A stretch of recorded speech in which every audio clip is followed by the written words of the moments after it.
A young man named Fan once had great hopes. He believed that by becoming a cultivator, he would be able to show his true colors. Now, after his system had suddenly disappeared, all his thoughts were occupied with the question of simple survival in this world full of dangers. Luckily, the robots and dog left for him by the system turned out to be useful. The accumulated delicacies helped him to appease powerful and suspicious cultivators. Fan also discovered a beauty and met her. He settled in a secluded forest, where he lived peacefully, and, it seemed, did not encounter monsters. He often asked himself if everything was really so calm. Everyone around him agreed with him. The main character spoke the truth. Fan thought that immortality might be present in his future life. He might be able to travel through time, as incredible as it sounds. The main character was also already mentally imagining delicious food in front of him. He was already looking forward to the fun, because how could he do without it? Fan understood that for him any difficulties would be mere trifles. He was going to impress everyone with the skill he had, but he was going to develop further. At that moment, the guy realized that there were too many moments awaiting him, and that's why it scared him. However, in order to become what he always wanted, he will still have to go through this. Only through these moments can he gain true strength and show the world his acquired skill. Li Nan Fan spent 5 long years in continuous training, a prisoner of the mysterious system of perfection. She was his only companion and mentor until one day she announced that she had discovered the user's achievement, and therefore there was no need for further training. He was left alone, and with bitterness and gratitude he mentally thanked the system for all the knowledge he had received. And there was a truly boundless sea of knowledge. Fan, a naturally gifted youth, became a true genius under the guidance of the system. But all this baggage of useless, as it seemed to him, perfection hung over him like a heavy question. Why did he need all this? The irony of fate was bitter, because the world he landed in was a world of immortal cultivators. Here, people could fly, tearing apart clouds, monsters could express complex emotions and were capable of swallowing you whole. It was a world of incomprehensible magic, fierce battles, and the eternal pursuit of power. For 5 years he endured hardship and humiliation, naively expecting the system to teach him to fly, or reveal the recipe for an immortality pill, so that he could finally ascend and become a celestial being.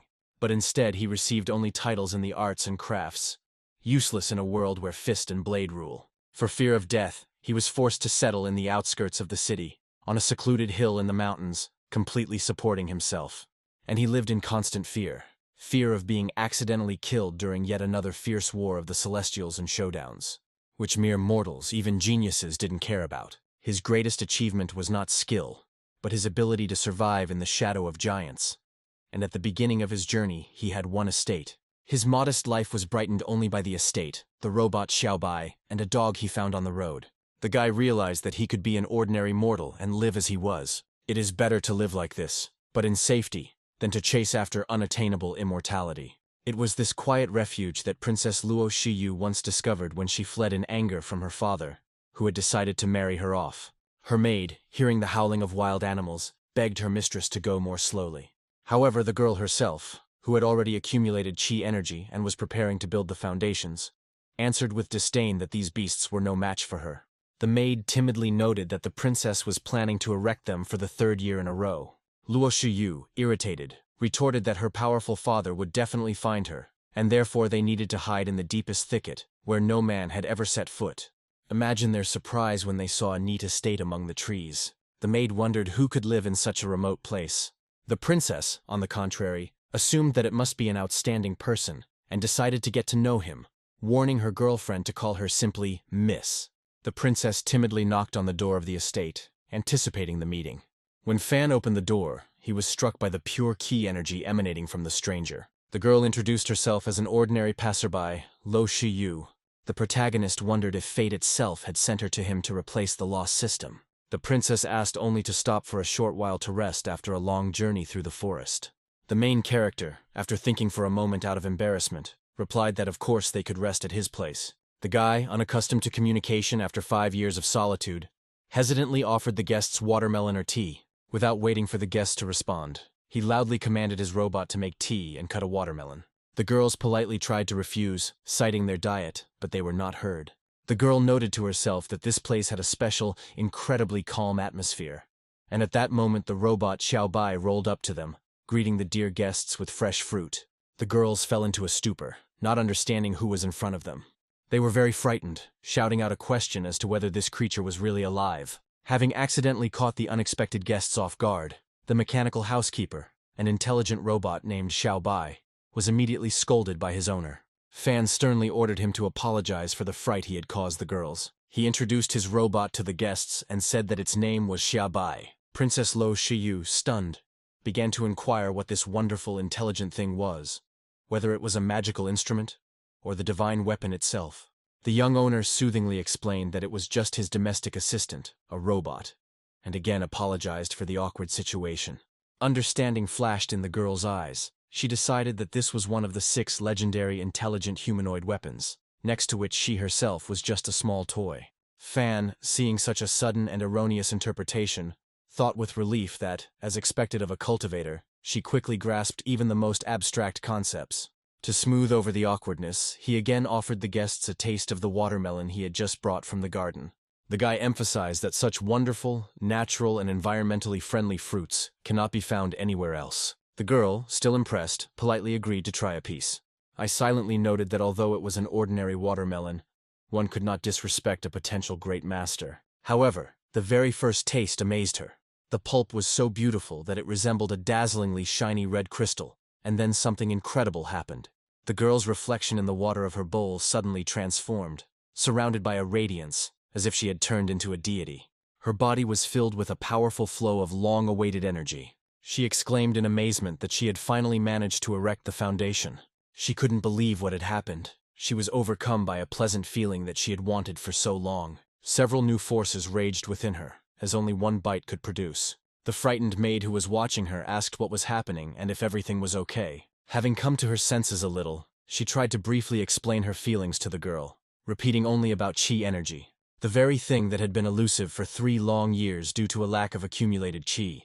And all of this happened after just one piece of watermelon. Fan, exchanging glances with the bewildered Xiao Bai, only spread his hands in complete bewilderment. Overwhelmed with gratitude, Lu Shuyu immediately bowed low, addressing Fan as the wisest elder, and praised his miraculous watermelon. The guy, embarrassed by such treatment and mentally wondering if he really looked that old, tried to joke that it was just a watermelon, and there was no need to praise it so much. The girl took his modest words as hidden anger. She thought that, of course, she had almost revealed his true identity. Hastily apologizing for her ignorance, she began to respectfully call him young master. Fan, still not understanding the true reason for her delight, but glad that the guest liked the treat, continued to show off his modest farm. He called his dog, Daji, over, noting that she too loved these watermelons. The dog, as soon as he heard his name, immediately came running to the call. He sat down in front of his master, greedily sticking out his tongue, already imagining the taste of a juicy watermelon. The main character, not daring to torment his Daji, threw him a piece of watermelon. He showed off his guests by saying that no one had ever complained about the fruits he had grown, not even his dog. The princess, seeing how the divine fruit, which had concentrated incredible Tao energy, was simply given to the dog, was shocked to the depths of her soul. She decided that this was a subtle lesson from a great master, demonstrating the law of equality of all living beings. It seemed to her that he not only helped her build the foundation, but also generously sacrificed treasure to teach this highest truth. With a feeling of deep respect, she handed Fanya one of her most valuable pieces of jewelry as a gift, a jade accessory, a gift from her father on her coming of age. Despite the maid's desperate attempts to stop her, the maid asked the princess not to do this, because the accessory was a gift from her father for her coming of age. Lu Shuyu said that she had to properly thank such a kind gentleman and wanted to make sure that she could come here again. Fan, increasingly confused, but seeing her sincerity, politely replied that he would wait for her return. The girl, having bowed for the last time and asked forgiveness once again for her possible rudeness, left, taking with her in her soul the image of the great sage. The maid, still unable to recover from the generous and, from her point of view, thoughtless gift, immediately began to question her mistress as to why she had given away such a treasure. Lu Shuyu only smiled mysteriously, thinking that the maid didn't understand anything. She explained that many powerful elders like to pretend to be mere mortals. It's a kind of fun for them, and her new acquaintance is definitely one of them. Establishing a relationship with such a creature is the princess's direct responsibility, she added.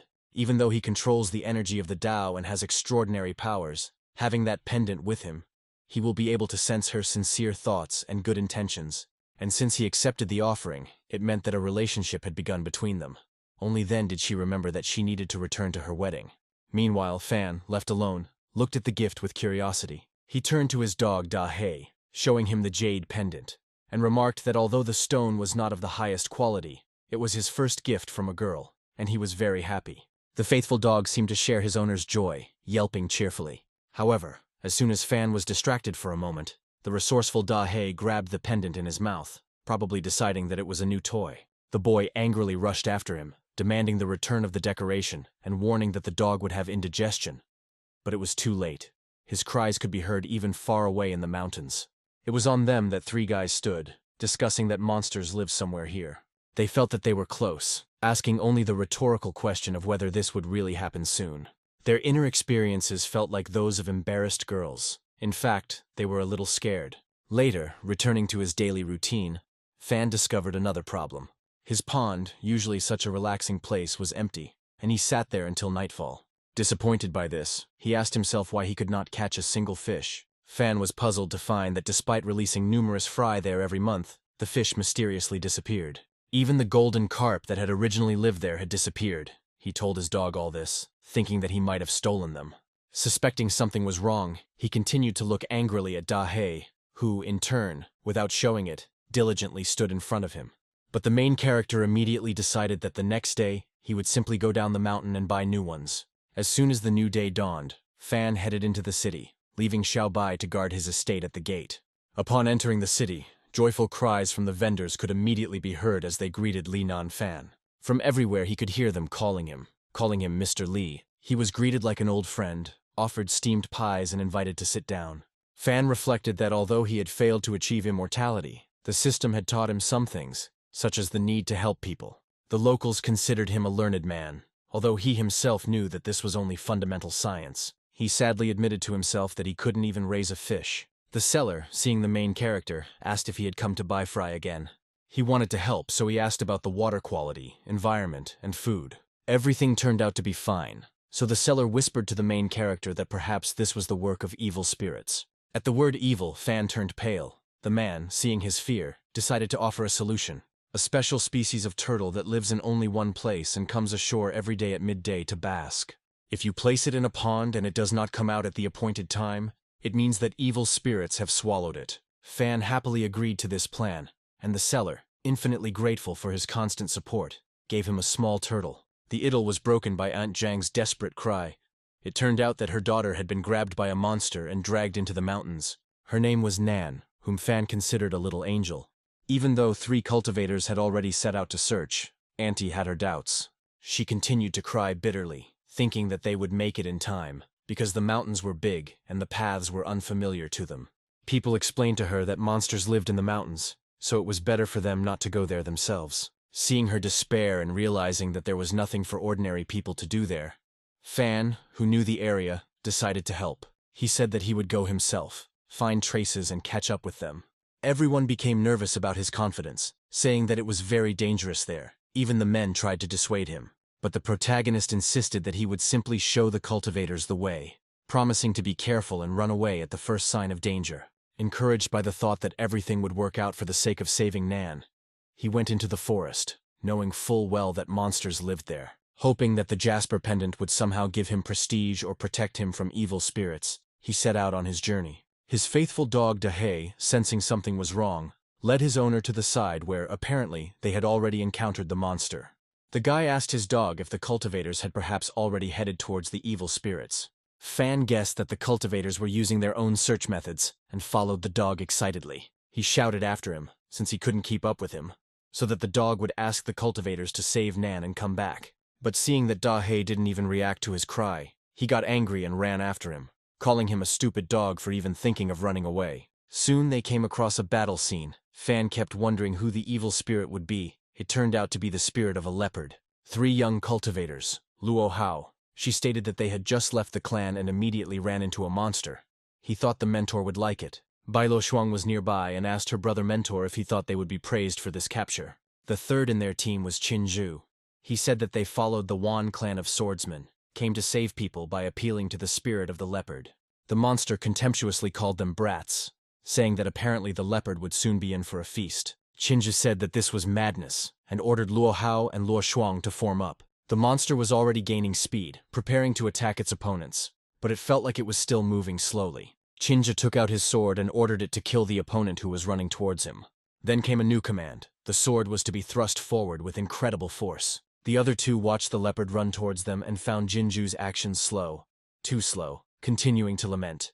The monster easily repelled their attacks, breaking Jinju's sword in one move. The girl from the three of them looked at this with horror, not understanding how he did it in just one movement. Looming over the helpless Bai Luo Shuang, the leopard spirit was already anticipating the taste of the tender meat, mockingly discussing its quality. The young cultivator, in terror, called for help from her brother mentor. He, trying to cover his sister, angrily shouted that if the monster touched her, he would die instantly, and threatened with the power of his clan of Wan swordsmen.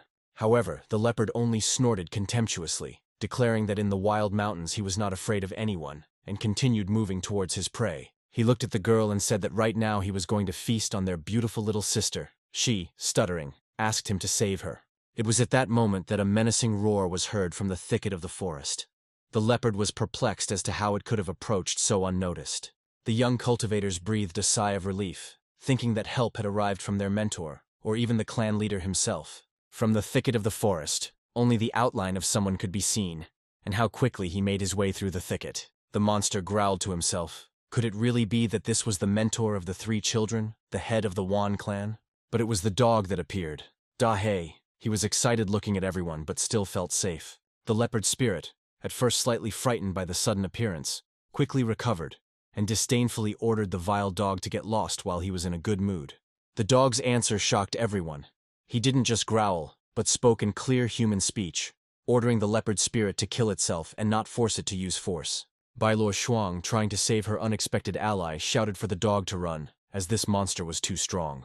The leopard, irritated by such impudence, decided to teach a lesson to this black dog, who did not understand who he was dealing with. Daji only replied that he was rarely outside, so he had no idea who was in front of him.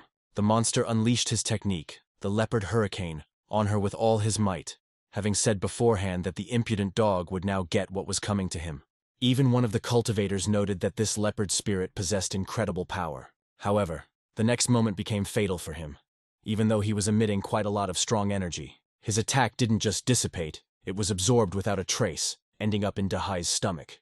The leopard, with eyes full of sadness, looked at the dog, and did not understand how it was possible for his energies to be absorbed.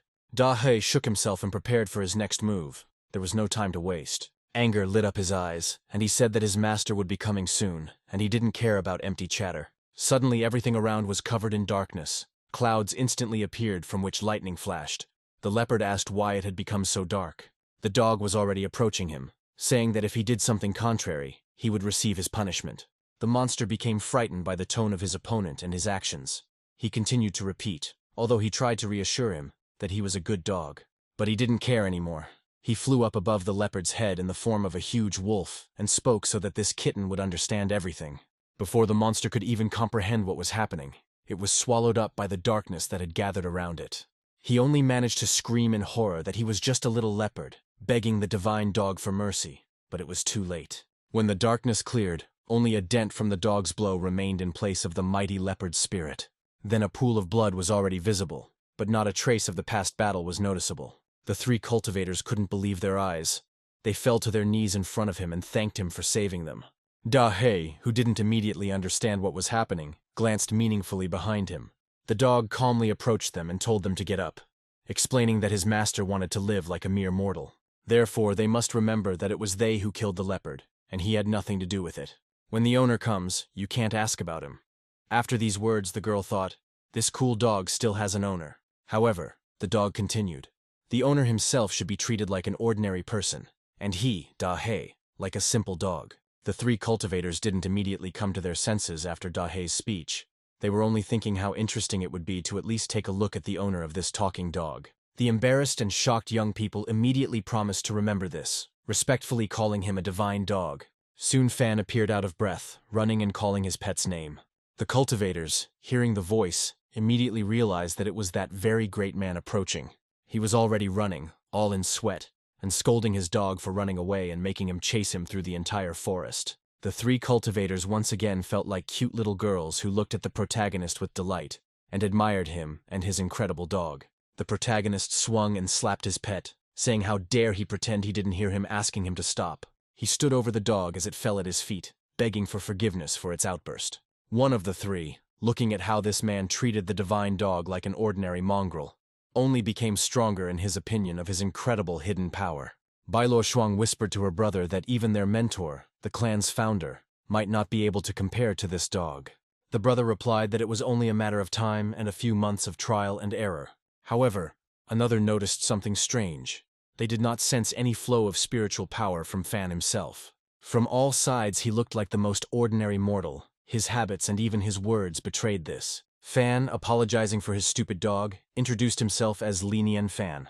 He expressed his immense gratitude to the three great evil slayers for saving little Nan Nan and protecting the city. The young people, hearing his name, which could be interpreted as remembering the mortal world, looked at each other with even greater understanding.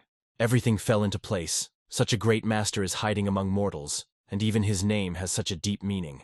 They respectfully greeted young Master Li, bowing deeply before the boy. Bai Luoshuang also greeted the protagonist, saying that her brothers were taken aback by such a meeting and asked him to forgive them.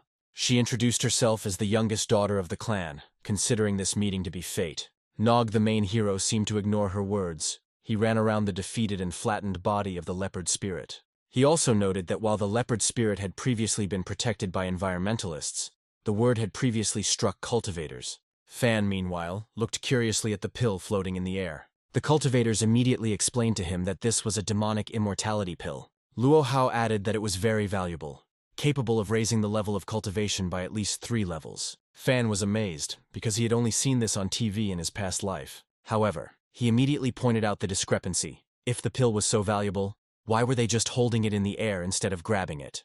With these words, he awkwardly tried to catch her, causing her to fall right into Bai Luoshuang's arms. The puzzled girl asked why he gave her the pill. Fan, having considered the situation, decided that they had dealt with the leopard spirit fairly, and therefore had every right to take the pill. The girl suddenly realized that this was a test of honesty and nobility. She thought that if she took the demonic pill, she would lose all of Master's trust and would not be able to bear it. Her thoughts were working quickly. The great hermit was certainly testing them, and the only right way was to show humility and selflessness by returning such a valuable gift to him. Noticing the doubts on the faces of his guests, Fan, wanting to defuse the situation and avoid further ceremonies, decided to offer a compromise. He looked closely at his dog Daji, who had just barked a few times, and his face lit up with an idea. He guessed that perhaps his dog was trying to tell him that they should split the spoils, with the cultivators taking the valuable immortality pill, and him and his dog taking the leopard carcass. Brother Teacher, sensing Master Li's generosity and desire not to leave them empty-handed in this proposal, immediately agreed, considering it a sign of respect. Thus, an agreement was reached. Fan, satisfied with the outcome, laughed cheerfully, and ordered Daji to help with the heavy carcass. He jokingly warned the dog not to fight her alone. The dog immediately became excited, because he still remembered who had actually defeated this monster. 3 of the clan looked at this playful dog with horror and surprise, already understanding why he was looking at them like that. In the end, everything went as Daji wanted. It was easy for him to persuade one of the clan members to carry the leopard. The brother mentor, wanting to demonstrate his strength and gratitude, assured that he could handle it himself, since he was in excellent physical shape. He only asked not to hurt his sweet pet. He could carry the monster himself. The young men said a warm farewell, inviting Master Li to visit their clan of Wan swordsmen. Then they set off on their journey, taking with them the precious pill and an even more precious impression of the great hermit they had met. Returning to the village with Nan Nan rescued was a small triumph. Auntie Zhang joyfully hugged her daughter, shedding tears of happiness and thanks not only to the 3 cultivators, but also to Master Li. Fan, embarrassed, tried to take credit for it, claiming that the cultivators had killed the monster without him lifting a finger.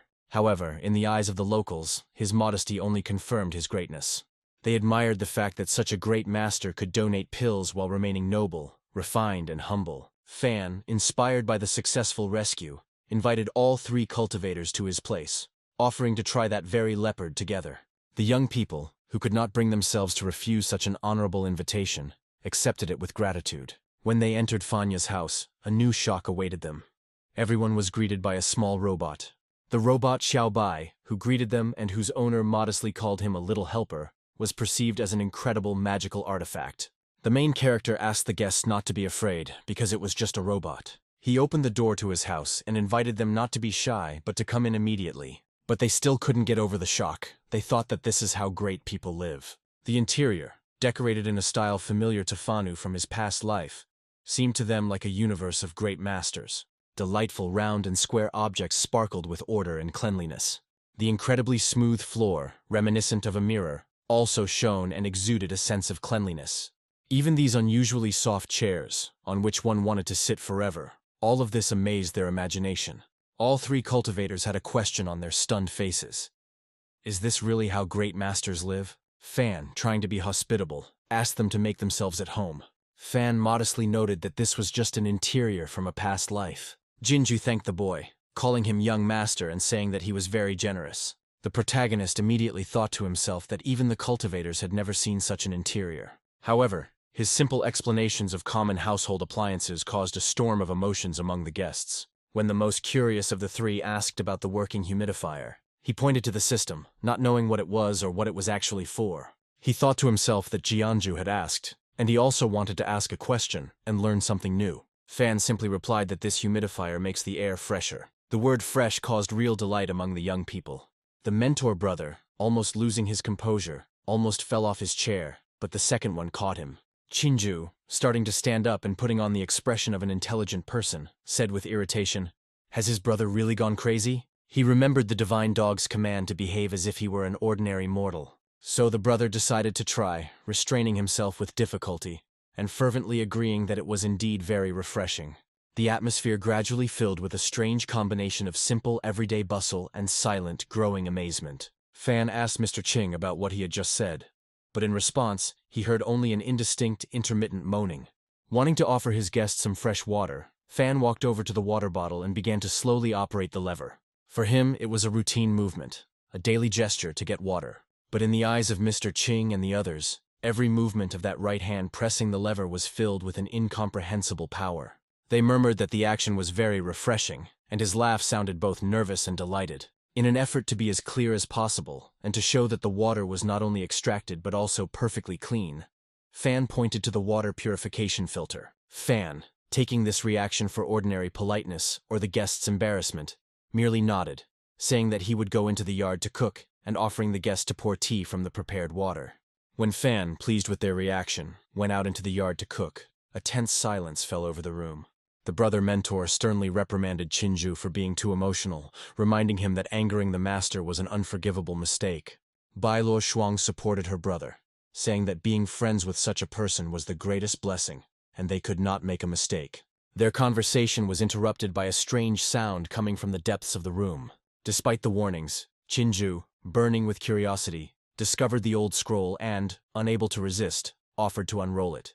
The brother also looked at this scroll with curiosity and pointed to it. He wanted to do it himself. Although he didn't show it, he only strictly instructed that one must be extremely careful with this scroll. And against his brother's will, he carefully unfolded it himself with a sullen face. Unrolling the scroll with involuntary trepidation, the young people were confronted not just with an image, but with an opening abyss. Before them was not a drawing, but a clot of pure intention, embodied in the lines of ink.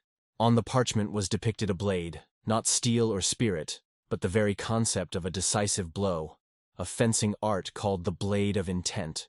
Their consciousness, having barely touched this work, was completely absorbed by the world of the painting. Brother Teacher and Bai Luo Shuang instantly felt like they were not just spectators, but part of the stage. They were surrounded by a bone-chilling autumn rain, lashing the back of a lone figure in a tattered cloak. This swordsman, whose face was hidden in shadow, stood on a rocky path leading somewhere upward, to an incomprehensible agreement between will and action.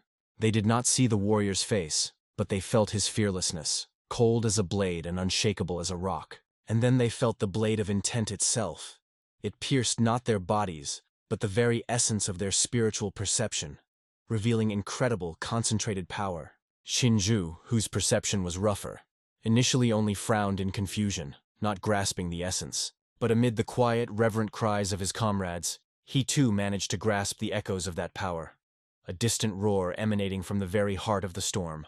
Their hushed, shocked whispers about the unfathomable power captured on paper were abruptly interrupted by the creaking of the door. The owner returned. Fan, seeing him, the young cultivators jumped up as if scalded, their faces turned pale with horror. They began to babble apologies, almost prostrating themselves, fearing terrible punishment for daring to disturb and even spoil what they considered to be the greatest spiritual relic. Fan, looking at the unrolled scroll, only raised an eyebrow in surprise. With slight embarrassment, he admitted that it was just an old sketch of his, which he had quickly jotted down in a moment of boredom and then thrown away as unnecessary. These words, spoken with such simple sincerity, plunged the guests into a state bordering on insanity. Brother Mentor, gathering all his will with the deepest respect, dared to ask a question.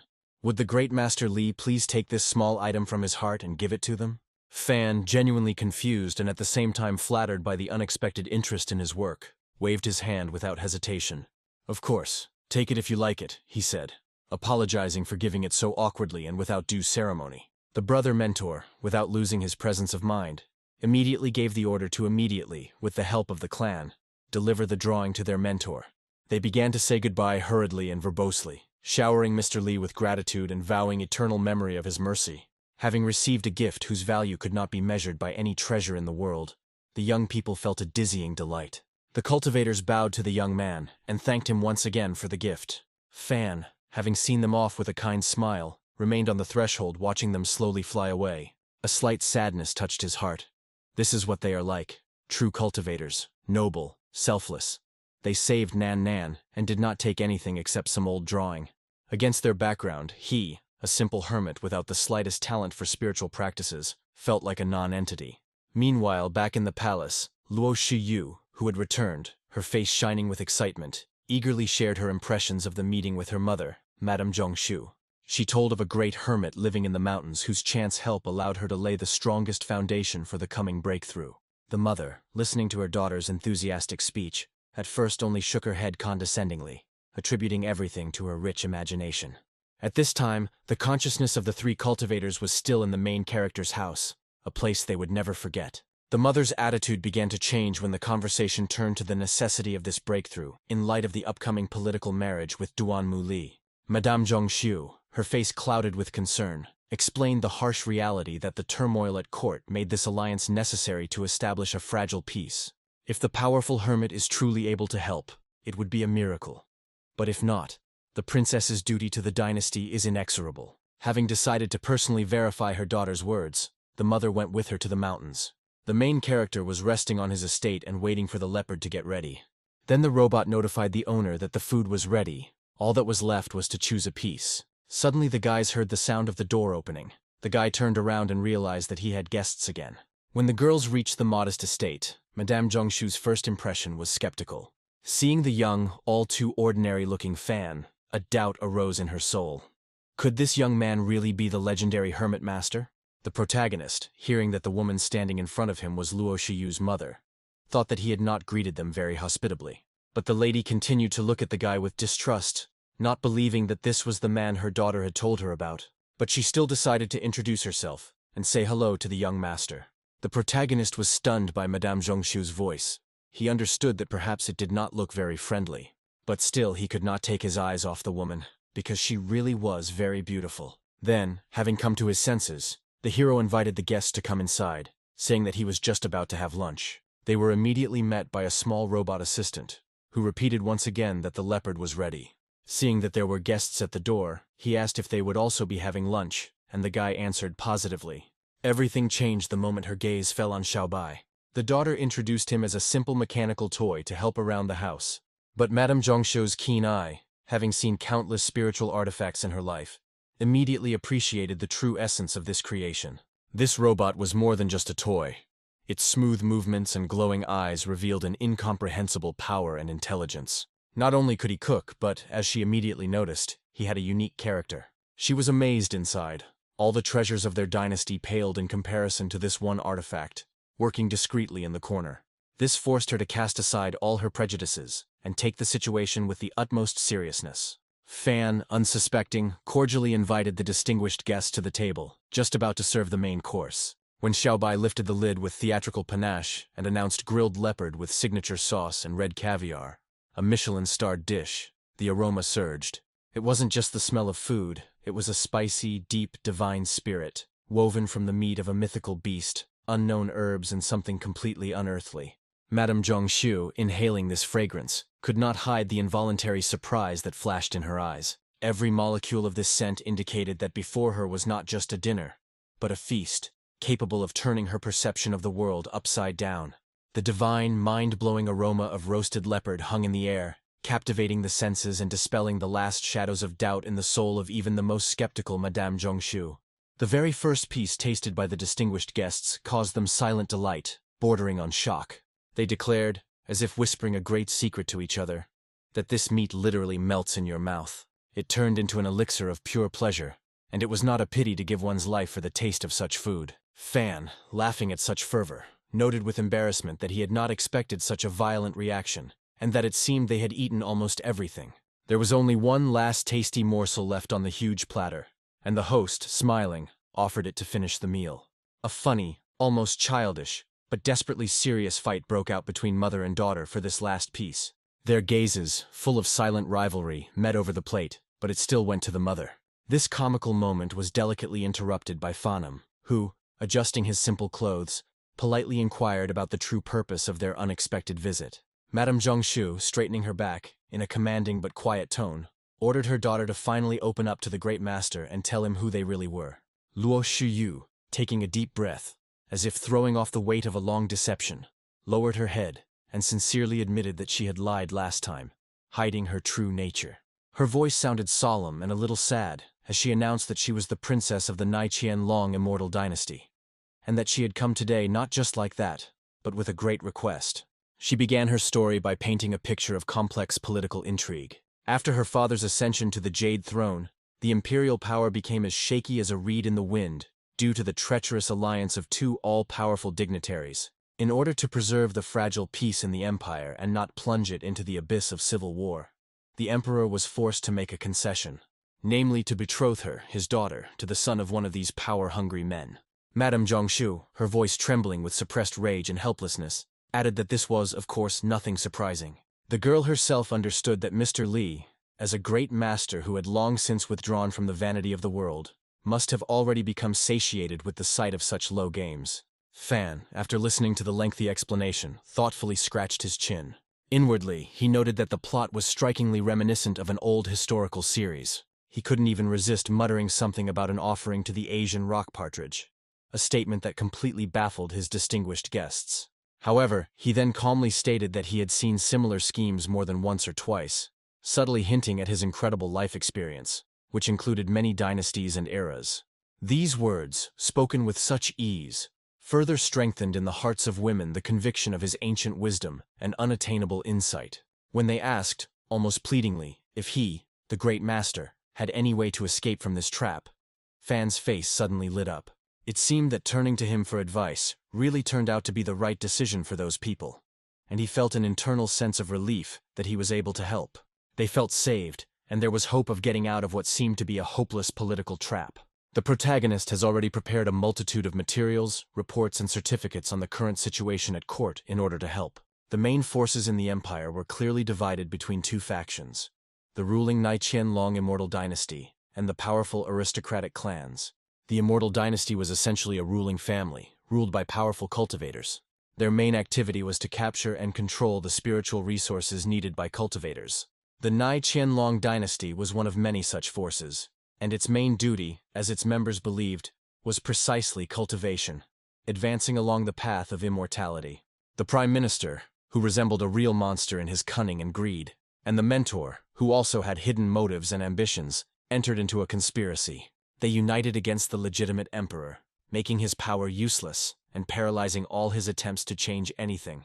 It was at this moment of despair that the mother and daughter turned to Fan with a pleading and hopeful voice, asking Mr. Li if he had any options on how to deal with this situation.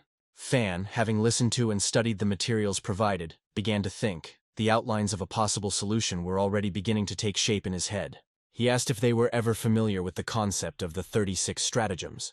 Having received a negative, bewildered answer, he began to outline his plan with genuine enthusiasm, like a teacher explaining the basics of a great art to his students. First, he said, one must use the cunning of creating something out of nothing. The great mentor must skillfully spread the rumor, and then publicly choose a worthy betrothed for the princess in order to demonstrate loyalty to the throne. Then the stratagem of divide and rule comes into play. The princess must pretend that she has fallen deeply in love with the tutor's son, and communicate with him sweetly and tenderly. But at the same time, in confidential conversations, she complains to him that the prime minister's son is pursuing her with his obsession, and his powerful father is fiercely opposed to their happiness. This will inevitably cause anger, suspicion, and open conflict between the two families. And finally the key, finishing maneuver. Watch the tigers fight from the safety of the mountain. The Imperial family must take a stand as a bystander, maintaining the appearance of helplessness while the two tyrants weaken each other. Ultimately, the victory will be won by that same third force, themselves, emerging from the shadows safe and sound. The plan, laid out by Fan with such passion and a deep, almost intuitive knowledge of human nature and the mechanics of power, plunged the women into a state of admiration. The protagonist's eyes lit up with excitement, and she exclaimed enthusiastically that it was brilliant, clever, and would definitely work, admitting that she loved such plots in novels. Her mother, Madame Zhongshu, saw something immeasurably greater in this, and, deep down, vowed to herself never, under any circumstances, to stand in his way. Fan, having finished his speech, merely waved his hand modestly, noting that this was, in the end, their personal business, and success depended solely on their own actions and determination. Lu Shuyu clenched her fists and resolutely promised to do her best. Madame Zhongshu, finally convinced not only of the power but also of the strange, detached kindness of Mr. Li, solemnly assured that she would give her daughter her full support. Later, alone, the princess, with some timidity, confessed to her mother that she had given Fanya away as a sign of deepest respect. It was a jade pendant, the very one that her father had given her on the day she came of age. To her surprise, her mother did not get angry. On the contrary, her face lit up with understanding. She said that for the Imperial family to find and bind such a valuable and wise ally to itself requires not only awareness, but also true nobility of soul. She then suggested that they not stop there.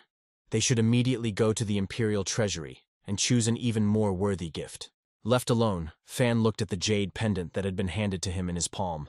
He reflected on how strangely life turns out. The girl he took for a simple street vendor turned out to be the princess of an entire dynasty of immortals. This world of cultivators presented him with surprises again and again, incomprehensible, and therefore even more curious. Although the item itself did not seem particularly remarkable to him, Fan appreciated the sincerity of the gift. He saw it as a kind gesture, a sign of good relations with the Nai Qianlong dynasty, and deep down he hoped that such a connection might one day prove useful in his quiet life. Deciding that the piece could do with a little TLC, he immersed himself in his usual meditative pursuit of jade carving. He painstakingly restored the smallest details of the pendant. There was peace in this routine action. His peaceful reflections were interrupted by a small but significant discovery. Remembering his impromptu test of the area's cleanliness, he approached the pond. A small turtle, placed there as a living indicator of evil spirits, swam calmly near the surface, cheerful and completely healthy. Angry at his pet and the robot, he asked why they were looking at him like that. He was not a cultivator, and they were afraid of monsters. This is normal. But his two little ones looked at him incomprehensibly, because they hadn't even told him anything about it. The guy continued to draw conclusions. The turtle had already spent quite a long time there without any harm. A pure, unclouded joy filled Fanya, a sure sign that there was most likely no hidden filth or monsters in his domain. He laughed with relief, thinking to himself how wonderful this was. After all, if there were evil spirits here, he would have to pack his things again and look for a new shelter, and he had no idea where to move. His small world, reclaimed from the wild nature, seemed like a safe and secure refuge. Meanwhile, far from this quiet oasis, a storm was brewing in the heart of the cultivator world. At Twin Blade's peak, the ancient home of the once powerful Wan clan of swordsmen, an atmosphere of hopelessness and despondency reigned. The very name of the peak and the clan comes from the legendary strike of the founder, who cut Mount Kyongshan in two with his sword. But the glory of the ancestors had long since faded. The clan's strength was waning with each new generation, and now it was breathing its last, standing on the very brink of destruction. The current clan mentor, bearing the weight of this fading glory on his shoulders, felt only bitterness and helplessness. And although the atmosphere remained calm for some time, tension was palpable. It was clear that a catastrophe was imminent, or rather, the catastrophe had already happened. All of this had come to an end. All the students could not believe that the end would happen like this. Nothing more could be done. However, some left without shame or conscience, saying that they were just interns, and their presence here would not change anything. The mentor gave the most bitter order. All students were to leave the monastery in order to save their lives and avoid a senseless massacre. The silence after the last of the disciples left was louder than any noise. Bai Wuxian stood motionless, his gaze fixed far away. Suddenly the light fell on the blade of that very damned blade, thrust into the roof. There was one agonizing thought spinning in his head, from which there was no escape. He could not understand how they had reached this point. A girl quietly turned to him, saying that some of the students, the most devoted and warm-hearted, refused to fulfill his request. The mentor listened, and his heart sank with pain. He understood their impulse. He himself felt the same rage and shame. The reason for this despair was an unbearable provocation that lasted 3 years. The demon sword blade, thrust straight into the roof of the main assembly hall, like an eternal reproach and challenge. During all this time, there was not a single warrior of the clan who could not only defeat the demon, but even get close to this ominous blade. The challenge was thrown down to everyone, and the clan was unable to respond. The sword demon left no one alive. He had no sense of compassion. The mentor understood that this was the end after all. Could he really expose everyone to such danger? In despair, he demanded that even his faithful sister mentor leave, noting with a bitter smile that 10 years of mourning for him would be quite enough, and then she would be able to start life anew. But she refused. Her devotion was stronger than rocks. It was at this moment of painful farewell that 3 breathless young cultivators, Bai Luoshuang, her brother mentor, and Qinju, burst into the monastery. Seeing the stream of students running in panic, their hearts sank with a premonition of disaster, and they rushed to look for their teacher. Seeing them, the mentor was not happy, but became furious. He began to use force, although not to the full extent, directing it at the 3 of them. Naturally, everyone managed to dodge, because the mentor did not intend to harm them. The girl began to scream indignantly, telling her father what he was doing now, but he did not listen. He only ordered them to immediately turn back and run. He repeated several times, first quietly, then louder, for them to go away. Otherwise, he threatened to use force if they did not obey voluntarily. However, Bai Luoshuang, unable to bear to see her father's despair, fell to her knees before him. Her voice trembled with emotion as she begged him to listen. She fervently stated that the heavens must not have abandoned their clan. Another one picked up the conversation and said that they had brought with them a real treasure, one that could perhaps change the very essence of their destiny. This word caused the mentor's anger to waver for a moment, replaced by wary curiosity. Without wasting a second, Bai Luoshuang began to tell about the incredible meeting with passion and childish spontaneity. She spoke of a great hermit whose simple dog could pacify demons with a single glance, of a mysterious square box that emitted pure chai energy, and of living water that came to life in a teapot. As proof, she handed her father a scroll with a drawing, assuring him that it was a gift from the master himself. But the ears, full of despair, heard only a fairy tale. The mentor, disappointed in seeing in this the last naive hope of the doomed, became even more angry. He accused them of being the victims of some rogue, and called their stories stupid nonsense, unworthy of the mind of a true cultivator. In a fit of rage, he snatched the scroll from his daughter, intending to tear it apart in front of everyone, to burn out delusional illusions from their minds once and for all, and teach them a harsh lesson in harsh reality. The 3 cultivators shouted at him not to do it, but he had no intention of listening to them. And at that very moment, when his gaze, full of contempt, slid over the surface of the parchment, the world turned upside down. The mentor froze as if struck by lightning, his entire body trembled, and then waves of pure, incredibly dense energy gushed out from him. Just by looking at a drawing, he overcame years of stagnation in the blink of an eye, and made an unimaginable breakthrough. Suddenly, the ground beneath the feet of the inhabitants of Two Blades Peak shook. Powerful tremors shook the ancient walls. Dust and small stones fell. The first thought that pierced the hearts of the remaining students with horror was the assumption of an earthquake. Chaos and panic engulfed the courtyard. People screamed, trying to understand what was happening. Whether the sword demon himself had come to finish what he started and wipe their clan off the face of the earth. It wasn't the chilling presence of a demon. The waves of power emanating from the mentor now were powerful, pure, and familiar. All this happened in the blink of an eye. After he just glanced at the strange picture brought back by his children, his spirit and body crossed the gap between levels, ascending straight to the body abandonment realm. Bai Luoshuang watched her father, and her eyes were filled not only with amazement, but also with pride and a new, nascent hope. His cultivation, which had been stagnating at the nascent soul level for a long time, soared upward, reaching the realm of leaving the body. It was a spectacle that violated all known laws of spiritual growth. The young cultivators watched with bated breath as their teacher's transformation took place. their hearts beating in unison with the power pulsing in the hall. And amidst the growing roar of energy, Bai Luoshuang's voice, filled with hope and jubilation, rang out. Now they really had a chance against the sword demon. However, the euphoria of the sudden breakthrough turned out to be fleeting, like a flash of lightning in a stormy sky. The light in the hall's space distorted, and he, the sword demon, appeared. The atmosphere he brought with him was thick and chilling, like the breath of death itself. He stated that he came out of curiosity, having felt someone's unexpected surge in strength. His voice, clear and proud, contrasted with the unbearable pressure emanating from his tiny figure. The cultivators began to ask the demon why he had come now, since the battle was scheduled for tomorrow. Breaking all agreements, he announced that since everyone had gathered, the battle would begin here and now. Mentor Bai Wu Chen, who had not yet fully mastered the new power seething within him, was well aware of the abyss that separated him from this entity. The demon noticed this, and sarcastically stated that he was well prepared. The mentor again thought about what next steps to take. It turned out that the demon did not finish his sentence. He added that the old man was well prepared for death. The cultivators all turned to look at their mentor, asking if they would be able to defeat the enemy. He ordered his students and children to run without looking back. Without hesitation, he rushed forward to stop the threat. His attack, as quick as thought to the naked eye, was parried by the sword demon with a light, almost bored movement. A mocking comment about the mentor's snail's pace hung in the air. The first strike was so fast that it was almost impossible to see. Bai Wuchen barely had time to raise his hand to defend. The sword demon didn't use his blade, he simply struck with his palm.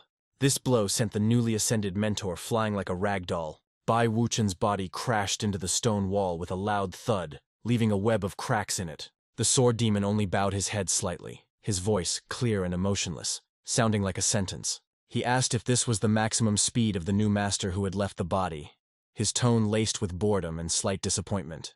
Bai Wuchen struggled to rise, feeling his new, unmastered power boiling inside him, mixed with pain and humiliation. He gathered his strength and rushed into the attack, unleashing a crushing blow into which he put all his rage and despair. The sword demon didn't even move from his spot. He deftly parried the attack with one hand, and then, with the same casual ease, he struck back at his mentor's chest. He flew away again, and now the cultivators became worried, shouting out the mentor's name and asking if everything was okay. The girl, bending over her father, bitterly stated the obvious, with tears in her eyes. The difference in strength was too great. Even after making a breakthrough and reaching the level of leaving the body, their master still could not withstand a being whose power was probably... The mentor said that if he had 2 more days to study that very scroll with the drawings, he would be confident that he could protect the clan. Lying in a pool of his own blood, Bai Wu Chen, gasping for air, whispered something that caught the winner's attention. He said that the demon sword's intent was undoubtedly strong, but compared to what the artist had captured, it was merely dust at his feet. Interest, cold and sharp, flashed in the eyes of the demon child. He demanded to see this drawing immediately. As the scroll came into his hands and his gaze slid over the lines of the ink, his childish face twisted into a grimace of incredible shock, followed by all-consuming rage. He screamed that it was a fake, a blasphemous attempt to desecrate the true essence of the blade's intent. But the anger was almost instantly replaced by a burning, insatiable curiosity. Grabbing the wounded Bai Wuchen by his clothes, Sword Demon declared that he must immediately take him to the author. The destruction of the pathetic clan instantly lost all interest for him. Now his only goal became to find the one who dared to create something so pure, and at the same time so daringly fake. The fate of the Wan clan, which had been hanging by a thread, now found itself tied to a mysterious hermit in the distant mountains. Seeing the demon dragging her father, Bai Luoshuang rushed forward in terror. She shouted that she would take him to the master herself, if only he would let the mentor and the others go. The sword demon, at best, he declared, could only promise that he would first find and kill the author of the drawing, and then return to complete the extermination of the clan. His words left no room for hope, but the girl still decided that she would go. Even the warnings of one of the senior disciples that Mr. Li's worries could cause countless problems did not shake her.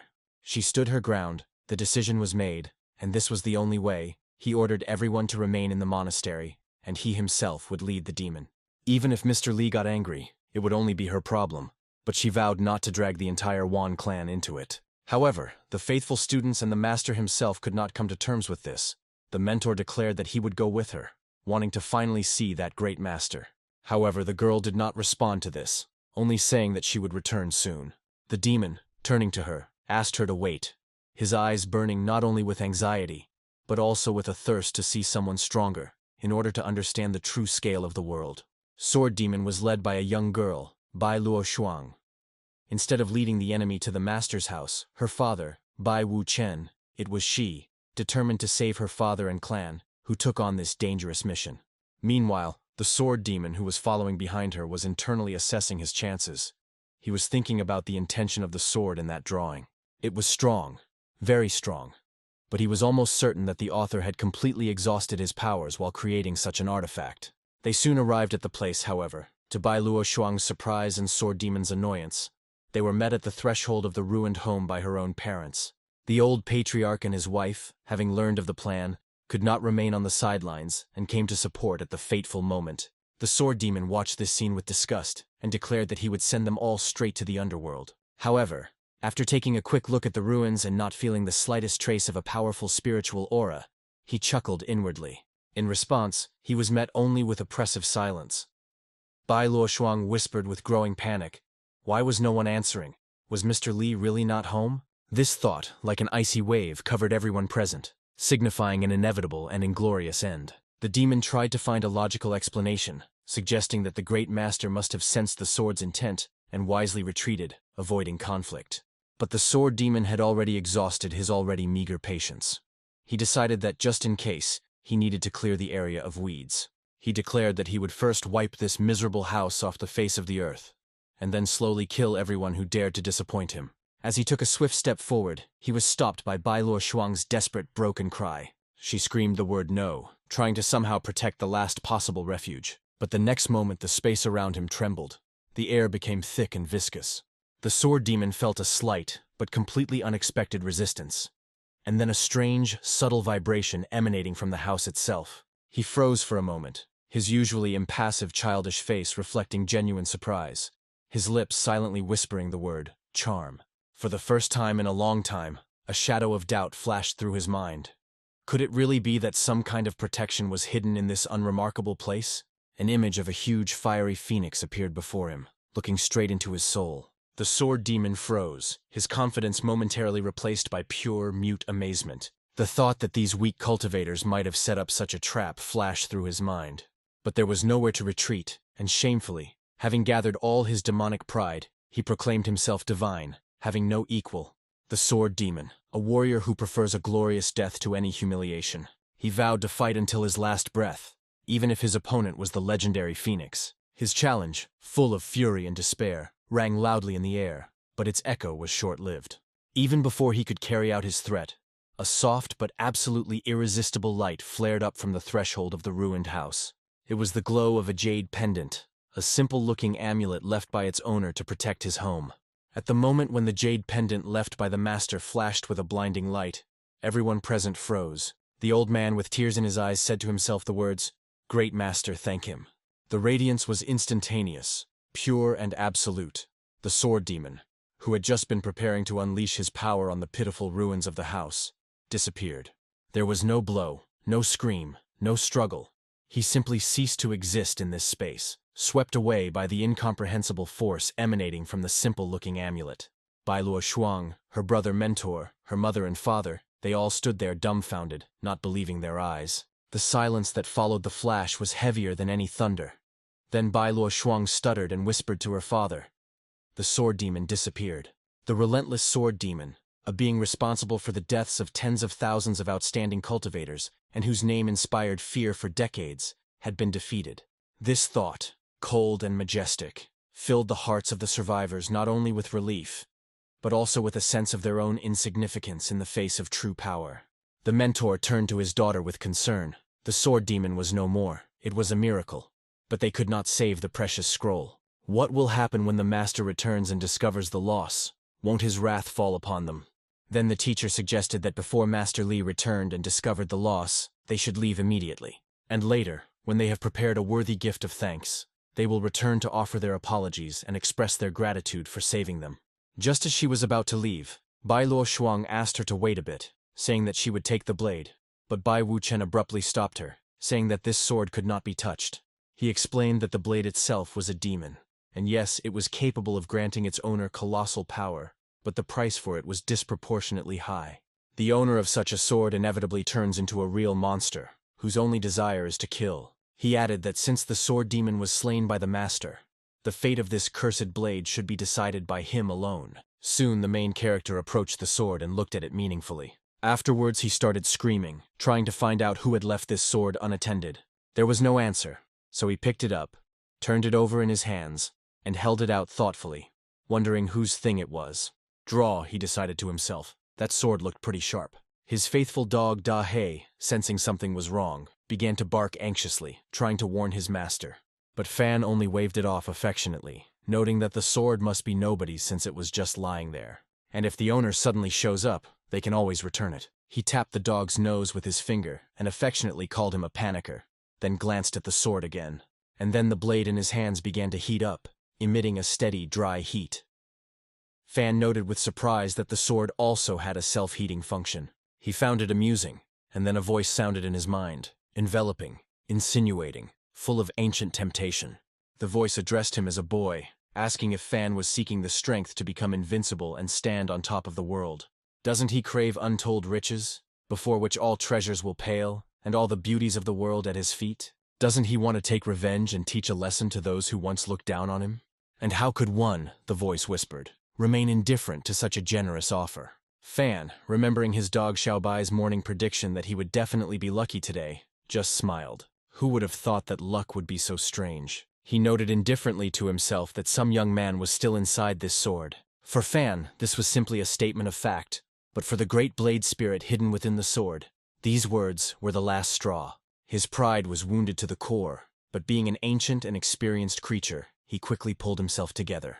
He convinced himself that he couldn't be upset by such stupidity, that it was just a minor setback. He vowed that these ignorant people who showed such disrespect would surely feel the full force of his power. Noticing that the man and his dog had calmly walked out the door, the sword spirit decided to take action and rushed towards the exit. He pushed off the floor and took off, gaining speed, knocking down the front door. A bright magical glow appeared around him, confirming his power.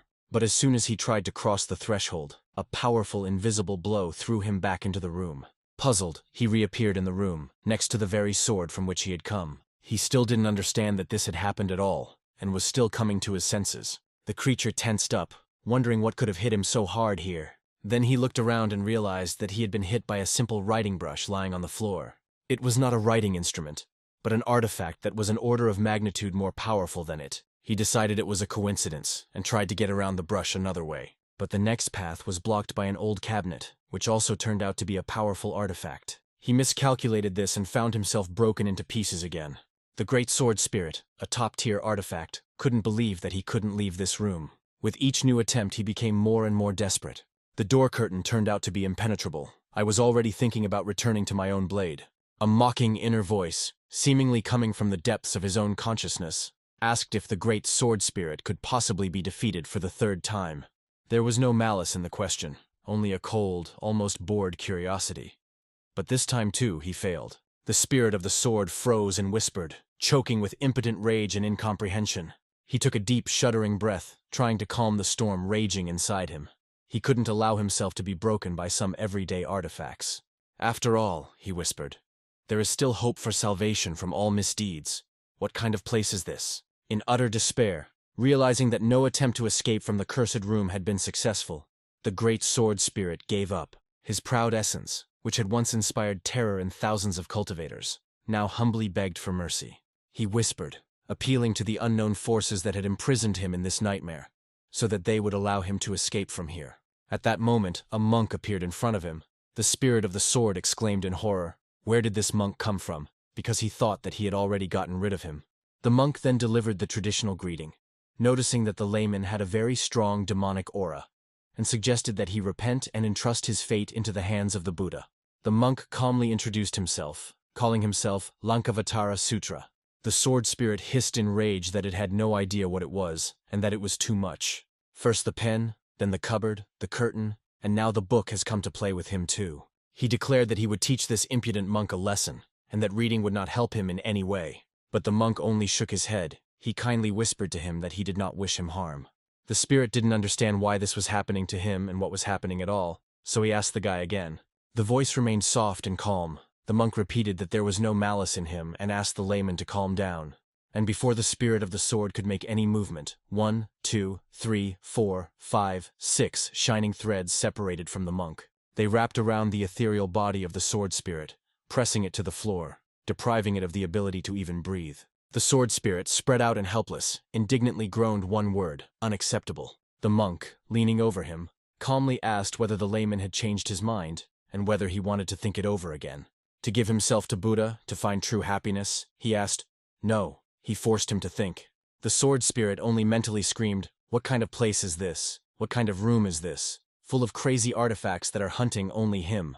Meanwhile, outside the walls of this room, in a completely different world, everything continued as usual. Fan was going about his daily business, watering flowers and humming his favorite song to himself. Suddenly, his melody was interrupted by someone rustling, and the main character noticed it. He looked around, but at first he didn't notice anything unusual. He just chuckled meaningfully. A turtle was looking up at him and apparently smiling in his face. The little turtle he received as a gift from a fishmonger 2 weeks ago has grown incredibly. He exclaimed in amazement that she had grown so strong in just 2 weeks. It was too fast, even for him. Perhaps the stall owner had given him some special kind, in which case Fan decided it was worth thanking him. He ran to his room to get ready, not knowing yet what to present, but he was sure that he would come up with something.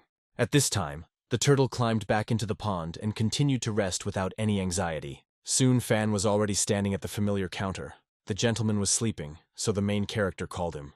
The fish seller greeted him enthusiastically, and the boy said he had come to buy some more fish.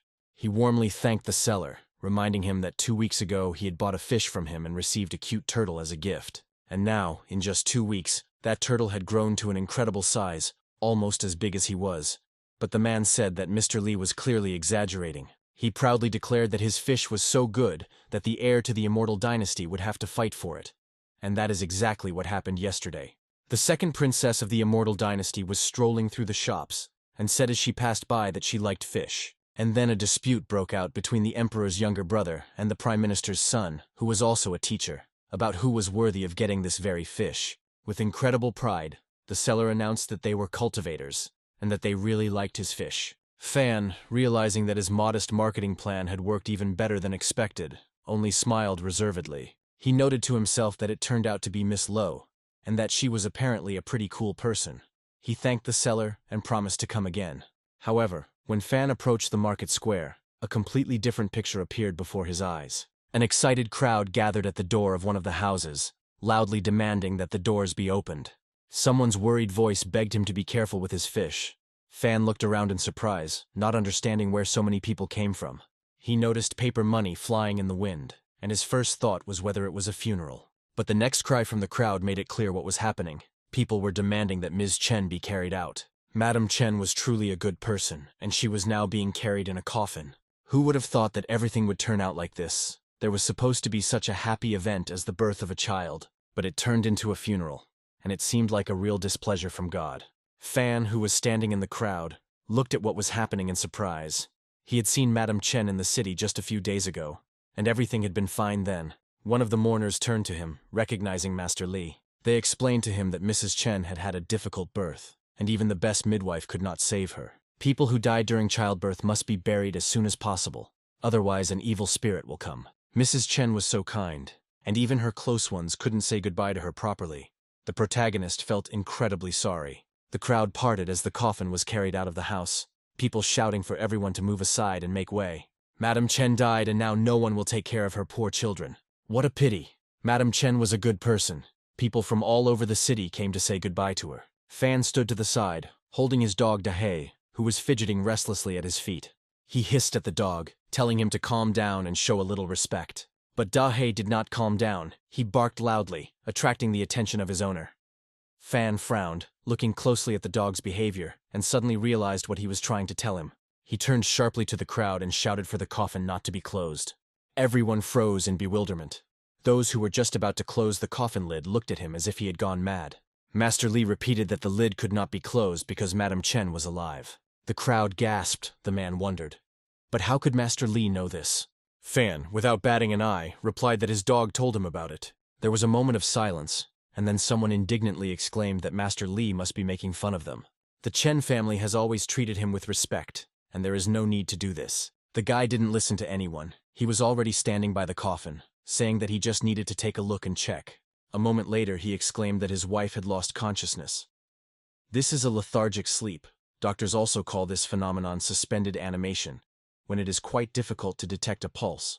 No wonder everyone thought she was dead. Fan concluded that she was still alive and he could save her.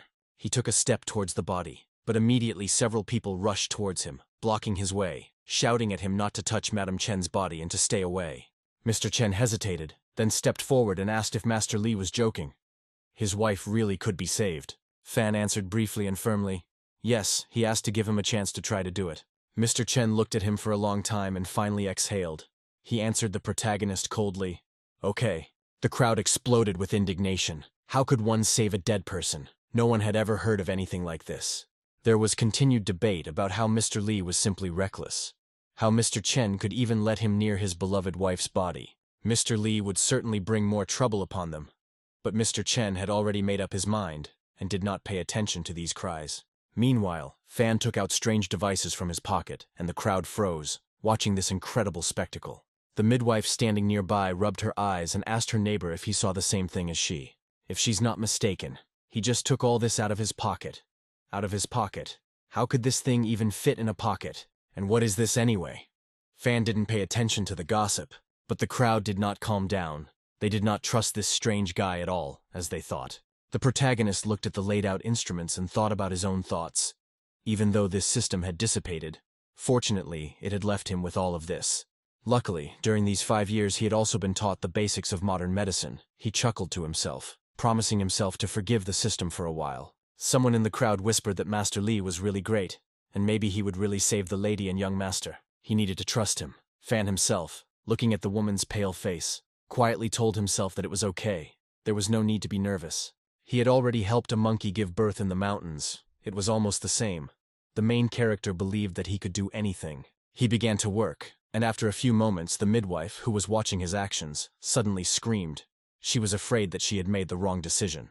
Fan, without looking up from his work, briefly asked her to help, but she asked in confusion whether she really needed it. Fan confirmed and added that he was going to have a cesarean section. The midwife stuttered and repeated the unfamiliar word, trying to imagine what it was. Fan was already finishing. He handed her the scissors and asked her to help cut the umbilical cord. The midwife replied in a trembling voice that she herself did not know whether she could. Fan reassured her, saying that everything was as simple as cutting her hair, and showed her how to do it. She found herself holding a baby in her arms. The child was alive, and the midwife, looking at the tiny body, could not hold back her tears. She called Fanya an incredible person who saved this life, realizing that she herself could never have done such a thing. Fan smiled and praised her, noticing that she was holding the baby correctly. Then his gaze turned back to the woman, still lying motionless on the makeshift operating table. His face became serious. Now it was necessary to wake him up, a newborn baby. Fan leaned over the baby with concentration and applied secret acupuncture skills. Such actions should only be performed by professionals and should not be repeated at home, the hero chuckled to himself. Mr. Chen, who was kneeling nearby, made a sound from his throat that resembled a sob. "My son is alive," Mr. Chen whispered. He clutched the bundle with the baby to his chest, thanking the boy, his voice breaking, tears streaming down his face. The crowd exploded with jubilation. They shouted, "He is alive! Master Li is simply a magician. Master Li is magnificent." But then several people from the Chen family, still not believing their eyes, stepped forward. They declared that they had to bury the body quickly. Fan turned around sharply and firmly said that she was not dead, but they objected. He had gutted her. How could she be alive? The guy's voice trembled as he said that she was indeed alive. Suddenly the woman groaned. Everyone turned to look at her in surprise as she began to come to her senses. With tears in their eyes, the men were taken aback. The lady really was alive, but they couldn't believe it. Fan nodded and said that everything was fine now. We could take the lady, but we needed to give her a good rest. Fan sighed and, turning to the elders, said reproachfully that their superstition had almost killed the lady. But he immediately softened and added that everything worked out, and that was wonderful. But there was no need to be so simple-minded in the future. The crowd began to roar again, praising Master Li. Someone shouted that he was a great man. Fan denied this, insisting that they were exaggerating and nothing of the sort. Modest, very modest indeed, people whispered. Their voices could be heard far away in the surrounding area. On the outskirts of this bustle, a woman was looking out the window of one house at this bustle. Her clothes, though modest, were made of fine silk, and her posture betrayed her noble origins. A slight smile touched her lips, and she whispered that this was incredibly interesting. It was Madame Lin Qingyun, and her gaze never left Fan's face when he first started all this. She thought that he was just a charlatan. Who would have thought that the dead could come back to life? She wondered how it happened. 9 soul reincarnations and all that. Although there are precedents, something like this requires the elixir of immortality and a high level of cultivation. Even so, the chance of success barely reaches 10%. Really interesting, she repeated, and a spark of understanding flashed in her eyes. Now she understood why her daughter was refusing the dynasty's help, since she had acquired such a valuable ally. Princess Lu Shuyu, who was sitting opposite Qingyun, lowered her eyes in embarrassment and muttered that she didn't know him. Lin Qingyun chuckled and said softly but insistently that the way the girl was looking at him said otherwise. She told him to confess who this man was, looking the girl straight in the eyes, and she gave in. A month ago, Princess Lu Shuyu first turned to Lin Qingyun for help, and she listened attentively to the girl's confused story. The princess spoke about the prime minister and teacher who openly threatened the imperial family, and how outside support was needed. Lin Qingyun had agreed to help at the time, but now, after a month of observation, she returned to this conversation. After her arrival in the capital, she discovered the true reason for these threats. It was not just political intrigue. Lin Qingyun understood everything. She quietly said that it was this man who set the princess on this path. Lu Shuyu shook her head in fear, muttering denial, and then the princess, unable to restrain herself any longer, shouted out that she didn't like him. Lin Qingyun froze for a moment, asking with a slight smile what it meant to like. Didn't they talk about his desire to help the dynasty? Then she muttered sheepishly that it would probably be fun and that she wanted to know more about him. This thought motivated her greatly, because hearing such words from the princess was worth a lot. Meanwhile, at the other end of the city, Fan, laden with baskets of food received as a thank you from the landlord Chen, awkwardly made his way through the crowd. Everyone around was talking about how he saved Mrs. Chen. He smiled shyly and made excuses, muttering that he did not save the lady for everyone's attention. He sighed to himself that he felt very awkward, his dog thought, looking at his owner, that he had his pants full of happiness. Suddenly a familiar voice called out to him, and turning around he saw Aunt Jiang. She held the hand of Nan Nan, the girl he had once helped save along with Xiaobai. Auntie Jiang, in tears, rushed to him with a plea for help, asking him to save Nian Nian and help her. Fan asked anxiously what had happened, and Auntie Jiang breathlessly explained that Nan Nan had fallen under the influence of a monster. The girl's body returned, but her soul did not. She already knew that the protagonist was able to revive the dead, so she asked him for help. Fan froze, looking at the girl's empty, absent eyes. The soul did not return, he whispered. And then, after a pause, he quietly said that it was post-traumatic stress disorder. Auntie Jiang asked again, confused, and Fan sighed, and with difficulty finding the words, apologized to her. He was unable to help Nan Nan, Aunt Jiang sobbed, asking how this could be. The guy answered a little hesitantly, all because he does not have skills in the field of clinical psychology. Auntie Jiang, completely confused, just looked at him helplessly, but the hero didn't know what to answer. Fan promised that if he thought of anything, he would definitely let them know. Auntie Jiang, calming the girl, sighed that Mr. Li had been disturbed, and it was time to go home. Fan apologized again, looking after them. He also felt bitter about this situation. Unfortunately, he is only mortal, so he cannot help anyone. He thought to himself, it would be nice if he were a cultivator like Mrs. Bai or the others. Afterwards, I decided that I would have to ask her. Maybe she would come up with something. He thought with bitterness that they were cultivators, and therefore much better than him. Watching all of this from afar was Lin Qingyun, the elder of the Heavenly Ascension Pavilion, a powerful cultivator whose age and strength made many people tremble. She stood in the shadow of a tree, her sharp gaze not missing a single detail. She stated that the surveillance was going quite well. She was just curious whether she would find out his secret. She followed Fan to his home, noting every little detail.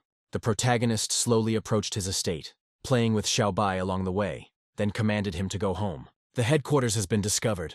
Lin Qingyun grinned with her sinister smile. The pavilion of ascension to the heavens of the celestials, where she was an elder, had been looking for such a person for a long time. She walked back and thought that Qianlong was too well hidden. She created such a dense forest to save people. If it weren't for her keen eye and insight, she definitely wouldn't have found this place. At that moment, her attention was drawn to other figures that appeared near Fanya's house. She recognized them immediately. Sister teacher Luo Shuang, the head of the Bai clan, Elder Su, Her gaze slid over the familiar figures, and the question involuntarily arose in her head. "What are they doing here, Sister Mentor Lin? It's been a long time since we've seen each other," she said with surprise in her voice. Lin Qingyun slightly bowed her head in greeting and replied that Junior Qingyun was very happy to meet Clan Head Bai and Senior Su. Her words were impeccably polite, but there was a sense of detachment in them. Even though the Wan Swordsman clan was inferior in power to the Qingyun Pavilion, he still remained the head of the clan and had the right to know what they were doing in such a remote place. He also added that his mentor reported that the Wan clan of swordsmen had fought the sword demon, and that was finished. So why were they still doing well? Then the mentor noticed that when they last saw each other, Qingyun was still a baby. Then he carefully asked if everything was okay with the old eccentric Yun. Lin Qingyun raised an eyebrow in surprise. He was a mentor at first, but then suddenly became the old eccentric Yun. The Bai clan chief laughed softly, a laughter that strangely mixed the warmth of memories with a cold detachment. Lin Qingyun shouted how it was possible that the clan was helped to break through and leave the body. Bai Wuchen paused to collect his thoughts, and briefly replied that the master had helped them deal with the sword demon, and the Wan Swordsman clan was now blessed. Lin Qingyun asked again incredulously, as if testing the strength of what she had heard.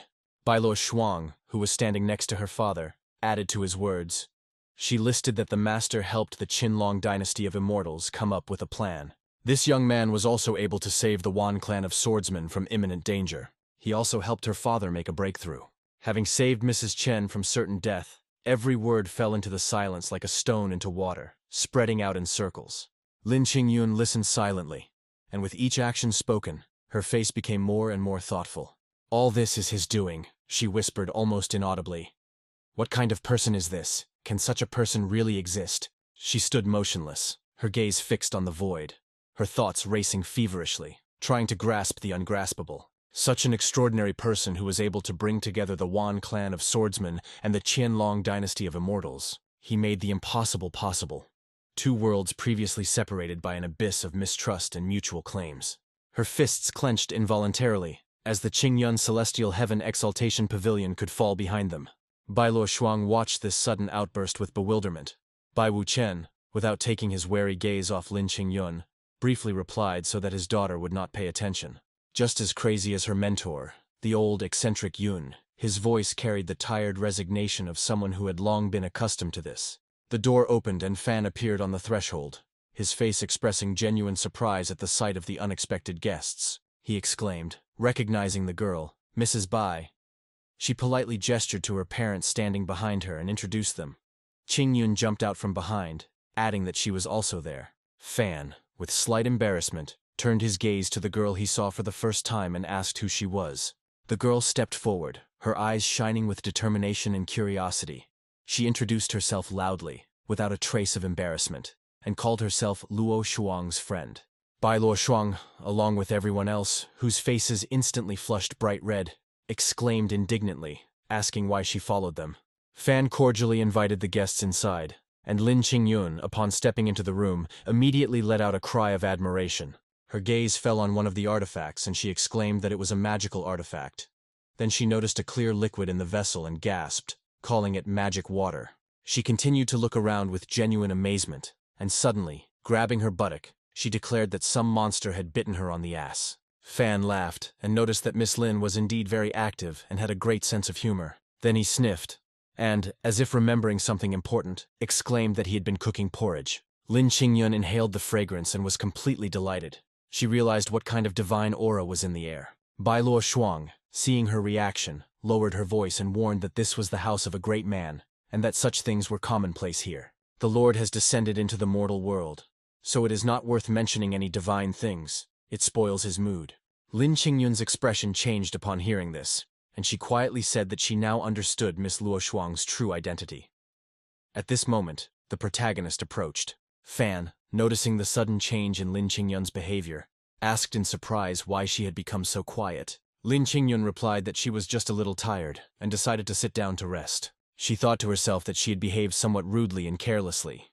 This man was extraordinary, and she needed to become friends with him and leave a good impression of herself. Bai Wuchen and Elder Su, hearing Fan's invitation, politely declined. Miss Lin said that they came without warning in advance about their visit, so they had to refuse, but they thanked them for their kindness. Fan good-naturedly remarked that they were very kind, scratching the back of his head a little embarrassedly. The younger Bai Luoshuang looked at her father and asked in surprise if he had decided not to eat, but Bai Wuchen's gaze was fixed on the bowl of porridge. He couldn't take his eyes off it. His voice trembled as he whispered that it was porridge filled with the great energy of the Tao. How could he have miscalculated so much? He suddenly raised his head and, with difficulty choosing his words, declared that he had changed his mind and wanted to try her. Fan asked again in surprise, but Bai Wuchen, embarrassed, immediately backed down. He muttered that it was nothing, he just quietly thanked Mr. Li again. His daughter was already finishing her bowl of this wonderful-smelling porridge with incredible energy. At this moment, Bai Luoshuang, who was sitting next to her father, suddenly exclaimed excitedly. Her body was filled with a subtle vibration, and her face reflected deep concentration. It was as if she were listening to something inside herself. A quiet but persistent call that had finally broken through the years of stagnation. She turned to her parents and said that it had happened. The parents looked at each other, and their faces reflected great relief and joy. Lin Qingyun's heart turned cold as she watched this scene. She thought that with such success, the Wan clan of swordsmen was threatening the very existence of her pavilion. She must win the favor of this great man by any means necessary. There is no way we can allow the clan of swordsmen to become even stronger. Bai Wuchen gathered his courage and turned to Fan, reminding him that last time his daughter had brought back the painting that Mr. Li had given her, and it had turned out to be extremely useful. Today the gentleman treated them to magic porridge, and in gratitude for this he would like to give him something.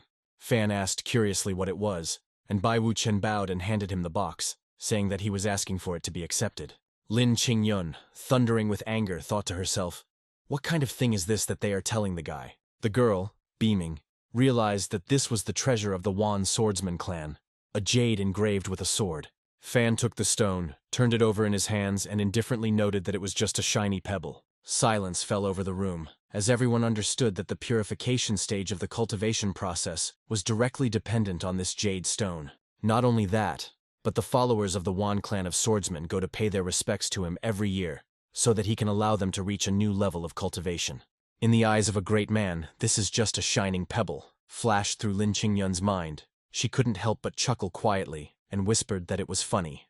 The Wan clan of swordsmen entrusted their greatest treasure to the Lord, and he gave it this appraisal. Fan, ignoring the general confusion, removed the stone, and good-naturedly remarked that it could be used as a light bulb in the evening. Bai Luoshuang, having come to her senses, joyfully exclaimed that they were very glad that he liked it. Then she turned her gaze to Lin Qingyun and asked with a sly smile whether Mrs. Lin had come to visit empty-handed. Lin Qingyun was furious inside, calling her rival a girl in her mind. Out loud, she arrogantly declared that of course not. The treasure of the Qingyun Celestial's heavenly ascension pavilion was much more valuable. She reached into her sleeve but found nothing. Her face lengthened. She had been in too much of a hurry when she went out and had forgotten to take it with her. Fan laughed and gently said that there was no need to worry so much. She just came to visit him. That was already the best gift. Lin Qingyun lowered her head and quietly apologized. She thought to herself that he understood how embarrassed she was, and helped her. Such a kind-hearted person, truly great. Fan, as if remembering something, turned to the guests. He told about one little girl who was very scared, and her mind was somewhat clouded. Bai Luoshuang started. Could it really be that girl? Flashed through her mind. Lin Qingyun hurriedly exclaimed that she knew her, and definitely knew what to do. Now she has to make a good impression to make up for the lack of a gift. She began to reason out loud that if it was fear, then perhaps her soul was damaged. In her pavilion there were many medicines for healing the soul. Bai Luoshuang shook her head and objected. She said that the girl was still young, her soul was not fully formed, and she could not be given these drugs. Lin Qingyun thought about it and said that a jade necklace could be used, and wearing it for a long time could heal a person's soul. However, Bai Luoshuang immediately added that this necklace must be worn for 10 years, or even 20, for it to take effect. She said politely, but with a hint of irony, that Madame Lin's pavilion was truly delightful. Lin Qingyun hesitated, lowered her eyes, and began to speak quietly. As a child, she herself fell into a coma from severe fright. Her master constantly told her stories at her bedside. He couldn't help her feel his presence in any way, so he simply fell into a stupor. Bai Wuchen, who was listening to this story, couldn't help but let out a surprised cry. Even your master couldn't do anything, he asked again. The room fell silent. Lin Qingyun sat with her eyes downcast, her usual self-confidence gone. And then Fan, who had listened attentively to the whole story, firmly said that no. Miss Lin, after listening to her story, he understood what to do. Lin Qingyun said with doubt that of all the spiritual components of a person, the soul is the most difficult to heal. And she asked if Mr. Li really knew what to do. Fan didn't answer directly. He was already deep in thought, and a plan was forming in his head. This is just a stupid method that any mortal can use, but it's worth a try. Suddenly, with unexpected fervor, the mentor said that it was a great honor to live at the same time as such a brilliant person. Fan, as if he hadn't heard him, slapped his knees and announced that he was heading to the city right now to save Nan Nan, turned to his robot Xiao Bai, and ordered him to stay in charge. Everyone present jumped up from their seats. Bai Luo Shuang exclaimed that the great man was leaving, and asked Fan to wait for them. Soon they were standing at the threshold of Aunt Zhang's house. Fan knocked and said that he had come to see Nan Nan. Auntie Zhang clasped her hands when she saw him, and she noticed that there were 4 other cultivators with him. She said that if Mr. Li knew what to do, he should quickly help Nan Nan. Something was wrong with her. It was only getting worse. Lin Qingyun looked at the girl and quietly said that it was indeed that girl. Bai Luo Shuang, full of compassion, said that it was terrible. She really felt sorry for the little girl. She turned to Auntie Zhang and asked her not to worry, assuring her that Mr. Li would definitely help Nan Nan. Auntie Zhang sobbed and thanked them. Fan squatted down next to the girl, took her hand, and gently said that now Nian Fan's brother would tell her a story. He asked her to listen carefully and never be afraid of monsters again. The title of this tale, he said, was Journey to the West. He proudly first briefly informed what the story was about, pacing back and forth. He spoke about how initially the universe was a formless chaos, and how over time, in this chaos, a universal egg emerged, from which Pangu later emerged. The dog, hearing this, exclaimed in surprise that she had seen this book in the closet at his house. Fan immediately began his story. With a swing of his huge axe, Pangu separated yin from yang and created the muddy part, earth, yin, and the light part, heaven, yang.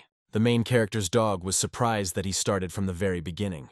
He thought with relief that then he would definitely have time to take a nap and lay down on the ground. But Lin Qingyun and the others, who were listening with growing amazement, suddenly realized that this was the indisputable truth of the creation of heaven and earth.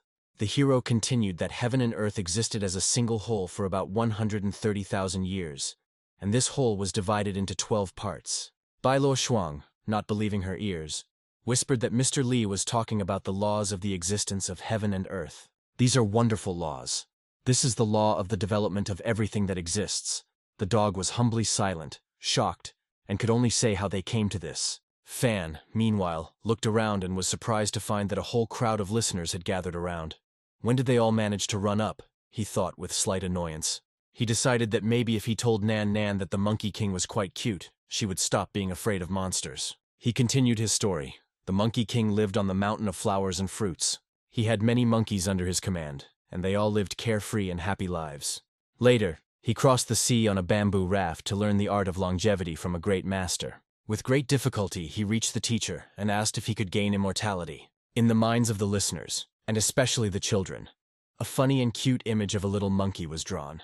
A little girl in the crowd, listening to the story, laughed and told her mother that the monkey was funny. Her mother replied that he was silly. From the whole story, she only heard about the monkey. But these great cultivators listened to the great Tao. Someone from the crowd said with reverence that what Mr. Li says is his personal experience. Fan, tired from the long story, announced that they would finish for today. He sighed regretfully that he had just made his debut as a storyteller, and it was simply incredible. 2 hours later, when the crowd finally woke up from the story, one man discovered with horror what time it was, and groaned that he would definitely get it from his wife. The listeners, reluctant to leave, shouted after him that they were waiting for his story next time, and asked if Mr. Li could continue tomorrow. The mentor remarked with admiration that it was such a truthful and sincere story, adding that he did not know whether they had the right to know such secrets. Fan, who was about to leave, turned around and calmly replied that he could continue tomorrow, but he only asked that stools be brought. Otherwise, sitting on the ground, one could easily catch a cold. The crowd roared with admiration, calling his care magnificent, and the cultivators were delighted. Lin Qingyun waited for the crowd to disperse before walking towards Fan. She lowered her head and quietly said that she had not been able to help him in any way today, and that it was terribly rude of her. Fan asked again in surprise. Then he gently replied that her childhood story had been very helpful today. Telling stories and thus changing children's impressions is a great way to cure all sorts of ailments. He sincerely added that she should come to him again. He thought to himself that he had heard that the Qingyun Celestial Pavilion was one of the strongest cultivators in the clan, and he definitely needed to befriend them. Lin Qingyun froze upon hearing his invitation, her voice trembling as she said that Great Master Li, his humble servant, would definitely return tomorrow. Fan scratched his head in embarrassment after hearing such pompous titles. He said goodbye to Auntie Zhang, and said that he would also go home. But suddenly someone stopped the main character, taking him by the hand. He quietly but firmly asked the gentleman to stay for a minute. It was a man carrying some objects on his shoulders. He introduced himself as Meng Liangjun, and said that he had finally had the chance to see the gentleman with his own eyes. Stories about him thundered in his ears like thunder.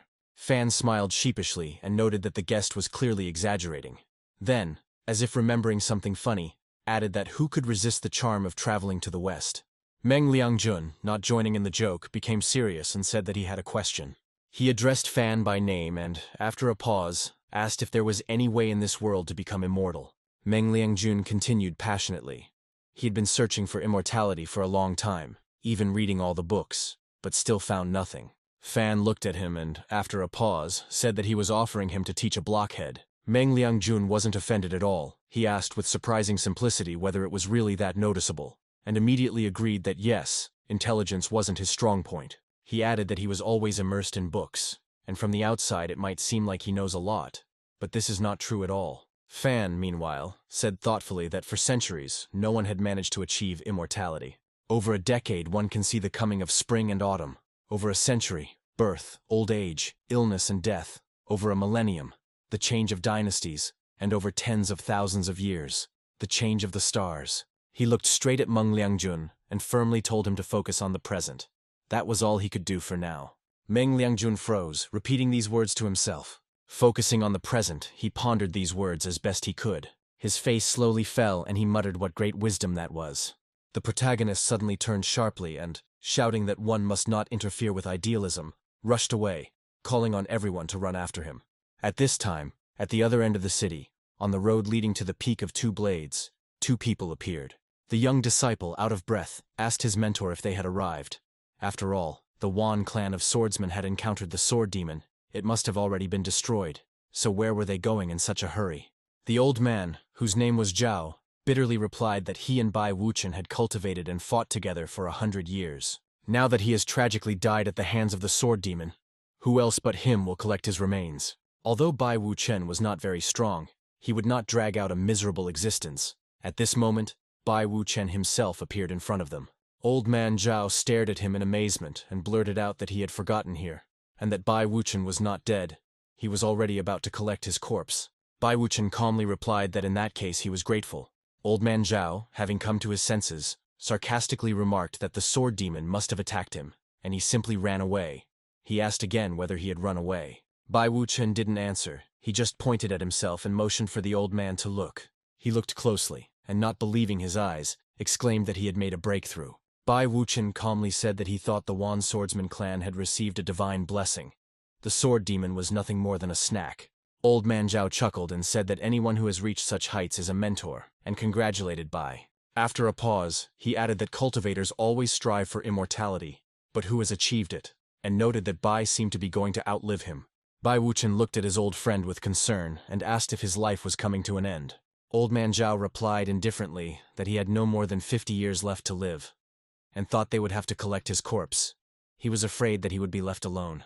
Bai Wuchen quietly said his name, then after a pause added that he admitted that he had made a breakthrough and defeated the sword demon with someone else's help. Old man Zhao asked again in amazement. Bai Wuchen continued that they had taken revenge and that he could not bear to see the old man gradually fade away. Old man Zhao, understanding, asked if he had made something up, but Bai Wuchen was already looking towards the city. He said that they would listen to the story tomorrow, and that Mr. Li was in the city. He was already ready to listen. And in the city, at the gates, a crowd had already gathered. Everyone had gathered to listen to the story of the main character. Meng Liangjun, forgetting about his recent escape, shouted with delight, greeting Fan. He repeated that he had been waiting for him. Meng Liangjun ran up to Fan and spoke excitedly, saying that he understood everything and thanked him for his guidance yesterday. He began to explain that Mr. Li meant that there are laws everywhere. He must experience reality to the fullest extent, and in order to understand everything, he must break the rules. The heroine, listening to this tirade, could not bear it, and exclaimed that he was still thinking about immortality. Meng Liangjun happily confirmed, saying that Mr. Li's approach was so complicated that he could only understand it a little. Then he bowed and said with unexpected seriousness that he thanked her for coming. He will carefully observe what is happening and try to understand all the laws. And then, perhaps, he will understand the full depth of Mr. Li's words. Fan, looking at him, could only squeeze out an exclamation of surprise. Shocked, he whispered that he had grasped empirical knowledge. Meng Liangjun rushed after him, begging him to wait. But Fan had already greeted Bai Luo Shuang and Lin Qingyun who had arrived, and he cordially said that they had come. Suddenly, the main character was alarmed by something in one of the listeners sitting opposite him. Old man Zhao was breathing heavily, but he didn't want to disturb the hero, so he sat quietly. The guy looked at him and asked him directly why his uncle was sweating so much and if he was feeling unwell. The main character handed him his handkerchief so that he could tidy himself up, and he, of course, happily accepted it. Zhao stuttered that he was fine, and thanked the young master with a smile on his face. But in his mind, he was panicking and thinking that something was wrong. The elder from the Heavenly Ascension Pavilion had become his admirer. He was looking at Fan in horror and wondering what the hell kind of guy this was. The Cloud Patriarch, accepting the scroll, then said that he wanted to tell about fate, and that he was extremely glad, for he was destined to become immortal. The protagonist continued the story. The Patriarch said, "It is destined to become immortal." The mentor could not believe his ears when he heard this incredible story. He was in ecstasy. The hero continued. The Patriarch said that exoteric and esoteric techniques are capable of finding a solution to any problem. One only needs to continue to cultivate. For there is no other way to obtain energy. Happiness seeps into the body, and he will spread this teaching. The listeners suddenly realized that this was the path to immortality, told in just a few words. But Fan immediately stopped everyone, telling them not to take it literally. Next to him sat a little girl, Nian. A seal appeared before the hero's mind's eye. The family name belonged to a dynasty, and it would be the one that would be used on the seal. However, he didn't know how to achieve anything in this world, so, he told himself, he needed to listen further. In reality, the rain that had started a few minutes ago intensified, and someone from the crowd shouted that it was raining. The mentor, awakening from his memories, announced that they would return and listen next time. He looked at the rapidly darkening sky and thought that words were like law. Had this gentleman really changed heaven and earth? He understood that another chance might not present itself. Fan, looking at the pouring rain, only noticed with annoyance that he had not taken an umbrella. A sudden downpour of rain, too many problems, he sighed. Someone's desperate cry attracted his attention, and not only his, but also Zhao and Bai Wuchen's. Meanwhile, in Siheiyuan, 10 miles away, on the main character's property, interesting events were taking place. The guy's dog and robot remained here on guard, and were already peering at the creature that was incomprehensible to them. A huge carp circled above the water, its scales glittering. It looked at its pets, but had no intention of doing anything with them. Robot and dog both shouted that the owner's carp had flown away, and that he would be angry. Fan raised his head to the sky, where a bright light was breaking through the thick clouds. He said in surprise that it was the sun, and indeed, the rain suddenly stopped. Fan noted with satisfaction that he must have done many good deeds, and God did not want him to walk home in the rain.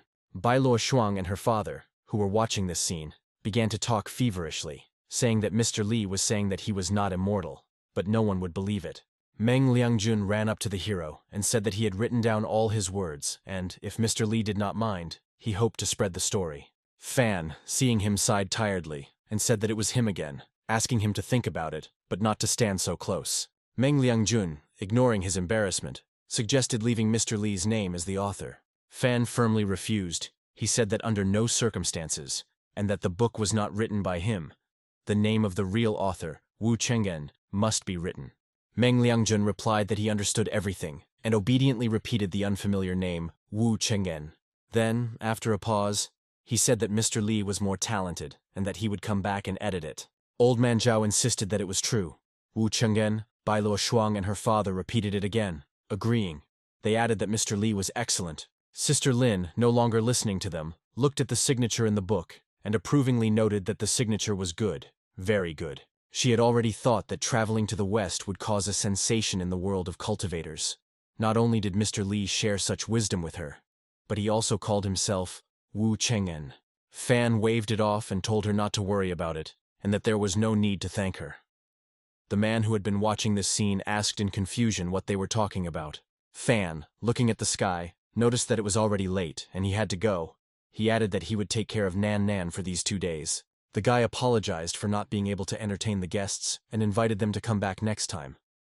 He suggested that they play a game and eat some game together before leaving. The teacher asked Bai Luo Shuang what game meant, and she, with the pride of someone who was the first to meet the great master, replied that of course she understood. Bai Wuchen explained that the last time the leopard injured Nan Nan, after which Mr. Li appeared, he thought that hatred for monsters was born in his heart. In the past, Mr. Li asked them to hunt some game. The girl concluded that this was a hint that just listening to a story was not enough. Something needs to be done. Lin Qingyun, hearing this, was inspired. She said that it was as easy as pie. She would kill several large monsters and send them to Mr. Li. Bai Luo Shuang happily supported her, exclaiming that the Tiger Spirit Lord was a great addition, young and energetic. Old Man Bai, who was standing next to him, chuckled and noticed that it was still the Spirit Master, Lin Qingyun, who chuckled. She replied that if she could only make Mr. Li happy with some Spirit Master, she would send them all to him. Bai Luo Shuang added that Qingyun's right side was also like that, and mockingly asked Old Man Zhao if he didn't know, Uncle Zhao. 100 miles from here, Tiger Mountain, she said casually, telling him her plan. And at this time, on a distant mountain, shrouded in fog, a huge tiger, lying on a stone throne, suddenly felt an inexplicable cold running through his fur. He raised his head, and not understanding the reason for the sudden alarm, asked himself in surprise what was above his head. Fanya's mountain estate was once again crowded while he was busy with his household chores. The door opened and Zhao and Bai Wuchen appeared on the threshold. Next to them lay a two-headed wolf, a three-tailed lion, and a giant tiger. They said that these were modest gifts as a sign of their respect, just a little. But everything was fresh. Fan looked at them, and unable to suppress a smile, thought to himself that if this had been in his past life, he would have been imprisoned for a long time for accepting such offerings. He mentally rejoiced that time travel was super, already tying his apron. He took the animals and, nodding to the guests, told them to pass on while he went to prepare food. He scratched his chin thoughtfully, wondering what to cook. The cultivators had brought him so much good, he needed to thank them properly. He slapped his knee and exclaimed, "Right, let's make some hot shabu-shabu." Soon, thinly sliced meat and fresh vegetables were laid out on the table. A large pot appeared, divided in the middle by a partition. In one half a red, spicy broth was boiling appetizingly. In the other, a light, transparent one. Fan looked over the table setting with pride and praised Xiaobai, his mechanical assistant, calling him a jack of all trades. Xiaobai, blinking his lights contentedly, modestly replied that there was nothing unusual and invited everyone to come to the table quickly. Looking back at the guests, the guy suddenly turned pale. Lin Qingyun, along with everyone else, froze as soon as she glanced at the pot. Her eyes widened, and she couldn't believe her eyes. "Meat," Bai Luo Shuang exclaimed. "It has such an interesting shape." She clapped her hands in admiration. Lin Qingyun picked up the strawberry dessert and asked what it was. How cute and delicious it was. Bai Wuchen pointed at the pot and stuttered out that it was that pot. His voice wavered as she exhaled. The same pattern of the highest principle, yin and yang. Old Man Zhao, who was sitting nearby, took a closer look and reverently confirmed that it was, simply unbelievably, this pot. Yes, this is the story of the great limit and the separation of two forces, yin and yang. One pot, but divided into two parts. The first, spicy broth. The second, meat and vegetables. Here it is, the quintessence of taste, he continued, almost in a sing-song voice. It touches the very soul, cleanses the stomach and intestines, passes through the entire body, nourishes everything on earth. He passed this divine aroma through himself and said, "Here is the endless cycle." The two old men laughed together, anticipating the taste of this dish. Fan, listening to this solemn speech, just shrugged his shoulders. It was just an ordinary pot that these cultivators found in it. But he decided not to pay attention to it and simply invited everyone to the table. However, the guests were confused. They didn't know what it was or how to eat it at all. Fan took the chopsticks and, showing them to the guests, said that they must first take the chopsticks as he showed. He continued demonstrating, "Do it like this, take a piece of meat," everyone repeated after him. Then the main character showed that he needed to dip it into the pot, and everyone did it again as he did. He explained that when the meat is cooked, you dip it in soy sauce and eat it. Lin Qingyun followed his instructions and took the first bite. Afterwards, Bai Luo Shuang did the same, and their taste buds were instantly delighted. Their faces lit up with bliss, as if a volcano was exploding inside. "What a delicious taste," they whispered in unison. The girls kept saying it was incredible and flew away piece by piece. Old Man Bai, looking at them, reproachfully noted that the girls were so unrestrained. He added that it was not advisable for older people to eat a lot of meat and reached for the vegetables. He put a lettuce leaf in his mouth and suddenly froze. His eyes widened. The vegetables were enriched with the energy of the Tao. He exhaled. Fan, hearing this, modestly explained that all the vegetables were fresh. He grew them himself. Old Man Bai, having come to his senses, slowly said that then everything is clear. If Mr. Li himself is growing them, then it is not surprising at all. Bai Wu Chen, who was sitting opposite him, chuckled, turned serious, and turned to Old Man Zhao, telling him to eat more vegetables. Old Man Zhao thought for a moment, nodded slowly, and said that he understood that if these vegetables really contained Tao energy, and he ate enough of them, he might be able to make a breakthrough. He looked at Fan with a new, deep respect. Mr. Li is simply excellent, he said quietly. Fan, not paying attention to these reverent speeches, continued to concentrate on dipping the meat into the broth, thinking only about how the guests would be full and satisfied. The previous category, preceding this division, was Daji, the boundless, the absence of any limit and division, the state when everything was one and nothing had yet acquired form. And now, in an ordinary clay pot, standing on the table of a mere mortal, the great cultivators saw this very root cause of the universe. For them, this was not just the preparation of food, but a sacred act, the materialization of the highest laws of existence, as if nature were reuniting with them. In the mountain thicket, in the shadow of dense tree crowns, two fox sisters were having a difficult conversation. The younger one, her voice trembling with anxiety, asked if the older one needed to transform back, and how dangerous it was. The elder, maintaining an outward calm, explained that in order to acquire human form, it was necessary to pass the heavenly tests of thunder and lightning. If this is neglected, the soul may dissipate right in the process of transformation. The younger one froze, and then quietly asked if her sister believed in her luck, if she would be able to return alive. Even if he could, thousands of years of cultivation would go down the drain, and he would have to start all over again. She suddenly started sobbing and asked what if some horrible lout took her sister away. The elder one wearily asked her to say something more positive. The younger one, without letting up, continued that even if the transformation was successful, her sister would be very weak after it. Cultivators within a radius of tens of miles would sense this and come for her demonic pill. Then, after a pause, she whispered, "Even if the transformation is successful, you will still always be with her." She said that she would always protect her, but it was time for her to go. The younger one cried out her name in despair. The eldest, already rushing towards adventure, said that of course she understood how dangerous it was, but it had to be done. Humans and evil spirits cannot coexist. They just need to take the form of humans. Then she will be able to be of use to the great man. She will be able to repay him for saving her life. Fan, having come out into the forest, looked with annoyance at the pouring downpour. He grumbled that why was this stupid rain again, and why didn't it stop at his command? Drops fell rhythmically on the leaves and the sandy road, and the wind swayed the wet branches. A blinding flash of lightning split the sky, followed by a deafening clap of thunder. The main character hid in a shelter, pressed himself against a stone wall in fear, and whispered that such terrible thunder, could it really be the end of the world? Suddenly he became more attentive and remembered one thing. What he noticed was that lightning only strikes one spot. On the estate, in the pouring rain, stood several figures.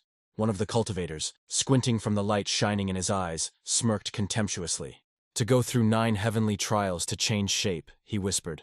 "What a foolish creature, to risk his life like that." His companion, without hiding his greed, replied that it was simply manna from heaven. All he had to do was take his demonic pill, and then making a breakthrough would be as easy as pie. Meanwhile, in the already sunlit clearing, a girl with bright ruby eyes woke up. She decided to get up and look around. She was wearing only a light cape that showed through her naked body. Suddenly she became frightened and heard someone's displeased voice nearby. Turning around, she noticed that someone was approaching, as evidenced by the moving bushes. But as soon as Fan stepped forward, he was stopped by an invisible barrier, and he discovered with annoyance that all the roads were wet. All his work was in vain. Seeing the stranger, he was suddenly taken aback, not knowing what to say to her or what to do. For several minutes he stood in a stupor. The girl sat on her haunches, and also did not know how to start a conversation. The guy closed his eyes in embarrassment, because in front of him was a girl of incredible, dazzling beauty, with long pink hair and beautiful eyes. Then, as if coming to his senses, he waved his hands in panic and muttered that he had brought disaster upon the entire country, having seen something he should not have. He was about to retreat, but the girl looked up at him, her lips moving silently. She recognized him. She was just incredibly lucky. Having barely changed her form, she immediately met her benefactor, she whispered. The events of 3 years ago flashed before her mind's eye, when, as a mere 7-tailed fox, she was wounded by cultivators. Luckily, she was saved by the master, and not only was her body healed, but she was given a chance at a new life. Then her wound healed quickly, and she felt great again, all thanks to the main character. She acquired a new appearance and was able to become a 9-tailed fox, as she had long dreamed of. Thanks to all the higher powers, she was able to turn into a human and meet him again. She looked at Fanya, and there were tears in her eyes, and he, confused and embarrassed, suddenly noticed that she was shivering from the cold. Noticing that the guy was approaching and not looking at her, she asked what he wanted to do. The hero stepped towards her and, throwing off his jacket, threw it over her shoulders. "Don't worry," he said. "He's a good guy and won't harm her." And he also added that she was very weak and needed treatment. She just looked at him silently, unable to utter a word. And in the thick of the forest, hidden from prying eyes, the little fox watched this scene in horror. Her heart was breaking with pain and rage. The girl feverishly thought that her sister had survived the transformation, and that now she was very weak and wouldn't last even a month. The sister was already running after the two people, running through the worst-case scenarios in her head. She understood perfectly well that if it weren't for this man, her sister wouldn't have changed her form and wouldn't have been on the brink of death. Although the girl, it seems, did not look upset in the arms of the main character. The fox still didn't trust people, especially this guy. Her little claws dug into the wet ground and she said, "If she dies, she will kill this bastard." The news of the transformation of the powerful spirit instantly spread among the cultivators. Everyone within a radius of hundreds of miles felt the shaking of the heavens and rushed towards the source. Lu Shuyu, standing by the window, said with alarm that they were all heading towards Mr. Li. Her mother, standing nearby, replied that she had also seen the thunderous sky. The girl added thoughtfully that this monster had abandoned 1,000 years of cultivation, and asked what he was trying to achieve. Lu Shuyu noticed that the demonic pill was very valuable, and there would be many people who wanted to get their hands on it. She added with concern that the loud noise might disturb Mr. Li. Lu Shuyu said excitedly that if he didn't sleep peacefully, he could damage his health, and his mother noted with a slight smile that she was so worried about this. The girl, embarrassed, firmly stated that she would not allow this to happen. At that moment, Lu Shuyu's father, the Emperor, appeared at the door, and the girl called out to him in surprise. The Emperor, maintaining his dignity, explained that since his daughter had told him about the master's affairs, he thought that he might live in the Qianlong dynasty. "It is an honor for their dynasty," he added with fervor, "that if the master is insulted, then it is their fault. If he leaves when they come to him, it will be a huge loss." Lu Shuyu, beaming, supported her father. The Emperor briefly threw, "Shuyu, go." The girl responded joyfully, and in surprise, she would not dare to disobey her father. She swore that if anyone dared to disturb the master's rest, they would settle everything on the spot. Meanwhile, old man Zhao, who had just made a breakthrough, was next to Bai Wu Chen. He congratulated his old friend and noted that he was now immortal again. Old man Zhao, holding back a smile, replied that it was all thanks to the master's Chinese cabbage. Then, looking at Zhao, Bai said that they were the same, and that he was the only one who made a breakthrough and became Lord Li's gatekeeper. Zhao paused for a moment and then replied that, of course, he hadn't planned to be the only one to have such an opportunity. He simply didn't want the master to be bothered by all sorts of flies. Old man Bai chuckled and noticed that they had similar thoughts. He suggested making a little noise and seeing who could drive away the most flies. Their competition in the mountains created glows that could be seen from afar. Meanwhile, in a secluded mountain dwelling, Fan was comforting a girl who was trembling from weakness after the transformation. He gently told her that this was a very secluded and safe place, and that she shouldn't worry. The thunder may still be there, but it's safe here. The girl, still not believing in the reality of what was happening, quietly said, "Yeah." Then, gathering her strength, she said that she would listen to the master. Fan, noticing how pale she was, said with alarm that her life was in danger due to the injury and offered to treat her. The girl repeated again that she obeyed the master. Fan, after a pause, added that she should rest. He added that if she had nowhere else to go, she could stay here, and she again agreed. Fan hesitated and asked what her name was. The girl, looking at him, again said that she obeyed the master. Fan exclaimed in confusion that she couldn't call him master all the time. Didn't she have a name? The girl lowered her eyes, then slowly raised them and looked at the hero, quietly answering that she couldn't. Fan understood. He suddenly saw her whole story clearly. She served in a wealthy family where no one appreciated her. No one should have to drink the bitter cup of suffering, and she didn't even have a name. One day she managed to escape, taking with her only a few rags. Homeless, robbed, seriously wounded, but she had to somehow cope with it on her own. The guy thought that if he helped her, it means he is now her savior. According to the plot, if you are polite and tactful, she will want to repay with her body, and then they will be able to live together. The hero looked at her and firmly told her not to worry about what she had to go through. From today on, he will take care of her. If there is no name, he will call her Daji. The girl froze. Daji, she whispered. Mr. Lee came up with a name. She quietly replied that she was obeying the master and wanted to tell him something important. However, Fan had already turned away, muttering that he would first prepare the potion. Fan, excited by his own courage, thought that he had never been so close to a girl without being in a relationship with her. Suddenly he thinks that he is frivolous, but he reassures himself that he seemed to be behaving in a friendly manner, so everything is probably fine. He immediately wanted to forget about these thoughts, and happily ran to make the mixture. The girl was left alone in the room, looking around to see that there was definitely no one else in it. She exhaled. Then she laughed to herself, with a slight blush on her cheeks. She repeated her now proper name to herself several times. She really liked it. Meanwhile, Bai Wu Chen and Old Man Zhao, recovering from their meal, turned to Miss Lin and said that thanks to her, the two old men had recovered. The girl, embarrassed, replied that they were too polite. Then she suggested joining forces. Old Man Zhao and Bai Wu Chen looked at each other, not understanding what kind of fish she was talking about. Suddenly a voice was heard asking the girl directly who she was talking about, what kind of fish it was. At that moment, a majestic figure appeared, and it was he who asked such a question. All three, not believing their eyes, shouted out that the emperor had come.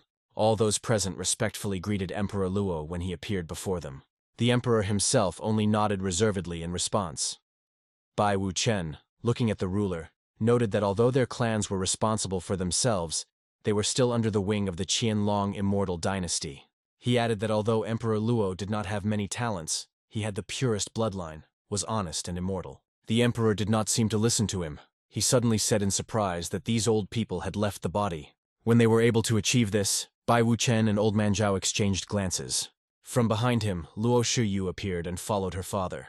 She heard his question and briefly guessed that Mr. Li must have helped. Old Man Bai confirmed this and added, already addressing the emperor, that Lord Li helped the Wan clan of swordsmen deal with the sword demon. He handed him the scroll and also facilitated a breakthrough, thereby prolonging his life.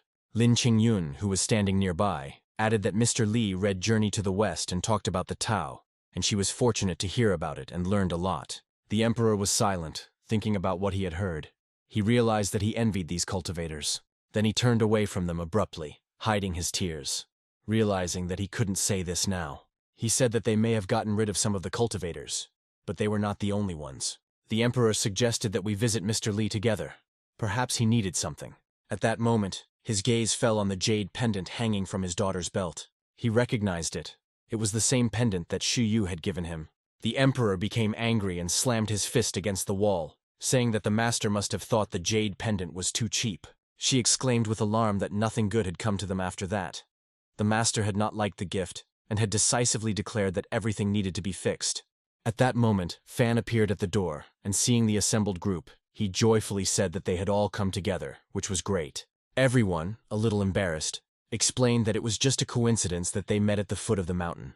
Luo Shuyu then introduced her father, stating his name as Luo Jinghong and specifying that he was the emperor.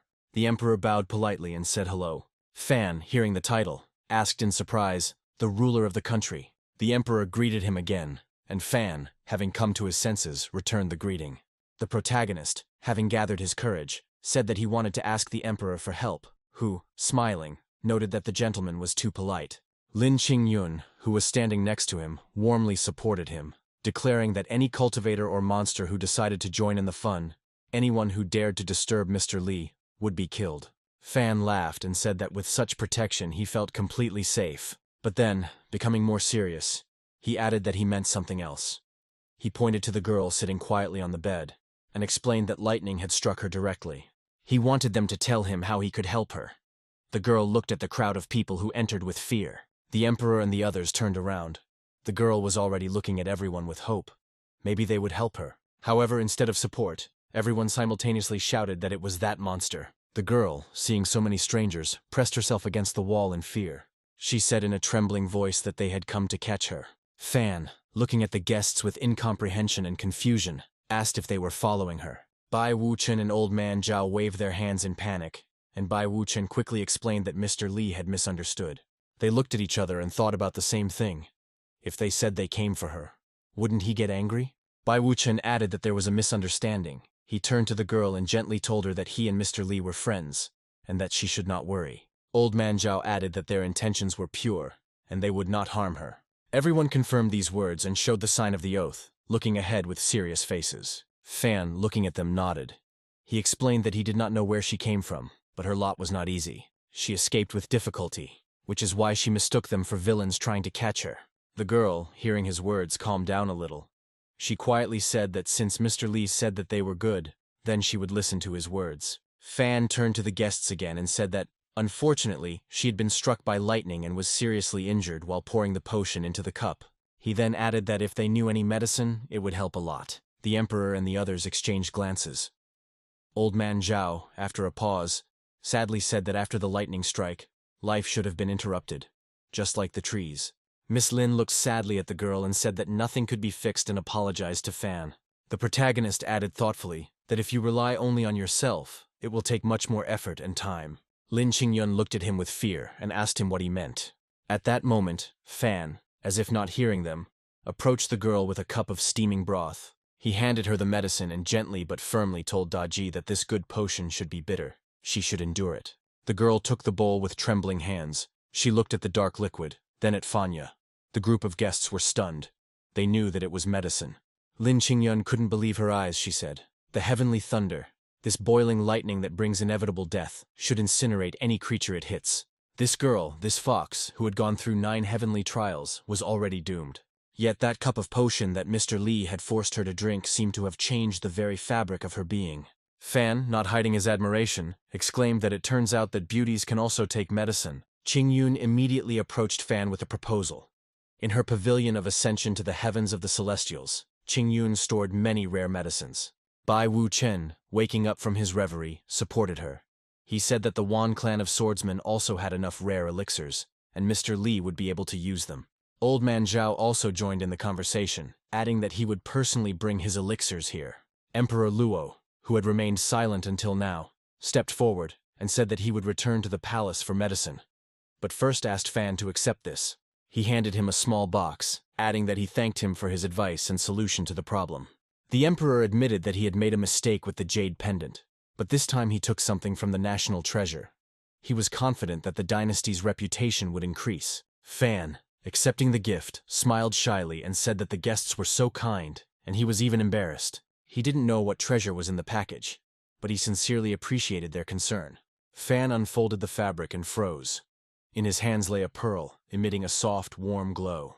He said in confusion what it was, and those present gasped in front of the creature that appeared. Bai Wuchen exhaled in disbelief. This was the Dragonfire Pearl, the treasure of the immortal dynasty. The main character held a magic ball in his hands and looked at the dragon with a smile and some embarrassment. Suddenly, this dragon found itself locked in a magic ball. Only a small trace remained of it, smoke near the ball. Now all eyes were riveted here. The Emperor, who was standing next to her, stared at the pearl in amazement. She couldn't believe what was happening. The greatest treasure of the prosperous Nai Qianlong immortal dynasty. Lin Qingyun added that the Dragonfire Pearl was the soul of an ancient dragon, which even the Emperor himself treated with respect. This same pearl, as soon as it saw Li and Fan, became frightened and changed its form, hiding. The Emperor, looking closely at the pearl, noticed that it had just emitted a flame. It was so fast that it could hardly be noticed. The protagonist confirmed that it was true. She was starting a fire, adding that it was simply incredible. Fan, watching the tiny flashes of flame erupting from the pearl, exclaimed in admiration that she could even launch fireworks. He addressed the guests with gratitude, saying that last time they gave him a light bulb, this time a lighter, and that cultivators have so many cool gadgets. The guests, beaming with happiness, replied that they were very glad that Mr. Li liked it. Fan, after a pause, seriously added that he couldn't just take advantage of their kindness. Next time he would definitely prepare gifts for them. Emperor Luo, hearing this, rejoiced inwardly. Could it be that Emperor Luo hastily assured him that it was not worth it? It was not worth it, and that they were already leaving to prepare the medicine.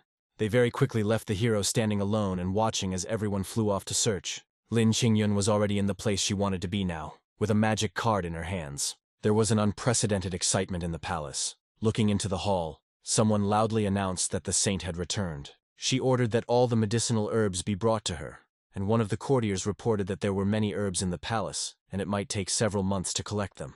He respectfully asked what had happened, and why there were so many herbs. The girl thought about it. She admitted that he had said the right thing, and she had not thought it through properly. Then, after thinking for a bit, she decided that she needed to collect the most precious herbs from their palace, and that would be quite enough. The courtiers asked in horror but only said, "Wonderful." In panic they whispered, "What a nightmare." At this time, peace reigned in Linian Fan's house. Fan, standing on the threshold of his modest garden, addressed the girl who was standing quietly nearby. He pointed to a dog basking in the sun and introduced him as Daji. Although he was not a purebred, and by no means a handsome dog, he was very obedient. Then he called over the mechanical assistant and said that this was Xiaobai. He was looking after the house and yard, and if there was anything that needed to be done, you could entrust it to him. Xiaobai, flashing his lights, respectfully addressed the girl, calling her mistress. Fan, embarrassed, gently reproached Xiaobai, saying that he was saying too much. Daji looked at the garden, at the dog, at the mechanical servant, and could not believe her eyes. "Divine dog, spiritual puppet," she whispered. "Even the grass in this garden is filled with divine energy." She asked if this is normal. She thought about how she had originally planned to become a human, give birth to and raise Mr. Li's children, and protect his peaceful life. But this whole situation, Mr. Li is too great a person. Can she even stay by his side? Is she worthy of being by his side? She looked up at Fan with a doubtful expression and quietly asked if she could really stay and live here. Fan looked at her in surprise and replied that she could stay. If she doesn't mind, this will be her home. The girl was delighted. Daji, unable to contain her feelings, bowed low and said that she would serve him faithfully and truly. Fan smiled softly and said that they would treat each other with respect. They were equals. Daji froze, repeating the word equal to herself. She lowered her eyes and quietly admitted that she didn't know how. She thought she was incapable of such a thing, Fan, seeing her despair. Understood. A runaway girl, a victim of social oppression, he thought. He firmly told her not to worry, and promised that he would teach her everything. To begin with, he suggested starting with a game of chess, and suddenly, out of nowhere, a table with a chessboard appeared. Daji looked at the board he took out in surprise and asked what it was. Fan replied that it was chess. Daji, still puzzled, remarked that she knew what it was. But why would they play chess out of the blue? Fan, looking at the board, calmly explained that people on both sides of the chessboard are equal. Whether it is an emperor playing with a beggar or a teacher and a student, on the chessboard none of this matters. Daji listened, and gradually her face brightened, and she whispered that she understood. Fan, pleased, began to explain the rules. He spoke softly and patiently, showing how the pieces moved. Daji watched his fingers carefully as they moved the wooden pieces across the checkered board. The girl was amazed to realize that Mr. Li was explaining the concept of yin and yang to her using the example of a game of chess. Daji was seriously injured during the transformation. Her path of understanding was wrong. However, Mr. Li corrected this by using a simple game. This was his true plan. The guy watched as the girl, who had recently been trembling with fear, now leaned over the board with interest. A strange feeling arose in her heart. Mr. Li is so kind, she thought. The girl listened attentively to all the words of the guy, who repeated that games are the best way to feel something. Inside, her soul was turning over. For the first time, someone treated her like this. Her feelings were off the charts. Suddenly Fan, who had been carefully studying the position, quietly said that black had won. Fan looked at the girl in surprise and asked if she wanted to see. Daji raised her shining eyes to him and said with deep gratitude, "Thank him very much." She understood everything. She was ready to follow the master's orders. She repeated these words again and again. Tears already welled up. She fell to her knees, seeing her salvation in the hero. Fan looked at her in confusion, not understanding what exactly she understood. He reminded her that he had just talked about fair and equal treatment, and she shouldn't react like that. But Daji, without raising her head, replied that she greatly appreciated the master's care, and therefore was ready to serve him all her life. She added that she will work hard and overcome any difficulties. Fan listened to her and felt panic boiling inside him. Serving the master, working hard, coping with any difficulties. This was a real test for him. He ordered himself to keep control, but he was doing a poor job of it. Although he believed that equality was better, he still said that if she insisted, then let her do as she knew. At this time, two of his pets, Dahe and Xiaobai, were looking at him.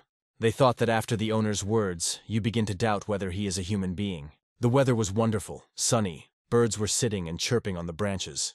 Fan, wanting to distract himself and do a good deed, announced that he would go outside and collect vegetables to make Daji dumplings. He walked out the gate and immediately froze. Near his house, that same scribe, Meng Liangjun, was squatting and looking at the entrance with awe. The protagonist stood in a stupor for a while, not understanding what he needed to say and what this man was doing in his house. The guy demonstratively made a questioning hum, drawing attention to himself, which was the only thing he could think of doing. Since the sudden guest did not immediately notice that Fan had already left his estate, this sound actually attracted him. Meng Liangjun, noticing Fan, exclaimed joyfully and wished him good morning. Fan asked what he was doing there. Meng Liangjun replied that he was attracted by the paired inscriptions at the entrance. He also added, with a completely unperturbed look, that he hoped he had not disturbed the gentleman. Fan waved his hand sheepishly and said that he was not himself when he wrote these preambles. He scribbled some nonsense, and to prevent him from taking it seriously, Meng Liangjun hotly objected that no, addressing the hero as his master. He explained that there was something he had never been able to comprehend, and that was why he had come to ask. He didn't think he would know the answer before he saw Mr. Li. He pointed to the tablets and said that although it was a small thing, he, Liang Jin, was able to benefit from it. The disciple listened to Mr. Li's teaching the whole time and watched carefully. As soon as he said the final sentence, no matter whether it was an ant or a star, the protagonist quickly disappeared. Standing on the other side of the already closed gate, he said, "Out of sight, out of mind." As soon as Meng Liangjun noticed that Mr. Li had walked back away from him, a sad expression appeared on his face. He climbed back onto the rock he had been sitting on before, thinking regretfully to himself that the gentleman had not even had time to listen to him. Sitting in place, he continued to look out for the inscriptions on the wall, consciously thinking about them. Meanwhile, it was already getting dark, and the last rays of the sun were falling on Lini and Fan's plot. Two breathless figures appeared in the sky. The Emperor, clutching in his hands the precious elixirs collected in the Qianlong dynasty, announced that they must deliver them to the master first. However, he suddenly froze, his face distorted with alarm, and exclaimed that there was a demonic aura ahead. Lu Shuyu, having understood everything, exclaimed with alarm that Mr. Li was there. Emperor Luo added that this demonic aura was as strong as 2 demon kings, and he was afraid that they were here to find the inner alchemy of the evil spirit. If they disturbed the master, there would be trouble, so they moved forward with even greater speed. Meanwhile, in the forest surrounding Fanya's estate, 2 dark figures glided silently between the trees. One of them sniffed and grinned contentedly, having smelled the scent of that 9-tailed fox. The second one, squinting, noticed that, to his great surprise, she had transformed, and it didn't take much effort on her part. As a 7-tailed beast, she managed to escape, but this time she was not so lucky. Another huge monster offered to take advantage of her condition and finish her off. They approached the estate and noticed a figure standing at the entrance. Although it didn't happen right away, at first they simply walked past Meng Liangjun. One of them, who looked like a huge cat, turned away, looking at the stranger and chuckled meaningfully. Then the second one joined in. He looked like a bull with a ring in his nose. The bull-like monster indifferently mentioned that there was some passerby there, but did not attach any importance to it. However, the second one had already fluffed up, released his claws and stuck out his tongue. He ordered to catch the fox. But when they tried to step onto the path leading to the house, this man, Meng Liangjun, appeared in front of them and firmly said that they should not be here. Salvation comes only to those who repent, so he told them to leave. The demons were taken aback for a moment, and then one of them laughed contemptuously. "A mere mortal," he said, adding that he looked like an ant. But the bull came there to save him and released a column of energy from himself. The demon looked with contempt at the man standing in front of him. The demons looked at the guy's face and didn't understand why he was so calm in front of them. Their claws, glowing with an ominous crimson light, were already ready to fall upon the impudent mortal. Meng Liangjun didn't even move. He stood at the threshold of the holy monastery, and his thin, almost frail figure suddenly seemed as unshakable as a 1,000-year-old rock. There was no fear in his eyes, only a calm, deep sadness. He quietly spoke a few words, addressed not so much to the demons as to the universe itself. Meng Liangjun had already begun to deliver his speech, in which he wanted to draw attention to Mr. Li. He said that this place, Mr. Li's house, should not be desecrated by such scoundrels as these monsters. The monster repeated through his teeth that he had intended to spare the insolent fellow's life, but since he wouldn't close his mouth, it meant he was asking for his own death. The demon froze. His hand, already ready to deliver a crushing blow, suddenly began to tremble. However, Meng Liangjun had no intention of reacting to their attacks, and their power seemed to pass him by without affecting him at all. The crimson light on his claws faded, and a strangled wheeze escaped his throat. How was that possible? The only response was a calm, almost gentle dust to dust, ashes to ashes. The guy looked at these two, without a single fear in his eyes. He was confident in his strength. The second demon, who had witnessed this scene, recoiled, his face distorted by animal fear. The two of them muttered, No, that they were wrong. Joked that they would leave now. But it was too late. Meng Liangjun's wrath fell upon them. Their bodies had already begun to disintegrate, falling into dark dust on the forest floor, mixing with the withered leaves. Meng Liangjun lowered his hand and calmly looked at the place where his opponents had just stood. He thought about how difficult it was for animals to follow the path of cultivation. How many centuries they had to overcome to gain shape and strength. But these two chose the wrong path, the path of violence and greed. He only helped them start all over again. He turned and froze again, looking at the paired inscriptions at the entrance to the estate. The sun shone through the dense foliage, and the hieroglyphs carved on the wooden tablets glowed softly, as if absorbing the heavenly light. Emperor Luo and his daughter emerged from around the bend in the path, out of breath, and stopped dead in their tracks when they saw the lone figure of the scribe standing at the gate. Meng Liangjun turned to them and bowed politely. With the dignity of a true sage, he explained that he had merely met two lost people and helped them find peace. His voice sounded even and dispassionate, as if he were talking about something quite ordinary, like collecting herbs or making tea. He then respectfully addressed the emperor and Lu Shuyu and asked if they were heading to Fan. Those standing in front of him greeted the guy, and the emperor remembered how, not long ago, he had laughed at this eccentric scribe. Now he realized with horror and admiration how deeply mistaken he had been. He quietly, almost to himself, thought that student Meng had apparently reached a level of understanding that they, the old men who had spent centuries in cultivation, had never even dared to dream of. The girl, noticing that the guy was about to leave, asked where he was heading now. Her father stopped her, saying that this was not a proper question. Meng Liangjun answered briefly, like the protagonist's story, he wants to go through the path from there and comprehend the power. Then Lu Shuyu asked if it wasn't better to wear shoes for such a long and scary journey. The guy smiled and explained that the touch of his bare heels helped him better understand the power of heaven and earth. The emperor and his daughter looked at each other and said that this guy was strange, but they understood that he was not like them. Improving does not mean being perfect. However, such was the path of Meng Liangjun, such is the path to the Tao. At that moment, the door of the estate opened slightly, and Fan appeared on the threshold. He saw Shuyu and the emperor, and asked in surprise what they were all doing there. Shuyu, upon entering the estate, first told Fan about the meeting at the entrance. The protagonist asked if the scribe had really sat there the whole day. Then Fan said that he kept asking him about the essence of immortality, and he explained it to him so many times, but he still couldn't understand. Afterwards, as if remembering something, he turned to Emperor Luo and Bai Luo Shuang and said that he had never thanked them for the herbs they had sent. He pointed to an elegant jade bracelet, looked up, saw the frozen guests, and asked what was wrong with them. They looked first at the bracelet, then at Fanya, and thoughts raced through her head. That scribe, he managed to comprehend the essence of immortality.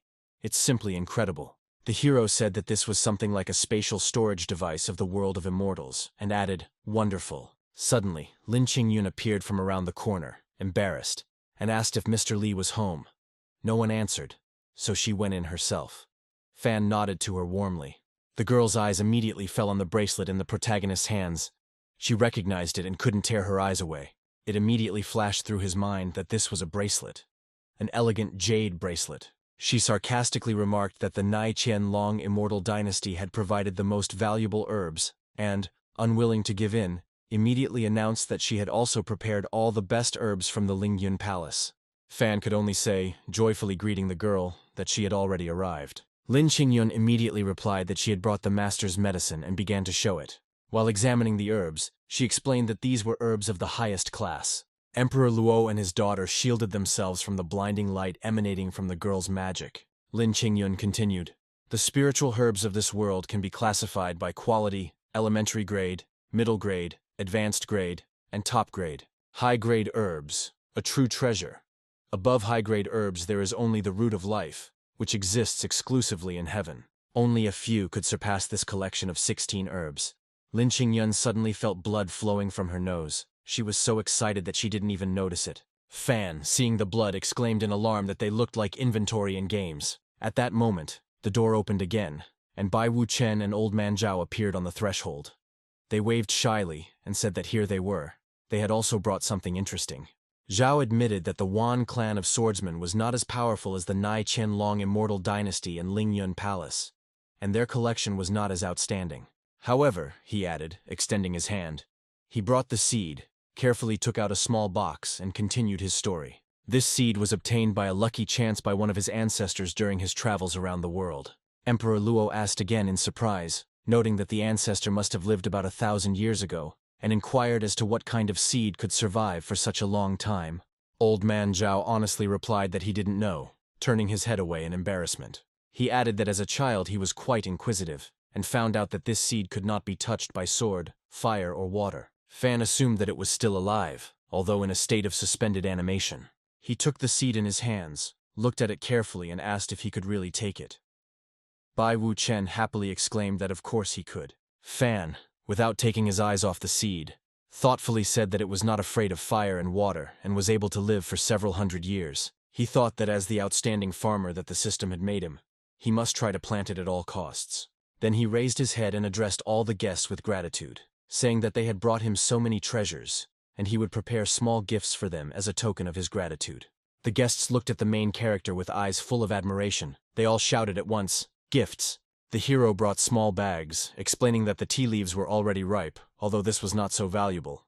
But he grew them himself. They were quite fresh and healthy. The guests looked at each other, the same thought flashing through their heads at the same time. Tea grown by Mr. Li himself. This was a priceless gift, surpassing any treasure. They bowed low, accepting his generous offer.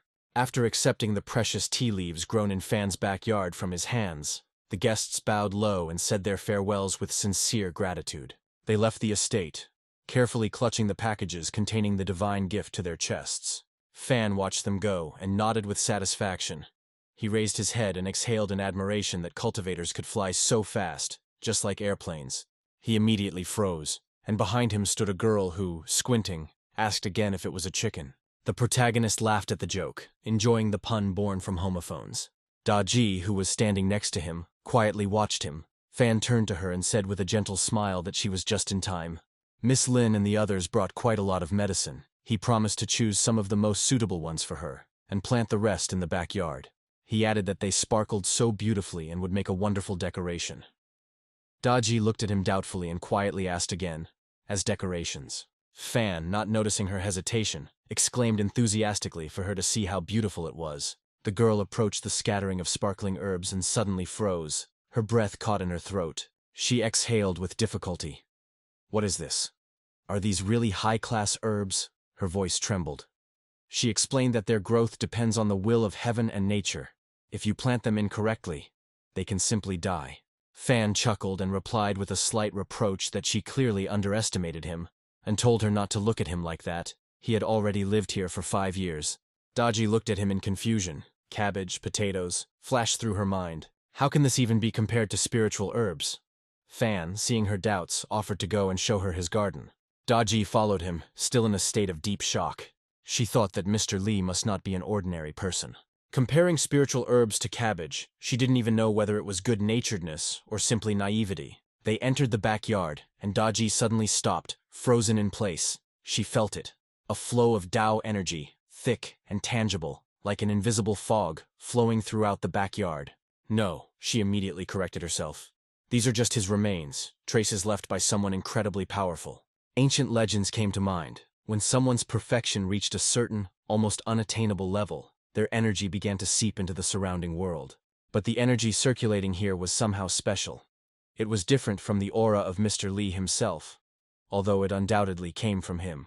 She couldn't find an answer, and this only increased her awe. Fan, noticing her sudden silence and frozen figure, turned around and asked with concern if everything was okay. Daji shuddered, as if waking up from a deep sleep, and shook her head quietly, replying that she was just a little shocked and asking for forgiveness for her reaction. Fan laughed and said that it was okay, and admitted that although he was not good at many things, this garden was his real treasure and pride. He added thoughtfully that they had had so many guests lately, but no one had ever come into the backyard.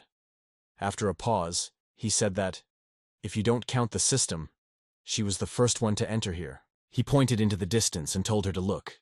They were growing those same 16 herbs that the guests had brought. He asked what she thought of them, whether she liked them, and immediately a slight blush appeared on his face. Daji looked at the herbs, but her thoughts were occupied with something else.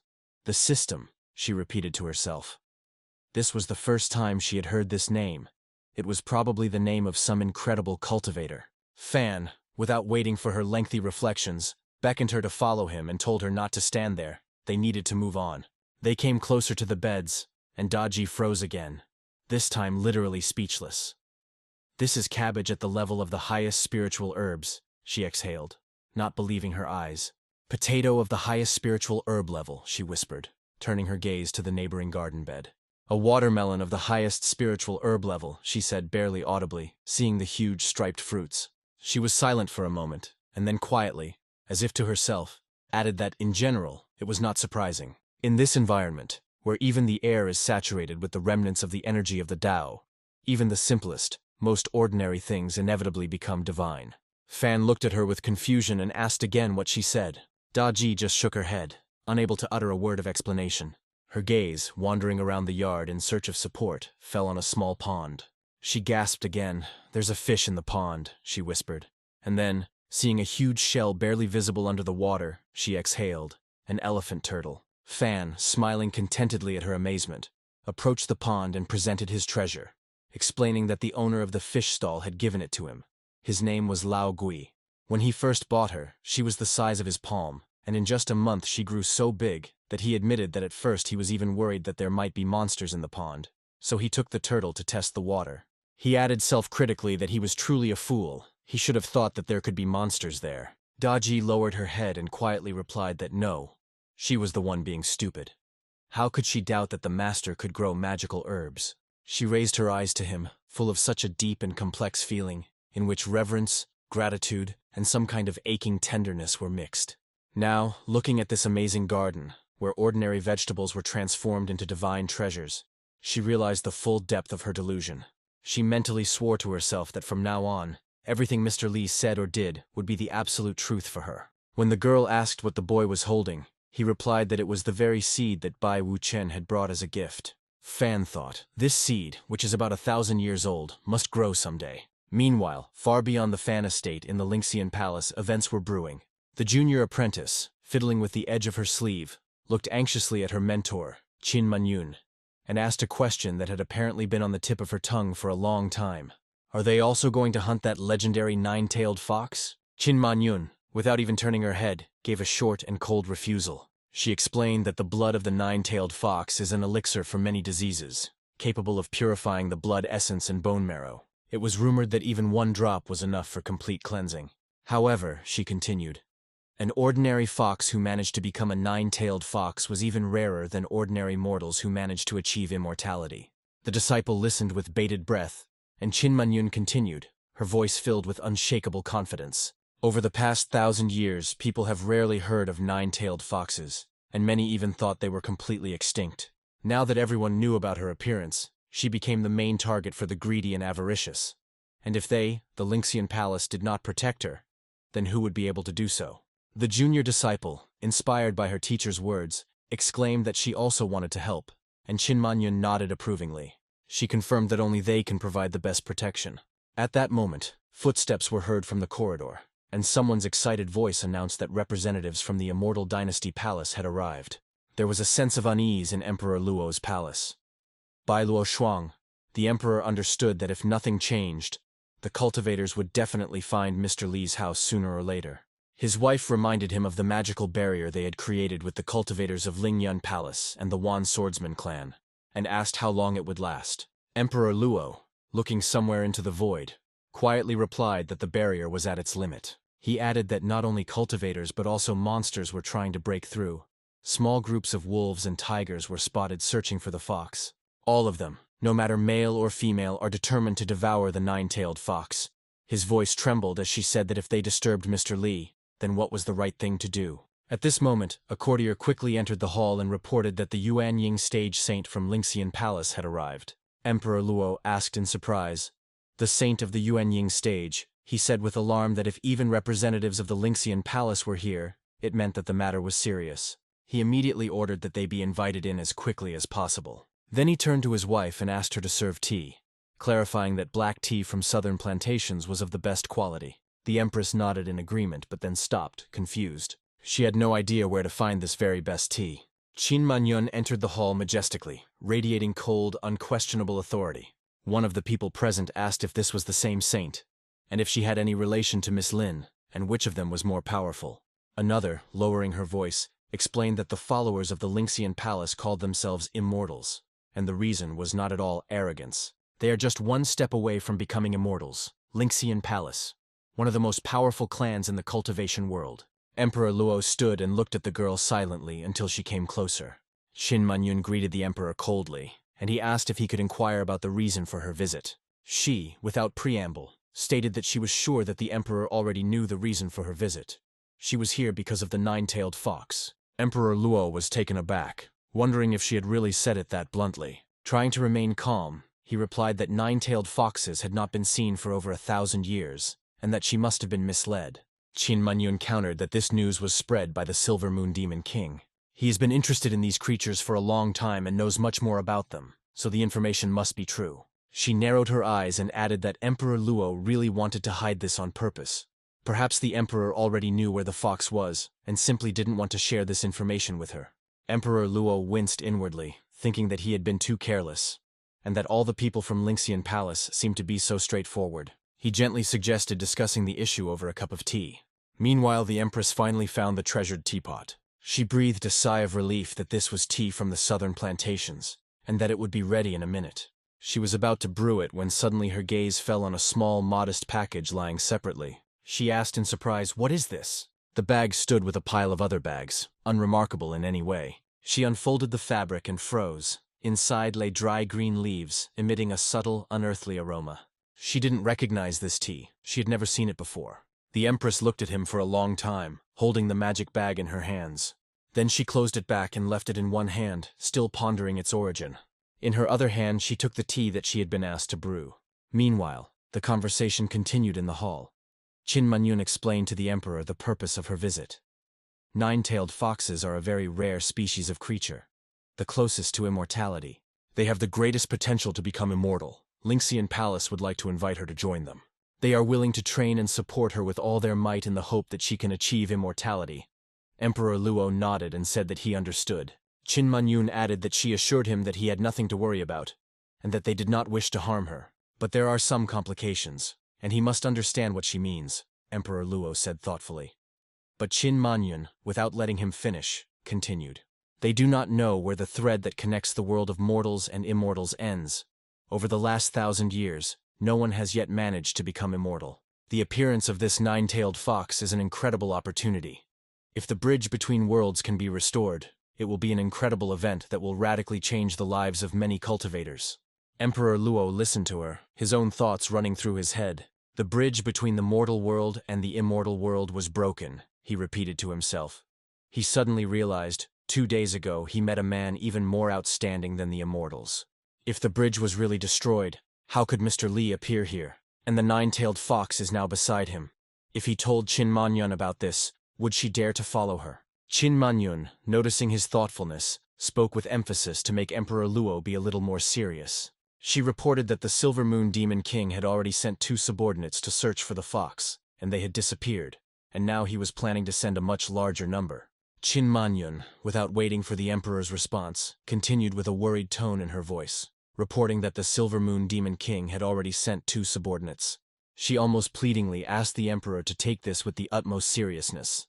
Emperor Luo, as if not hearing her words, pointed to the teacups and quietly said that he asked for some tea. Qin Manyun, somewhat puzzled by this change of topic, mechanically accepted the cup from the Empress. Emperor Luo, barely concealing his excitement, replied that it was indeed unusual, and added that he would be very grateful if she shared this cup with him. Qin Manyun, still under the impression, automatically agreed. She smelled the aroma coming from the tea and suddenly raised her head sharply. Her face reflected the deepest surprise. She muttered that this tea was really unusual. Emperor Luo, smiling contentedly, confirmed that yes, it was indeed unusual, and proudly added that his tea collection was simply magnificent, and even Qin Manyun was impressed. But then his smile faded. He frowned and muttered that he didn't remember such tea in his collection. Suddenly it dawned on him, and he whispered that perhaps this was the tea that Mr. Li had given him. He turned sharply to Qin Manyun, and the question of what was most important for a cultivator hung in the air.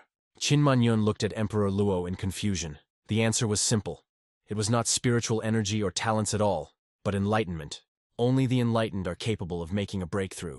For most cultivators, this journey takes a lifetime. Just 1 cup of this tea helped me achieve enlightenment. The girl looked up and said that it couldn't be compared even to the best tea in Lingxiandao Palace. She came to this conclusion after tasting just a sip of this divine tea. Qin Manyun, amazed by its taste, timidly asked permission to take this tea with her. Emperor Luo, instead of answering, only turned white in the face and could hardly contain his anger. Qin Manyun looked at him in surprise, not understanding why he was so angry.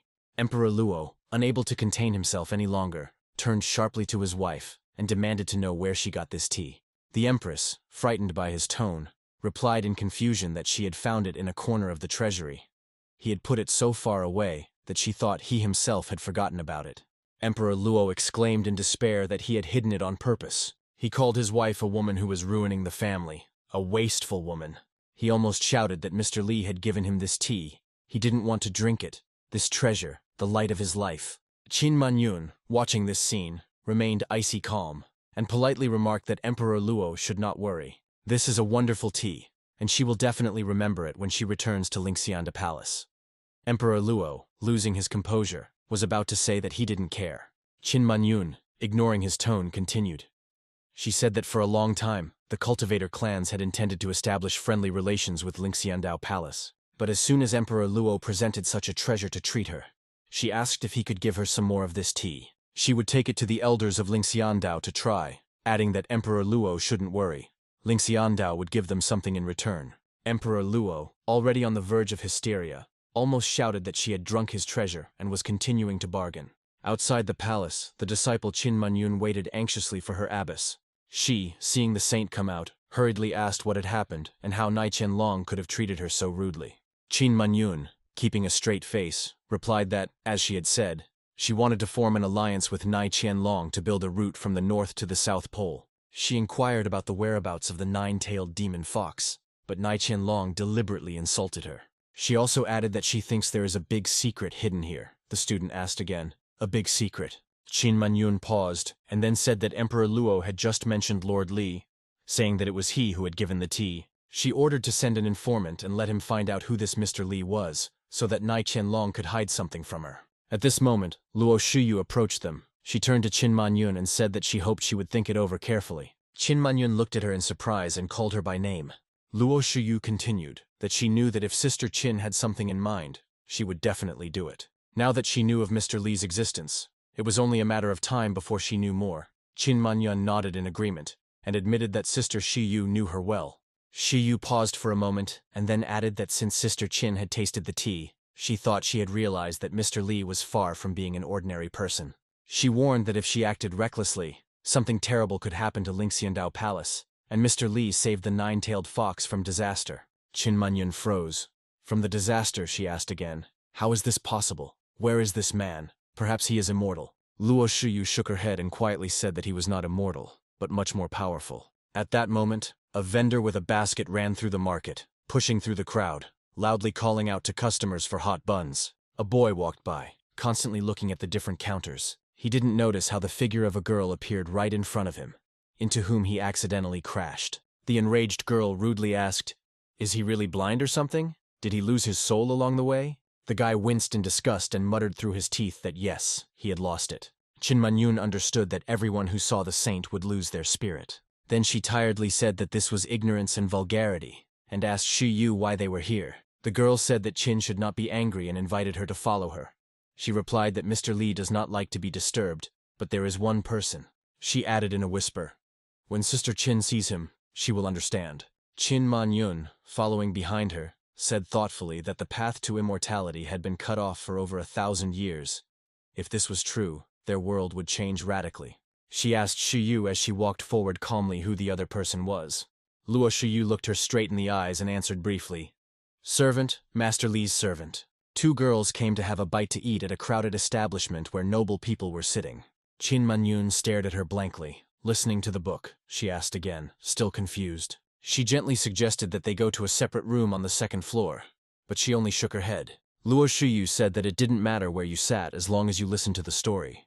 Sister Qin would understand everything a little later. From the hall came the calm, measured voice of a guy who entered barefoot. He calmly walked past the girls, his gaze fixed straight on them. He began to climb up to the proposed stage, holding his hands behind his back. Meng Liangjun sat down, crossing his legs in a lotus position, and suggested returning to the book. He wanted to talk about Sun Wukong, he said, closing his eyes with a satisfied look. Then he joyfully opened his eyes and explained, Sun Wukong. There is a commotion in the heavenly palace. The people sitting at the table opposite the girl looked at the guy with a sweet look, as if they weren't listening to him at all, just admiring him. Meng Liangjun talked about how Sun Wukong ate all the peaches in the Jade Emperor's garden and how he became furious. He ordered the 4 main heavenly princes, as well as the heavenly prince Li and his son Neje, to gather more than 100,000 heavenly warriors. He gave them the order to descend to the ground, surround the mountain of flowers and fruits, seize and punish the criminal. Qin Manyun listened, and with each word her face became more and more thoughtful. 100,000 heavenly warriors, 100,000 immortals, she whispered to herself. She thought about her predecessors who were able to achieve immortality. I wondered if any of them were one of those great heavenly warriors. The girl suddenly realized the full depth of her ignorance. They spend our entire lives chasing immortality and end up with nothing, flashed through her mind. Eternal life, which all mortals strove for, was such a trifle for the immortals. It could be achieved simply by eating a magic peach. She had always been proud of herself before, but in the eyes of the immortals, she was nothing more than an insignificant insect. She was truly blind and did not understand how big the world they lived in was. If Qin Manyun continued to be arrogant and proud, she was afraid that she would never be able to even come close to immortality. She turned her gaze to the bookish boy, the same strange copyist who sat in the corner and spoke with reverence. She thought that even this insightful man, who seemed so deep and wise, was just a student. The girl could not imagine how powerful the one called Mr. Li was. Qin Manyun turned to Meng Liangjun and quietly admitted that she had some doubts in her heart. She hoped that the elder could help her with this. The guy gently replied that he was just an ordinary scientist. Qin Manyun is a cultivator, and there is no need to address him as a senior. He added that if the guest has any questions, he is ready to discuss them. Qin Manyun paused, then lowered her head and apologized for asking this question. She would like to know why the bridge between the mortal and immortal worlds was destroyed, and whether it is possible to achieve immortality if one works tirelessly on self-improvement. Meng Liangjun didn't answer immediately, but looked outside, suggesting that they look there. Then he pointed to the passage behind which ordinary people worked from morning until night, and asked if they could become immortal. Qin Manyun explained that there were only 3 conditions for attaining immortality: spiritual abilities, heaven-given abilities, and the ability to understand the true nature of all things. Due to the harsh conditions of everyday life, ordinary mortals eventually lose their spiritual abilities, and, along with them, their qualifications. Meng Liangjun nodded and said that it was true. Qualifications. Heaven and earth acted according to their own rules. Who is destined to be mortal and who is immortal? Perhaps only those who set the rules know the exact answer to this question. However, there is a story that can help find the answer if properly understood. He added that if Qin Manyun wants to know the reasons, let him come listen to Lord Li's journey to the west. Qin Manyun froze when she heard this name, Mr. Li, she repeated to herself. This Mr. Li, she quietly said. Of course. At that moment, the door of the tea house swung open, and Daji came out for a stroll onto the street. A little fox was rushing straight towards her. She had been waiting for this moment for a very long time. The little fox rushed towards Daji and hugged her, exclaiming, "Sister!" She missed her so much. Then she cautiously asked if this little man was making fun of her. She added that it had already turned out better, yes, and asked if her sister had gotten used to a human bed, since it was simply unbearable compared to the cozy cave. Daji smiled softly and replied that, so that she wouldn't worry so much, she said that the owner was very kind to her. The fox froze and asked again. "Master!" she exclaimed in shock that didn't her sister want to repay him for saving her. Marrying him would be better than calling him master, right? Daji, without any embarrassment, firmly replied that Mr. Li was much stronger than any immortal. He is incredibly kind to her, and serving such a person is the greatest blessing. The little sister, listening to her, sighed resignedly and whispered that it was enough. Her sister had been tamed. Then Daji, wanting to dispel the gloomy thoughts, happily announced that she had brought something. She proudly handed her sister a small object, and the fox asked curiously what it was. The girl proudly held out the treat and solemnly announced that it was an apple. The sister took the fruit in her hands, looked at it carefully. The little fox snorted and said that what fox would eat apples at all. Daji, ignoring her tone, gently replied that the apples grown by Mr. Li were not ordinary at all. Just one piece, and she will understand everything. The girl looked doubtfully at the apple, then at her sister.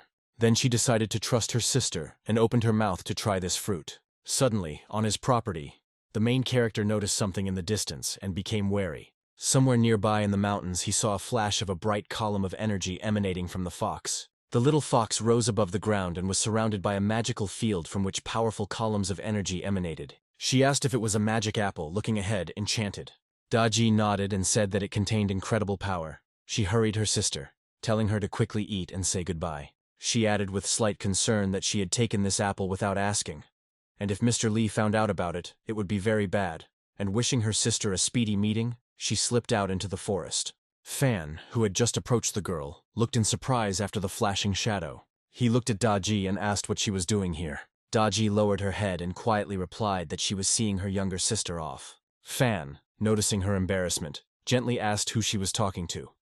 Daji shuddered, and stammering, admitted that she had taken the apple without permission and fed it to her sister. She asked for forgiveness. Fan asked his sister in surprise, but there was absolutely no anger on his face, which was what the girl was so afraid of. Daji nodded and timidly explained that she was just a little fox with 6 tails, maybe a bit stupid, but very obedient and kind. Never bit. She came because she was worried. Fan said thoughtfully, "Fox?" He didn't understand what the girl was getting at. Then he suddenly perked up and asked if she had fed her sister the apple. He said with surprise that foxes are predators. Daji looked up at him with a frightened look, not understanding whether he was angry or not. Fan, noticing her anxiety, smiled softly and told her to remind him next time, and he would give her meat. The tiger and leopard that Grandpa Bai sent last time had not yet been eaten. Daji timidly asked if Mr. Li was angry with her. Fan was surprised and replied that there was nothing to be angry about. He thought that girls who liked cute animals were also cute. He added thoughtfully that he had once saved a fox cub with several tails. And didn't that sound like her sister? They say foxes understand people. Maybe she came to repay his kindness. He wishes to become a beautiful girl who wants to serve him. He immediately laughed and said that it was just a joke. However, he added that they are quite interesting and he enjoys associating with people like them.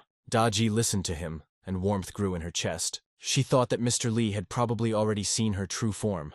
Most likely he was trying to hint to her that the 6-tailed one should also become human.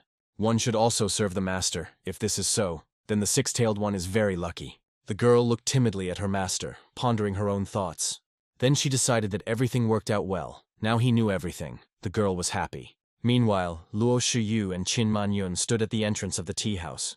Lu Shuyu turned to her friend and said that since she already knew about Mr. Li's incomprehensibility, she needed to stop this 9-tailed fox. She explained this while both of them looked thoughtfully into the distance, enjoying the beautiful view. Qin Manyun looked at her in surprise and asked why. They cultivate all their lives, but what is it all for? Lu Shuyu answered to become immortal and clarified why she was asking. Qin Manyun smiled bitterly and said that she had been cultivating constantly, and then found out that the path to immortality was blocked for them. Now Mr. Li appeared. She thoughtfully said that even in the world hidden from view, there is God's will, and Jin Changzi is even higher than a deity. But for the sake of being reborn as a Tang monk, a person must begin to lead an ascetic life. She thinks that Mr. Li is the reincarnation of the Tang monk, and he has come to save them. Lu Shuyu froze, thinking about her words. This is very similar to the truth, she whispered. The journey to the west. This is what he conveyed to this world. Everyone needs to announce that he is here. Qin Manyun, inspired, exclaimed that this made sense, and asked why not introduce her to Mr. Li then. Shuyu threw up her hands and said that after hearing everything, she still wanted to meet him. Didn't she say that he liked silence? Qin Manyun impatiently replied that she knew. If Mr. Li got angry, he would destroy the entire world. But she had cultivated all her life. Did Shuyu really think she was afraid of him? Lu Shuyu sighed and told her not to blame her when the world collapsed. Half an hour later, they stood at the gate of Fan's estate. Qin Manyun, looking around the modest courtyard, exclaimed in surprise at how modest it was. Shuyu strictly warned that she would only hold the meeting once, and if Mr. Li was angry, she would leave immediately. Qin Manyun nodded impatiently and told her not to worry. She knew her limits. At this time, another chess game was taking place in the courtyard. The main character was teaching Daji. The girl asked in confusion if it was possible to come here, pointing to a place on the board. Fan rolled his eyes and said he would go down to the left, but then asked if she wouldn't lose it. She told him to think again, having calmed down a little after the outburst of emotions. Daji, embarrassed, pointed in the other direction, already with tears in her eyes, asking if this was the right choice. The protagonist exclaimed with annoyance that he couldn't come here either. A fire was already blazing in his eyes. He looked at the girl reproachfully and said how it happened that she had been training all these days and still had no progress, again telling her to think carefully. Da He, who was watching this scene, along with Xiao Bai, thought that the owner deserved his loneliness. Finally, the two girls stood in front of the door, and Lu Shuyu apologetically introduced her friend. Qin Manyun, trying to appear unperturbed, said words of greeting and added that she had disturbed Mr. Li again. Fan, seeing her unusual outfit, smiled good-naturedly and remarked that Miss Qin had such a unique outfit. Then, having understood the guest's words, he said with enthusiasm that he had been waiting for her and that everything was fine. The girls were taken aback by Fanya's words and stood there dumbfounded. After this, they, not expecting this and blushing, demanded that his orders be expressed more clearly. The hero replied that he did not need anything like that. Fan, embarrassed, explained that he couldn't call it an order, but he had been having a small problem lately and perhaps they could help. Qin Manyun and Shuyu straightened up and solemnly declared that they listened to and obeyed Lord Li. Fan waved his hands and said that it was not worth it. He admitted that recently monsters and cultivators had been constantly circling around his house. He became so scared that he couldn't even go out. He asked the guest to help him figure out what was going on, folded his hands and looked at the guests with a touching gaze. Lu Shuyu, upon hearing this, immediately understood what was going on, and explained that these were people looking for the nine-tailed fox. Thanks to the Wan Swordsman clan and Lingyun Palace, the lower cultivators are blocked. But with their skills, it will be difficult to get rid of them all. Qin Manyun added with some anxiety that she was afraid she would have to go to the Dao Palace. She paused, and then, smiling mysteriously, added that, to tell the truth, Mr. Li said that he had been waiting for their arrival. She looked at Fan with admiration and said that it turned out that he already knew that a person from the Dao Palace would come, which is why he was waiting so long. She solemnly promised that tomorrow these annoying seekers would no longer be there. Fan let out a sigh of relief and thanked her, noting that although it sounded scary, he was very grateful. At that moment, Daji approached them, looking at the two girls. She asked her master Li if they were guests, and immediately froze when she saw Qin Manyun. Her gaze met the girl's gaze. Qin Manyun, not believing her eyes, whispered that this was a nine-tailed fox. Lu Shuyu stared at Daji, unable to believe what was happening. That is, she didn't know that she was here, Qin Manyun exclaimed, turning to Shuyu. Why was she so surprised? But the nine-tailed fox was seriously damaged by the heavenly calamity during the transformation process and lost all its strength. How could it ascend to the golden core stage so quickly? Qin Manyun gasped when she heard this. She was on the verge of death just a couple of days ago, but now she was already at the golden core stage. At this rate, she would soon become immortal. Qin Manyun suddenly declared decisively that she no longer wanted to be a saint. She wanted to be Master Li's servant. Fan, hearing this, only smiled good-naturedly and said that he and Daji were playing chess and asked if the guest would like to join them. Qin Manyun asked in surprise, playing chess. Lu Shuyu did the same. Fan nodded and explained that Daji had only just learned the basic principles, and perhaps the two of them could show her how to play. Qin Manyun smiled inwardly.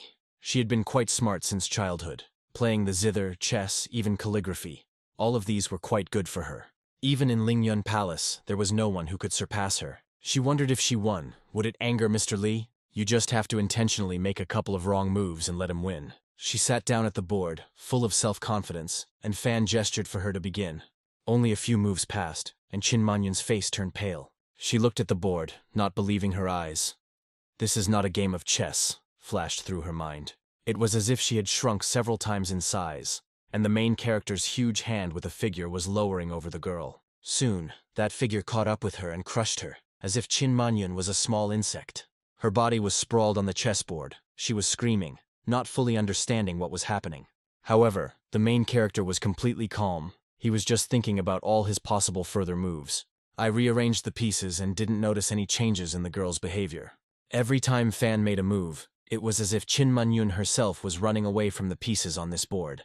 This is a real exchange of knowledge about the universe. Mr. Li has just opened up a whole dimension of heaven and earth for her. It was just incredible luck. She looked at the huge pieces falling onto the chessboard. Qin Manyun gritted her teeth and ordered herself to hold on, because she didn't know how much longer she could hold on. But she, the saint of Lingyun Palace, she must endure. Her gaze became determined. The girl stood up, no longer running, to meet the falling figures, deciding to give in to the will of fate. After a few more moves, Qin Manyun staggered and grabbed the edge of the table. She came back to her consciousness, her face twisted in a grimace of pain and horror. The protagonist, looking at her with fear, asked if everything was okay with her. Qin Manyun, barely moving her tongue, whispered that Mr. Li's skill was simply incomprehensible. She always thought she was a good chess player, but when she saw true mastery, she realized she was simply hopeless. Qin Manyun lowered her head and said that she thought no one could compare to Mr. Li, thanked him for his guidance, and admitted that she could no longer do so. Lu Shuyu screamed, and the protagonist also screamed in fear, calling for Lady Qin. Shuyu knew that Sister Qin was just trying to gain the master's favor, but wasn't this too much? Fan replied that it was only 11 moves, and she was defeated. Daji said with sincere admiration, as expected of the saint of Lingyun Palace, it was magnificent. Lu Shuyu, looking at her grief-stricken friend, quietly remarked that Sister Qin had lost, and it seemed that the master really intended to have some fun. She added that giving in was disrespectful, and that Qin Manyun had chosen the wrong tactics to win over the master. At this moment, Shuyu herself stepped forward, turned to Fan and asked him to let her try. Fan happily agreed. The girl, sitting down at the board, proudly noted that she was the princess of an immortal kingdom and had been playing chess since childhood. She hoped that the master would be pleased with their game. Fan, hearing this, became animated and said that if the opponent was so strong, then he would not hold back. A few more minutes passed. Lu Shuyu sat staring at the board with wide eyes. Now she too felt what Qin Manyun felt, as if she were a small insect on a board. Shuyu couldn't run away from the figures for long. She only shouted that it was all her miscalculation. Qin Manyun, having already woken up and seeing Shuyu, quietly whispered, "Oh my god, what a nightmare." Fan exclaimed in despair. "What is wrong with the people in this world?" He added that they have no lack of self-confidence. Fan, looking at the girl, suddenly nodded understandingly. He quietly said that indeed, she is a princess. Perhaps she only won because all her opponents deliberately allowed her to win, so she believed that she was a great player. Lu Shuyu, hearing his words, looked up at him with a look full of despair. She tried to say something, but Fan gently stopped her.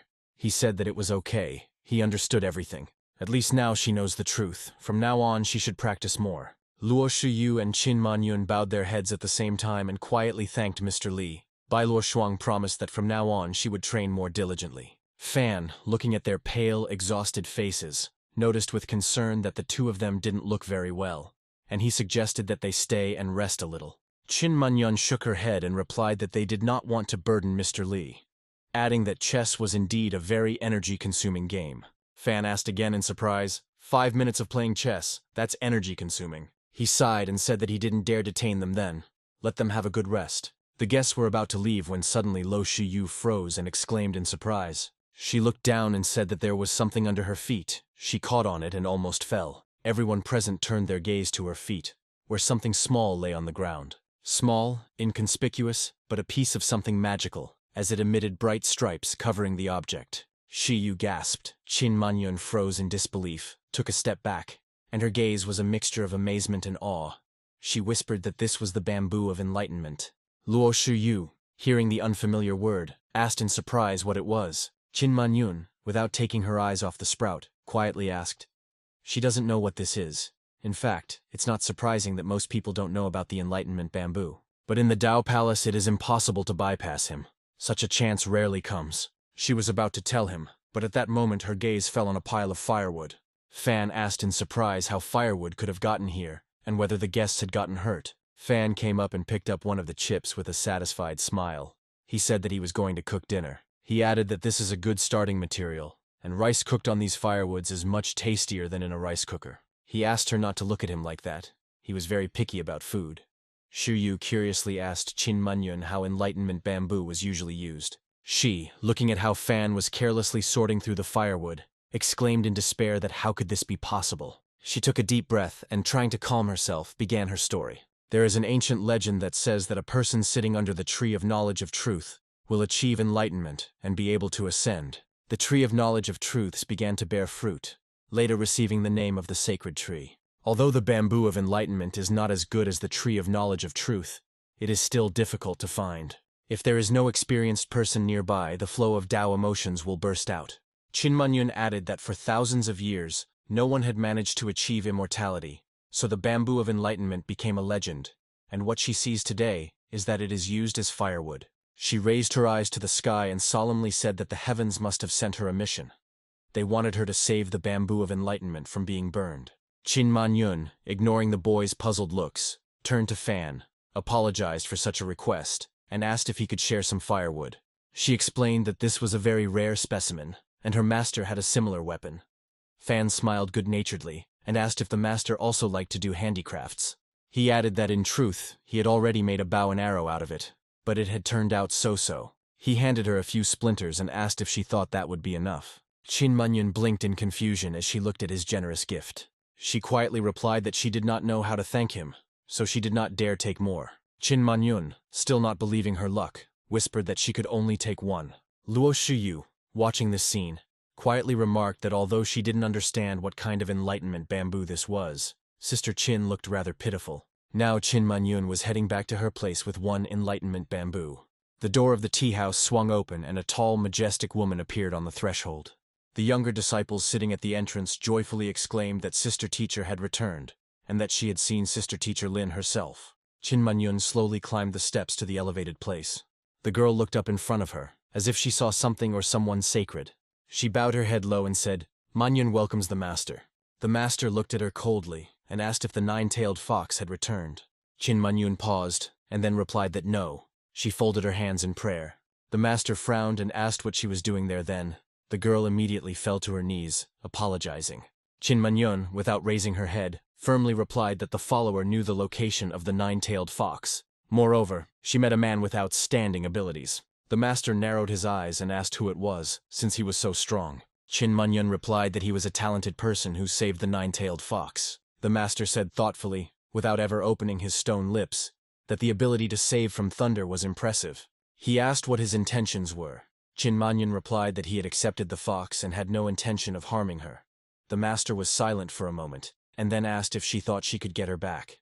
Qin Manyun lowered her head and quietly but firmly replied, "It's impossible. Master said that since he doesn't have bad intentions, they'll do it this way first." He added softly, already having become human, that the student was tired, so let her rest a little. Qin Manyun looked at him with gratitude, but then, noticing the damaged zither in the master's hands, she anxiously asked if it was true that the strings were damaged.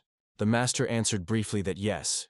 He added bitterly that they were made of the bamboo of enlightenment, and now that the zither was damaged, all hope of repairing it was gone. Qin Manyun, remembering the firewood hidden in her sleeve, hopefully asked if the student could find the enlightenment bamboo and repair it.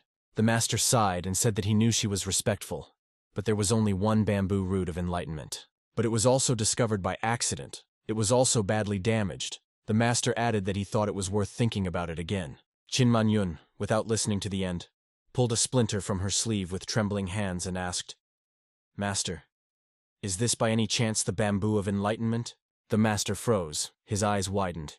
He reached out and carefully took the piece of wood. "The bamboo of enlightenment," he shouted, and said several times what the bamboo of enlightenment is. She looked at it carefully, muttering that maybe it was a bit short. The cross-section looked like it had been chopped with an axe. Why did it turn dark? Lightning struck. She suddenly raised her head sharply, and tears glistened in her eyes. He said, "It doesn't matter. This is the bamboo of enlightenment, much better than that of our ancestors. May God bless the palace of Tao." Over the past millennia, no one among the Taoists has dared to do something like this, to obtain the bamboo of enlightenment. But this is not only because of their cultivation. The main reason is the strings. She picked up the zither and ran her finger across the empty space where the strings had once been, one of the closest instruments to the divine. Thanks to them, combat power increases several times, regardless of the strength of the clans. Even the clan of immortals and the lord of demons will fall before them. She looked down at the bamboo in her hands, and a glimmer of hope flashed in her eyes. Now that the path to immortality was cut off, the zither was damaged, and the Tao Palace was in crisis. They had the bamboo of enlightenment. Then he asked where the girl had brought this bamboo from. The student lowered her head and quietly replied that it was from the house of that outstanding person. The master asked again in surprise, "He uses bamboo for kindling?" Qin Manyun nodded and added that he had a lot of enlightenment bamboo. The master froze, not believing his ears. "A lot?" she asked again. Qin Manyun nodded again and said that he would use everything for the fire. The master, still in a state of deep shock, slowly repeated, Everything for the fire. He was silent, thinking about what he had heard. Then, looking at his student, who was anxiously awaiting his instructions, he quietly said that Manyun should treat him with the utmost respect. Qin Manyun, standing in front of the master, continued her report. She said that Mr. Li had approached her with a request. The student explained that the first request was for cultivators, as the nine-tailed fox was the reason why cultivators were constantly circling his domain like vultures. This bothered the master, so he asked them to think of something. The master frowned, and, after a pause, quietly asked if the master wanted to kill them all. Qin Manyun shook her head and replied that the master was a very kind person. He just wanted silence. There was definitely no point in acting so rudely. He added that it wasn't easy, but they would come up with something. Then the master asked about the second request. The student paused and, gathering her courage, replied that the gentleman liked the 1,000-year-old black ice. This obliges them to provide it in sufficient quantity. The master froze for a moment, asking again, "Give what?" He looked at the student in bewilderment, trying to figure out if he had misheard. Qin Manyun, noticing his confusion, carefully asked if he was angry, but instead of answering, the master suddenly burst into loud, booming laughter. He laughed louder and louder, and in this laughter one could hear something between amazement and delight. "Give everything," he asked through his laughter. He abruptly stopped laughing, and looking intently at the student, asked why she hadn't said right away that she would give him everything they had. The master explained that the old man had lived for 3,000 years, and had never met such a person.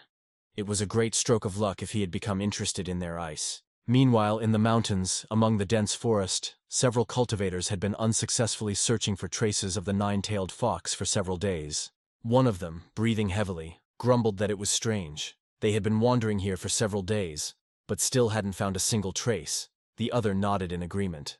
Suddenly, one of them joyfully exclaimed that he had found a fox, and the rest immediately ran to him. They looked at each other and someone asked, "This time for sure it must be." "Yes," the other answered, pointing forward. There were already so many experts gathered here. At this moment Bai Wuchen approached them. The cultivators greeted him respectfully, and asked if it was true that he had found the fox. Bai Wuchen briefly replied that it was here. However, when they got closer, they were met with only empty space. Someone let out a disappointed sigh. It was the nine-tailed fox. Damn, it was running away. The next moment, the figure darted away, and a crowd of cultivators rushed in pursuit. But after a moment they stopped, looking at the place where the fox had just been. Someone exclaimed with annoyance that it seemed they were late. Another sighed that this must be the work of a real expert. One of the cultivators shouted, asking who managed to catch the fox so quickly. A loud, commanding voice was heard in the distance, declaring that the fox had nowhere to run. Several shadows surrounded her and tied her up. She only looked at everyone with worried eyes. Then that look changed to a malicious one. She bared her teeth at her enemies. The mysterious man who caught her ordered the nine-tailed fox to be tied up. In an instant, several magical threads appeared from underneath her and quickly tied her up. She already understood that there was nowhere to go. She couldn't do anything, so she only cried out pitifully. The cultivators watching from afar froze as they recognized the majestic figure. "It's the head of the Lynxian Palace, Yao Mengzi," someone whispered. "The head of the Lynxian Palace came in person," another exclaimed in horror. "It's all over for them anyway. Who can compete with him?" Everyone was delighted with this turn of events, enthusiastically exclaiming that they were lucky. The nine-tailed fox was still resisting, hoping to escape, so the master asked him to stop doing this. Then he pointed his hand towards her, and ordered her to be sealed in the position she was currently in. Suddenly, in the place where they had recently been, there was no one left, only a slightly noticeable haze. Bai Wuchen placed his hand on his chest, sighed, and said that they were no match for him. Luck was not on their side. They could not offend the head of the Lynxian Palace. They would have to accept it.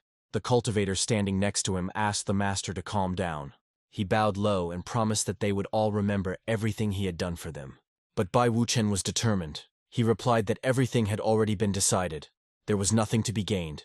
He was returning. One of his students, observing the master's expression, quietly remarked that he seemed to be very angry. No wonder, from the moment the nine-tailed fox appeared, the master devoted all his efforts to catching it. He must have really wanted it. 4 hours later, in the backyard of Fanya's estate, Qin Manyun and several disciples were cleaning up the traces of the recent chaos.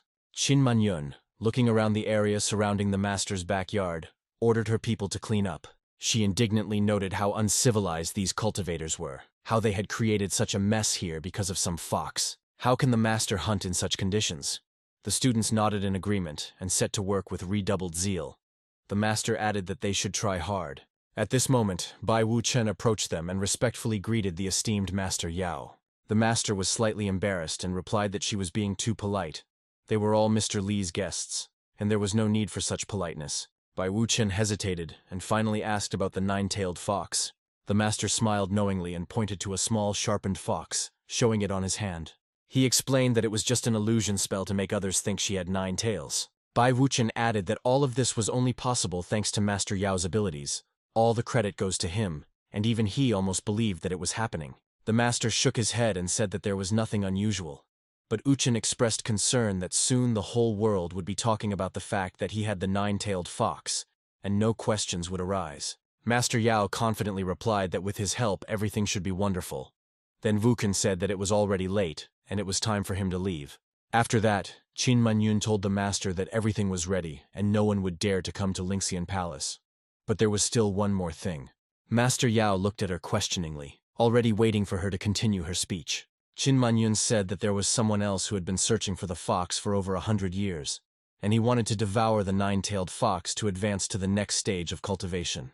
If it weren't for Tianxin's zither, even Lingxian Palace wouldn't have stopped him.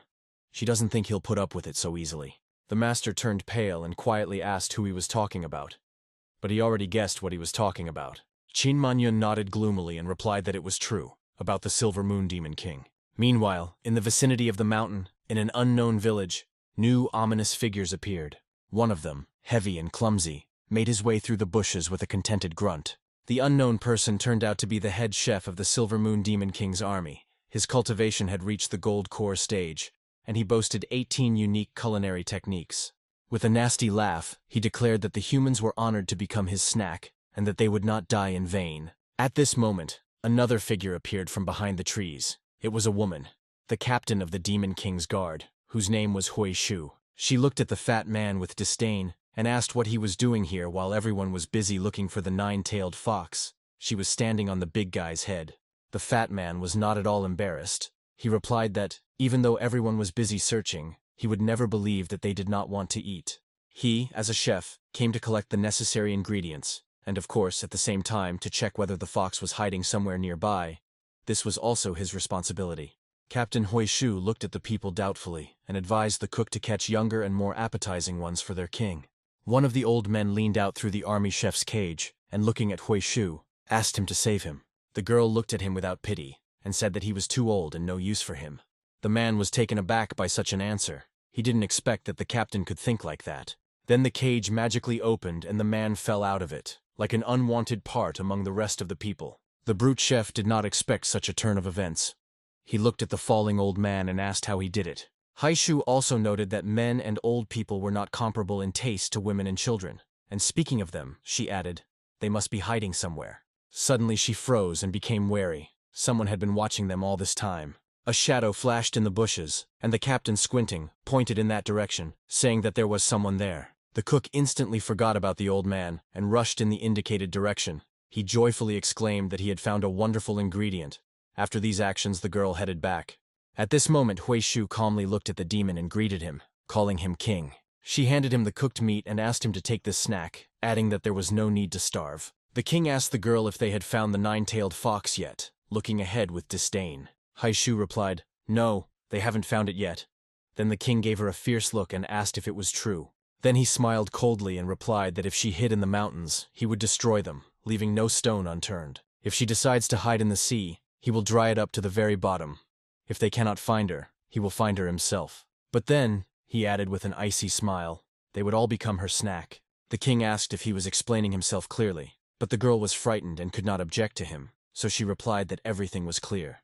Another demon in the form of a bird flew up to them and stuttered that there was news. The Silver Moon Demon King looked at him, waiting for him to tell him what this news was. Without waiting, he asked if they had found her, and he replied that yes, they had.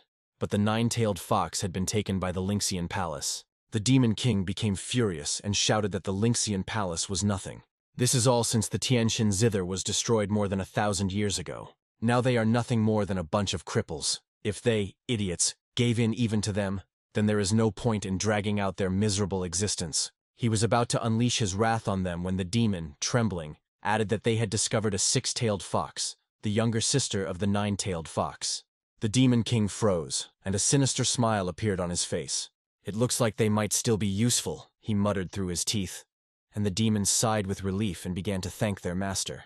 The king muttered that it looked like he would have to give up on the eldest for a while and first take on the younger sister. Meanwhile, looking at the storm that had broken out, Qin Manyan let out a sigh of relief when the figure of the Silver Moon Demon King finally disappeared from sight. The girl, still trembling, noticed that the king was willing to resort to any means to find the nine-tailed fox. An ordinary dynasty of immortals would not dare to go against him. Master Yao added that after all, the Silver Moon Demon King, a majestic demon of the tribulation period, no one would stand against him unless forced, of course. He explained that this was why the king had spread the news of the nine-tailed fox, so that people would start looking for it. All they had to do was wait until someone found it and brought it back. Qin Manyun, hearing from the master about the period of calamities, turned pale. She realized that now that everyone knew that the fox was with them, the Demon King would definitely come. The master, on the contrary, remained calm and told his student that the Tianxin zither had been repaired, so he was not afraid. All that was left was to wait for him to come. But Qin Manyun anxiously asked again, "What was it?" The master paused and then replied that they had just recently cleaned up Mr. Li's backyard. So how could they allow a demon to destroy everything? He added that if the demon ruined everything, it would be the worst thing that had happened to him in all 3,000 years. Qin Manyun looked at the master with admiration. He continued that Mr. Li, the most important chess piece, even if he had to go through fire and water for him, he would never give up. At this time, in the mountains, a little fox with 6 tails, Daji's sister, was running as fast as she could, escaping from her pursuers. She was being chased by 2 demons who could not understand how a creature with such short legs could run so fast. The demons tried to catch her. It seemed that from one blow the fox could die immediately, so she tried to dodge. Running as fast as she could, she cried and screamed, asking what was going on and asking for help. One of the demons, out of breath, blamed his partner for what was happening, and ordered them to continue the chase. All this time the Demon King was watching them, hovering above them in the air. He soon noticed that he was actually chasing not a 6-tailed fox, but a 7-tailed fox. He watched her go, counting her tails again. The demon looked in amazement. He muttered a question. How is this possible? Then he roared with anger. He understood that these foxes definitely had secrets.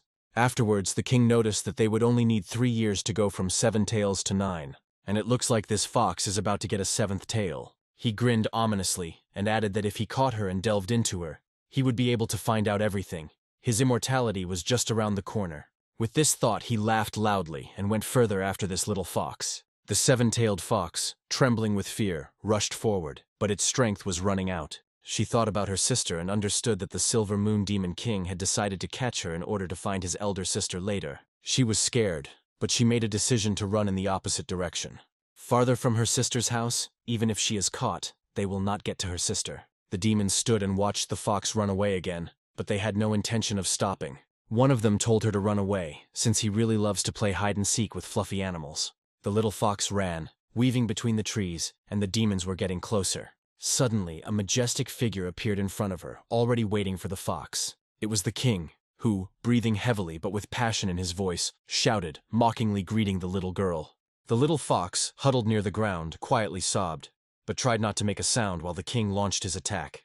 But she realized that hiding now was not an option, so she stood up and looked straight at her opponent. At that moment, a cracking sound was heard. The earth split, magical energy emanating from it. A calm but commanding voice belonging to Qin Manyun rang out. She said that they would not arrive soon, looking out of the corner of her eye at the 7-tailed fox. She folded her hands in a gesture, ready to attack the Demon King. Master Yao, who was standing nearby, said that the Silver Moon Demon King would meet his death here. His words echoed through the forest, causing the demon to freeze for a moment. The Silver Moon Demon King looked with annoyance at the place where the little fox had just disappeared. He grumbled irritably that she was in his hands, and now he would have to catch her again. He admitted that he had never been known for his diligence and patience, and was now extremely angry that someone had dared to interfere with him. He was prepared to destroy anyone who stood in his way. Master Yao and Qin Manyun watched the demon calmly, but the king, ignoring them, was already preparing for a deadly attack. The master thought that the king was shouting too loudly, and it gave him a headache. He then gestured for him to speak more quietly, noticing that the gentleman might be resting. The Demon King, taken aback by such impudence, barked, demanding to be introduced. The calm name that came back was Yao Mengzi, the head of the Lynxian Palace, whose job it was to exterminate demons on behalf of all humanity. The Demon King chuckled upon recognizing the famous leader. He sarcastically remarked that Yao Mengzi never left his stone chambers, and asked why he decided to come out now. He added that the Lynxian palace might fool others, but not him. The master replied that ever since the Tianxin Zither was damaged, and the bridge between the mortal and immortal worlds was destroyed, Yao Mengzi had been so frightened that he had not even left his chambers, deciding to completely close himself off from the outside world, and this had continued for hundreds of years. The king said that the whole world thinks that the main goal of the Lynxian palace is to achieve immortality, but they, the monsters, know everything. That he is just the most ordinary coward. Yao Mengzi merely shrugged slightly, and noted with irony that he had been exposed. The master, not wanting to waste any more time on empty talk, declared that a fight would decide everything. If he doesn't destroy the Silver Moon Demon King today, there's no point in him continuing to live. The king called his opponent a bargaining chip, preparing for the coming slaughter. Then he calmly added that it was wonderful. The winner would get everything, the nine-tailed fox, and the right to live on. The Demon King contemptuously reminded that the demons were only afraid of him because he was blessed with the Tianxin Zither. Now that the Zither was nothing but a piece of junk, how could he, the Silver Moon Demon King, dare to fear it? The king, after his words, immediately raised his paw over Master Yao's head and was already concentrating his energy on him. Suddenly the master took out his already working zither. It began to glow with a fiery light around it. The confrontation was no longer on equal terms. With this instrument, Yao Mengzi was several times stronger than his opponent.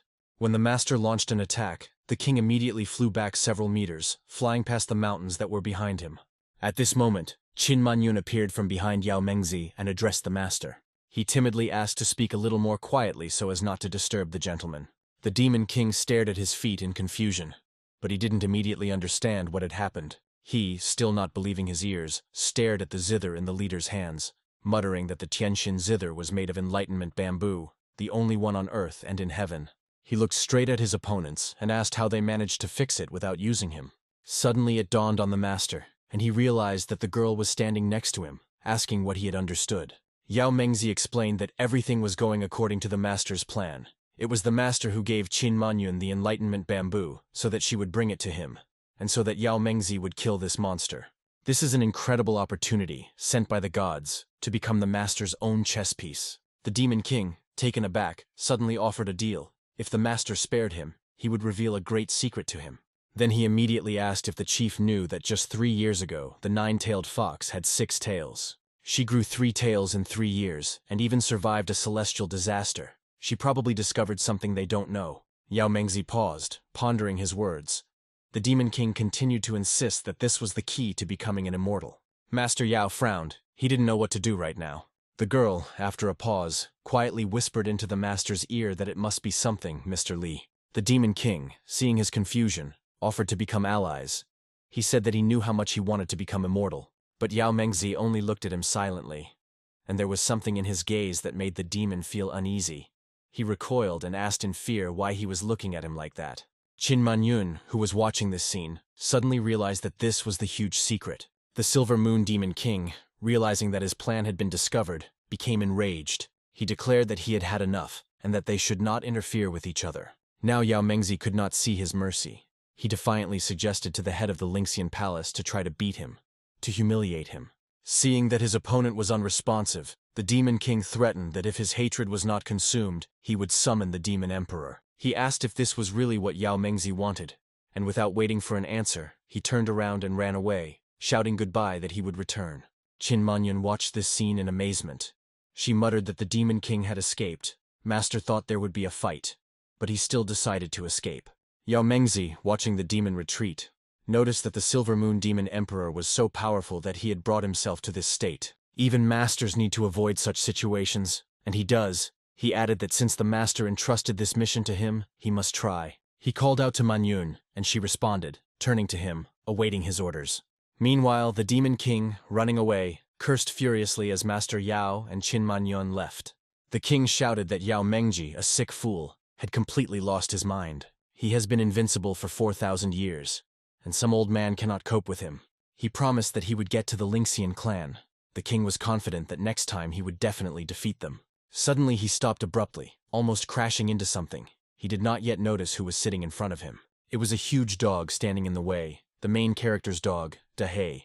The dog looked straight at the Demon King. He was not afraid of him at all. The Demon King, taken aback, barked at the dog to get lost, and he glanced at him with disdain. Daji noticed that the small evil spirit could use the monster pill, but it wouldn't budge. The dog named Daji didn't even flinch, despite the demon's direct and terrifying gaze. The Demon King, trying to save face, claimed that the pathetic dog was trying to provoke him while he was running away. Then he said that fortunately for the dog, the Demon Emperor had no time for him today. He tried to get around the dog, but it blocked his path again and the dog scratched him. He pulled out all the feathers from the king's tail, and now only a small stub remained of the tail. The Demon King was outraged, calling it rudeness, and was beside himself with rage. He tried to push the dog away, but it didn't even flinch. Instead, thunderclouds appeared in the sky and lightning flashed. The Demon King stared at him in amazement and asked who he was. The answer was calm, just like a guard dog. But suddenly he began to transform before our eyes. At that moment, a blinding lightning split the sky and a deafening thunder roared. The main character, passing by, recoiled, not understanding how lightning could strike in such beautiful weather. Fan called out to his dog anxiously, worried that lightning might have struck him. He immediately darted in the direction where he had just seen this weather incident. Qin Manyun and Yao Mengzi, who were watching this scene from behind the scenes, exchanged glances. Manyun whispered that the Silver Moon Demon Emperor was now like a baby in front of this dog. She suggested that the master slip away before the demon dog found out about them. Yao Mengzi agreed that this was the right decision. But at that moment, Dahe's voice was heard, addressing them. He asked if they had seen everything. His appearance was incredibly terrifying. His eyes pierced the soul. Without a second thought, Master Yao fell to her knees and begged for forgiveness, declaring that she loved dogs very much. Yao Mengzi stared at Manyun in horror, thinking that she had completely gone crazy and should quickly fall to her knees. Dahe looked at her calmly and noticed that they were guests. But did they remember the host's rules? Master Yao asked back in confusion, not understanding what this devilish dog meant. Manyun froze, and then it dawned on her. She understood why the dog seemed familiar to her. "This is Mr. Li's dog," she joyfully exclaimed that she understood everything. Dahe nodded approvingly and said that that was great. Let them not forget the rules. He added that he was just a hunting dog, and this eagle was just a bird that he discovered by chance. Master Yao, unable to believe her luck, showered him with compliments, calling Master Dog a hound with excellent skills. Dahe chuckled, and noticed that he was quickly getting the idea, then thought about something for a moment. Soon the main character, the owner of this magically powerful dog, found them and got to them. Fan, running out, first of all rushed to his dog. He called out to Dahe with alarm, checking if everything was okay with him, and noted that he had long said that lightning was not good. He suddenly froze, noticing the figures of Yao Mengzi and Qin Manyun standing peacefully and looking at him. They tried to act casually and just smiled sweetly, folding their hands. Fan suddenly wondered what they could be doing here with his dog, since there had been thunder and lightning here recently. It dawned on him that these people had saved his dog from being struck by lightning. And Fan was overwhelmed with gratitude, saying that he himself would have died if lightning had struck Dahe. Yao Mengzi sheepishly replied that there was no need to thank him, it was nothing, and introduced himself as Qin Manyun's mentor. Fan greeted him joyfully, calling him Uncle Yao, and Qin Manyun also joined in the greetings. The protagonist turned his gaze to the huge carcass of an eagle lying nearby. He exclaimed with admiration that it was probably Dahe who had done this. He praised the dog, calling him amazing, and picked up the carcass, saying it was indeed very big. Then, turning to the guests, Fan noted that strange guys had been hanging around here lately, and it was quite difficult to get out to hunt. He admitted that he did not expect lightning to strike his dog, and already thought that he himself would die of grief. He once again thanked Yao Mengzi for taking care of Dahe, and suggested that they sit down and chat. Yao Mengzi was inwardly jubilant. He realized that the master had given him a chance. The master happily agreed, and he and Qin Manyun accepted the invitation. Yao Mengzi started the conversation. He said that the day before yesterday, Manyun told him about the master, and this interested him very much. The master added with a smile on his face that today he finally managed to see him. Fan modestly replied that Uncle Yao thought too highly of him, and that he was a very ordinary person. Yao Mengzi nodded in agreement and remarked that of course, since Mr. Li liked the ordinary life. He added that he should be careful not to miss the opportunity. He began to praise the journey to the west, calling it a masterpiece, and asked Fan not to be modest, since he was so smart, and also expressed a desire to see other works of Mr. Li. Fan waved his hand sheepishly, saying that it was a simple exchange of experience. Master Yao smiled at the protagonist's words. He thought the guy was very shy. Suddenly, Yao Mengzi's gaze fell on the bow and arrows lying behind the hero's shoulder. He froze, not believing his eyes. "The bamboo of enlightenment," he whispered. He realized that the bow and arrows were made of this priceless material. He was overcome with horror at the thought that with each shot, their numbers were becoming fewer. He turned to Qin Manyun and recalled her story about Mr. Li throwing away the enlightenment bamboo. Master Yao turned to the girl, asking how true this could be. He didn't believe it then, but now, having seen this bamboo at Fan's with his own eyes, he doubted it. Then, his thoughts suddenly burst out in a scream. Unconsciously, he said that it was impossible. The guy turned around at these words. Master Yao suddenly had an idea. He wanted to take all of Master Li's trash. Qin Manyun, noticing his state, hastened to reassure the master, saying that he was simply overexcited when meeting the master. Yao Mengzi looked at the dead eagle that Dahai was carrying on his back. He thought that his brother Eagle had died at the hands of such a great man, and that he was probably even lucky. At that moment, figures appeared from the mountains. It was the main character and his companions returning. The guy, as soon as he entered his territory, immediately began calling Daji, saying that they had returned. Daji, seeing Fan, asked how the hunt went, and immediately noticed the carcass of a huge eagle. She gasped, realizing that it was the Silver Moon Demon Emperor. She asked if he had been killed. Fan happily reported that it was all Dahei's fault and asked Daji to praise him. Daji muttered a confused agreement, as she could not contradict her master Fan. She squatted down and began to pat the dog on the head, an unpleasant premonition bubbling inside her. The girl, noticing Dahai's confusion, asked what happened, not understanding what this strange feeling was. The dog spoke to her mentally, saying that everything was true, it was his doing, and asked if she would believe it if he answered that he was just passing by. Daji, looking at the dog again, realized that she needed to remain calm and not reveal this secret. The main character, seeing the tone of fear on the girl's face, asked if something was wrong. She, trying not to give rise to suspicion, answered that everything was fine. She just saw such a big mountain eagle for the first time, so she was surprised. Then she added that it looked like it would be very tasty. Fan laughed and suggested trying it later. Yao Mengzi and Qin Manyun looked at each other, shocked that the Silver Moon Demon Emperor was about to be eaten. They stood rooted to the spot, each time revealing a different side of the main character to them, one that was completely incomprehensible to them. Qin Manyun quietly reminded her master that Mr. Li was very fond of jelly, so they brought some with them. Yao Mengzi, hearing this, was inwardly stirred and enthusiastically confirmed that it was true. But it was big and needed to be put somewhere. The protagonist, rolling up his sleeves, hastily assured that there was no need to worry about this. While Fan was fiddling around, Yao Mengzi was stealthily looking around the courtyard. The boy asked Master Yao how he felt about it. The gaze of the master and Qin Manyun fell on the garden bed where Fan was busily working with a shovel, digging up the herb of immortality. Yao Mengzi, seeing this, barely held back a scream. He whispered for him to stop. This was enough. Fan, noticing their fuss, came closer and stared with interest at what they were doing. Yao Mengzi instantly erected a huge rock on the main character's garden bed. Trying to hide his embarrassment, Fan pointed to the object and was so surprised that his eyes widened.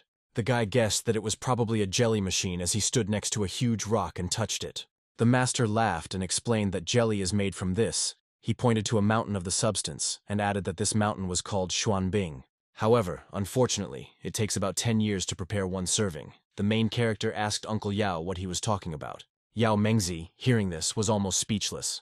He replied that it was nothing important. He realized that this 1,000-year-old Xuanbing, which he had been soaking for 1,000 years, receiving only a drop every 10 years, was now standing before him in enormous quantity. The master mentally swore that the next time he met an outstanding master, he would fawn with all his might. Fan, noticing his confusion, turned to him with gratitude, said that Uncle Yao had saved Dahei and given him such a treasure, and asked if he could repay him with anything.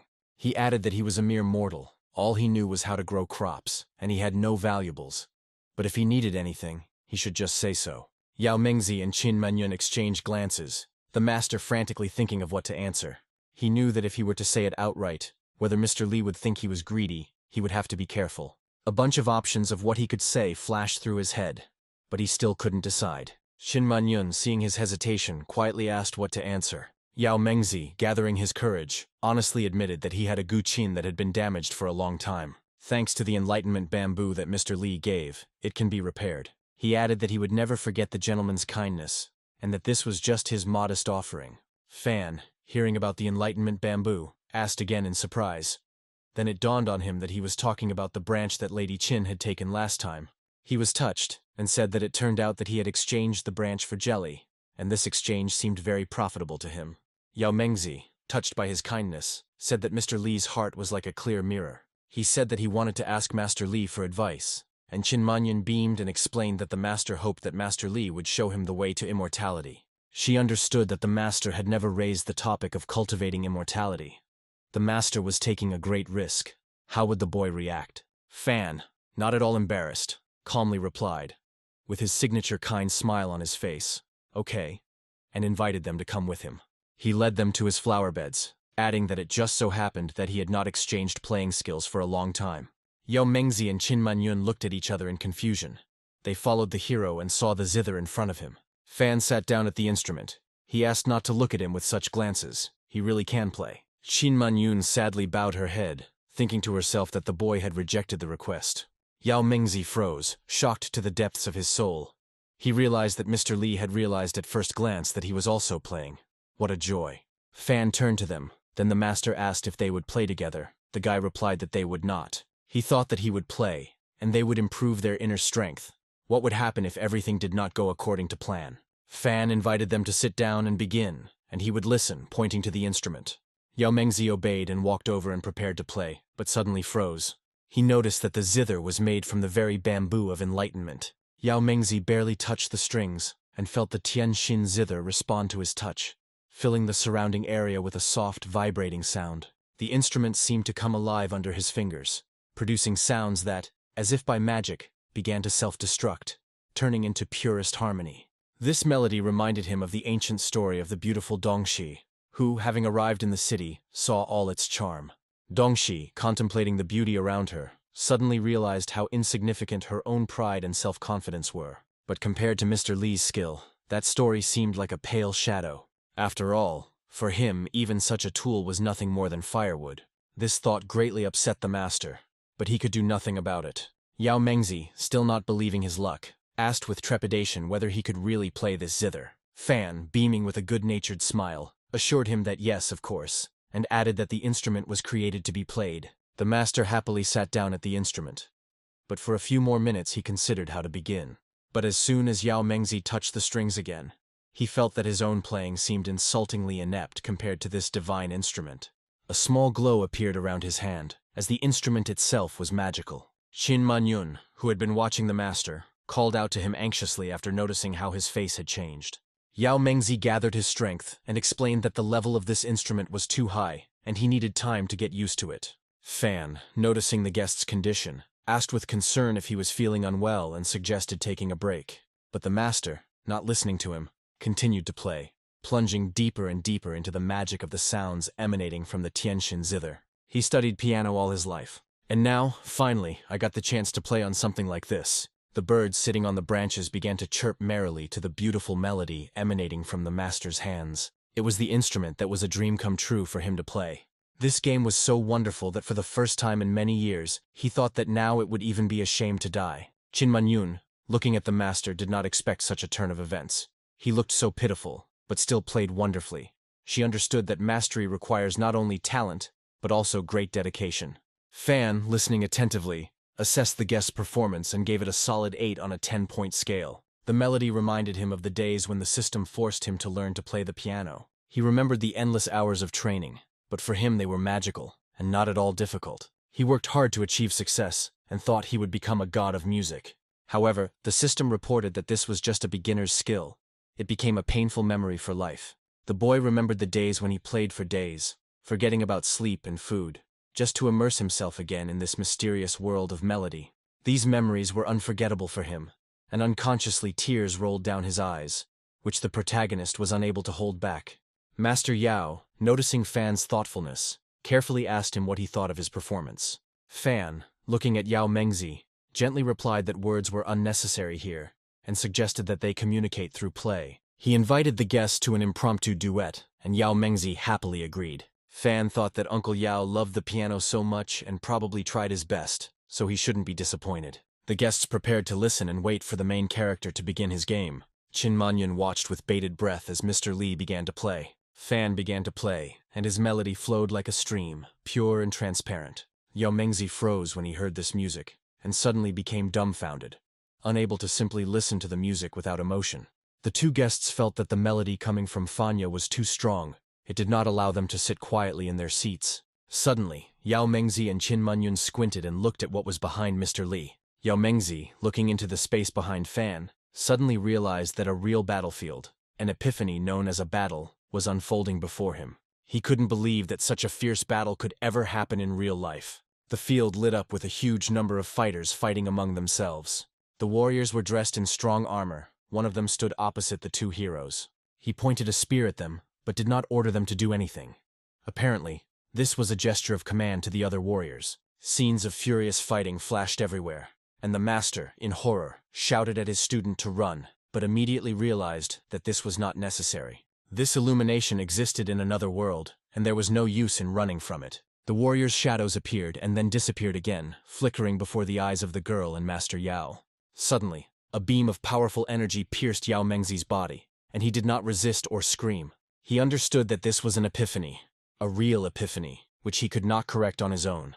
Qin Munyun looked around in fear, not understanding what was happening. Suddenly she realized that they were again in the very place where it all began. She noticed with amazement that all the plants around had sprouted in the most incredible way.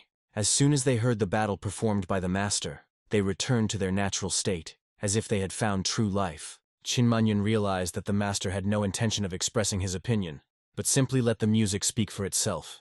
Yao Mengzi bitterly admitted that his skills were simply not worthy of praise or even criticism, and that he had always thought he was a good player, but now realized how foolish he had been. He pointed to the spirits that emerged from the plants, and remarked that any one of them could have dealt with the Silver Moon Demon King.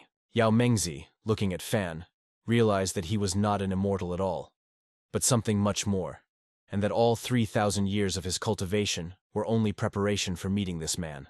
Fan, meanwhile, finished playing and asked the guests with a smile what they thought of his performance. Yao Mengzi and Qin Munyun looked at each other, not knowing what to say, but they noted to themselves that it was not surprising that all living things could be cultivated.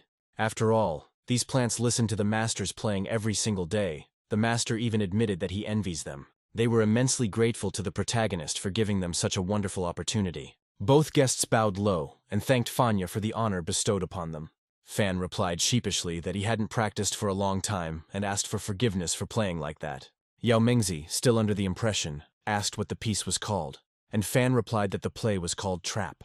Yao Mengzi and Manyun shuddered, realizing that everything they had experienced, the demons, the battles, and this epiphany, was that very trap. He breathed a sigh of relief and noted that everything had gone smoothly, and it was unknown where their bones would be now if not for the master. Qin Munyun was full of compliments, calling Fan's performance perfect. He waved her off sheepishly, saying that she was flattering him, and admitted that he felt a little awkward about not returning the gift. He promised that the next time they came, he would give them the notes of this song. Yao Mengzi froze, not believing his ears. He had not lived 300 years in vain if he had been given such an honor. Meanwhile, elsewhere, students noticed an unusual glow. They realized that the palace master was about to emerge from seclusion.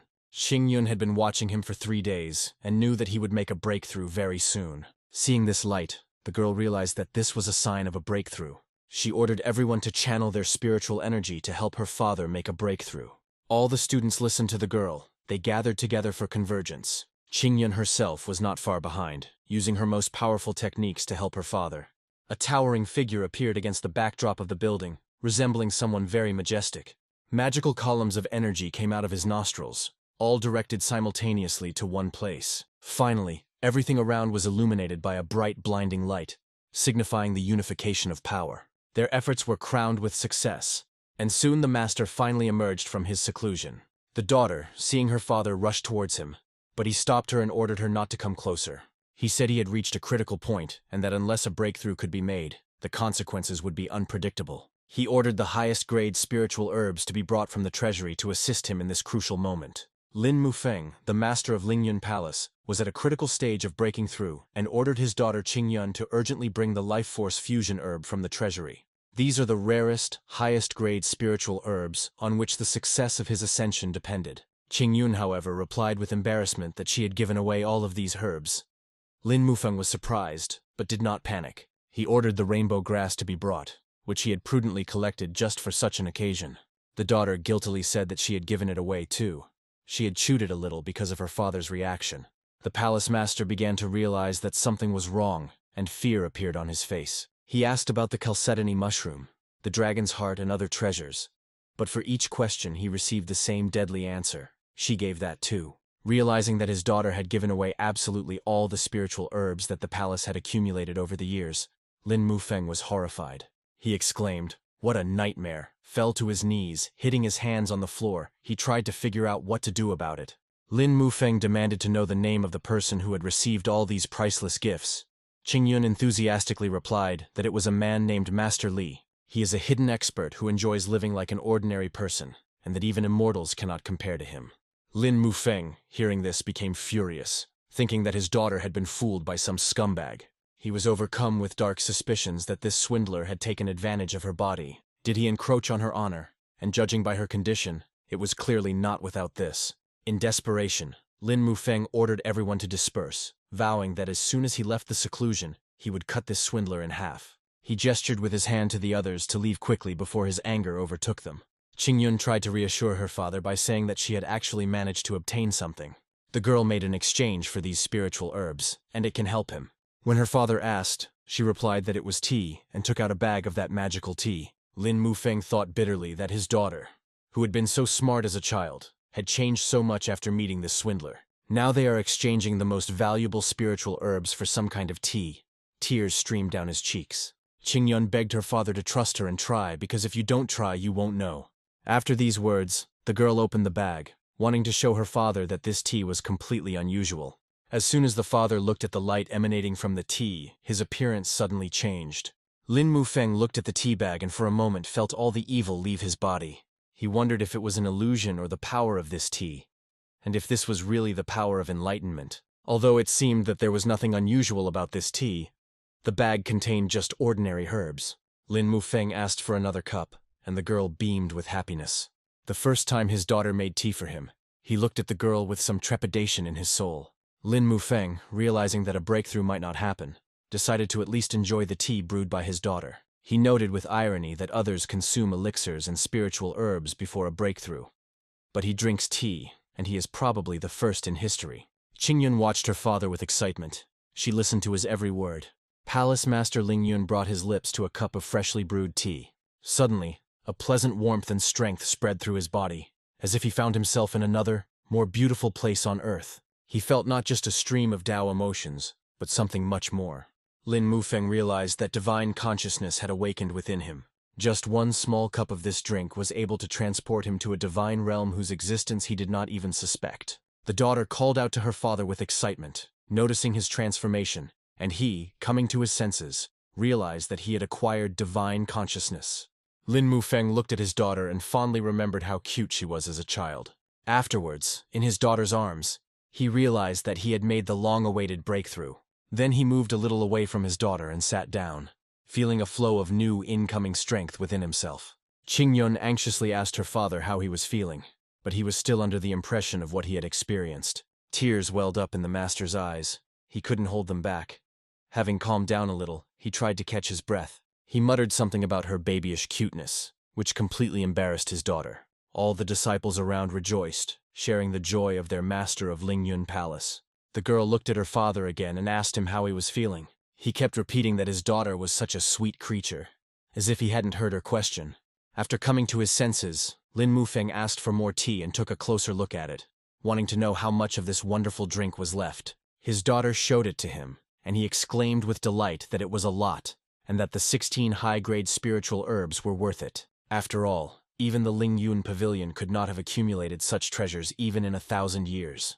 Lin Mufeng praised his daughter for the successful deal and demanded that she immediately introduce him to this amazing gentleman.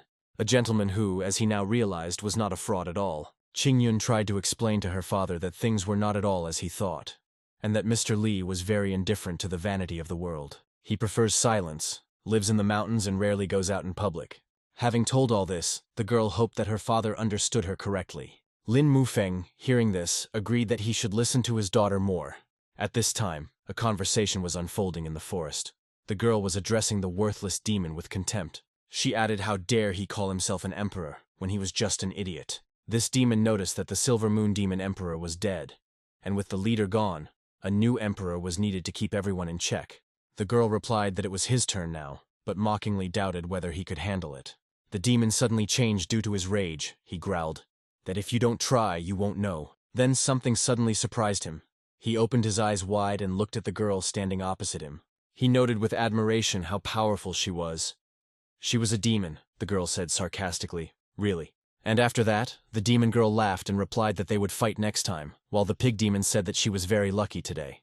Meanwhile, the little fox heard some sounds, which alerted her. She began to listen and look around. She noticed some movements from behind the bushes. The fox began to quickly run in that direction. Her eyes filled with tears from the wind and the emotions that had washed over her. Finally, she found the one who was making these sounds. She realized that it was her sister. Daji exclaimed with joy that they had finally met, looking at her little sister, then noticed with alarm that her sister's seventh tail was awakening. The younger sister, ignoring this, began to tell how she almost died a few days ago, when the silver moon demon emperor dragged a bunch of demons to capture her. She said that if she had been caught, she would never have seen her sister again. Daji asked who helped her escape, and the younger one was surprised that her sister was so smart. She replied that it wasn't her, was silent for a bit, and was choosing her words in her head. She pointed to the side where the carcass of a dead demon lay, or rather, the food that had already been prepared from it. It had been prepared in the morning and was now waiting for its moment, basking in the sun. The little fox, seeing the demon emperor, was horrified and asked if he was dead. Daji reassured her, saying that there was nothing to fear, and that not only had the demon been gutted, but the body itself had been cleaned for cooking. She added that the master must have sent someone to save her, and that he was in control of everything. Daji said thoughtfully that the demon was probably being salted now to be served later. She added that Mr. Li's things would bring great benefits to her sister's cultivation. She had an idea, and when the younger one asked, she replied that the gentleman had hinted at something.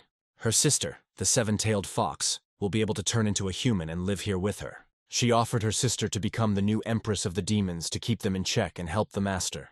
Once she has earned his trust, she will report to him and bring her sister back to serve together. The youngest fox was indignant, saying that she did not like the idea and that she did not want to be Empress. Daji sternly remarked that her sister had almost 7 tails and enough strength, but she lacked courage. The demons no longer have the support of the dead emperor, so there is nothing to fear.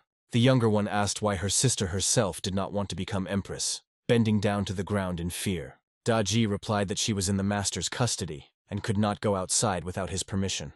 The little fox sadly noticed that her sister had changed, but Daji only handed her the food. She said that she had prepared everything so that she wouldn't be afraid, but now she needed to rest and have some food. Qingyun, while accompanying her father to Mr. Li's house, sternly warned him. She told him to remember that he must not offend this amazing person.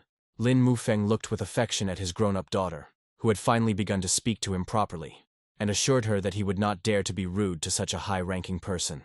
When they met, Qingyun apologized to Fan for disturbing him, explaining that her father, having heard about the journey to the west, wanted to meet the author in person. Lin Mufeng beamed and confirmed that he had long desired this meeting and apologized for his insolence.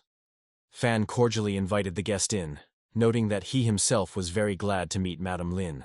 Lin Mufeng, as soon as he stepped through the door, began bombarding Fan with questions about where he studied, how many people are in his family, what is his level of cultivation, what is his salary, and whether he has ever been married. Qingyun, blushing with embarrassment, quickly apologized for her father's jokes, but Fan only laughed in response. Remembering that last time, Madame Lin had given him a lot of spiritual herbs and he had no time to thank her, Fan invited the guests to stay for dinner. He offered to try the chicken soup he was going to make, and Qingyun and her father happily accepted the invitation.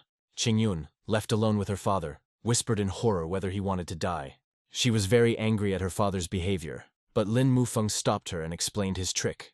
He said that perhaps Mr. Li and other nobles had attained the Tao, and for them, immortals and mortals were no different. He doesn't care about treasures and trinkets. That's his nature, and nothing can be done about it. The girl looked at her father with a different look. She began to understand his motives. The master continued.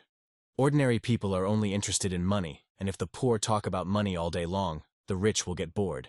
Just as a rich man is not interested in talking about money, so a gentleman who has attained the Tao must be more interested in something banal and ordinary. Qingyun was amazed to realize that her father had done all this on purpose. Lin Mufeng confirmed her guess, and added that while the master went to cook, they also couldn't sit idly by. They needed to help Mr. Li. They went out into the yard, and seeing a mountain of firewood, decided that the best thing they could do to help was to chop more wood for kindling. The main character, standing in the kitchen, turned around, seeing his guests, and asked the master what he was doing. Lin Mufeng proudly replied that he couldn't sit idly by. They had to help Mr. Li. Qingyun watched with concern as her father swung his sword. He chopped logs with incredible strength, and she suggested that he rest if he was tired. The main character said the same thing, completely not understanding why his guest was straining himself so much. He said that if it's difficult for him, there's no need to force him, because it's pointless. Lin Mufeng, breathing heavily but full of enthusiasm, assured that he was not tired and everything was fine. He repeated to himself that everything was fine, but he understood that much here was not ordinary. Taking a closer look at the firewood, he was surprised to notice that it was actually spiritual firewood, and the axe he was chopping with was different from the demonic sword. Then, trying to calm down, he assured himself that everything had no demonic nature, however, only a pure aura. The master remembered that since the creation of the demonic sword of destruction, which was passionate about killing, it was said that if a cultivator obtained it, his strength would increase several times. However, now he didn't feel any power in this demonic sword, which made him wary. Lin Mufeng looked closely at the log, and was surprised to see that this spiritual tree was no different from ordinary firewood. He decided to try again. Using 80% of his skill, he swung the axe, and with the new blow, his mental strength began to be greatly depleted. This made him realize that this was the first time in his life that he had encountered such incredible tricks. Fan, watching his father, shouted in panic for him to stop, but Lin Mufeng, breathing heavily but full of determination, replied that everything was fine and that he could not disappoint Mr. Li. The protagonists saw their diligence and gently stopped Lin Mufeng, saying that the eagle mushroom soup would be ready soon, and there was no need to overwork. Lin Mufeng gratefully accepted his concern. He was already truly very tired. When he heard about the eagle mushroom soup, he froze and asked again if this was the eagle she was thinking of. He remembered that when he entered the courtyard, he felt the aura of the silver moon demon emperor. However, he immediately dismissed this thought as delusional, trying to convince himself of it. Soon, Fan invited everyone to the table and placed a steaming bowl in front of them. Qingyun and Lin Mufeng looked at the contents and realized with horror and amazement that what lay before them was indeed Silver Moon Demon Emperor soup. Fan, seeing Lin Mufeng struggling to catch his breath after chopping wood, thoughtfully suggested that he eat some more soup to restore his strength. He added that if he was injured somewhere, he could examine the wounds, since working with firewood could leave wounds that require treatment. Lin Mufeng, hearing such concern, thought bitterly that he was not even capable of chopping wood. We urgently need to find another way to establish contact with Mr. Li. Otherwise, everything is lost. But how could one concentrate on this thought when such a wonderful aroma was floating around, making one's head spin? Qingyun sniffed and noticed with alarm that there were rumors about the disappearance of the Silver Moon Demon Emperor and this soup. Lin Mufeng only chuckled in response, silently noting the incredible combination. The spirit tree was used as firewood. The dragon fireball was used to start a fire. The spirit water was used in the soup. The spirit pill served as a match, and the 1,000-year-old mysterious liquid became a seasoning. The demon emperor himself was slowly boiling in this brew.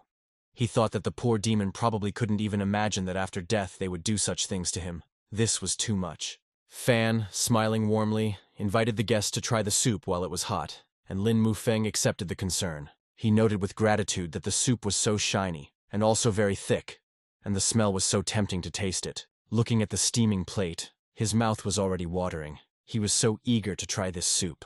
He couldn't contain his admiration, calling his brother incredibly appetizing. All these thoughts only whetted his appetite even more. The master could not wait any longer. He drank the entire bowl of soup without cutlery, drinking it all in one gulp along with the emperor's meat. At this moment, a powerful stream of Tao emotions spread throughout Lin Mufeng's entire body. The true essence of the Tao, of incredible power, rolling in like a sea tide. Spiritual energy was constantly emanating from his dantian, and he felt like he was about to leave his body. In rapture, he thought that he wanted to become the only one in Mr. Li's house. This soup was a real treasure, and he was afraid that there was nothing better in the world. Seeing her father's reaction, the girl looked at him in surprise. Now it was her turn to try this soup. She was a little scared. She wondered if his cultivation could withstand such bliss. The flow of Dao's emotions continued to grow, and something else was mixed in with it. The very taste of this soup gave such a warm feeling, as if the whole body was enveloped in something. She felt hot, but very pleasant, and it seemed that her clothes were about to melt from this internal heat. The girl looked around. The world was transformed into different colors, and the world began to feel different. She felt like she was in rose petals, laughing joyfully from the warm feeling. Suddenly her father appeared next to her, and it seemed his clothes had actually melted from the heat. Fan, not noticing anything unusual, asked the guests with a smile how the soup tasted. Lin Mufeng and Qing Yun, having come to their senses, enthusiastically replied that the soup was wonderful. Fan approvingly remarked that they had a good appetite, to which Lin Mufeng, having collected his thoughts, said that since it was his first visit, he decided to give Mr. Li a small gift. Fan, seeing the gifts, admired the funny little things, saying that the master was very generous. Lin Mufeng explained that their Qingyun clan had been passed down from generation to generation. Several preaching relics were preserved in it. The master opened the box and showed the gift. It was just a small gift from their clan. Fan, looking at one of the items, asked in surprise if it was a crystal ball. At that moment, a hologram materialized in the air and a solemn voice was heard. He announced that today they had completed the 4,328th lesson, and asked them to open the reference book to find out how Master Ling Yun of the 21st generation had reached the Golden Core stage. The protagonist froze in amazement, looking at this incredible spectacle. Lin Mufeng, looking proudly at the shining ball in his hands, explained that this was the Preaching Pearl, the most precious treasure of the Lingyun Palace, the fundamental symbol of the supreme authority of their clan. He added that this unique treasure could not attack or defend. Its only function was to transmit information. The pearl showed images that others saw. With its help, knowledge was passed down from generation to generation, allowing descendants to see and feel everything that their ancestors demonstrated. The contents of this pearl, the legacy of the Lingyun Palace.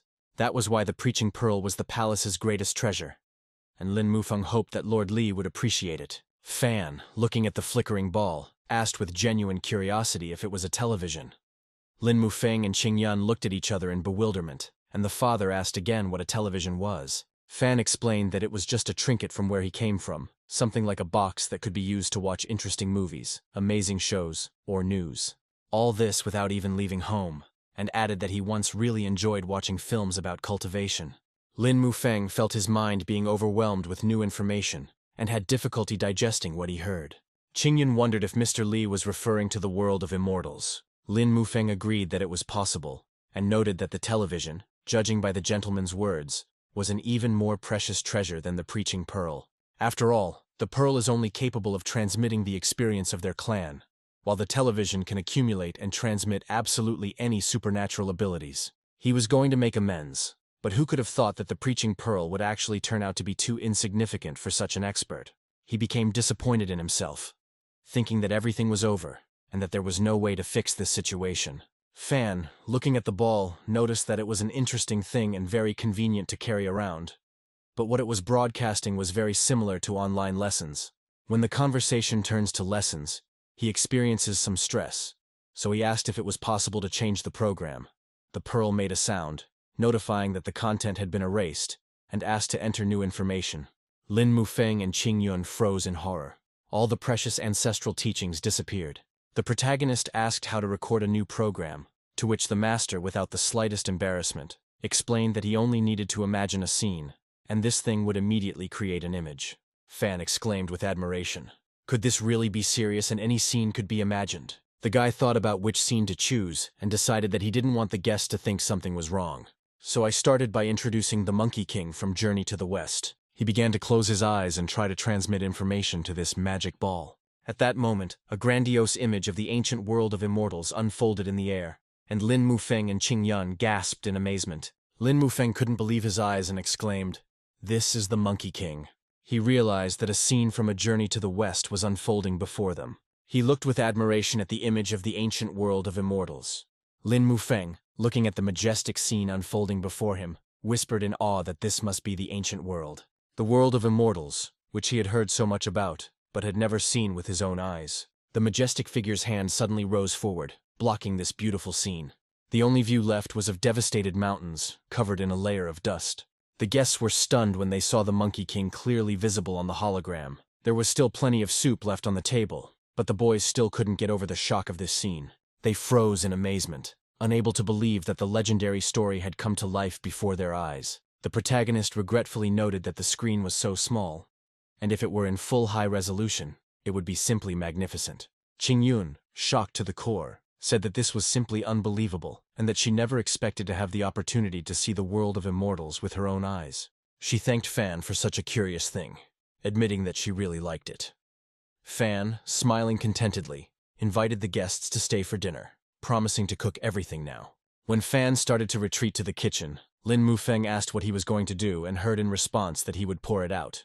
He asked in surprise, "Do they really have to pour out this entire huge cauldron of soup?" Fan panicked and noticed that they wouldn't eat it all, but explained that soup couldn't stay fresh for long, so this was the only way out. After all, they had already eaten, and he wouldn't last long in this heat, and unfortunately, he didn't have a refrigerator. Lin Mufeng gathered his courage and timidly asked if she could ask him to give the soup to her if he no longer needed it. Fan looked at her in surprise, but of course he agreed without hesitation. Out of breath, the elders of Lingyun Palace appeared in the courtyard and shouted from the doorway that they had urgent news. One of them, breathing heavily, reported that something important had appeared in the west. But upon seeing Lin Mufeng and his daughter, he stopped short. Teacher Lin, bringing a package of food from Mr. Fan, suggested they talk over dinner. The elder interrupted him, saying that now was not the time for eating, and excitedly announced that a secret border had opened in the Izumo Mountains, and representatives of many clans had already set out there. He came to invite Lin Mufeng to try his luck in this place where something valuable could be found, and warned that if he didn't go right away, it would be too late. Lin Mufeng thoughtfully asked about the secret boundary, and one of the elders explained that although the saint was quite skilled, there were still not enough practitioners, so she might not know about it. Secret boundaries are an extraordinary opportunity for advanced cultivators, and most people try to keep it a secret because they appear once every hundreds of years, and are extremely difficult to detect. Only a few nearby practitioners would be able to sense the emergence of a secret boundary if they were lucky. No one knows why they exist or why they appear, but it is known that they contain a limited amount of treasure, and whoever discovers them can become incredibly powerful. The elder added passionately that such a chance only comes once every 1,000 years, and the master had just made a breakthrough, so now his strength is enough for it, and this is an incredible opportunity for their palace. He advised taking food and medicine with him just in case, adding that he had already prepared everything. After listening to the elder's excited story about the secret border, Lin Mufeng calmly replied that he would not go. Lin Mufeng firmly repeated that he would not go, explaining that although many treasures could be found there, dangers lurked at every step, so he still would not risk it. The elder cried out in despair, wondering if the master was joking, but Lin Mufeng remained adamant in his decision. Lin Mufeng, seeing the elder's despair, stopped them with a gesture, and suggested that they take a better look at the treasure he had brought. He proudly announced that he had met a great man who had given him this gift. The elders stared curiously at the object in his hands, trying to figure out what it was. It turned out to be a box made with great skill, and even hermetically sealed, emitting a pleasant warmth in which spiritual power was clearly felt. The elders all shouted that this was a real treasure, but Lin Mufeng sheepishly explained that it was just a package. He added that the master had some rather unusual items, and this thing could truly be called a treasure. But in fact he wanted to show the soup. The elders looked at the soup and gasped in amazement. Compared to the secret kingdom, this soup represented an incredible opportunity. They saw in it 9-sided ginseng, chalcedony tree fungus and neon grass, realizing that this was not just an opportunity, but a real luxury. One of the elders exclaimed that this was not too extravagant, but another interrupted him. He said that he needed to eat first, and then think about everything, and began to gobble up the soup without sharing with anyone. Qingyun, watching the elders happily gobble up the soup, pointed out to her father that Mr. Li had mentioned a refrigerator, and Lin Mufeng wondered what a refrigerator was. Qingyun guessed, based on the context, that it was a thing that helped keep food cold. She added that she didn't really understand, but apparently this is very important for older people, and perhaps the master specifically mentioned it. The elders, enjoying the soup, could not contain their delight, calling it divine. One of them remarked that compared to the secret kingdom on the mountain, this was just a small thing. But then he came to his senses and asked where this secret kingdom was located. Another elder replied that not far from the pavilion, in the west, near Mount Chuyun. The master, hearing them, asked if this was the snow-capped mountain. The elder confirmed that yes, the snow-capped mountain in the west of Chuyun. Master Lin suddenly said, "That's it." It dawned on Lin Mufeng that Mr. Li must have known about the secret kingdom, and even the treasures stored there, and he had specifically mentioned the refrigerator to make him go look for it. The elder, bowing his head guiltily, admitted his mistake. But later he noticed that since this great man had such abilities, why couldn't he go there himself? Lin Mufeng thought about it, and really why. But then he immediately found the answer. If he were to do everything on his own, what would be left for them? This is their blessing, a given opportunity through which they can help Mr. Li. They enthusiastically decided to get their hands on this mysterious refrigerator at any cost and set off on their journey. Meanwhile, at Fanya's estate, Daji, sitting at the chessboard, made a move. Fan was surprised to notice that she was playing. The girl did not expect to hear him, so she was scared. Daji sheepishly explained that she had suddenly been inspired and didn't know if she had done the right thing. Fan was delighted with her progress, and, recalling his past, shared that the system had forced him to play a game of chess at the very beginning. He had a hard time, but he didn't expect to be rewarded with essentials like pots and pans. He thought back to the damn system with annoyance and, looking at Daji, said that since she had figured out the rules, he would give her a small reward. Daji was embarrassed and refused, saying that she was fortunate to serve the young master, and she would not dare to accept the reward. Fan was surprised and softly objected. He noticed that he had lived here completely alone for many years, and he wanted to thank her for staying with him. Daji, touched to the depths of her soul, whispered the master. On the snowy Chuyun mountain, Lin Mufeng was shivering and trying to warm himself up. The elders, seeing his condition, suggested that he return, noting that it was very cold on the mountain, and that it must be difficult for him, as a man from the south. But Lin Mufeng firmly refused, declaring that since he had decided to enter the secret realm, there was no turning back. The entrance to the secret kingdom opened before them, and the elder explained that it had been open for several days. However, until now no one has been able to complete the game. Absolutely no one, the man emphasized. Many have tried, but without success. Perhaps someday such a person will be found. Lin Mufeng, looking at the chessboard in front of the entrance, noticed that this game was very similar to the one in Mr. Li's house. He realized that the secret kingdom was somehow related to Mr. Li, and perhaps he could figure out this game.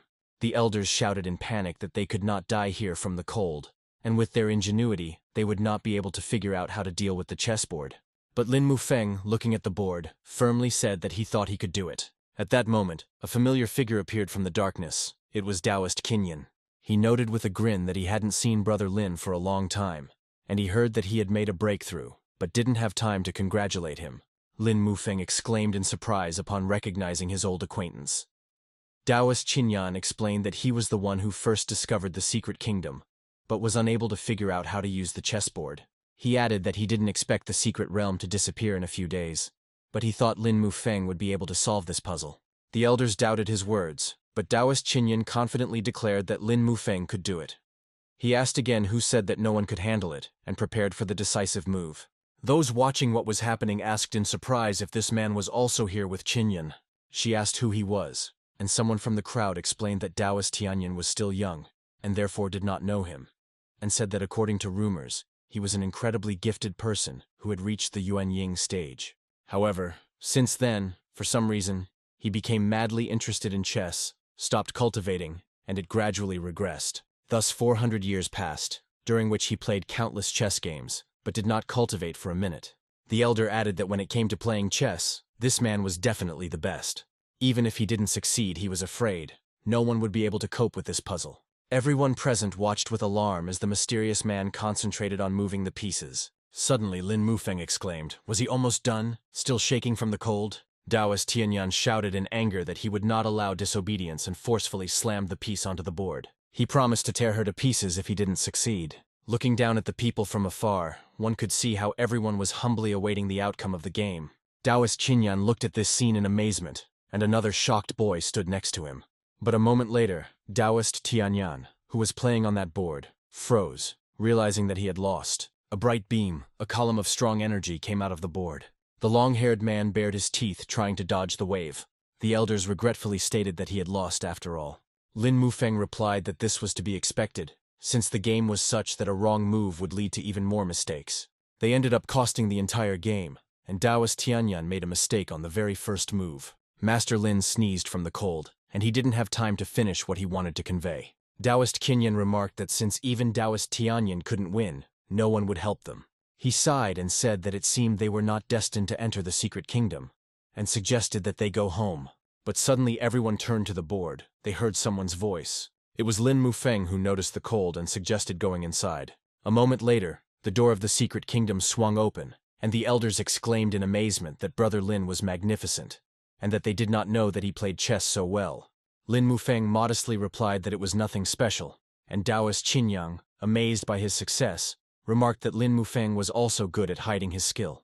Then he asked if anything surprising had happened recently. Lin Mufeng hesitated, thinking about Mr. Li, but he decided that his name should not be mentioned, and he didn't know what to do. One of the elders, still in disbelief, asked how Lin Mufeng could win this game when even Taoist Tianyang had failed.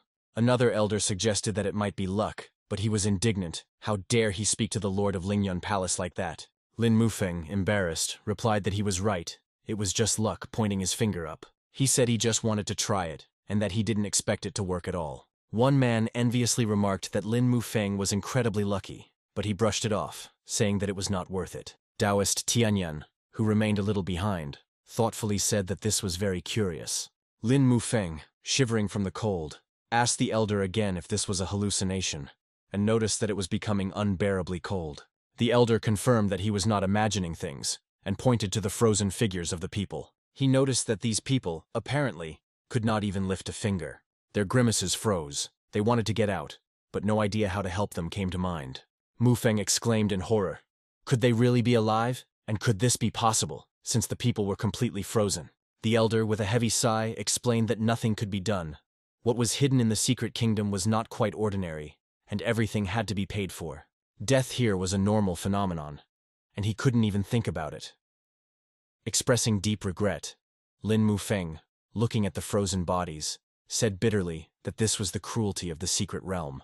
Since ancient times, it has been extremely difficult to penetrate, and danger often manifests itself from the very first steps. If you don't cultivate and can't fly, you won't even see the door, and its opening. The second obstacle, if you're not strong enough, you'll get seriously injured by the door's spell. Every step they took became a kind of test, and Lin Mufeng thought about it, that if they can reach the depths, they will have a wonderful opportunity. But it was already said earlier that only 1 in 10 manages to survive, and they will probably die very soon from this icy wind. Lin Mufeng gathered his strength and thought that this was also one of the tests set by the master, and he had to live up to the expectations. Suddenly, Taoist Qinyang pointed into the distance and exclaimed that there were treasures of the secret kingdom there. Lin Mufeng, seeing the shining object, joyfully exclaimed that it was the refrigerator that Mr. Li had mentioned. However, it didn't look like a refrigerator, but the hero believed in his idea. They were happy. The elder did not confirm Mufeng's words. He also exclaimed in surprise that this was the treasure of the secret realm. But Lin Mufeng stood his ground. He was beaming with happiness. The elder was perplexed, not understanding what he was talking about. He remarked with disdain that it was ignorance or madness, and suggested that the cold had somehow affected his consciousness. Taoist Qinyan was surprised that something else was hidden in the depths of the secret realm, and realized that it was an ice crystal. He beamed and explained that it was an ice crystal that froze life. Then Lin Mufeng crept up and began to examine the crystal, still not believing his eyes. He still couldn't calm down, saying that it was a refrigerator that made time stand still. Mufeng added, he was just what was needed. Cold, he thought with joy that Mr. Li would be happy. But a terrifying figure appeared behind him. Lin Mufeng received a blow to the head, so somewhere far away, his daughter sensed something was wrong. She looked at the clouds and whispered quietly, "Father." She was not at peace. The girl had a bad feeling. At Fanya's estate, Daji called out to her master with alarm and immediately turned around. She asked anxiously if he really thought she should go into town. Fan replied that of course, and in response he asked her if everything was okay. Daji admitted that she didn't know how to behave and was afraid of causing him trouble. Fan smiled softly and told her to throw caution to the wind and go have fun, since it was New Year's Eve. Meanwhile, in the secret realm, Lin Mufeng, who was lying on the floor, finally woke up. Taoist Qinyan, warmed by the flames of the rainbow dragon, looked at Lin Mufeng in surprise and admitted that he did not expect him to succeed. He remarked that if it weren't for his secret treasure, Lin Mufeng would have long since turned into an ice sculpture, and added that he hadn't finished his story yet. He continued the story about how the secret kingdom had been difficult to penetrate since ancient times, and even the last, 10th one, had a rather difficult time getting out. In addition, there are treasure hunters who kill each other for profit. Standing next to the sparkling crystal, he said that the most powerful was the one who was able to obtain the treasure. Taoist Qinyang, his eyes sparkling, exclaimed that the ice crystal was now his, and stretched out his hand. However, he didn't have time to take it and instantly froze. His whole body was gripped by cold. Now he too stood frozen in an ice dome and could not move. Suddenly, Lin Mufeng finally woke up and decided to try to get up. Then he sighed with relief, and was surprised that something had happened to the elder. He realized that fortunately, she ate the soup from the Silver Moon Demon King, and felt the soup turning into spiritual power. protecting her from any dangers and the bitter cold. He thought with admiration that Mr. Li had calculated everything, and tears of gratitude to the hero rolled down his cheeks. At this moment, he noticed that Senior Chinyan, who had accompanied him all the way, had decided to sacrifice himself to give her the opportunity to survive. He exclaimed in horror and promised to remember this for the rest of his life. Mu Feng asked for forgiveness and said that he was damn wrong. Suddenly an idea came to his mind. He reached into his sleeve and pulled out a gift from the main character, which he took with him. She remembered the box Mr. Li had given her and realized it was for the refrigerator. Mu Feng thought with admiration at how well thought out everything was and called Mr. Li a genius. This thought drove away all feelings of guilt and sadness. Now he was happy. A radiant smile shone on his face. At this time, Senior Qinyang silently watched Lin Mufeng's joy, but he couldn't say anything to him. However, even being under the ice, tears still came. At least this way the elder still felt alive. Fan and Daji descended into the city, where a festive New Year's atmosphere reigned. Laughter and congratulations were heard everywhere, and children ran through the streets with joyful cries, almost knocking passers-by off their feet. Daji looked around in admiration until a little girl bumped into the protagonist. The children recognized Mr. Li and wished him and his companion a happy new year. Fan smiled sweetly at them and wished the same, waving his hand in greeting, noticing their interest. He watched what was happening with a smile. Suddenly someone called out to the children. The ant ran towards them and shouted at them not to run around like that, because they could hit someone. The protagonist recognized Aunt Zhang, and she, in turn, joyfully greeted Mr. Li. She also noticed that they hadn't been to the city for a long time. Fan also said with a smile on his face that he was glad to see his aunt. Auntie Zhang, seeing Daji, remarked with a sly look in her eyes that everything was now clear to her, and she had been wondering why he hadn't come down to them for so long. She suddenly asked if this was Mr. Li's lover, while the two stood rooted to the spot. Fan waved his hands shyly, explaining that they were just friends, to which Auntie Zhang smiled knowingly and teased them, saying that of course they were friends. Daji, blushing, tried to explain that her aunt was mistaken, and that there was no way she could be Mr. Li's lover. Then the girl, putting her hand on her heart, pulled herself together and announced that she was his pet. Aunt Zhang blushed at this answer and thought that young people had such strange games. The main character became angry and even more embarrassed. He realized that after such words things became even worse. He lightly hit Daji on the head and asked her why she said that. Auntie called Nan Nan over to them.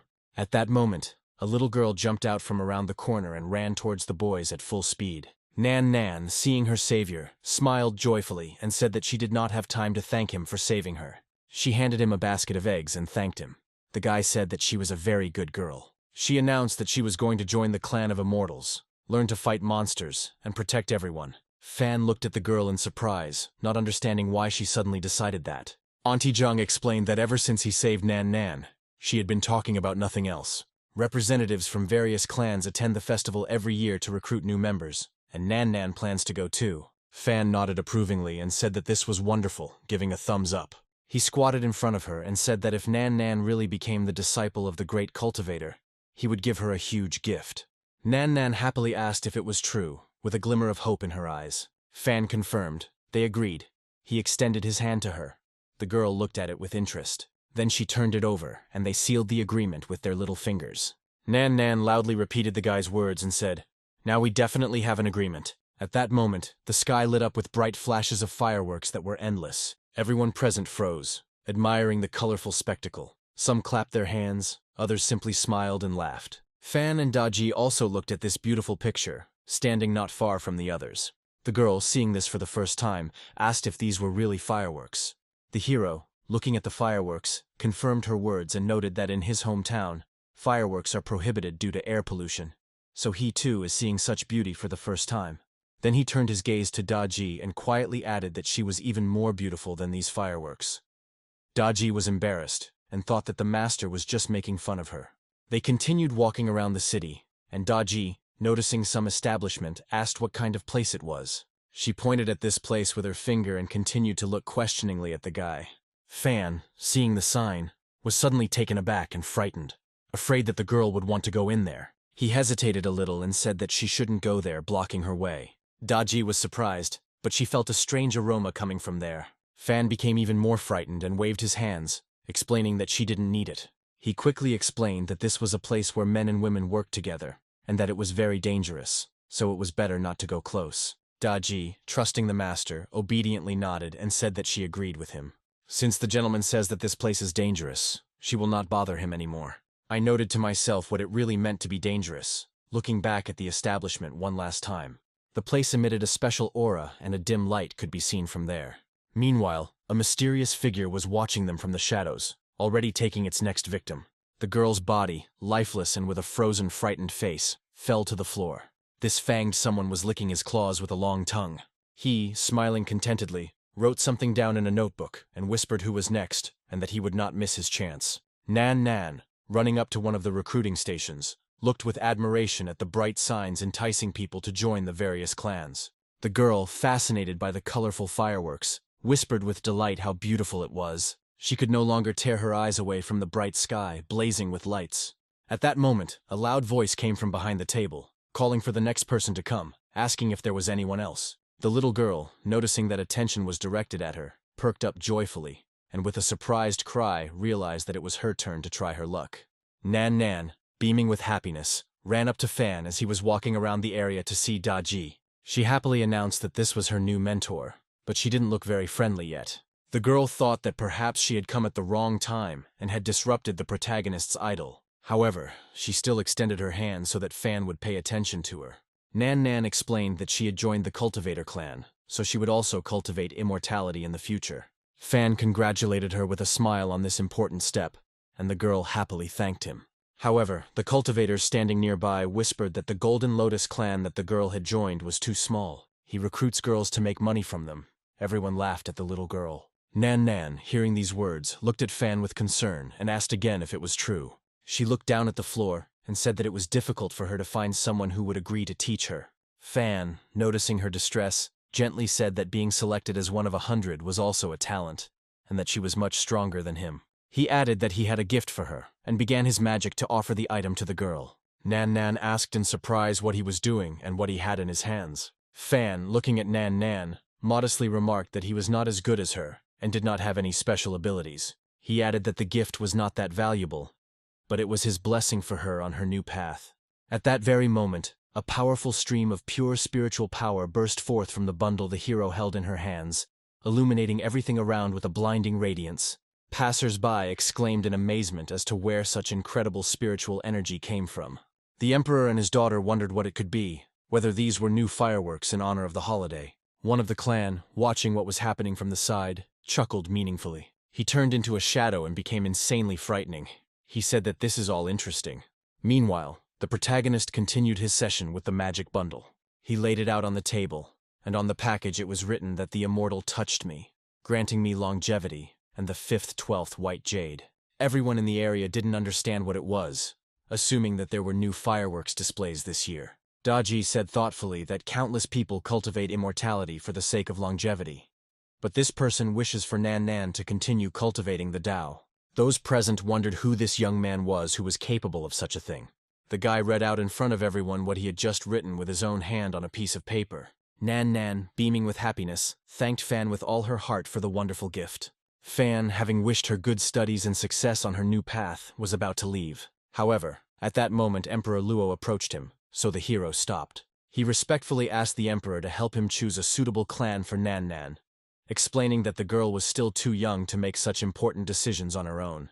Fan was a little embarrassed by such a request, but after thinking about it, he replied that perhaps his words sounded a little rude, but he promised to think of something himself next time.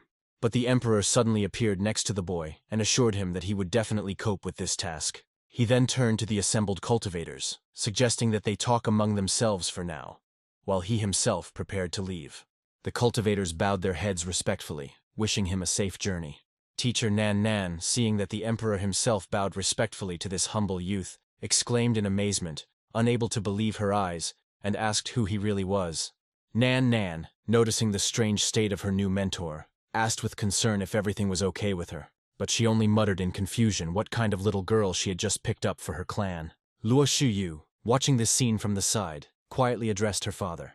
He said that it seemed like Mr. Li was quite serious, since he gave the highest treasure to some simple little girl. The father thought that even despite the lowest skills, this was a task from the master. Only through the blessing of Mr. Li can any mediocre person achieve Buddhahood through consistent efforts. The emperor found it difficult to make the right decision. He gritted his teeth in thought. Emperor Luo completely agreed with his daughter, and suggested that they first fulfill Lord Li's wish. We need to take Nan Nan's fate seriously and make sure she ends up in good hands. At that moment, a sinister, chilling laugh was heard, and the emperor exclaimed in horror that it was a demonic Taoist. The Taoist grabbed little Nian while the cultivators were figuring out what to do next. Without thinking, he laughed evilly again and flew away from the roof of the building with her.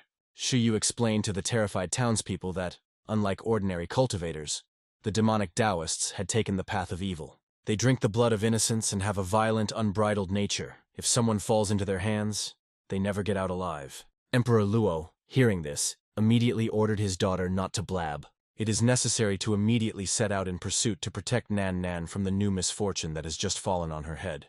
Meanwhile, a clot of shadow calmly descended to the ground at a distant edge of the forest. Then this shadow transformed and a demon appeared along with a frightened little girl. Little Nan Nan, facing the terrifying demonic Taoist, uttered the single word "kill" in a voice trembling with fear. The villain only asked in surprise what she was muttering, grabbing her by the collar.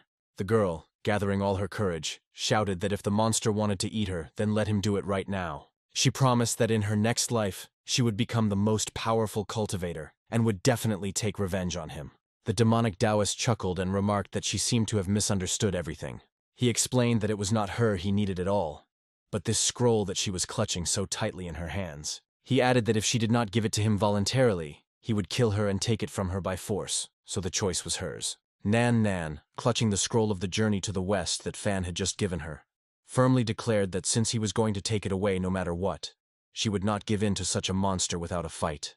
She explained that the book gave her incredible courage, and Sun Wukong, the main character, would never give in to any monster. The demonic Taoist asked in confusion who this Sun Wukong was, and snorted dismissively, not understanding what she was talking about. At that moment, some magical waves appeared, directed at the demon. He was taken aback, not expecting this. Suddenly, the tree standing next to them burst into flames, as if some demon was about to emerge from it. The demonic Taoist looked at him questioningly, waiting for what was about to happen. He looked into the fire more closely and said, seeing several figures there, "Emperor Luo." However, there was not one or even two figures visible through the flames. They were confidently approaching closer and closer. The emperor and his wife with their daughter, seeing what was happening, turned to the demonic Taoist with alarm. The emperor noted that he could not even imagine how his actions would upset the Lord. The demonic Taoist mockingly asked if they were referring to the youth who had written this scroll. He confidently stated that he understood perfectly well that the man was unusual, judging by the powerful spiritual energy emanating from what he had written. He guessed that it was probably just some old monster in the Mahayana stage who had experienced a heavenly tribulation, and was now hiding in the skin of a cute young boy. Emperor Luo, hearing such presumptuous speeches, contemptuously called him a frog at the bottom of a well that could not see anything beyond its nose. He also added that he himself was guilty of such things, and began to accumulate enough strength in himself to attack. He threw a pillar of fire at Taoist, barely hitting the little girl, who frightenedly tried to dodge the blazing fire. Lu Shuyu, concerned about Nan Nan's safety, warned her father to be careful not to injure the girl in the heat of battle. The demonic Taoist sarcastically remarked that her father really still had the strength to care about such a trifle in such a situation. The emperor considered for a few moments what he could do now, having heard his daughter's warning. Emperor Luo, activating his legendary dragon flame, extended his two hands in a special gesture straight towards the demon. This force, with a bright flash, slightly blinded the opponent and surprised him. He replied that he had heard that the dragon flame of the immortal dynasty was the true eradicator of all evil. The emperor said that since he knows all this, then why the hell is he trying to create problems on his territory? The demonic Taoist, without answering the question, only looked ahead meaningfully. Suddenly he began to evaporate and a sly smile appeared on his face. Emperor Luo turned around, realizing that it was just an illusion that had fooled him. The demon grabbed Luo Yu and her mother with a lightning-fast movement, using them as hostages. Emperor Luo cried out in horror, and his daughter and wife called for help in panic. The emperor instantly came to his senses, answering his family that he would soon save them. However, he suddenly stopped. His thoughts had gone completely wrong. His wife was shouting at him how he could think about such a thing at that moment. The demonic Taoist, clearly enjoying the situation, remarked that Emperor Luo was so careless. He wondered if he had really come here completely unprepared for the possible consequences, explaining, leaning closer to him, that, unlike him, he still had a couple of aces up his sleeve. The emperor did not know what to do or how to respond. He only looked at him in confusion. The demon mockingly asked if the emperor was really ready to sacrifice his daughter and wife. All this in exchange for this girl with low spiritual roots, and he added that he shouldn't worry about it. He declared that since they were both at the aperture exit stage, he would simply absorb this scroll and convert its power into internal energy. Then even the legendary dragon flame will be no match for him, he said with a sinister laugh. The two girls, in his grip, screamed in fear, asking him to let them go. The little girl, with tears in her eyes, could no longer help but utter a word. Emperor Luo cried out in despair for him to stop immediately. But the demonic Taoist, licking his lips, admitted that he actually didn't particularly want to eat this girl with low spiritual roots.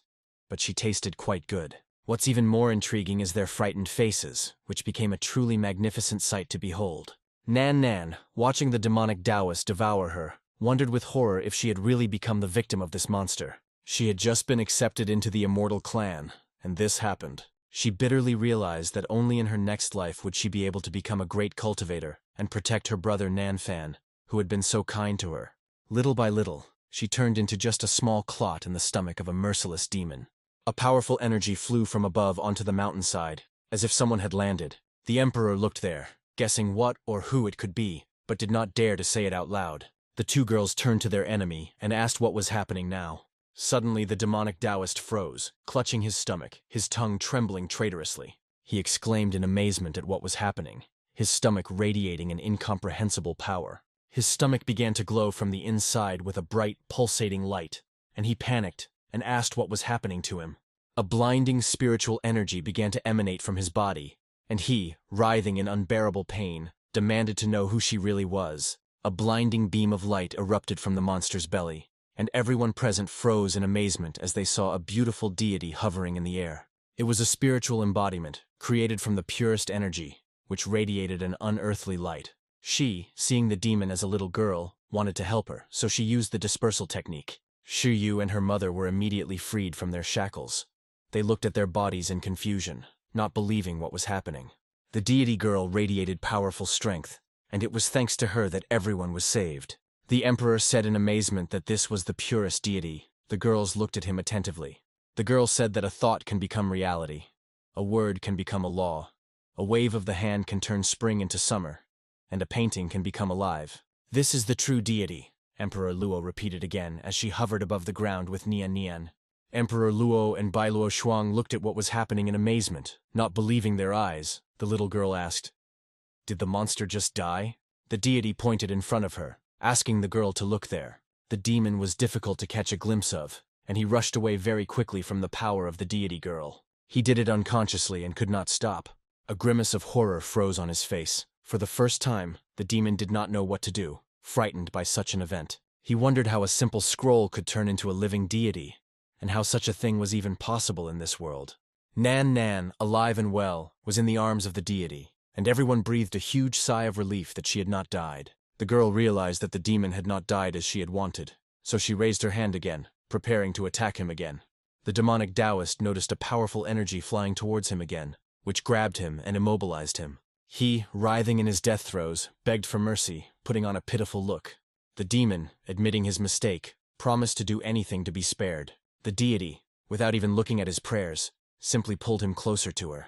The demon, realizing that there was no other way out, decided that it was time to humiliate himself. Tears were already flowing from his eyes. He began to repeat the words of forgiveness again, folding his hands in front of him, repeating that he would be spared. The deity, without answering him, touched his head with her hand.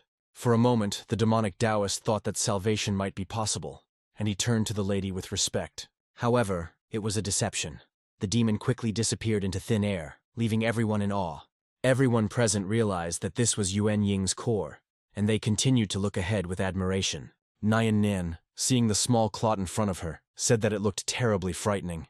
The girl, turning to the baby, replied that the deity would support them on their path in life. It was a real mix of realities when a fairy tale came true. She pressed the Yuan Ying core to the girl's forehead, and she looked at it in surprise. Unconsciously, her eyes began to close. Nian was falling asleep, as planned. With the bundle in her hands, she calmly lowered herself back to the ground. The deity girl did this. Lying on the soft grass, the girl was surrounded by magical divine protection. In Laxian City, New events were unfolding at the Golden Lotus Clan recruiting station.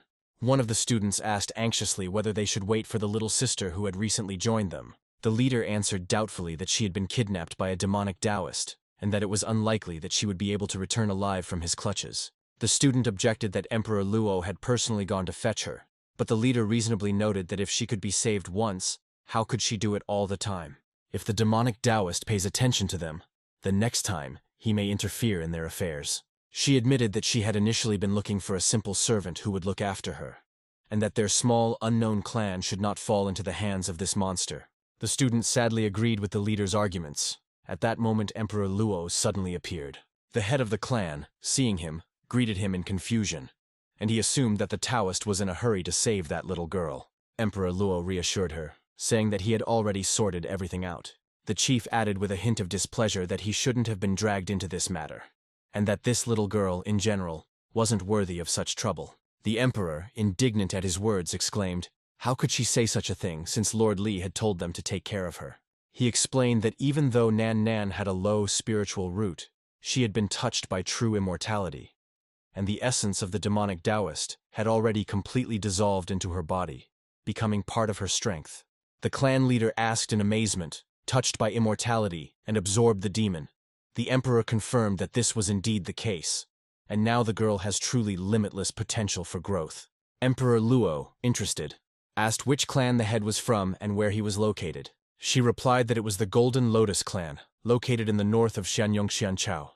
And the emperor noted with irony that it seemed to be a very cool clan that no one had ever heard of. He asked that the girl be taken good care of, adding that if anything went wrong, the consequences would be worse than any demon. He handed the leader several skillfully crafted packages, explaining that some items were used during the period of practicing Nan Nan breathing.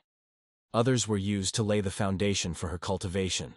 Another one, for the period of taking the immortality pills. He added that if something was missing, they should just send someone to him. The head of the clan, shocked by such unprecedented generosity, wondered what kind of mysterious personality her new follower had, and where she came from, if the emperor himself cared about her so much.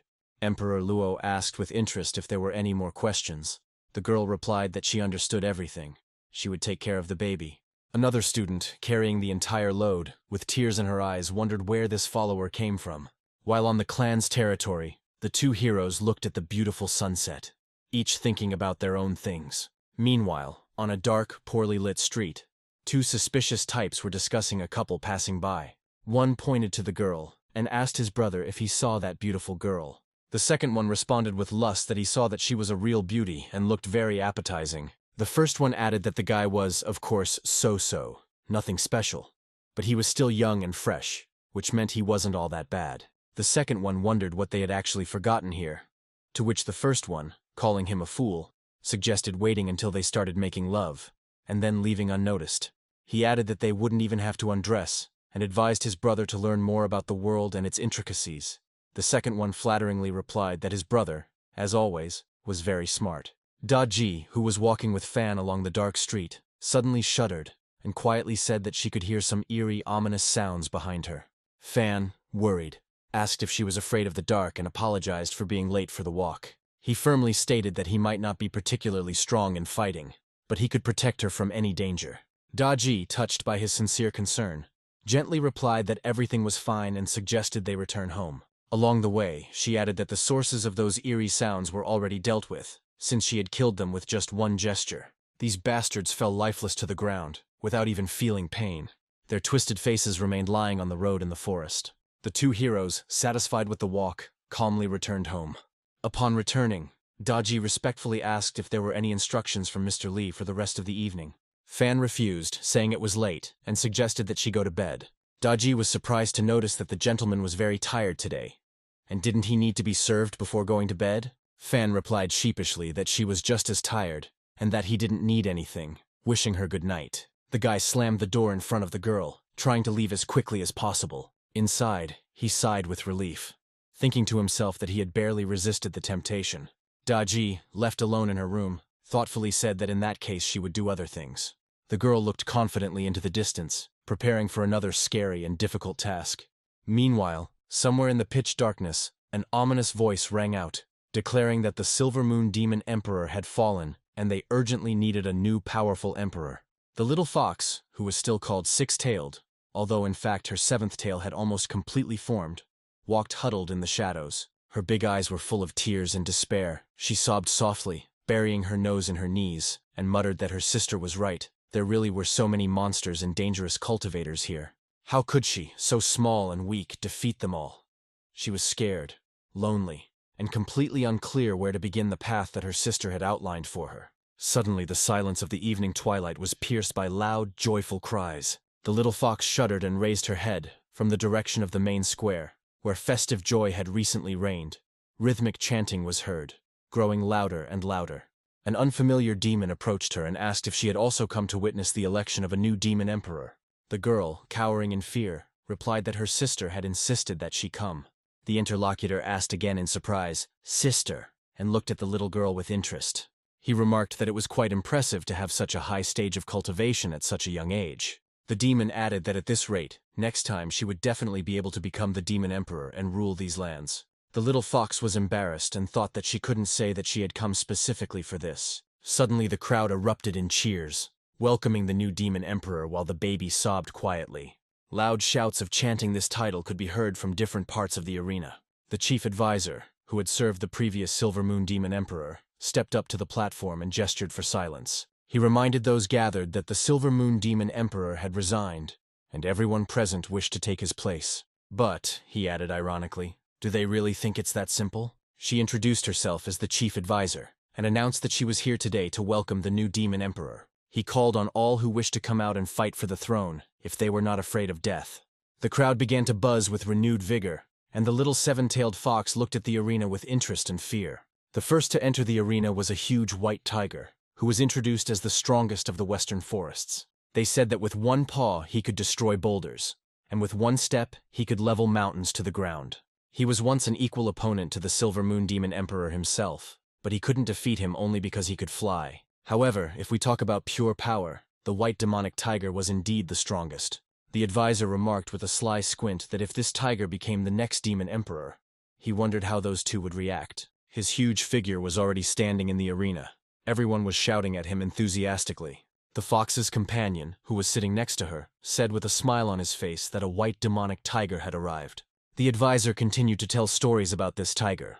There were rumors that this white demon tiger was truly the strongest. The demon who was next to the fox drove away all the terrible thoughts until she understood what he wanted to convey. Suddenly the white tiger turned around, as he heard an even fiercer voice behind him. The arena was illuminated by a powerful flow of power emanating from another contender for the place. Following his words, a silver demonic lion entered the arena. He was the strongest man in the southern valley, and declared that he too was a contender for this position. Immediately another roar was heard, which said that he also wanted to fight. This is a huge demonic bear from the north, reminding that he also wants to become the new emperor. The onlookers cried out in fear that he was the chief of the north, that same demonic bear. The demon laughed contentedly, noting that now there was no need to even worry about someone weak taking the throne, since all the strongest had gathered. He leaned back in his chair, relaxed, and began to listen to the muffled shouts from the arena. The audience included completely different races, girls and boys, and completely different demons were present here. A sinister smile lit up the leading advisor's face in anticipation of the upcoming battle. He already had 3 powerful rivals behind him, determined to get the post. The advisor glanced at the silent crowd and asked if there were any others willing to challenge the 3 strongest. If there are none, then, but he did not have time to finish the sentence. He was interrupted. Suddenly a thin, trembling voice was heard, announcing that there was still one more willing participant. Everyone present stared in amazement at the little fox, who, with difficulty overcoming her fear, stepped forward. Cries of surprise and ridicule were heard from the crowd. Someone exclaimed, "Is this little fox really tired of living?" The little fox, trembling all over, looked at the 3 huge demons and wondered if she could really defeat these 3. But then she remembered her sister's words and firmly told herself that if her sister said so, then so it would be. Sister is always right. She will gather all her courage and become the new demon emperor. She slowly climbed the steps higher and higher, reaching the arena, repeating these encouraging words to herself. The moment the little fox stepped forward, declaring her intention to become the demon emperor, the crowd erupted in mocking murmurs. One of the demons, pointing a finger at her, exclaimed with disdain that this little girl must have completely lost her mind, and asked what she was even thinking about. Others, more aggressive, demanded that the impudent fox be destroyed immediately. The little fox stood, frightened, and looked at the angry crowd. But the chief advisor, with an imperious gesture, called for silence. He reminded those gathered that they were in a fair competition, and anyone who was not afraid of death had every right to fight for this place. "Even this silly little fox is no exception," she said with an ominous look. He announced that since everyone was assembled, they could begin, and spread his arms out to the sides, foreshadowing the battle. In the past, the Silver Moon Demon Emperor had no equal, and today they would experience it firsthand. Opponents will feel it today in a battle without any rules in front of the whole crowd. There will be only one survivor, and he will become the new Demon Emperor. The little fox, clenching her fists, repeated to herself her sister's words that she would succeed. She just needed to believe in herself a little. She rushed to attack, but the white demon tiger smashed the ground into pieces with one blow, forcing her to retreat. His blow sent out powerful waves of energy that amazed the spectators. The tiger, looking at her, grinned and remarked that it was rude. His rival, the formidable bear, said that they had not seen each other for almost 100 years, and he was still the same. The lion, who was watching this, agreed that the fox could never win. The little fox lowered her head in despair, realizing that it was true. She flew back several meters with a crash, unable to stay on her feet. But the tiger suddenly added that over the past 100 years he had changed a lot and had become much stronger. He created a powerful whirlwind, but continued his attack, realizing that this was not enough for victory. This whirlwind moved the rivals from their place, and they realized with horror that he really had become stronger. They rushed about, not knowing what to do. The opponents saw his power and thought about their plan. The little fox tried to hide from the ominous whirlwind, as she understood that fate was not on her side. The little fox, frozen a few meters away from the huge tiger, felt her heart ready to jump out of her chest. She feverishly went over in her mind everything her sister had taught her, all the instructions and advice. But there was not a single one among them that would tell her how to survive in such a hopeless situation. Her sister didn't tell her what to do when an enraged demonic tiger, capable of smashing a boulder into rubble with one blow, was rushing at her. The demons in the crowd, watching this unequal fight, held their breath. Dozens, hundreds of pairs of eyes were riveted on the small figure frozen in front of the giant. One of the old, seasoned demons, who had seen many bloody battles in his time, barely audibly whispered to his neighbor standing nearby that it was all over with the fox. He explained that she was now dangerously close to the demonic tiger, in its dead zone, from which it was impossible to escape or dodge. Even for the Silver Moon Demon Emperor himself, who possessed incredible speed and agility, such a situation would be critical, bordering on certain death. Suddenly, at the very moment when the tiger had already raised its paw for the final crushing blow, her body was illuminated by a blinding, unbearably bright glow.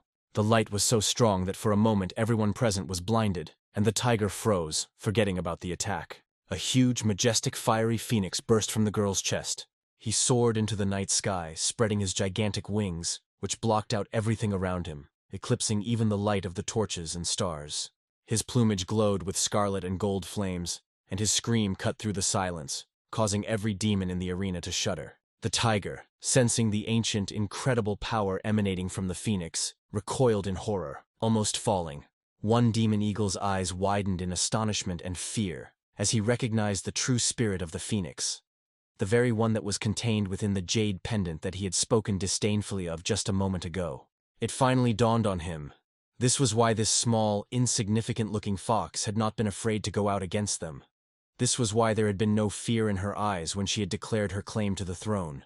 There was a power behind her that they could not even imagine. The little fox, looking at the pendant shining on her chest, from which a phoenix had burst forth, suddenly remembered her sister's words. This pendant was given to her by Daji, and Daji herself received it as a reward from Mr. Li himself for playing a good game of chess. She remembered how her sister, handing her the amulet, said that it would certainly help her if difficult times came. And now, looking at the phoenix soaring in the sky, she realized that her sister was right. She took a deep breath, plucked up her courage, and looking around at the silent, stunned crowd, where just a second ago there had been noise and hubbub, asked who would be the next to want to fight her. The demons looked at each other in confusion, not knowing what to do. No one expected such a turn of events. Then someone from the crowd shouted that it was unfair, that using human artifacts in a demonic duel was vile and base. Others picked up the dishonestly. The leader, finally recovering from the shock, growled, trying to regain his lost composure, that in a real battle one can only rely on one's own strength. By using alien human artifacts, she will never, even if by some miracle she wins, be able to truly subjugate the demons, nor earn their respect and loyalty. In the arena where the fate of the demon emperor's throne was being decided, the little fox stood before 3 formidable opponents, her heart pounding somewhere in her throat.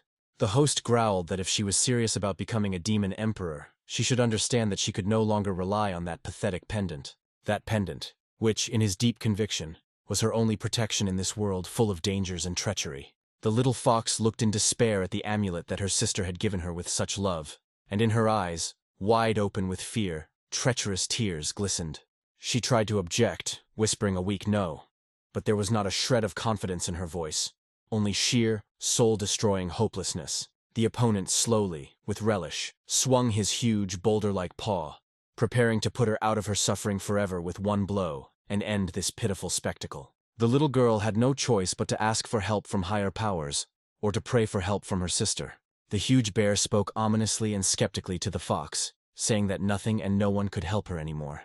It seemed that the observer himself was pleased with this outcome. At least he expected such a turn of events. The bear looked at the fox with a slightly pitiful look. He said that it was even a little pity that she was just a defenseless little child. He added that he would simply crush her with one blow. There was no other choice. At that very moment, a deafening roar was heard all around and a huge explosion occurred. Everyone watching the battle turned their gaze to this explosion, surprised and not knowing what to say. But the desperate bear did not calm down. He continued his monologue, saying that this was very presumptuous. When it seemed that nothing could save the little girl, a calm, yet incredibly powerful female voice rang out, cutting through the tense silence like a sharp blade. The voice uttered just a few words, and everyone present in the arena, the breathless spectators and the contenders themselves, as if on command, turned around and saw a slender figure. It was Daji who silently and gracefully appeared straight from the shadows that had gathered at the edge of the arena. The judge roared in rage, shaking the air, and demanded an immediate answer as to who dared to interfere in the sacred duel and interrupt its triumph. Everyone stared at her in amazement, unable to believe their eyes. How a simple man, a creature of a lower race, dared to appear at their secret council, where the fate of the entire demonic world is decided. A suspicion instantly formed in their minds. It was undoubtedly she who had sent this stupid little fox to disrupt their legitimate battle for the title, to bring chaos and confusion into their ranks.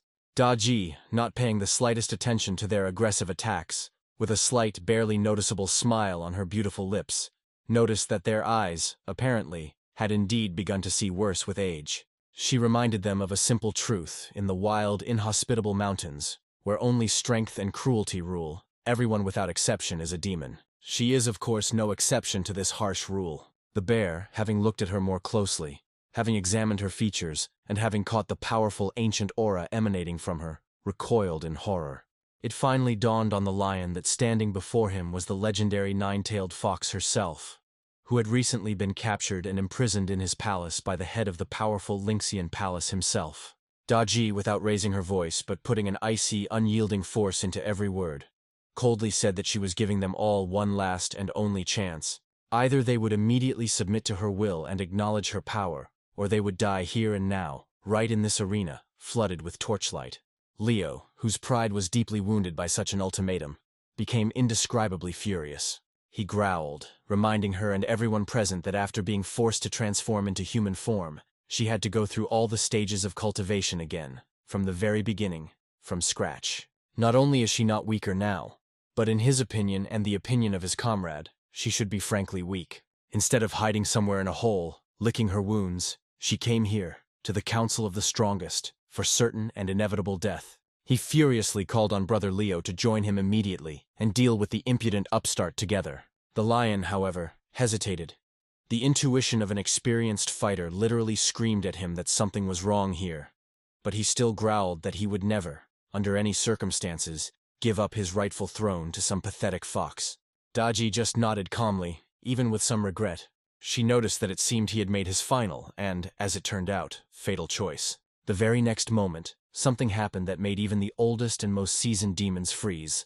The lion, not having flown even half the distance to its target, suddenly collapsed, unable to even move its paw. He simply lay there, a huge carcass, and only a weak death rattle escaped from his peacock. One of the demons standing in the front row is in horror bordering on panic. Another exclaimed that the white demon tiger, the pride and strength of the western forests, was dead.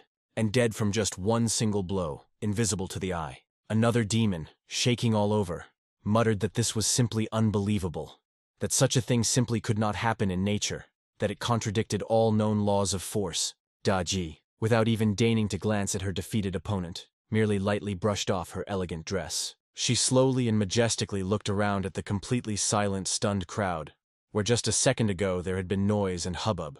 But now there was a dead, ear-splitting silence. One of the demon assistants, having examined the defeated tiger, calmly said that the Silver Moon Demon Emperor had longed to take possession of her, and that was why he had died. These words sounded like a sentence, leaving no room for doubt. The huge lion, still standing to the side, looked at the girl angrily and a little frightened. She felt his gaze on her, which caused her to quickly turn around. She asked defiantly if the applicant was unhappy with something. The bear just shook her head and firmly replied that the girl was wrong. He explained that his legs were weak, and therefore he could not kneel before anyone. Daji, hearing this, smiled and said that then he would help her. She stepped forward, but there was no hostility in her eyes, only a strange respect. A magic circle suddenly rose up around the huge demon, which was directed at his legs. Suddenly, his massive legs gave way, and he fell to his knees in front of the strong girl, Daji. He, with tears in his eyes, cried out words of gratitude, addressing the girl as a mistress. Taking her sister, a little seven-tailed fox, into her arms, she joyfully exclaimed that her sister would become the demon empress. She looked around the silent crowd and asked if there were any objections, and silence was her answer. At that moment, a sharp sound woke up the protagonist. He opened his eyes and realized that it was all just a dream. Outside the window, the leaves of the trees rustled quietly, and he sighed with relief. He said he was scared to death and thought the rice was burnt. Finding herself in reality, in a cozy estate, she felt such relief, as if a weight had been lifted from her shoulders. The morning sun warmed not only people, but the birds chirped joyfully from its rays. Fan quickly stood up and immediately went to do some exercises, sighing a little from the effort. While doing another exercise, he suddenly stopped, noticing an approaching figure. The door to the courtyard began to creak open and a confused Daji appeared. Fan noticed with a smile that Daji had missed her morning exercises, and added that she couldn't slack off. Daji, embarrassed, replied that she knew it was wrong and that she was already starting. Fan, noticing that she had just returned, asked where she had gone. Daji explained that the stone lanterns outside had not lit, so she went out to collect the lights. The hero asked in surprise whether it was possible to collect lights, and realized that they were fireflies.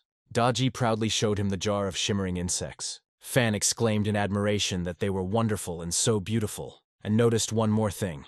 He announced that now he would not need to go out with a flashlight every time he went for a walk. He thanked Daji, saying that he liked it very much, while continuing to look at the cute insects. The guy was really very grateful. He smiled sincerely at the girl. Daji, blushing with happiness, quietly replied that she was glad, slightly covering her reddened cheeks with her hand. Fan said thoughtfully that the fireflies probably couldn't shine for long and would have to be changed frequently. Daji reassured him, saying that there was no need to worry, and that the two she had caught would shine for a very long time. Fan looked at the jar with interest, not understanding who exactly she was talking about. Meanwhile, it was already a wonderful sunny day. The sun was illuminating everything around.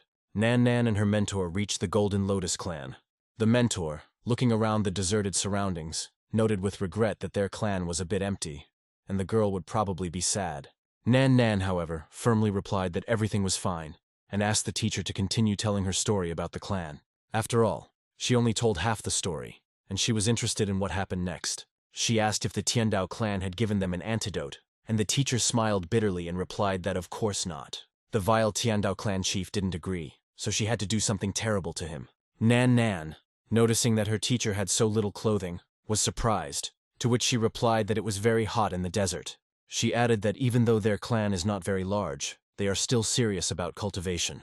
Nan Nan gratefully said that the teacher was very good, since she agreed to take her as a student. Finally, they entered a small, modest building, and the teacher announced that they had arrived. This is where the Golden Lotus clan is located. She led the girl inside and, pointing to a small room, said that this was now her room, and if she did not get used to it, she should just tell the teacher. Nan Nan beamed and replied that it was fine. She was delighted with such a room. The mentor herself walked further through the room, approaching a bed standing at a distance. She stopped at her place. There was a girl lying there with her eyes closed. The teacher greeted her and said that her sister had returned. However, the lying girl did not answer, as she was in a deep sleep. In the quiet abode of the Golden Lotus clan, lost among the desert lands, an important conversation was unfolding. The clan head greeted Wu Hanyu's returning younger sister, with words filled with deep fatigue and doom. The younger sister looked ahead with eyes full of regret. The clan leader said that she had returned, and added that she herself did not have much time left, so the fate of the Golden Lotus clan was now entirely in her sister's hands. She explained that their bees, which produced the rarest honey, had been poisoned, but no one wanted to help with an antidote, and it seemed there was no way out. Wu Hanyu, however, did not share her sister's pessimism. She happily reported that she had been given a capable student who might be able to help. She raised an eyebrow doubtfully and asked if the girl really had a mid-level spiritual root. Hanyu shook her head, confidently and sadly at the same time, saying that this was not so. Then perhaps the highest spiritual root, the head asked hopefully. The sister again answered negatively and admitted that she had a lower spiritual root. The girl, hearing this, fell into despair and exclaimed that she was on the verge of life and death, and her sister decided to joke. She asked how she could then entrust the Golden Lotus Hanyu clan to her, but without giving in, she hotly retorted that the girl was very capable. Even though she had a lower spiritual root, she added that she brought evidence with her.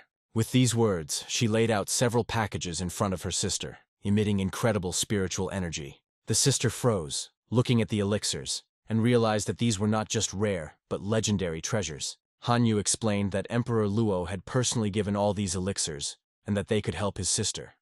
The clan leader, shocked to the depths of her soul, asked again if all this was really thanks to that student. Hanyu beamed and confirmed, adding that the girl had an immortal brother, and Emperor Luo had bestowed so many treasures to curry favor with him. The leader, finally believing in luck, breathed a sigh of relief that the Golden Lotus clan had finally gotten lucky. She told her sister to take good care of her disciple, but then, thinking about it, she asked if she was overexerting herself, and how a lowly spiritual root could make Emperor Luo fawn. At this moment, Nan Nan entered the room. Wu Hanyu joyfully exclaimed that Nan Nan had arrived, and the girl respectfully greeted her teacher. Hanyu introduced her to her sister and said that she could also be called a mentor. The girl did not get out of bed, but just looked at the little student, enchanted. Nan Nan was suddenly taken aback. She did not expect such a quick and sudden meeting with the clan head. Then, realizing what needed to be done, she bowed politely and greeted her new mentor. Wu Hanyu, looking at the girl, asked why she was looking for her, not wanting to waste precious time on empty talk. Nan Nan, a little embarrassed, handed her a list, taking it out and asking her to look at it. The head of the clan was surprised and asked what kind of list it was, but she still took it in her hands. She read it carefully, her eyes widening in surprise and confusion at the same time. The girl, her eyes sparkling, firmly replied that these were enemies who would need to be dealt with in the future. She promised that she would not spare those who would hurt Brother Nyan Fan and the Golden Lotus clan. Wu Hanyu, hearing such words from such a young girl, exclaimed in amazement that this was madness. Meanwhile, morning calm reigned in Fanya's estate. Suddenly there was a knock at the door, and the voice of the emperor and his daughter announced that Nan Nan had sent a letter, and they brought it. Fan, who had just been brushing his teeth with foam at the mouth, embarrassedly mumbled an apology, explaining that he was brushing his teeth. Then he finished his business and, with a smile, repeated it all again, only more clearly. Lu Shuyu and her father, who were standing at the threshold with the letter, replied that it was nothing. Everything was fine. Then the two of them stared somewhere behind the guy's back, hearing a barely noticeable whisper. The main character, a little embarrassed, looked at them questioningly. At that moment, one of its flowers tenderly exclaimed that it was the master's saliva. Everyone present froze in awkwardness. They stood in a stupor for several moments. Then they both thought the same thing at the same time, how they envied this little plant. Fan, wanting to smooth over the awkwardness, invited the guests to stay for dinner, as they had delivered a letter to him. Then he added sarcastically that he had something interesting that he wanted to show them. A warm, almost family-like atmosphere reigned in Fan's cozy estate. Nan Nan, beaming with happiness, showed everyone the letter in which she talked about her new life. She wrote that she was doing well and that she was now officially a member of the Golden Lotus clan. The girl enthusiastically described how kind everyone in the clan was to her, and that she had already begun her training, in which she had 2 mentors. At the end of the letter, she touchingly addressed her little brother Nyan Fan, asking him not to worry about her. After reading the letter, Fan said with a satisfied smile that this seemed to be a good clan. Emperor Luo, who was standing nearby, proudly confirmed that in the end, Lord Li had personally asked him to take care of her, so he had arranged everything in the best possible way. The protagonist thought, noting that this is exactly what should be expected from the emperor. At this moment, Emperor Luo himself and his daughter, Lu Shuyu, looking at the hero, noted that this was to be expected from Lord Li. The Emperor, who was examining the gifts brought, suddenly froze, recognizing one of the items. He exclaimed in amazement that this was the preaching ball, the legendary relic of the Lingyun Pavilion. Next to him, Lu Shuyu gasped when she saw the 1,000-year-old iceberg, the treasure of their palace. The protagonist quickly called Emperor Luo and Lady Luo over to look at another miracle. The most amazing thing was yet to come. Fan proudly presented a square box and announced that it was a refrigerator. He explained that he had only mentioned him in passing, and Uncle Lin had immediately helped find him. Fan, looking inside, indifferently noted that there was nothing special in the square box, but the boys did not pay attention to his words. The hero opened the refrigerator door, and a bright, chilling light emanated from it. In an instant, it was as if Mr. Luo and Shuyu were under a thin layer of chilling magic. They excitedly exclaimed that it was an ice crystal, not believing their eyes. Fan, having taken out the treats, said that he wanted everyone to try what he had prepared from it. 2 of the Luo Imperial family had just recovered and freed themselves from the icy shackles. Now in front of them was something unusual, something they had never seen before. Fan, looking at the frozen delicacy, explained with nostalgia in his voice that in his homeland it is called ice cream. Those present looked with awe at the unprecedented treat. Luo Shuyu whispered that it was beautiful, and that this must be how immortals ate. But Emperor Luo was cautious. He stopped his daughter, noticing that the thing was frozen with an ice crystal, which is known to have a detrimental effect on humans. He warned Shuyu to be more careful, otherwise she would risk being in danger. But Fan, taking an ice cream on a stick, said with pleasure that here it is, the taste of summer, and invited everyone to try it. He savored it with a look of complete pleasure on his face, which could not help but interest those watching. He turned around with delight to look at his guests, deciding to look at their faces after they had tried his treats. But then, with a disappointed look, he noticed that they hadn't even touched the ice cream, and asked why they hadn't tried it yet. Without thinking twice, Emperor Luo activated the defensive skill and decided to test it first. He still looked at the ice cream stick with distrust, but he couldn't back down. He couldn't give in to weakness. The Emperor stuck out his tongue and carefully licked the edge of the icy dessert. For a moment, a coldness pierced his body, which undoubtedly surprised him. He did not know how to describe this feeling to those around him. Luo Shuyu became worried about her father, so she started calling him, asking how he was feeling. But the Emperor no longer heard her words. He was somewhere far away within himself, trying to compare the sensations with snow. He held his hand out in front of him, catching imaginary snowflakes, and realized that this was completely different from what he felt when he tasted ice cream. Then, a pleasant warmth spread throughout his entire body, and a bright flash of energy suddenly began to emanate from his chest. He noticed with surprise that he didn't feel any ice, quite the opposite. Some kind of spring warmth was spreading inside. Lu Shuyu called out to her father with alarm, as he was unable to reconcile these two seemingly incompatible feelings. Mrs. Luo was still trying to get through to her father, but he still didn't want to answer her, being in some kind of trance. Suddenly coming to his senses, he explained that everything was fine with him, and that it was just hardening. The challenge presented by this amazing ice cream, he added, was exactly what one would expect from food intended for immortals. Shuyu, not understanding what her father was talking about, looked at him with bewilderment. Emperor Luo, noticing that his daughter was also reaching for the ice cream, quickly warned her to be careful, otherwise she would freeze. Now the two of them, slightly sticking out the tips of their tongues, began to taste the delicacy. But Fan, seeing that the ice cream was melting, exclaimed that he needed to eat it faster. He showed how to do it correctly by opening his mouth wide and sending the ice cream into his mouth. The main character, having bitten off a piece of dessert, exclaimed with delight that this was even better. She asked if anyone else wanted to try it, winking at her two guests. Emperor Luo, already anticipating new sensations, replied that he would definitely die, but from pleasure. Fan, devouring the ice cream with relish, joyfully exclaimed that it was very tasty. He said that the kids should definitely try this amazing delicacy too. Luo Shuyu hesitated a little and timidly said that perhaps they would give it a try then. Emperor Luo, seeing her doubts, encouraged his daughter, telling her not to be afraid and that they would do it together. Verna didn't just say it, he shouted it. But he was also a little scared. Emperor Luo, full of determination, declared that they had the blood of the dragon in their veins and they would do everything in their power to win this Russian roulette, as he dubbed the game of eating ice cream. Suddenly, their combined energy created a huge, powerful wave of energy. Shuyu, inspired by his words, added that their ancestors said that the true wisdom of the Tao lies in the unity of life and death. She explained that it was about the inexorable approach of death, and then about the restoration of vital forces. With these words, they each sent a piece into their mouths, and Emperor Luo, having come to his senses, said with deep gratitude that he thanked Lord Li for this divine test. He added that they needed to go back and think carefully about what had happened, and expressed confidence that they would be able to make a breakthrough. He politely said goodbye, saying that they were a little tired and that it was probably time for them to go. Fan, noticing their condition, asked with concern if it was the cold that was causing their stomach pain. Emperor Luo, maintaining his dignity, hurried to the restroom, which, as those present noticed, was indeed quite unusual. After some time, Emperor Luo came out, still looking askance at the restroom.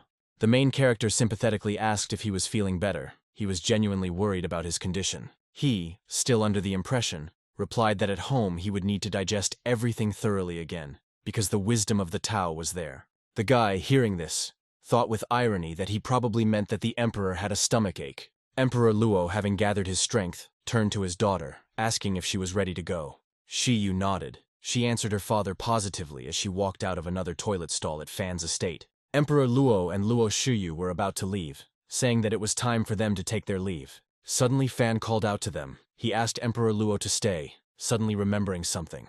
He looked at him questioningly, not knowing what else to expect from the gentleman. The hero told them to wait and added that he wanted to ask them to help with one matter. Meanwhile, an important conversation was unfolding in the Lin Immortal Palace. Qin Manyun sat in front of the senior disciples, who looked at her with concern and reproach. One of them, not hiding his concern, asked if Manyun understood the danger their mentor was now facing. Manyun, lowering her head, quietly replied that of course she understood everything perfectly. She continued by saying that the master goes through the test of the heart of the Tao. The man confirmed that this was true, and he explained with excitement that testing the heart of the Tao is true torment. The slightest sign of weakness, any doubt in the chosen path, can cause significant damage to the heart of the Tao, and in some cases, this leads to the complete destruction of cultivation, or even death. She added that for practitioners at the unification stage, this could be an incredible opportunity to make a breakthrough. But at the slightest weakness, it could be a death sentence. The man continued that after the unification stage comes the tribulation stage, and as the name says, practitioners need to go through a heavenly tribulation. If the heart of the Tao is not strong enough, it can be destroyed, and in some cases the outcome can be fatal. That is why, he explained, the mentor was forced to restrain himself for more than 100 years. But he could no longer suppress his cultivation, and was forced to begin a breakthrough to the calamity stage. She added bitterly that the enemy clans and demonic beasts were just waiting for such an opportunity, and now they needed help more than ever. In such a difficult time for them, he turned to Manyun. She sent all the guards to patrol the mountains. The girl looked fearfully straight into the eyes of the adult man, experiencing real fear. He asked reproachfully what good this was, hoping for her understanding. The atmosphere in the Lin Immortal Palace was tense, and the senior disciples gathered around Qin Manyun, anxiously reporting the latest news. One of them, lowering his voice, said that several clans and demons were already starting to look at their territory. Moreover, he added, he managed to obtain some information. Many demons had already infiltrated their lands and would soon reach the Lingxian Palace itself. But Qin Manyun, who had remained silent until then, firmly objected, saying that no, they must ensure the peace of that mountain. Her words caused bewilderment and anger among the elders, and one of them, barely containing his irritation, decided to ask a question. He quietly addressed her, asking why she was so stubborn and demanding to know who lived on that mountain. Everyone else, trying to be unnoticed, wanted to quietly eavesdrop on their conversation. Manyun, unable to contain her emotions, exclaimed, turning to the elder, because he called everyone to follow him in order to recall his followers to the palace. The girl, however, stopped him, asking him to wait a little. He didn't want to do this, and irritably asked what else she wanted. Manyun paused and then replied that Mr. Li liked to buy fish from a local merchant. The elder asked again in surprise, not understanding what this had to do with their problems. Manyun explained that the Silver Moon Demon Emperor had been killed. The demons had gone berserk, and that was why the lake had become deserted. The elder, still not understanding, asked again, "And so what?" Manyun firmly answered that Mr. Li loved silence and wildness. She added that she wanted to kill the monsters near the mountain and get rid of the demons in Jingxin Lake. She called out loudly to everyone, saying that it was very important and that she had to report it. The elder, not wanting to listen, ordered Manyun to be sent to her room and forbade her to leave without permission. She, not believing her ears, tried to shout to the man. She wanted to explain everything to him. However, it was all in vain. She was already bound with strong magical ropes that did not allow her to move. The elder added that they would wait until someone told them who this Mr. Li was, and how he was able to bewitch Manhwa like that. At that moment, a breathless messenger approached them, his voice asking in confusion if they were at the wrong time. It turned out to be Emperor Luo and his daughter, and he apologized and said that he welcomed everyone from the Lynxian palace, noting that they looked sad. He explained that no one could deliver his message, so he had to go himself, and asked if he had disturbed them too much. Seeing Qin Manhwa tied up, he exclaimed in surprise, while the elder noticed that Emperor Luo had paid a visit and wondered what could have happened. Emperor Luo, who stepped forward, calmly replied that Lord Li had asked him to convey something. He handed over a certain book, and Qin Manhwa froze when she recognized its contents. The elder, having come to his senses, still remained unshaken. He sighed heavily. Then he sternly said that outsiders should not see such things. He added that the head of the palace trusted Manhwa, but did not think that she would become so willful. Manhwa, however, did not give up. She reminded that before leaving, the leader left the palace to her, so the final word would be hers. She demanded that the elders allow her to make her own decisions. The elder, outraged by her insolence, asked what she meant. Manhwa knelt down and asked the elders for blessings. The elder asked ironically if she really wanted to fight him. Manhwa firmly replied that she wanted to, but not with just one, but for all 5 elders to attack her at the same time. The elder exclaimed, "Does Manhwa know what the consequences will be? 5 elders cultivating 5 different elements. If they unite, no one can defeat them." One of the cultivators, looking the girl straight in the eyes, told her to express herself more clearly. Then Qin Manhwa added, "Don't the elders want to know what's on the mountain?" However, she can't say it directly, so she will use this book to explain everything. Qin Manhwa stood in front of everyone and waited for someone to express their opinion on this matter. Lu Shuyu, watching the tense scene in the palace, quietly turned to her father. She noticed that Sister Lin's strength was stronger than that of the elders, and that she would have to fight 5 of them at once. Then she remembered Mr. Li's music notebook, which was now in the girl's possession. The emperor replied with confidence that she would definitely help. There was no doubt about it. He reminded his daughter of Mr. Li's message to Nan Nan, noting that calligraphy could work wonders, and that this music book would certainly be of use. Meanwhile, in Lynxian Palace, the elders, after conferring, turned to Qin Manhwa. The girl continued to stand in front of everyone, holding a music notebook in her hands. One of the cultivators, with feigned concern in his voice, said that Manhwa should not worry, and that they would take care of her. But he immediately added a strict condition. If Manhwa loses, she will hand over the Lynxian Palace to her, because she talks too much. The girl did not object, bowed her head obediently, and answered only one word, "Okay." The elder wanted to support her by asking what Manhwa herself would say about this. Manhwa, without hesitation, firmly replied that she would not hand over anything. She also added that after the elders saw what she showed them, they would be convinced that she was right. Qin Manhwa stood in the center, surrounded by 5 angry elders, who announced in a firm and calm voice that they were about to begin. Their words sounded like a challenge, like a final decision that left no room for retreat. The elders, their faces distorted with anger, could not believe such insolence. One exclaimed that they, driven by generosity, wanted to be lenient towards the young heiress. They unanimously decided that it was time to teach her a harsh lesson that she would remember for the rest of her life. 5 elders, each of whom had cultivated one of the 5 elements for many years, joined forces. Multicolored vortices of energy swirled around them, ready to merge into one crushing blow, capable, in their opinion, of sweeping away any enemy. But at the very last, decisive moment, when the power of the 5 elements was about to fall upon Manhwa, one of the elders, the one responsible for the element of water, suddenly hesitated. A protective layer appeared around the girl and her musical instrument, which the cultivators could not penetrate. The elder, glancing at the young girl's serene face and her eyes full of confidence, asked his brothers doubtfully whether it was still worth striking this blow. The second elder, looking around and sensing something amiss in the very atmosphere of the hall, asked the same thing with obvious doubt in his voice. Everyone looked around in confusion, turning to each other, not knowing what the right thing to do was. Suddenly one said, "Is there any point in attacking them at all, since apparently they are already defeated, without even starting the battle?" The very next moment, something happened that made even those who were watching from afar freeze. The multicolored auras of the cultivators faded before they could strike, and Lu Shuyu, who had been watching everything that was happening, covered her mouth with her hand in amazement to keep from screaming. She whispered that Sister Qin had just killed 5 elders without seeming to make a single move. Suddenly she turned to Emperor Luo and noticed with alarm that he was crying, and asked what was wrong. Emperor Luo, with difficulty holding back the emotions that were bursting out, wiped away the uninvited tears rolling down his cheeks. He said that little Nan Nan has his calligraphy. The Lynxian palace now has a music notebook. It turned out that Lin Yun also had a close, almost familial relationship with Mr. Li, and they were the only ones who had nothing in common. The Nai Qianlong dynasty of immortals, however, has nothing, no gift, no sign of attention from this mysterious and all-powerful hermit. Lu Shuyu, deeply moved by her father's sincere grief, quietly but firmly replied that her father simply needed to work harder to earn her master's favor. Meanwhile, in Lynxian Palace, the elders, having finally recovered from their crushing defeat, looked at Qin Manyun with completely different eyes. Their gazes no longer reflected anger and arrogance, but rather deep respect and reverent awe before the revealed power. At this time, the girl felt something strange in her body. In her strength, she was transformed. Manyun felt an incredible, previously unknown surge of strength and energy spreading through her body. Her bare feet once again stepped onto the warm, heated stone ground.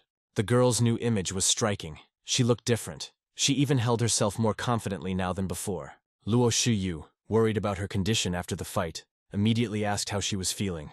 She, scratching the back of her head and laughing, replied that it was very difficult, but noted that it was quite fun. Then she said thoughtfully that, of course, she couldn't play Mr. Li's battle because her cultivation level must not be high enough. One of the elders now stuttered and struggled to find the words to say that Manyun had just made an incredible, unimaginable breakthrough in her cultivation. With deep inner satisfaction, she noted to herself that the 5 elders had finally, after so many years of doubt and mistrust, seen her true strength with their own eyes. One of the elders, humbly bowing his head in a deep bow, hastened to admit his guilt, declaring that it was he, through his own thoughtlessness, who had caused so much trouble to the Holy Virgin. Another, fully confirming his words, begged for forgiveness. Another cultivator fell to his knees and took the blame upon himself, begging for understanding. Manyun, looking at them all with a calm gaze, firmly said, "From now on, their main and sacred mission is to do everything possible to support the calm and stable life of that man, the gentleman from the mountain." She added, referring to the report just received, that the gentleman had expressed a desire to taste the water demon, and called on everyone, throwing aside all ceremony, to immediately set out to carry out this most important task. Everyone, of course, accepted this order without question, replying that they understood everything perfectly. Then the cultivators, one after another, quickly rose into the air and set off on their way. When all the elders and close associates hurriedly left this place to prepare for the campaign, Emperor Luo and his daughter remained behind and looked at each other sadly. Lu Shuyu said with a sad voice that only they were left. The rest of the cultivators were now apparently running errands. The 2 servants remained, looking at each other with concern as they walked along the path. One of them, turning to Brother Yu, timidly suggested that perhaps they should forget about this dangerous enterprise. The second, picking up his thought, added that he didn't think any monster was worth their lives, and that risking themselves for this was completely pointless. Brother Yu, however, shook his head and replied bitterly that he had not fished for a whole month and had almost no money left. If things continued like this, he would not be able to buy the continuation of his dreamed journey to the west. He sighed again, full of inner conflict, and glancing at the lake, then threw the net there. Afterwards, deciding to take a rest, he sat down on the warm sand and muttered under his breath that monsters are probably not omnipotent. He said with hope in his voice that he really wanted nothing bad to happen. He sat there, no longer noticing how quickly time was passing. Suddenly, a strange sound behind him caught his attention, causing him to turn around.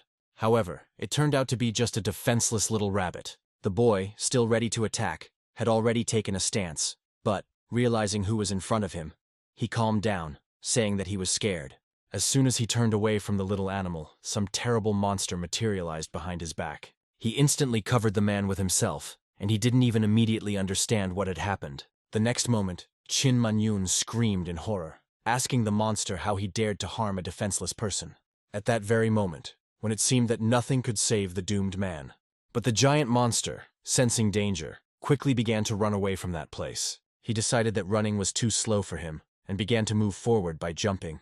Qin Manyun, in a cold, icy tone that brooked no argument, said to the roaring monster that it could not escape. With one single, imperceptible movement, she bound him with invisible bonds, depriving him of the ability to even move. Now this monster was struggling, trying to break free, but nothing worked, so the monster began to cry. The girl quickly pulled him out of the lake and stood angrily over him, watching what she would do with him now. Turning to the frightened, trembling fisherman, she calmly, in a matter-of-fact tone, announced that there were no more monsters in the lake, and he could catch his fish without fear of anyone. The girl, watching the guy run away, opened her mouth in amazement and whispered that it was so fast. Suddenly a cultivator arrived and said that it seemed he had been in such a hurry for nothing, because with such a protector, they were in no danger. Manyun, who was more knowledgeable about the affairs of the demon world, noticed that the abalone lord they had just seen was indeed very powerful. Manyun briefly but authoritatively ordered several of her followers to be brought here immediately, so that they could comb the area and destroy any remaining monsters nearby. The servant, bowing his head low in a deep bow, respectfully replied that he would listen and obey. When Manyun, satisfied with the task completed, was about to leave, he timidly asked where the saint was heading now. Without turning around, she briefly said that this game needed to be handed over to Mr. Li. The man asked again with genuine surprise, "What's wrong?" and looked at the girl with reverent admiration. After some time, the main character, with his eyes wide open, asked the same question. He looked at the huge abalone, the size of a good cauldron, and studied it. He exclaimed that this was the first time in his life that he had seen such a large abalone, and that in the past, before all these events, he had not even dared to think about such a thing, considering it only a legend. Fan, with a satisfied, beaming smile, immediately promised to personally put out this seafood miracle at noon and invite everyone present to have a snack together, tasting this exquisite dish. The guests, breathless at such a generous offer, agreed with great pleasure and joyful cries. Qin Manyun, who was standing nearby, asked with slight surprise why Lu Shuyu was still here instead of going about his important business. She replied that her father had advised his daughter to visit Mr. Li as often as possible, in order to establish a strong and friendly relationship with him, which would undoubtedly bring great benefit to both of them in the future. Shuyu, sighing heavily and rolling her eyes, noted that her father himself had given her this task, and she simply could not return to the palace empty-handed without completing it. Meanwhile, Fan, inspired by the upcoming cooking, joyfully turned to his faithful mechanical assistant Xiaobai, urging him to finally demonstrate all his culinary talents.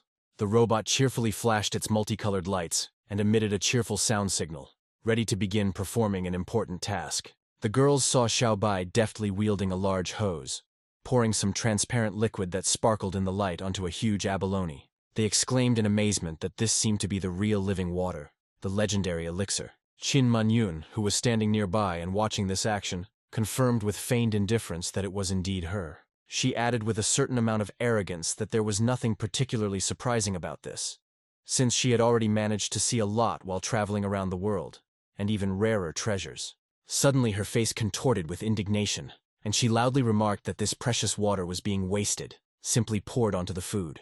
But then, looking at the huge abalone, deliciously sizzling on the fire, she calmed down and, sighing, admitted that it was probably really worth it. Living water, overflowing with the purest spiritual energy, flowed from the ladle like a real fountain, splashing in all directions. In the heat of the moment, she accidentally splashed Qin Manyun, who was standing nearby. Fan, with a good-natured smile, handed her a clean towel and suggested that she simply dry herself off. Qin Manyun froze, not believing her ears. The thought of what he was proposing to her flashed through her mind. She was torn between emotions, because it was she who had to dry off his priceless living water with an ordinary towel, and what a monstrous, unprecedented waste this was. Manyun shuddered inwardly, realizing that she simply could not, had no moral right to commit such blasphemy. But she answered, smiling carefreely, and said that everything was wonderful, and there was nothing left. The main character was not prepared for such an answer, so he stood there, surprised by these words. Qin Manyun, watching Xiaobai calmly pour out the living water, reproached herself with bitterness and self-flagellation. She did this while addressing Bailuo Shuang, who was standing next to her, asking how she could have made such a monstrous mistake, especially in the presence of Mr. Li himself. She reproached herself for not being able to control her emotions, and for making an unforgivable mistake by allowing herself to be so lacking in restraint. Lu Shuyu, trying to console her friend, quietly replied that she understood how hard it was for her, but added, pointing with her gaze at Fan, that Mr. Li himself seemed to be completely indifferent to this. At this moment, Xiaobai's precise and professional movements attracted everyone's attention. The robot deftly wielded a huge knife, cutting up an abalone. Lu Shuyu exclaimed in admiration as she watched these amazing, precise movements.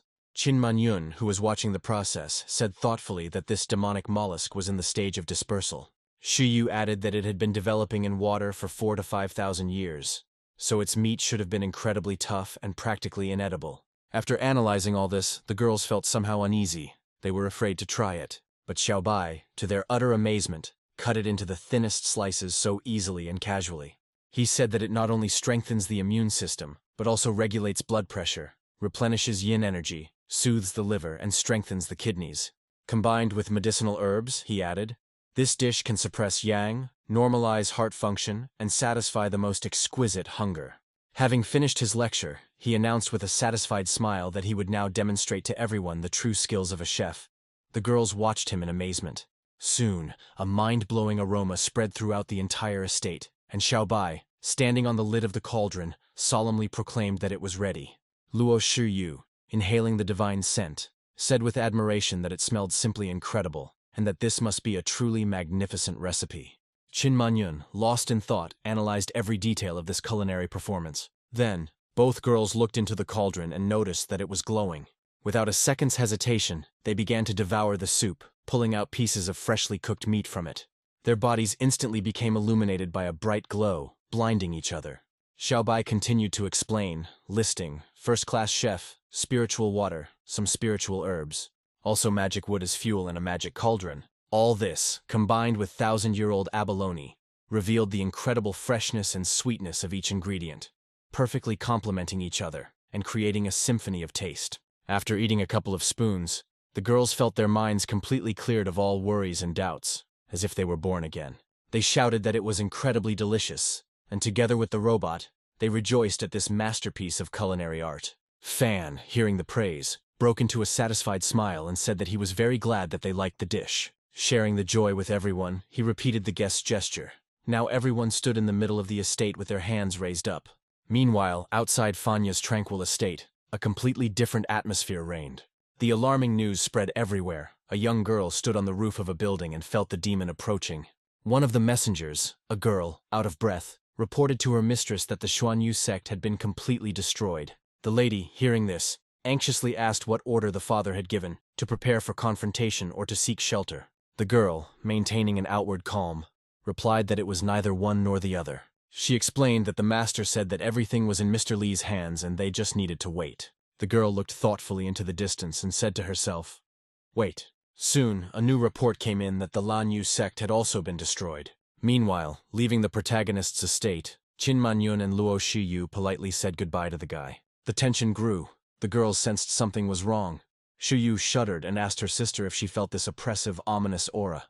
Manyun, listening to her feelings, answered that the demon was somewhere nearby. However, while they were with Mr. Li, she did not feel anything like that. She concluded that Mr. Li must be deliberately clearing out the demonic energy in his territory, creating an ideal, safe zone. But beyond its borders, the further from the estate, the stronger this oppressive, crushing energy was felt. This aura seemed to spread throughout the entire territory of the immortal dynasty. Suddenly, the master descended upon the two heroines, and they joyfully greeted him. Qin Manyun got straight to the point and started asking him if he knew anything about this situation. The master, twisting his face in anger, replied that he had already been informed of everything, which is why he was here. The demon came for the fallen demonic sword, which was currently in the possession of the protagonist. Messengers arrived at Lingyun Palace one after another, bringing alarming news of the demon's rapid advance and the destruction of entire sects in its path. Several elders gathered together and declared that they had received word that there was no one left ahead, and that they were there to offer their assistance in the defense. One of them, full of determination, exclaimed that they were able to fight him off, to which Qin Manyun gestured for the elders to calm down. Madame Luo gently but firmly remarked that since they had already arrived, they would help protect the domain, and added that Sister Qin had just recently made a breakthrough, so her strength would not be superfluous. Qin Manyun also said that her father would be here soon, and that their opponent this time was not that weak. Lu Shuyu, who was standing next to her, thoughtfully said that there was something she still couldn't understand. The demon needed the fallen demonic sword. But why was he heading to Lingyun Palace? Qin Manyun replied that this remained to be seen, and suggested that they go inside to investigate. The girls noticed that something was going on and asked where Master Lin was. The guard at the entrance replied that he was inside, and added that they would figure everything out soon. Upon entering the hall, they saw a completely calm Lin Mufeng, who greeted them with words of good afternoon. Luo Shuyu and Qin Manyun couldn't help but exclaim in surprise, wondering why he was so calm and peaceful. The girl asked if he didn't know that the demon was already on his way here, Lin Mufeng calmly replied that he knew, of course. He explained that he had received an announcement from a demon named Fallen Star, who would come at midnight to pick up the fallen demonic sword. Qin Manyun, pointing to the letter in the master's hands, noticed that he even sent the letter. Lin Mufeng nodded and said that now he knew his true purpose, and therefore he was not worried at all. To the puzzled looks from those around him, he explained that a couple of days ago he had visited Mr. Li and chopped wood with the fallen demonic sword, so the remnants of his magical energy must have remained on him. Because of this, the demon confused the aura emanating from it with the aura of the fallen sword itself, and now assumes that the sword is somewhere in Lingyun Palace. He added that he had been thinking about it and realized one simple truth. It was all Mr. Li's idea. He must be trying to get rid of that demon and using him as bait. Lu Shuyu, struck by a thought, exclaimed that this was why Master Lin wasn't worried at all. She asked if, once the demon appeared, Mr. Li would arrange everything himself. Lin Mufeng confidently confirmed that, of course, and added that this was all part of his plan. The girls, having calmed down, noted that then they shouldn't worry either. Lin Mufeng agreed and added that this was indeed the case. Lu Shuyu said that even if all 4 heavenly kings came here under the leadership of Demon Moshi, they didn't need to worry. Everyone asked again in surprise, and the 4 heavenly kings looked at him questioningly. Then she explained that the appearance of demons was like the flooding of rivers of blood, and Moshe, the leader of the demons, had under his command the 4 heavenly kings, the great demon cultivators. The fallen star demon in particular, he added, was an incredibly cruel creature, and wherever he appeared, people died and crimson rivers overflowed. Qin Manyun, realizing the gravity of the situation, whispered that the master wanted to eliminate such a powerful demon, and all his intentions became clear. She added that who could have known that this was not an ordinary demon. Lin Mufeng, calling for everyone to remain calm, said that let us relax and wait for further instructions from the master.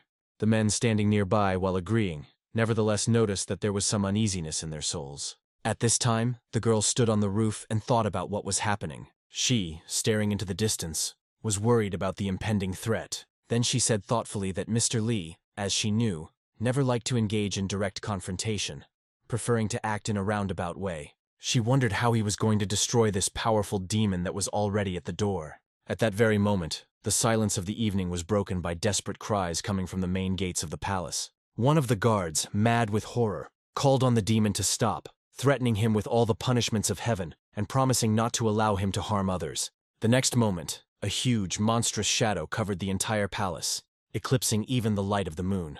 Everyone present, with their heads raised, stared in horror at the sky, from where a deafening roar came, like thunder in a clear sky. The fallen star demon, gigantic in size and with eyes blazing with crimson fire, slowly and majestically descended right in front of the main entrance of the Lingxin residence. He looked at the cultivators, frozen in stupor, with undisguised bewilderment, as if he did not understand the reason for their fear. The demon asked what it was and why these pathetic bugs were trying to stop him, the messenger of Lord Moshi himself. He explained that his master wished him to return the fallen sword, which he distinctly felt was somewhere here. He sniffed the ethereal traces with his nose and pointed his clawed paw in the direction from which the strongest resonance was coming, saying that he was there and no one would dare stand in his way. The demon, without even deigning to glance at the cultivators frozen in horror, who, in his opinion, were nothing more than annoying insects, moved in the indicated direction.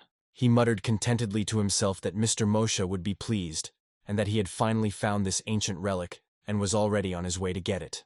A sinister, anticipatory grin played across his ugly face, one that would have made any mortal's blood run cold. Soon his gigantic bulk appeared at the entrance to a modest, unremarkable estate.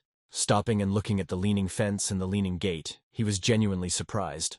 With a mixture of disappointment, he said that he had found it, and that it turned out that here, in this miserable hovel, they had hidden his treasure. Entering the courtyard of the estate, the demon looked around in bewilderment.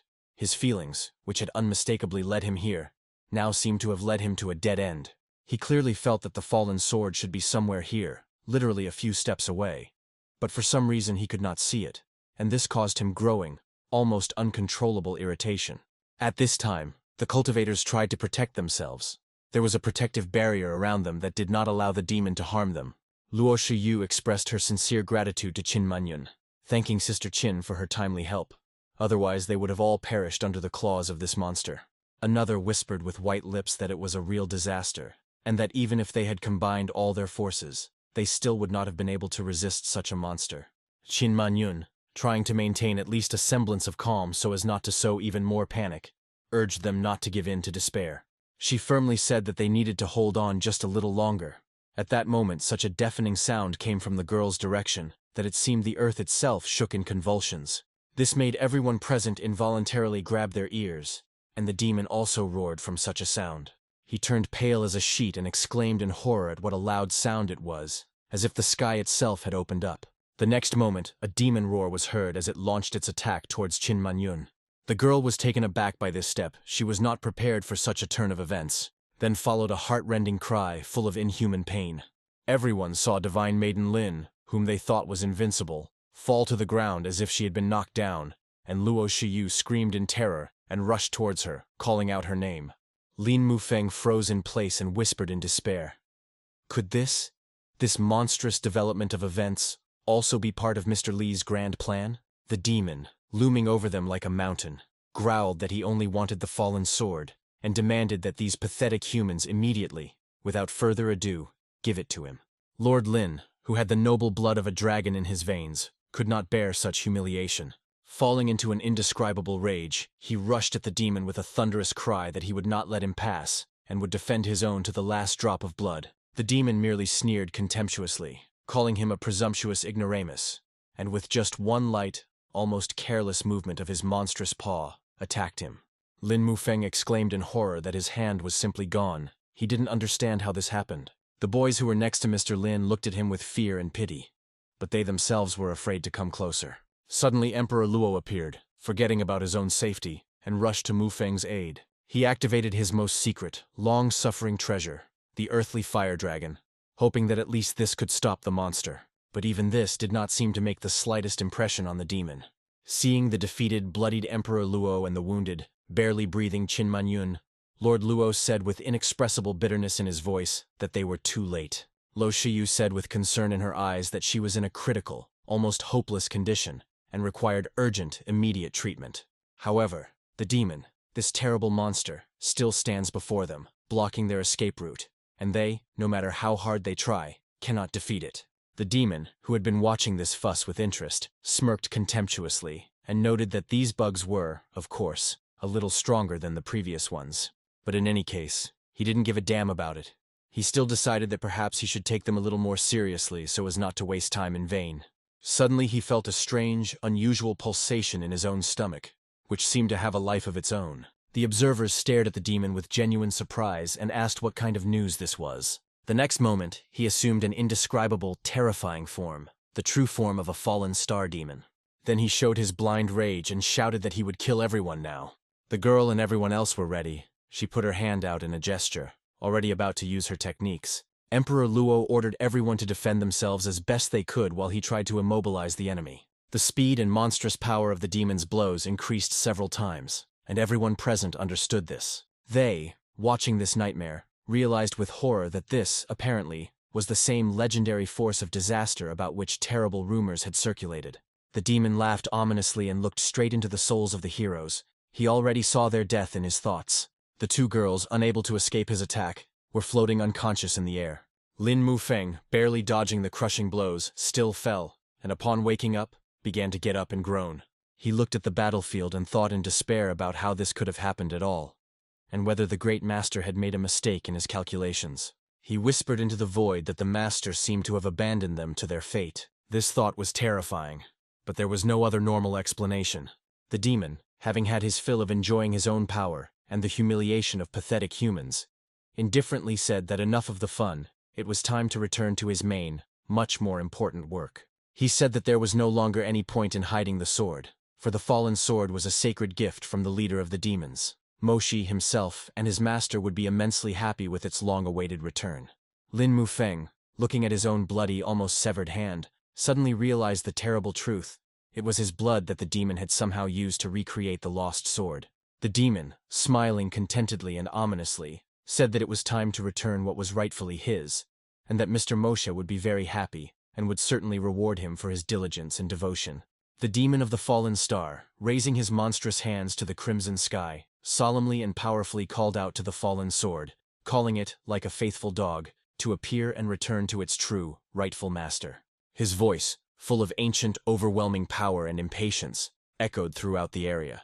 This voice made the experienced cultivators who had just been lying on the ground tremble. The demon repeated his call again and again, then stopped. He felt something. At that very moment, a strange, growing, low-frequency hum was heard from the direction of Fanya's cozy, serene estate. As if Mother Earth herself vibrated in response to this call from the abyss, the sword burst from its place. The main character was calmly going about his household chores, not noticing anything strange. Then, hearing a barely perceptible energy, he asked in confusion what had happened, and what that sound was.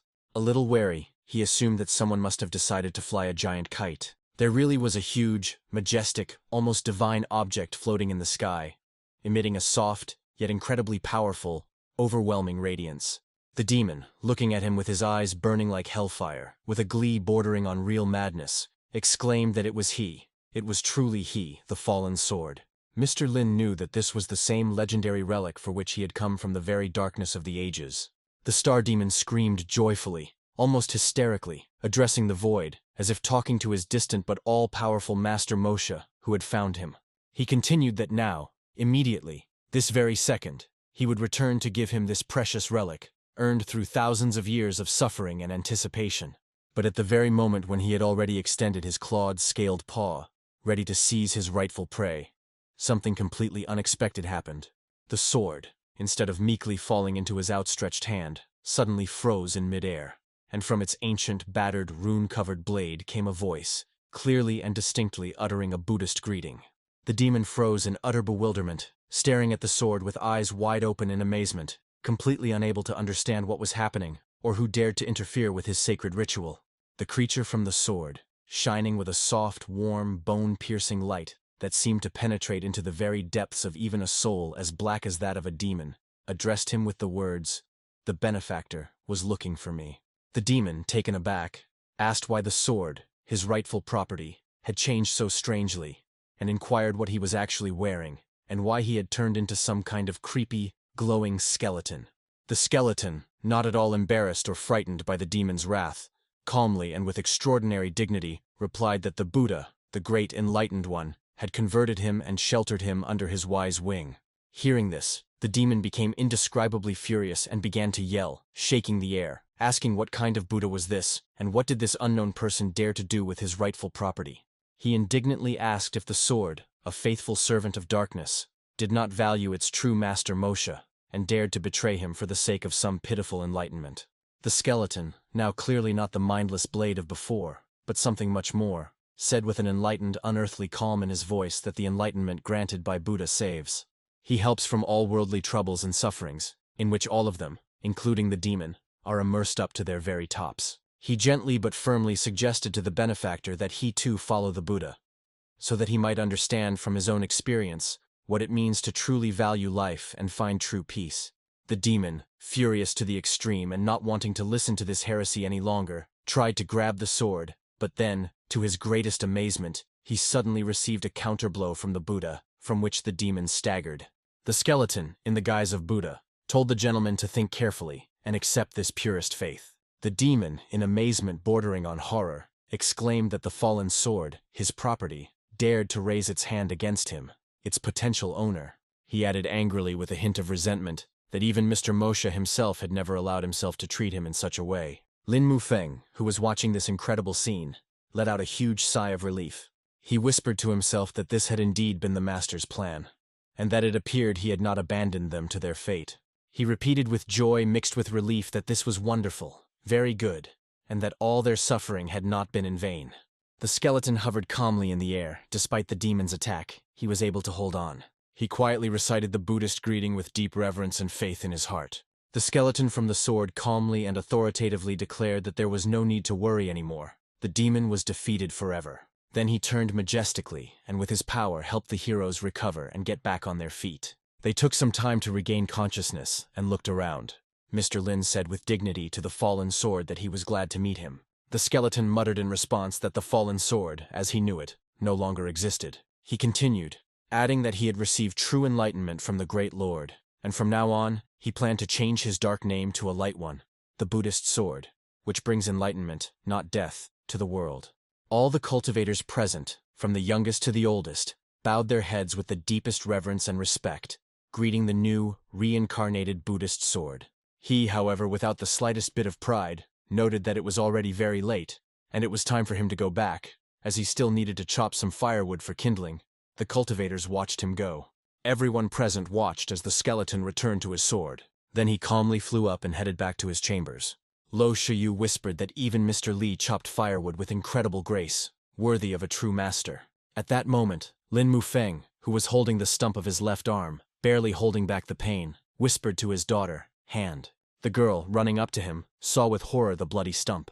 Qin Manyun, breathless with excitement, promised that she would definitely find a way to heal her hand. Lin Mufeng, however, shook his head, and trying to speak as calmly as possible, replied that there was no need to worry, much less involve the master in this. He added that he did not want to worry Mr. Li over trifles, already choking with tears. The emperor, standing nearby, bitterly noted that Elder Lin had cultivated for about 100 years, but until now, apparently, he did not know that the regeneration of a severed limb was only available to true deities. Now all that remains for them is to mourn this irreparable loss, which is what the gentleman was already doing, not noticing the object that had appeared above them. At this moment, Qin Manyun, who had been carefully examining the battlefield, suddenly exclaimed and pointed at something. Lu Shuyu said that this was the ritual vessel of the fallen star demon, called Tianxinling. Perhaps the Buddhist sword, in his new enlightened state, had simply forgotten about it. She suggested that in that case, they send this find to Lord Li. Emperor Luo, looking at the wounded Lin Mufeng, offered to go with him, but he resolutely declared that he would also go to Lord Li. Lin Mufeng, noticing that they were pointing to his wound, tried to stop everyone, saying that it was just a scratch and everything was fine, but there was no confidence in his voice. Soon, the three guests, Lu Shuyu, the wounded Lin Mufeng and his daughter appeared at the gates of Fan's estate. Having opened the gate, the protagonist's faithful assistant met them on the threshold with open arms, saying that 3 guests had arrived. He bowed and pointing towards the estate gave them the way inside. Fan, seeing them, cordially invited them in, adding with slight embarrassment that he had been messing around with firewood and had not even heard the knock on the door. He asked with surprise why they came in such an unusual group. The hero, unable to contain his emotions, exclaimed upon seeing Lin Mufeng's stump and asked what happened to his arm.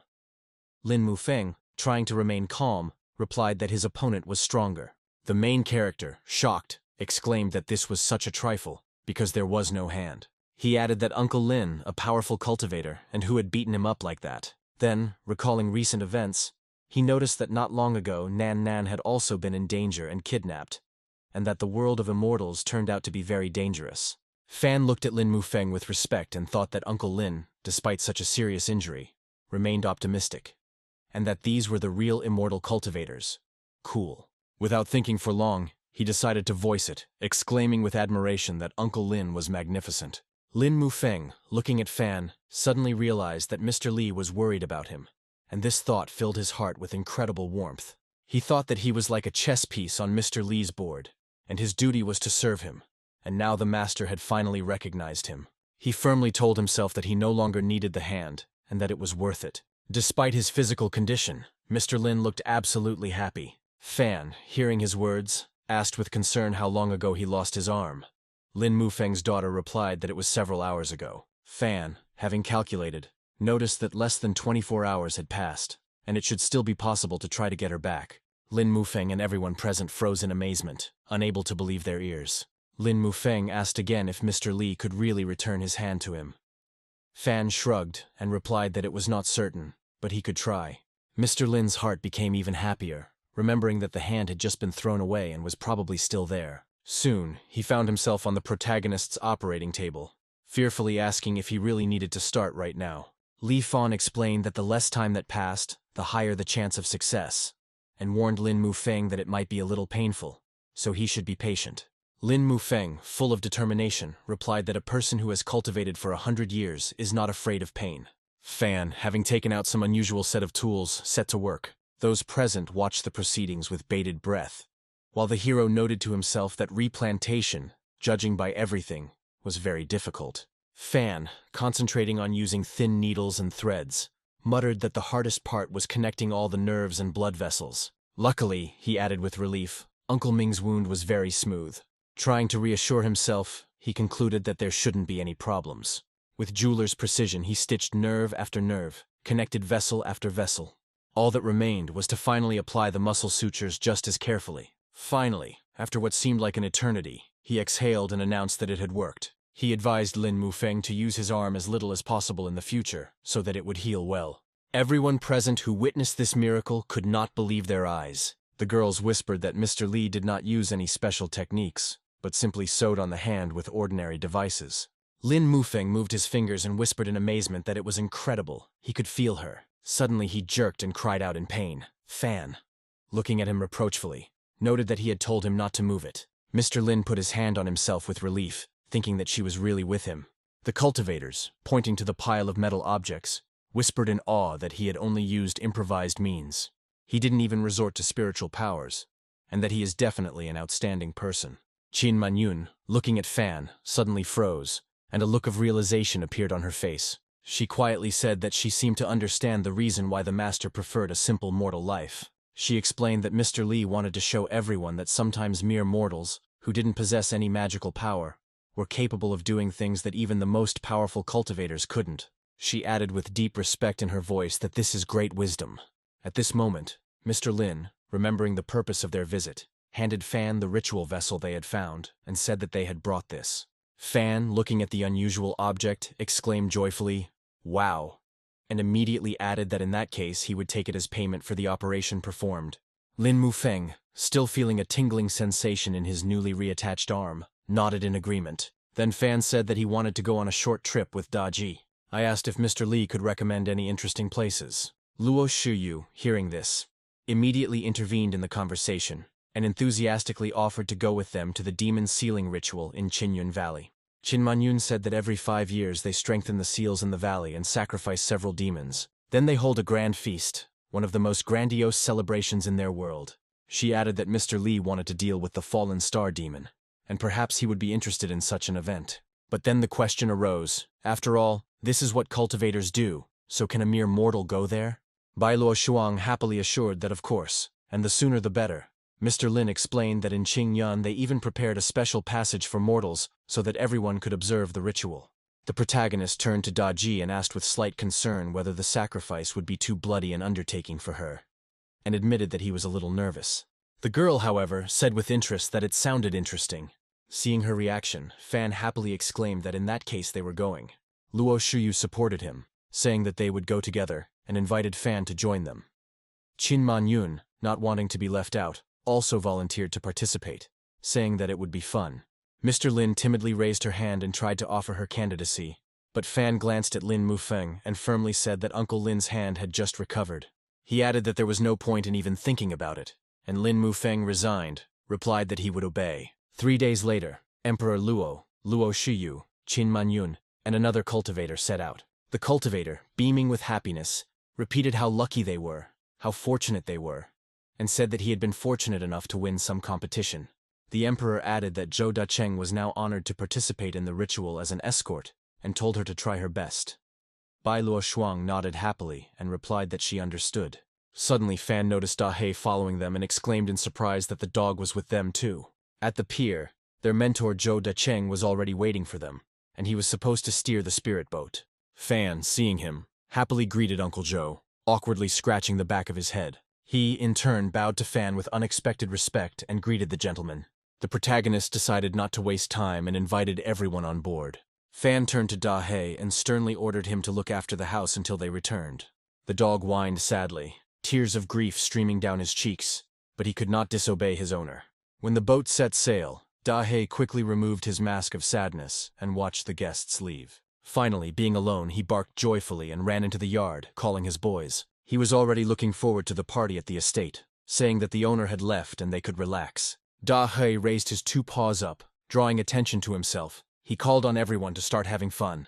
At this time, there were seedlings planted in the protagonist's garden that were supposed to sprout in 40 days. One of them was already appearing. In the boat, Fan looked around the spacious interior with admiration, and noticed that it was much cooler here than the plane he had flown on in his past life. Soon, Qin Manyun announced that they needed to change seats and asked everyone to follow her. Fan was surprised, because in his opinion, the boat should have taken them straight to the Qinyun Valley. Fan, Daji, and their companions boarded a luxurious 5-star flying ship that was to take them to the ritual site. Fan, looking with admiration at the spacious deck and elegant superstructure, could not contain his exclamations of delight. He whispered that it was simply incredible, and that it was truly a worthy travel unit. The guy breathed in the fresh air with delight, and thought about how wonderful it was to travel with cultivators. The protagonist stood behind Daji and held her by the waist as she stood on the edge of the ship with her arms outstretched, just like in the movie. As they carefreely sailed through the sky, they met more and more new faces along the way.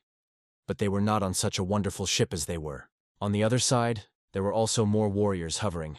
They were on an unusual sword that could hold 4 in the air. Li Fan remarked that the world of immortal cultivators was simply amazing, and how funny it would be if she were one of them.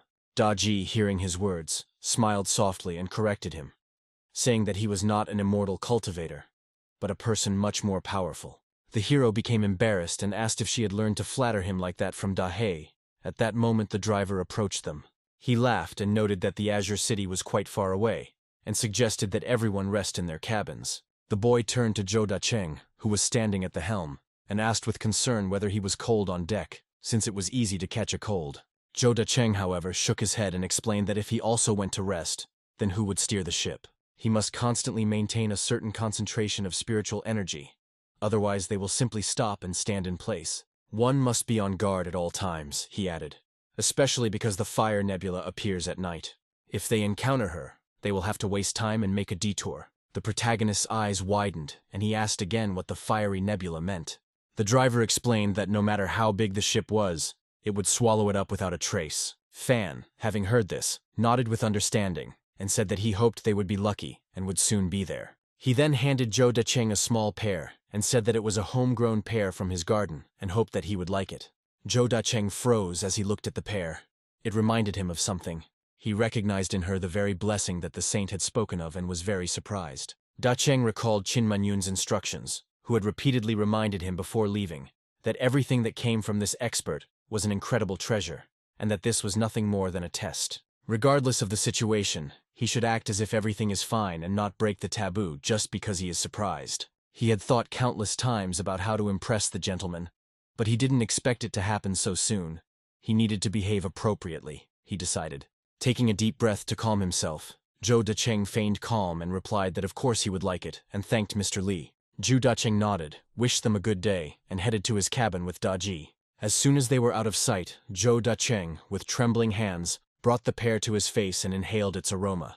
He whispered that it was an unusual pear, and that it was magnificent, and a slight blush appeared on his face. For some time he stood in the same position, looking at the pear that Mr. Li had given him. Then he decided to try it and bit off a small piece of this juicy fruit. As soon as he felt her taste, the man immediately froze. New, previously unseen sensations were revealed to him. Again he exclaimed in amazement. What kind of pear was this, and how could it be so magnificent? The other cultivators, unable to contain their admiration, moaned at the incredible aroma. They immediately rushed in the direction from which this wonderful fresh smell was coming. Once they reached Zhou Dacheng's side, everyone shouted in unison, calling for the second elder. He, looking at them joyfully, was already holding only a thin stub. This was all that was left of that delicious pear. The enthusiastic voices of the cultivators were heard again, and they immediately guessed where the aroma was coming from. Running up to Zhou Dacheng, they exclaimed with envy that this was Mr. Li's pear. Of course it was magnificent. Zhou Dacheng, embarrassed, replied that he was not showing off or doing anything like that, while the others were trying to figure out how he got the fruit. The man said that he simply impressed the gentleman, and was rewarded with this precious pear. The other cultivators shouted at him in unison that this was unfair, and demanded that he share with them. At that moment, an alarmed voice was heard, and the ship suddenly rocked several times. The emperor asked, pointing into the distance, what it could be, turning to the elder. He replied that they should put off talking about the pear for now, although they really wanted to talk about it endlessly. But they were in trouble. Everyone turned around and saw an ominous glow on the horizon. Silence fell on the ship. Little by little, some dark cavity began to open up, from which terrible sounds emanated. Then everything around was illuminated by an even more blinding light, and a wild face appeared from the hollow. It was a fiery nebula. Qin Manyun looked at it, already understanding what they were about to face. A fiery abyss yawned on the horizon. A thick, billowing cloud of continuously burning dust and ionized gases that cultivators called a fire nebula. The second elder, looking at the approaching wall of flame, explained to the others with horror in his voice that this was a deadly phenomenon. No one would be saved if they found themselves inside. The nebula will immediately begin to attack, and even the most powerful shield of the heavenly ship will not help. It will burn in an instant, like paper. Everyone present on deck froze in stupefaction, looking at the approaching elements. Emperor Luo, realizing that he had no choice, gave the order to immediately change route in order to try to bypass the nebula. But at the very moment when the helmsman was about to turn the ship around, something incredible happened. The wall of fire, which had been ready to swallow them up just a second ago, suddenly began to tremble and slowly part, revealing a clear, safe passage right in front of the ship's bow. Everyone on deck froze in amazement, not believing their eyes. Lu Shuyu exclaimed in confusion that the fog was parting, and asked how this could be. Qin Manyun, looking at this miracle, muttered that if not because of him, then why else? Shuyu suddenly realized that all of this was the work of Mr. Li. Manyun sarcastically added that this was a discovery. The second elder looked at Qin Manyun when she asked what he had talked about with Mr. Li. The second elder, without answering directly, merely repeated the words that Fan had said to him before leaving for the cabin. He hoped that they would be lucky, and that they would soon be there. And he also remembered the hero's look. Everyone understood that this was not just a wish, but an unspoken order that the nebula obeyed. The younger cultivators, realizing the full depth of what was happening, exclaimed with reverent awe that it was good, but they were already afraid. The elder didn't expect that Mr. Li just casually said something, and the fire nebula simply moved aside like that. The second elder clutched his head, not understanding how the guy could simply say a few words and subjugate the nebula. Emperor Luo, trying to calm his agitated comrade, noticed that they themselves were a little discouraged. However, he thinks that the fire nebula just wanted to impress an expert like Mr. Li, and this is all part of his plan. Zhou Dacheng reminded the others that Mr. Li was the one who brought up the fire nebula. In the process, he gave her an unspoken order to give way to them, but he didn't notice it right away. Finally, he gave the second elder a pair, and the emperor went through all the actions, putting everything into sequence. Then I concluded that the gentleman was trying to hint that I needed to fly straight and not think about making a detour. Everyone agreed that this was indeed the case, and that they could move on. The second elder, full of determination, commanded to move forward, not wanting to waste a minute. Then the ship quickly rushed forward, gaining more and more speed with each second. At this moment in the cabin, Daji grabbed Fan tightly, not wanting to fall to the floor. Due to the ship's speed, Daji involuntarily found herself very close to the protagonist's face. Realizing this, she quickly pulled away and looked guiltily at the guy, trying to apologize. Both guys blushed slightly. The hero didn't know what to do out of embarrassment, so he said that he would go and find out what happened there. Approaching the side, he froze, seeing an incredible sight, quietly marveling to himself. A huge space opened up before him, filled with lights, sparks, and streams of energy shimmering in all the colors of the rainbow. He whispered that it was so beautiful, and that the cultivators were now making their way through this beauty. Daji, who was standing nearby, added with admiration that this is what the fire nebula looks like from the inside, and that it is simply an amazing sight. A guy ran up to them, and pointing to the splendor surrounding them, joyfully exclaimed that everyone was here. Then Daji approached the cultivator, looking ahead with interest and asking the protagonist to look too. Fan turned around and opened his mouth in surprise, his eyes widening at what he saw. Everyone else followed his example and turned to look up. High in the colorful sky, bright fireworks of various shapes and figures exploded. The cultivators, lowering their heads, realized that this was all their curse. They said that they had passed, and that not only had she allowed them to pass in order to curry favor with the gentleman, but she was also setting off fireworks in honor of the gentleman. Fan, fascinated by the way the fiery nebula, obedient to his unspoken word, parted before the ship and illuminated the sky with myriads of sparks, exclaimed with delight that it seemed as if stars were about to fall. He added with childish spontaneity that last year he was really looking forward to the meteor shower, but never saw it. Now this heavenly beauty became a real gift for him. Everyone was mesmerized by the majestic spectacle.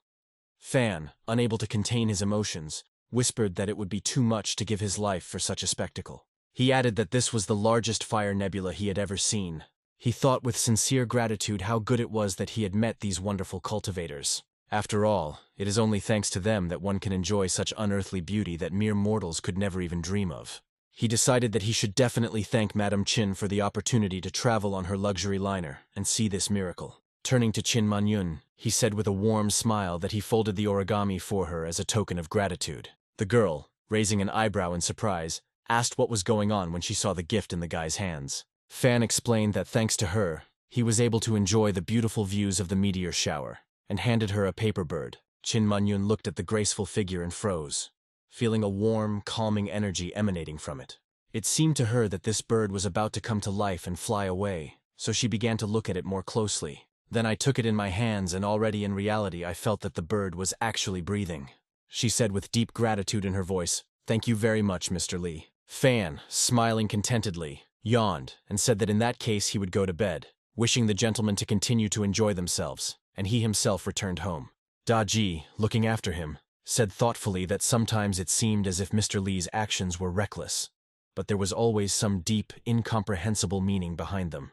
Qin Manyun turned to Daji, remarking that she was greatly honored to be able to accompany such a person. Daji, modestly lowering her gaze, replied that the opportunity to be noticed by the master was like a blessing. But she is nothing more than a pet that is allowed to take care of him, and therefore she is not that special. Emperor Luo shook his head and said that Lady Daji was being too modest. The girl explained that, in addition to her, the master had a golden dragon and Xuan Wu, who possessed the ancient blood of sacred beasts. The cultivators asked in amazement, the golden dragon and Xuan Wu standing and looking at the girl. Images of these magical beasts immediately popped into their heads, but they still doubted whether they had understood everything correctly. So Qin Manyun asked if these were really the legendary animals. Daji guessed that the gentleman must be collecting them. Qin Manyun replied that she understood everything and promised to pay attention to it. The girl added in a sad voice that she was tired, and also decided to return home. Qin Manyun, afraid that Daji was already leaving and she would not have time to ask the question that was bothering her, asked him to wait. Stopping her, I asked curiously what kingdom Lady Daji had reached. She thought for a moment and replied that up to 9 tails could appear in their lineage. This means that they can awaken quite powerful supernatural powers. The girl said that since she started following the master, her skills have increased greatly. Instead of continuing her long story, she decided to demonstrate her powers to the cultivators. Everyone turned their gaze upward, to where the girl had just conjured up the ice cliffs. Daji then whispered that this was perhaps already beyond what ordinary cultivators were capable of, and that she didn't think she could compare to them.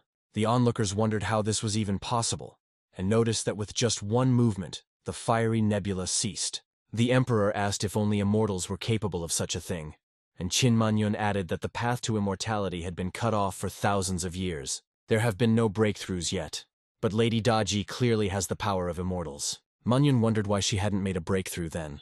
Daji, looking at her, calmly replied, "Does this matter to the master?" She explained that he should not be judged as an ordinary person. Otherwise one could miss out on a meeting with him. Besides, she added, everything he does has some deep meaning. After these words, the girl went to rest, leaving the cultivators to think about what had happened. Finally, the ship arrived at its destination, and a beautiful view of the city stood before the heroes. Everyone looked with admiration at the Qingyun Valley that opened up before them. Emperor Luo noted that thanks to the support of local residents, the standard of living in the area had improved significantly. Who would have thought that just 100 years ago, this was a deserted, lifeless wasteland? Qin Manyun approached Fan, and said that she had prepared a room and food for him and Lady Daji, and that they could stay here. Fan, looking around at the proposed housing, noted with doubt that he was afraid that such housing would not suit them. The girl, surprised, decided to ask the guy why he thought so. In response, the hero pointed out that the price apparently was a bit high. Qin Manyun laughed and replied that Mr. Li was joking and that she had taken care of everything. She asked how many days they planned to stay, and the protagonist was puzzled by this question. Fan replied that for 3 days and 2 nights, that makes 88. Slamming her fist against the wall, Qin Manyun muttered in embarrassment, making Mr. Li feel embarrassed now. However, she decided for herself that she could not leave everything like this. Something needed to be done. Qin Manyun, noticing his confusion, replied with a warm smile that she would take care of everything, so he didn't need to worry. Fan couldn't agree, and firmly stated that he couldn't allow her to pay for his expenses, because it was wrong. Qin Manyun, without any embarrassment, retorted that it was nothing, and the amount was not that big. Fan, still resisting, repeated that he could not live at the expense of others, waving his hands in front of him. Then the girl reminded him that the music book he had given her had helped her a lot. And what's more, he had also given her delicious food, and she should somehow repay him for it. Fan tried to object, saying that even if he had paid, but before he could finish speaking, the girl interrupted him. Shin Manyun, not listening to him, fell to her knees and hugged his leg, persistently begging him to stay with tears in her eyes.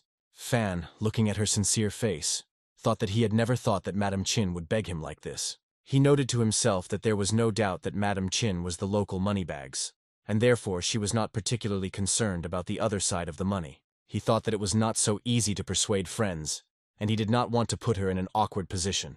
He sighed and agreed to stay, and Chin Manyun beamed with joy and showered him with thanks. Fan, however, added that he couldn't just stay like that, and therefore next time he would invite her to dinner. The girl happily agreed, promising to definitely come, and her cheeks turned red from embarrassment. Meanwhile, the three cultivators who were watching this scene from the side looked at each other with annoyance. The Emperor whispered regretfully, wondering if they had just missed a golden opportunity, and the others sighed and agreed with him. In the city square, the commander-in-chief's orders could be heard. He was telling everyone to gather. Chin Manyun, turning to Daji, said that they needed to visit the elder of Qinyun Valley and asked Fan for forgiveness. Emperor Luo nodded and added that he and Shuyu should also visit a few elders. Fan waved his hand and replied that it was nothing to worry about and that they shouldn't worry. After they left, Chin Manyun pointed to the table and said that Mr. Li and Mrs. Daji had a unique opportunity to taste the local food. Fan noticed that there were only 2 of them, so there was no point in ordering too many. Chin Manyun smiled and assured him that she understood everything, and that he shouldn't worry. However, apparently the girl took his words as a challenge, because the table was filled with a huge variety of dishes. Fan, looking at the table laden with treats, wondered why so many after all. They told him that they understood everything. I looked at the treats again with delight and realized that there was so much game here. Then he noted to himself that this was excellent, since there was a lot of his favorite game. The main character looked in surprise at the stranger who unexpectedly approached their table. He, with a kind smile on his face, asked if they would mind sharing his meal with him. The guy explained that there were a lot of people around, but the only free seats were near them. The protagonist looked around, seeing a huge number of people, and confirmed the stranger's words. Fan replied with embarrassment that they were occupying such a large table that he was even uncomfortable. The long-haired guy, folding his fan, added that he would only listen to the story, but would not eat. The stranger, however, asked permission to disturb them, looking straight into their eyes. Fan was taken aback by such persistence. He looked ahead in surprise. Then, shrugging his shoulders, he cordially invited him to sit down and help himself to his fill. The guy sat down at the table, opened his fan again, and told the guys to help themselves, since he would pay for everything. The protagonist politely declined, began to taste the food that Chin Manyun ordered for them, and turned to Daji. The stranger, observing the hero, found him a strange person, all because he refused the opportunity to eat at his expense. He noted that he did not have any cultivation realm. He was a mere mortal. Moreover, he is dressed very simply, rather mediocrely, having made this conclusion after looking at the hero again. The boy, watching Fan devour one after another of the expensive dishes ordered at their luxury hotel, couldn't help but think that there was definitely something wrong with this simple-looking person. He noted to himself that despite all this, he ordered such exquisite and expensive dishes, as if this was a common thing for him. He became incredibly curious and began to wonder if perhaps he was deliberately hiding his true, much more powerful self under the guise of an ordinary mortal. And this was his own kind of game. Suddenly Fan turned to him with a direct, even somewhat tactless question as to whether something had happened to his eyes or his vision, as he sat with them wide open. The guy understood that he was a cultivator and possessed a unique gift, a divine gaze that allowed him to see right through people. But he cannot discern this man, this mere mortal. His aura is like a closed book to him, a void, the only way to use the ancient artifact, the Daji bead. Taking a small bead, shimmering with an inner light from his bosom, he activated it and pointed it at Fanya. But to his utter amazement, the artifact revealed nothing but an ordinary, unremarkable mortal, with no signs of spiritual power or hidden talents. He was so shocked that he quickly hid the bead and, bowing low, offered his sincere apologies for his rudeness and tactlessness. He said that he simply could not tear his eyes away from such beauty and greatness of spirit, which, as it seemed to him, emanated from the gentleman, and asked to forgive him for his importunity. At that very moment, when the awkward situation was already threatening to drag on, the long-awaited performance began on the stage set up in the center of the restaurant's huge hall. Fan, sitting at a table in a luxurious restaurant, whispered with genuine surprise, who would have thought that even here, in this distant world of immortal cultivators, they would tell this story. At that moment, when the narrator on stage was making a dramatic pause, the same young man ran up to the foot of the stage. His face shone with such genuine, almost childish delight that it was impossible not to smile. He loudly, for the whole room to hear, exclaimed that he simply adored traveling to the West. With these words, he pulled a thick, tightly packed purse from his belt and, without looking, threw it with all his might at the storyteller, shouting for him to take it all and continue his story without stopping for a minute. The narrator nodded in agreement, turned back to the audience, and continued his story with renewed vigor. His rich patron, with his head held high and his hands raised, shouted at him to continue faster. The protagonist shook his head with a slightly mocking smile, and quietly remarked that this was the classic golden youth. Meanwhile, the narrator on stage, in a frenzy, spoke with genuine enthusiasm and pathos about the great moment when the Tang monk finally attained Buddhahood and gained enlightenment. "It's so inspiring. It's incredibly touching," the guy concluded, tears of affection glistening in his eyes. The stranger, having listened to this fiery speech, turned to him and asked if he had ever heard of a journey to the West. Fan, with the important air of a connoisseur, replied that it was true. He did not share his interlocutor's admiration. Then the long-haired guy, with even more fervor, picked up on it, saying that it was simply an incredible piece of work. He explained that the Tang monk, the main character, had indeed experienced a lot of suffering and hardship, but he had never once been willing to accept the situation. He and his faithful allies, the Monkey King, the Pig, and the Sand Monk, demonstrated unprecedented, truly legendary fortitude and incredible perseverance.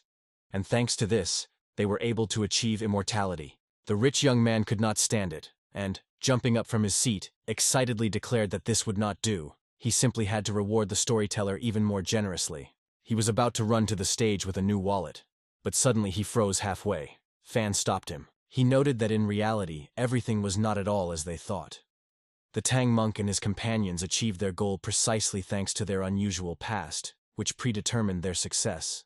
The young man asked him what exactly he meant, and why he dared to speak so dismissively of his favorite story. The hero said that initially, from the very first page, the ending was nothing more than part of a grandiose, pre-written script. He asked a rhetorical question that made the young man freeze. Doesn't it seem to him that this whole journey, with all its demons, traps, and trials, was carefully planned from the very beginning, by someone else?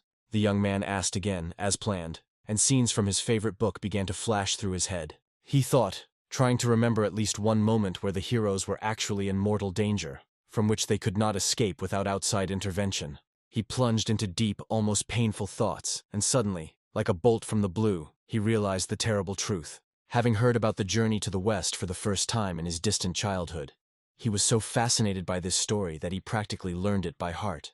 But not once, not even once in all these years have I thought about this, not asked myself these questions. Always, in the most seemingly hopeless situations, someone came to his aid.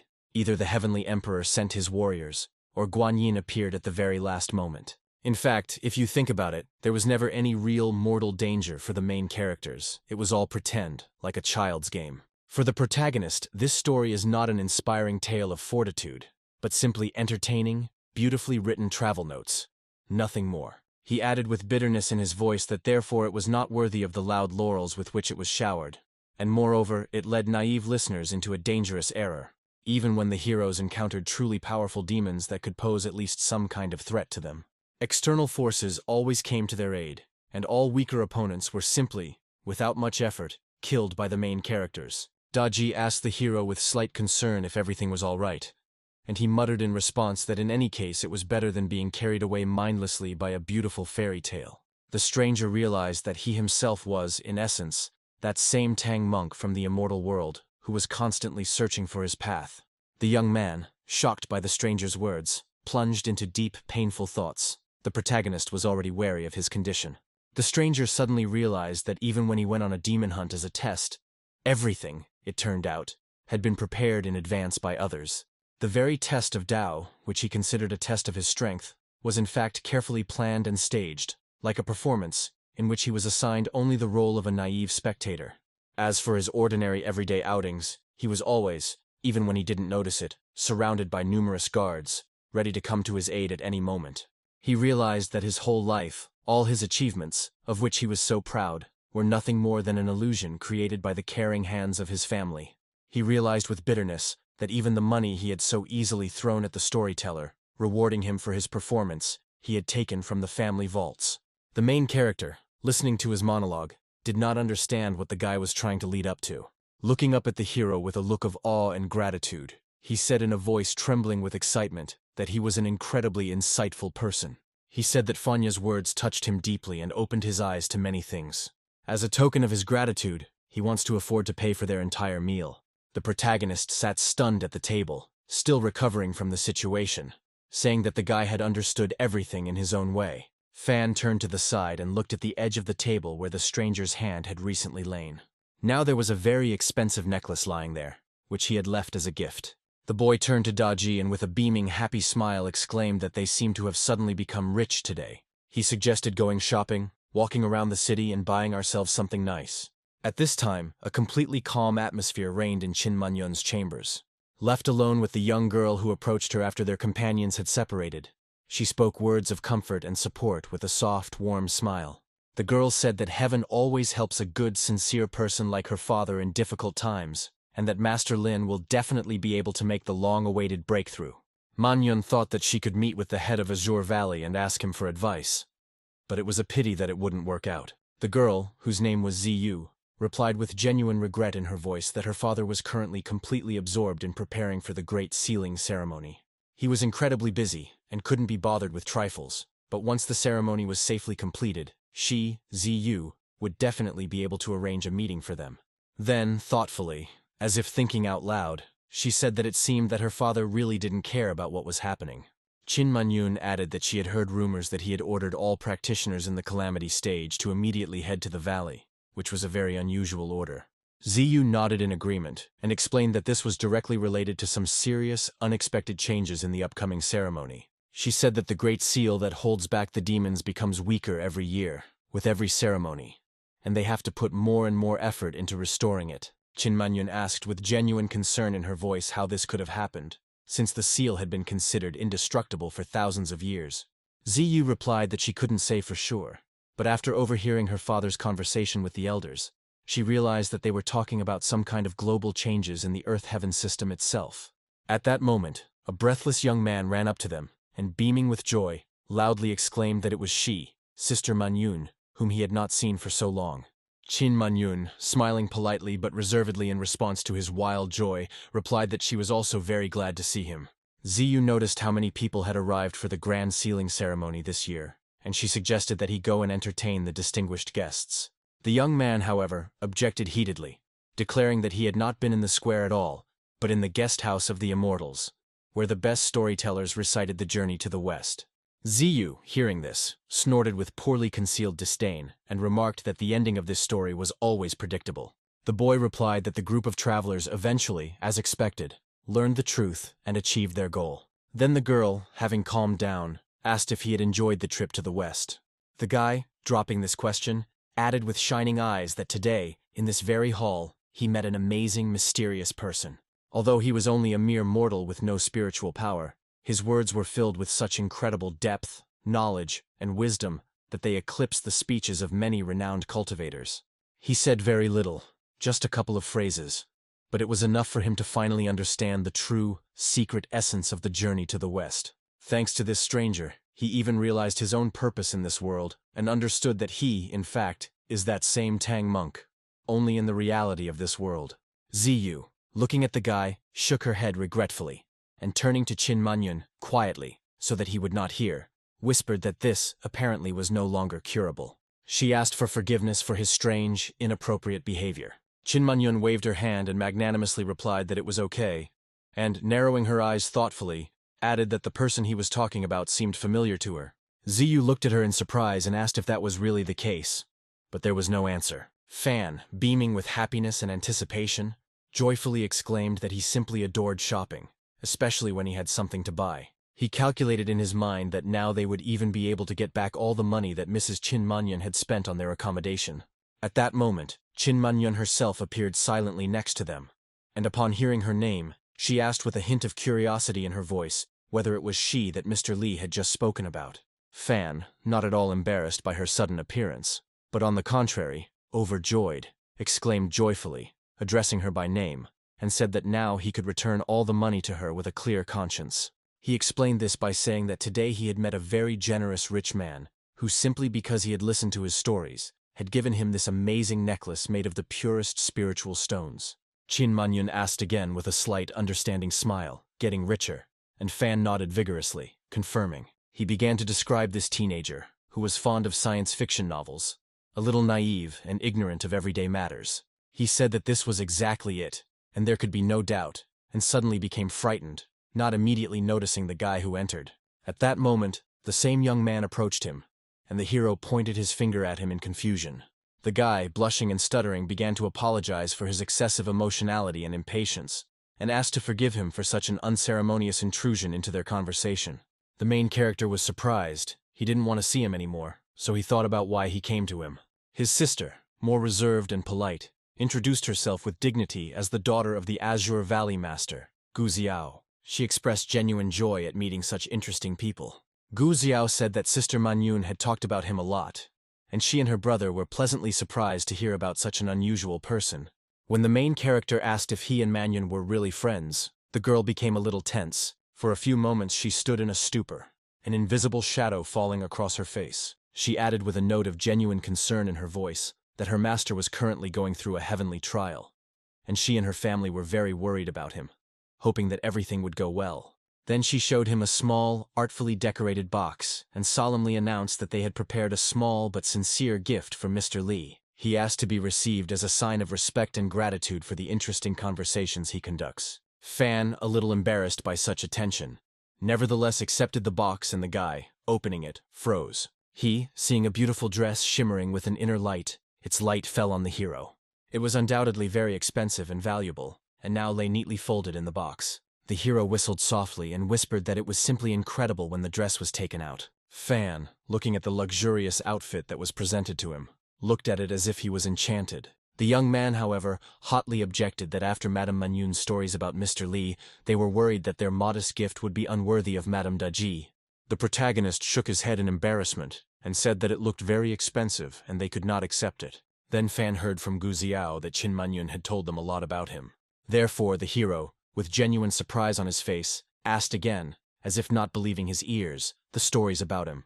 Xiao slowly, with a slight, almost playful reproach in her eyes, turned to Qin Manyun standing next to her, and noticed that she seemed to have completely forgotten what exactly she was saying about him. The girl, instantly embarrassed by his intense but kind gaze, blushed slightly and quickly exclaimed that, indeed, she really had told the story. Fan, hearing this explanation, sighed with relief, and a satisfied smile appeared on his face again. He noticed that this meant that they were talking only about cooking, and not about some secret, non-existent talents of his, and that suited him just fine. Then his gaze fell on the magnificent robe, embroidered with gold thread and precious stones, that Gu Xiao and her brother had just presented to Daji.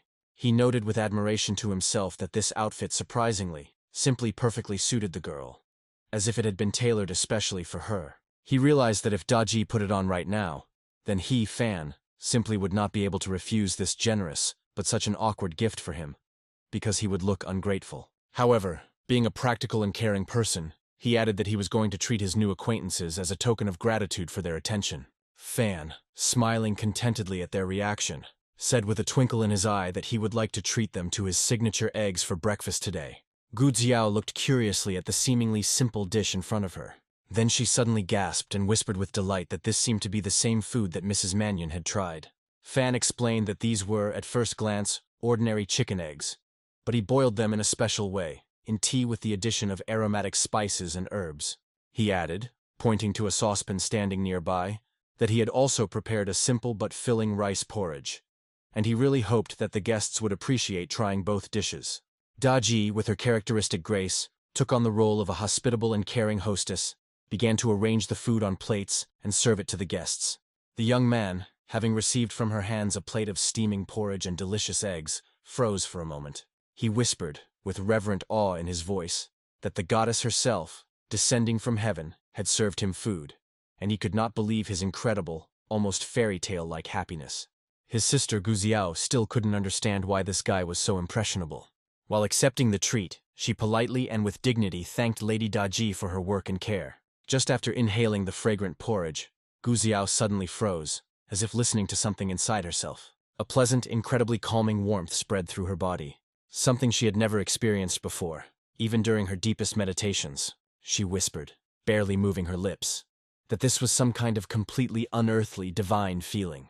It was as if the nectar of immortality permeated her entire body, warming every cell. Even her soul cannot contain its reverent awe before this seemingly simple dish.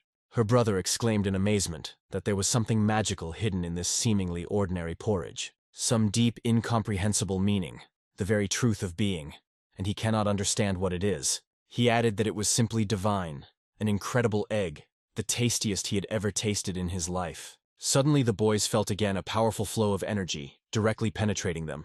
The heroes quickly gobbled up these eggs, boiled with spices and tea, not understanding how they could be so delicious. Fan, observing the guests' enthusiastic reaction to his cooking, smiled kindly and remarked that, it turns out, his new friends were also quite the gourmets. They are the ones who know how to appreciate simple but high-quality food. Fan cordially invited the guests not to be shy and eat again, since they liked it so much, because food is created to be enjoyed. Gujiao savored every spoonful of porridge and every bite of egg and savored it deeply, deep in thought. At this time, Qing-yun was thinking to herself that perhaps Mr. Li's whole plan from the very beginning had been precisely this, a simple, unpretentious introduction over a shared meal. After that, he could participate in the great ceremony in Qingyun Valley as an equal without arousing anyone's suspicions. She was incredibly lucky to have the opportunity to try this egg, and Mr. Li probably considers her an excellent, promising assistant. She also noted to herself that the eggs, laid by some special magical chicken, must have been boiled for a long time in herbal tea. This is to acquire such an incredible, incomparable aroma that makes your head spin. Suddenly, at the very moment when she took another sip of porridge, not just a pleasant heat spread through her body, but a real scorching, but at the same time surprisingly pleasant fire. She involuntarily exclaimed that she was hot, very hot, but at the same time, this feeling was so pleasant and harmonious that she realized that this was the very true taste of peace. The guests, happy and well-fed, were already getting ready to leave the protagonist's estate. Guziao shook her head, and speaking more to herself than to him, quietly remarked that now she could see with her own eyes that her brother was not mistaken at all. Mr. Li is truly a very strange, unusual person, who is able to create something incredible even from the simplest food. She added, white, unremarkable rice porridge, ordinary eggs boiled in tea.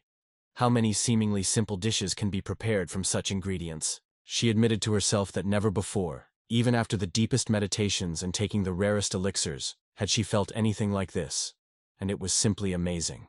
The young man replied to his sister that if it weren't for his incredible, simply iron willpower, which he had cultivated over the years, he probably would have eaten everything to the last crumb.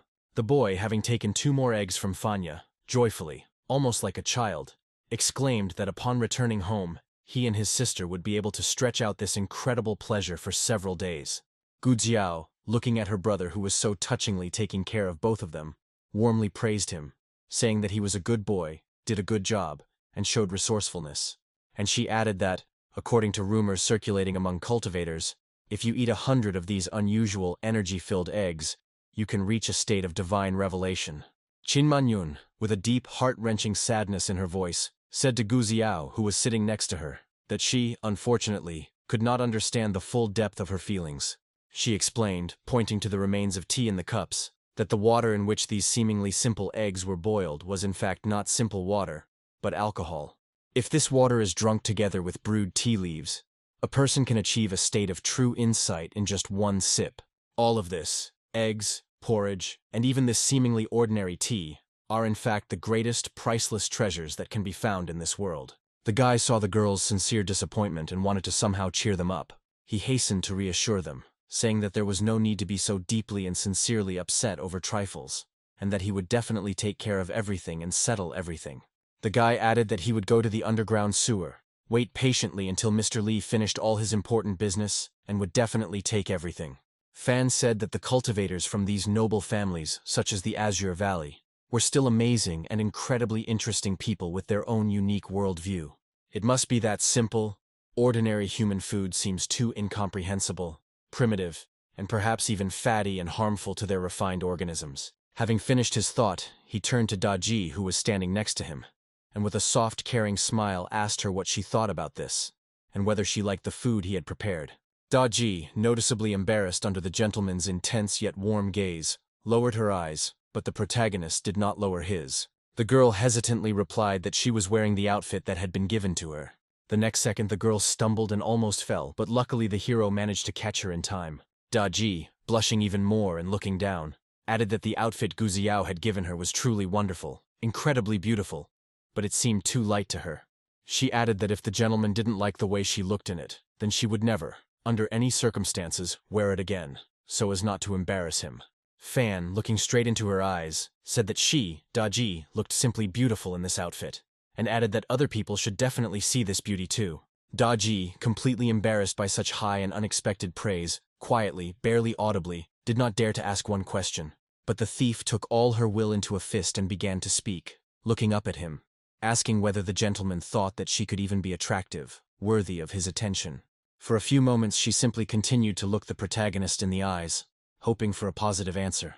Fan, without looking away, peered into her beautiful eyes, trying to find the right words. Their shadows, standing next to each other, were reflected, just like themselves, on the light wall of the room.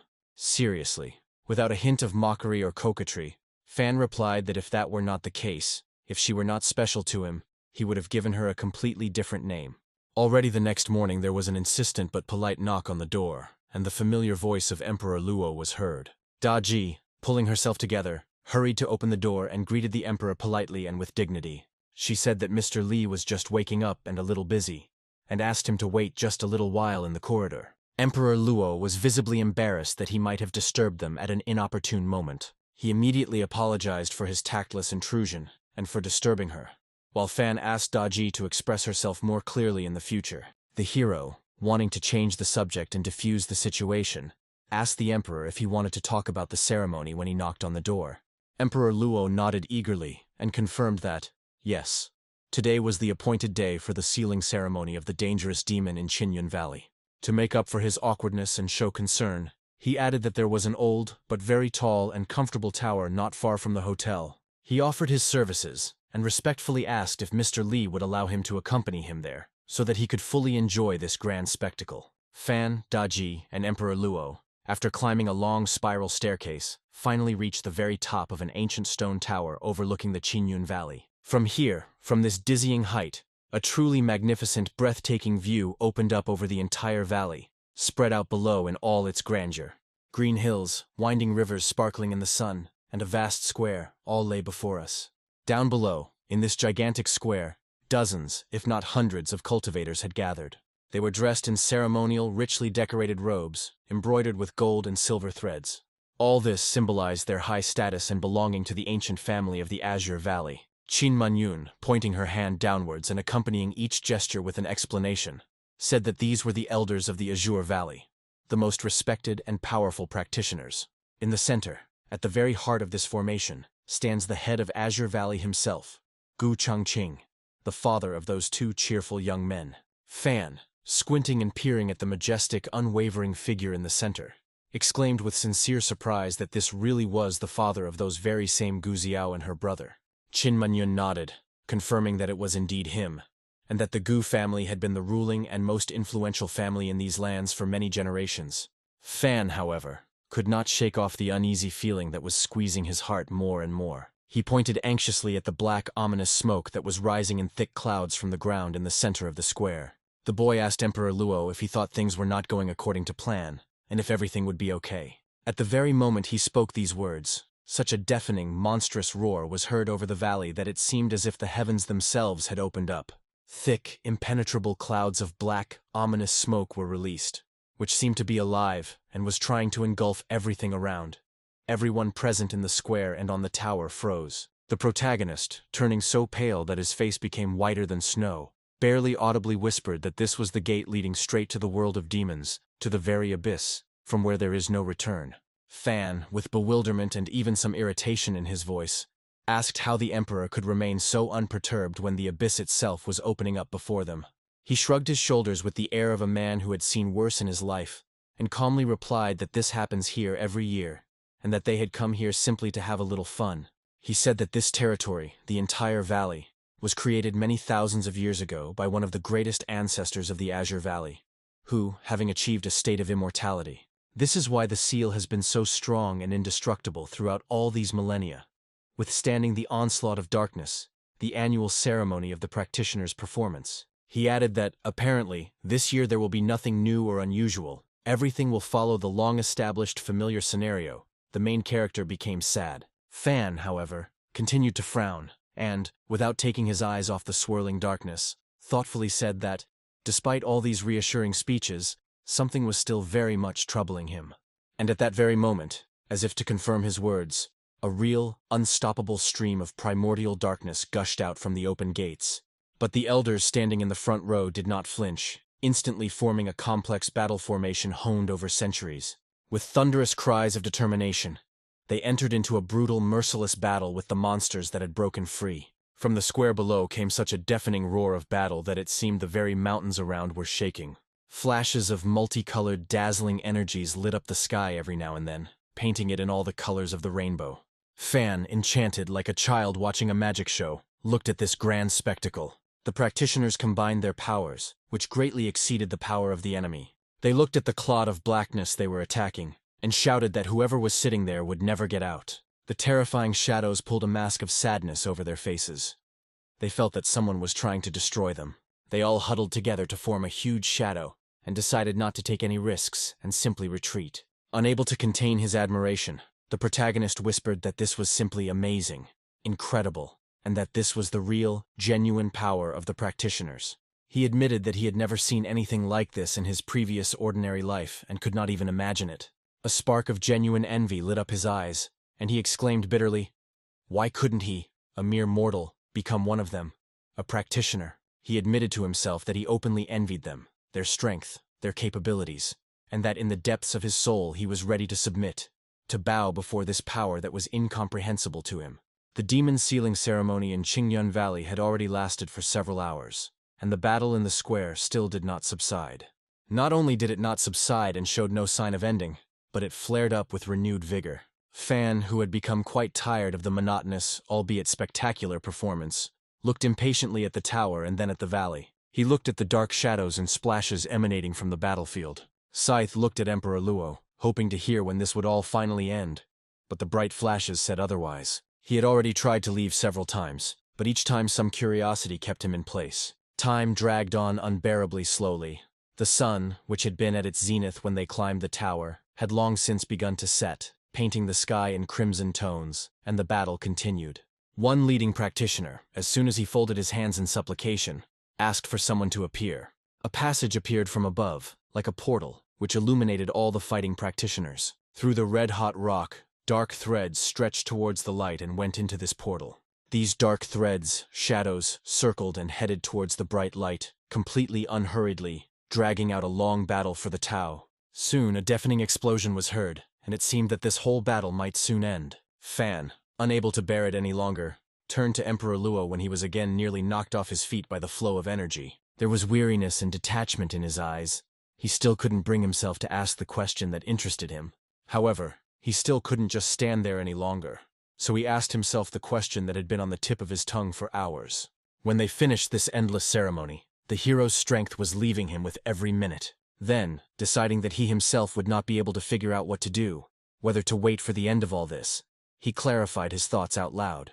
Emperor Luo, after thinking for a moment, replied that it usually takes about 3 or 4 days. Fan, hearing this, could only squeeze out that it had taken so long, and his face reflected genuine, unadulterated fatigue. Qin Manyun, noticing Mr. Li's condition, asked with understanding and concern in her voice if he would like to rest, go down from the tower, and return to the inn. Fan, not hiding his relief, immediately agreed and said that yes, he really was a little tired from all this noise and sights, and would go get ready for bed.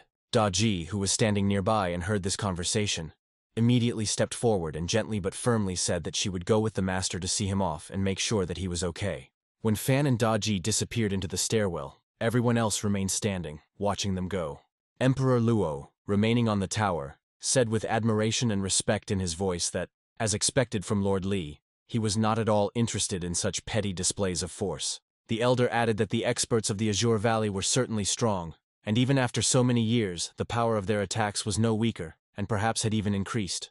The emperor said thoughtfully that it seemed to her that something had changed this year, something subtly different in the course of the ceremony itself, in the behavior of the demons, in the reactions of the elders. He wondered if it was possible that they were using some new, previously unseen methods of fighting the darkness that no one knew about. Qin Manyun recalled that 2 days ago, according to rumors that had reached him, the power of the ancient seal that restrained the demons had weakened to an extreme critical point. Emperor Luo noted with relief in his voice that they had already managed to suppress the devilish power and bring the situation under control. They will probably get it done even faster than usual this year, despite all the fears. Down in the square, the head of the Valley of Practitioners looked with satisfaction at the work of his elders. They, lined up in a complex magical formation, held back the onslaught of darkness and wanted to make the final gesture. Having placed a flag, a mark that the practitioners had been here, the practitioners all gathered together for the decisive step. Everything around suddenly burst into flames, signaling the imminent end of this ceremony. The chief practitioner, observing this picture, stated that they had already finished. Everything was ready. He said that now it was up to them, and once they had completely absorbed the remnants of the demonic aura, the ceremony would be over. The junior practitioner bowed his head respectfully and assured the leader that they would control the situation and that he could go and rest without worry. Another one, sighing heavily and running his hand over his tired face, grumbled that this was a lot of work, not like in previous years, and that he was terribly, simply, incredibly tired. The chief practitioner confirmed his words, already looking into the distance. He added that he would return home and first of all go to the hot tub. With these words he rushed forward, leaving the rest of the practitioners to keep an eye on what they had done here. Fan, Daji, and their companions, tired from watching the ceremony for many hours, decided to descend from the tower. We went for a walk along the bustling streets of the city, which lies at the foot of the Qingyun Valley. Everywhere one could hear the inviting cries of traders praising their goods. One of them, standing next to a small cart with a steamer, loudly exclaimed that he had the freshest buns. Another, inviting passers-by into his shop, promised that here they would find what they wanted. In another place, a merchant shouted that the only cheaper option was for free, and that they wouldn't find such prices anywhere else. The man, absent-mindedly glancing at the motley crowd and bright signs, muttered indifferently that there was nothing interesting here. The food, judging by everything, was tasteless, and the girls were not pretty. He added with a hint of disappointment in his voice that even the ceremony they had been so eagerly looking forward to had not lived up to his expectations and had turned out to be as boring and tasteless as everything else around them. His assistant, who was standing nearby, lightly touched his sleeve and quietly, so as not to attract the attention of those around him, asked the gentleman to speak a little more quietly. The young man who heard him only snorted dismissively. He declared that he didn't care what people thought of him. He straightened up proudly and, with the arrogance typical of spoiled children of rich families, explained that he was the heir of the Lu family. Even the head of the Azure Valley, Gu Changqing, was obliged to respect him and take his opinion into account. At that moment, his gaze fell on Daji, and he was literally dumbfounded, struck by her unearthly, dazzling beauty. His eyes lit up with a predatory fire, and he, unable to contain his delight, shouted loudly across the entire street. He exclaimed that this was a real beauty, the most beautiful girl, more beautiful than anyone he had ever seen, and it turned out that it was not in vain that he had come to this hole. His servant, standing nearby, asked anxiously what his master intended to do. He, calling him a blockhead and calling him stupid, impatiently replied that the question was stupid, and that a simple, insignificant mortal walking next to such beauty was simply unworthy of beholding it. He declared that he simply had to save this girl from this unworthy society. Fan turned to Daji and, smiling approvingly, said that she had made the right, good choice. Daji, touched by his words, quietly thanked the gentleman. At that moment an impudent young man, approaching them closely, unceremoniously addressed Daji. He asked if such a beauty would like to get to know him better and become friends. Daji and the main character stared at him in surprise, not realizing whether this was addressed to them. A group of cultivators watched this scene from behind the building, looking at the guy in shock. The emperor could no longer contain himself and shouted that he was an idiot. Maintaining an unperturbed calm, Fan coldly inquired what exactly the gentleman wanted from the girl. He, not at all embarrassed but, on the contrary, inspired, said that he would probably say it directly, without beating around the bush. He, with pathos and narcissism, said that he fell in love with this girl at first sight and desired to feel the warmth of her body. He assumed that her companion, turning to Fanya, was smart enough and understood what was going on. He just has to give him the girl without further ado and disappear, get lost forever. The emperor, who had remained calm up to this point, suddenly kicked the guy hard in the face. Everyone around suddenly stared, interested in this scene. Qin Manyun, who stepped forward, introduced herself as the Saint of Lingxian Palace. Emperor Luo said that he was the emperor of the immortal dynasty, and Lu Shuyu added that she was the princess of the same dynasty. All three, as one, asked the rhetorical question of who dared to encroach on the honor and dignity of Mr. Li. The young man, seeing three such high-ranking persons in front of him at once, turned pale and recoiled in horror. He muttered that he was an emperor, and also a follower of the Lynxian palace, and wondered who this seemingly mere mortal standing next to them was. He tried to maintain the remnants of his dignity, and muttered that he was the heir of the Liu family, and how dare he contradict him. A fire of anger lit up his eyes as if someone had managed to hit him in the face, but the next moment he received a crushing blow that made his face distort in pain. He shouted that they would answer for this, and that even his father had never beaten him. Qin Manyun rushed to Fan, and began to say that his master had simply made an unfortunate joke, and asked him not to take it to heart. Fan, looking at her, only briefly answered that it was fine, but his face showed sadness. He said with relief, "Thank goodness they arrived in time. Otherwise the consequences could have been unpredictable." Fan looked at Daji and fell into deep, heavy thoughts. He realized with bitterness that he was just a mere mortal. And how could he forget how cruel and merciless this world of practitioners could be, where strength and power meant everything? Even in his past, home world, where laws and norms of behavior existed, there were plenty of thugs and scoundrels ready to do anything for their own benefit. What can we say about this world, where cultivators rule, for whom the life of an ordinary person is worth nothing? He wondered how many more ordinary innocent mortals would suffer, to be subjected to daily humiliation and violence from such impudent, narcissistic idiots, confident in their impunity. These words surprised the cultivators. If only such people did not exist at all, how different this world would be. Emperor Luo, watching the changing emotions on the master's face, quietly called out to him. Qin Manyun, who was standing nearby, whispered excitedly that Mr. Li wanted to say something and wondered what he meant. The protagonist, squinting, thoughtfully repeated what meaning was hidden in his words. And then, all those gathered simultaneously realized the simple but terrible truth that Fan had just uttered. They realized that no, it was not what they first thought. Fan was now angry. Fan saw his three companions, Emperor Luo, Qin Manyun, and Lu Shuyu, fall to their knees before him. The hero, taken aback by such an unexpected and pathetic display of feelings, asked in confusion what was wrong with them and why they were kneeling.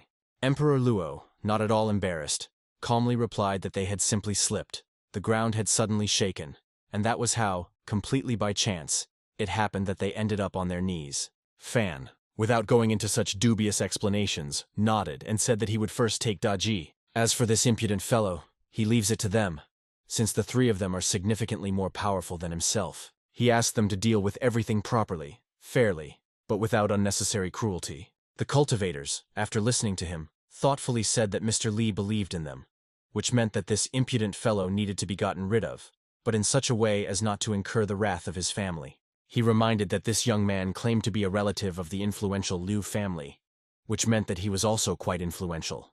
He added at the end that he shouldn't anger his relatives, so as not to spread the conflict and create unnecessary enemies. He sternly warned his companions not to go too far, but also not to leave this insolence unpunished. Qin Manyun and everyone else nodded in agreement, assuring that they understood everything, and that there would be no revenge. They would simply deal with everything fairly. Fan said that it was time for them to go back, and added with a slight reproach, turning to Daji, that she should be more careful when going outside, and that he felt guilty for exposing her to such danger. The impudent young man finally couldn't stand it any longer, and turning to his offenders, indignantly exclaimed what kind of performance they were putting on here. He declared that he was a member of the Liu family, and that his ancestors were celestials, so even the Lord of Qingyun Valley himself was obliged to respect him. He added that Yao Mengzi himself, the great master, had tasted his drink, and how dare they treat him so disrespectfully. The guy threatened that the Liu family would not let this go, and that they would answer for their behavior. At this moment, Emperor Luo, who had remained calm until then, looked at him with icy contempt. Qin Manyun said that he would be finished if he offended Mr. Li. The young man turned pale and recoiled, realizing that he had said too much. She began to babble something in fear, unintelligibly, as she could not find any more suitable words. His scream could be heard from afar. He was telling them not to come near him, but it was too late. After a while, when everything was over, Qin Manyun, Lu Shuyu, and her father arrived at the entrance. The emperor glanced at his companions and made sure that everyone was ready. Then he knocked on the main character's door, and he asked who had come to see him. The emperor, with a trembling voice, reported to his master that they had fixed the problem. Luo Fan looked thoughtfully into the distance, considering what to answer his guests. Daji opened the door, greeting 3 tired and out-of-breath cultivators. She invited them inside, politely pointing into the room with her hand. Fan, with sincere gratitude in his voice, thanked them and added that he was very sorry for dragging them into all this. He admitted that he didn't even know how to thank them, but all he could do for now was give them this scroll, which would perhaps somehow express his gratitude. The cultivators looked at the scroll with interest, waiting for the protagonist to explain to them what it was. The guy began to unroll the scroll, and everyone present froze in anticipation. Fan added that they had helped him so much, showed true skill and dedication, and he wanted to thank them with this modest gift. It was written there that in 1 step a person can go even 10 steps, but not advance at all. Emperor Luo, Qin Manyun, and Bai Luo Shuang received the scroll, looked at it with reverence, and vied with each other in thanking Lord Li. They discussed how this scroll would amaze everyone who saw it, and quickly began to leave. Then they remained standing on the threshold of the main character's house, recovering from such a gift. Everyone understood that in the future, they would have to be even more careful and cautious, so as not to let down such a wise and generous patron. Lu Shuyu, still under the impression of what happened, looked at their hands, which were holding the scroll from the master. The 3 cultivators had the same question. How would they divide this priceless gift? Fan and Daji, having returned to the hotel after the unpleasant incident on the street, were plunged into heavy thoughts. Fan looked at Daji and said with bitterness in his voice that he had promised to take good care of her. But in the end, he had put her in danger due to his helplessness. All this, he added, is due to the fact that a mere mortal such as he is has no ability to protect himself and those dear to him. Daji, touched by his words, quietly replied that the master was starting to blame himself again. She doesn't regret at all that she stayed with him, and deep down she thanks fate that her life turned out this way. Fan clenched his fists and exclaimed with annoyance how angry he was with himself, but the girl did not blame him. The protagonist tore his hair out and said that if he had the strength, he would definitely defeat that impudent man from the Liu family and defend her honor. He turned to Daji and asked if she agreed with him, now with a happy look. Daji, looking him straight in the eyes, firmly replied that yes, the master was right, but she believed that he was capable of much even without any strength. Meanwhile, in the temple of Qingyun Valley, located in its very heart, another, no less important scene was unfolding. The boys were standing next to the sacred pedestal, waiting for their father. He, having just entered and seeing the backs of his children, asked why they had called him. He looked at them with a calm expression. He was not particularly happy to see the boys. The guy, beaming with happiness, looked at his father, the head of the valley, Gu Changqing, and waved to him. The girl simply greeted him without enthusiasm. Then he grabbed him by the hand and began to chatter excitedly, asking him to come with him quickly, as he wanted to show him something. Gu Changqing, surprised by this behavior, asked with slight bewilderment what kind of riddles she was telling. He put his finger to his lips and whispered that it was a very good thing, and he would certainly be surprised. The boy brought his father over, and pointing to the delicious golden-brown steamed buns, proudly exclaimed for him to take a look at them. Gu Changqing glanced at the seemingly ordinary food and noted with irony that he was indeed surprised. He added that his son had apparently completely lost his conscience to decide to make such a stupid joke on him after his exhausting work of sealing the demon. The guy, waving his hands in fear, tried to explain that it was a misunderstanding, and that he had not meant to offend him at all. His sister, who was standing nearby, tried to stand up for her brother. She calmly turned to their father. But Gu Changqing just waved them off, calling them bastards, and added that they seemed to have completely lost all fear. Gu Xiao, not giving up, handed her father the bun again, and insisted that he just try it, because they were really delicious. Gu Changqing, getting really angry, exclaimed that they were obviously taking him for a fool. He tried so hard to seal the demon, and they decided to reward him like this, with some nonsense. He added bitterly that he had tried to raise them properly, but they had not grown up to be what he had expected. The son still handed his father the bun again, asking him to eat, but Gu Senior replied that he was not hungry. Gu Jiao, seeing that her father was seriously angry, hurried to explain that they received these buns from the master himself. Gu Changqing, hearing this, frowned and asked if there was anyone stronger than him. The boy explained that the master had invited them to try eggs cooked in tea, and then given them these buns to take with them. Gu Changqing, still in disbelief, sarcastically remarked that this meant they not only ate there, but also took some with them. Gu Jr., ignoring his tone, handed him the bun again and asked him to try at least a piece.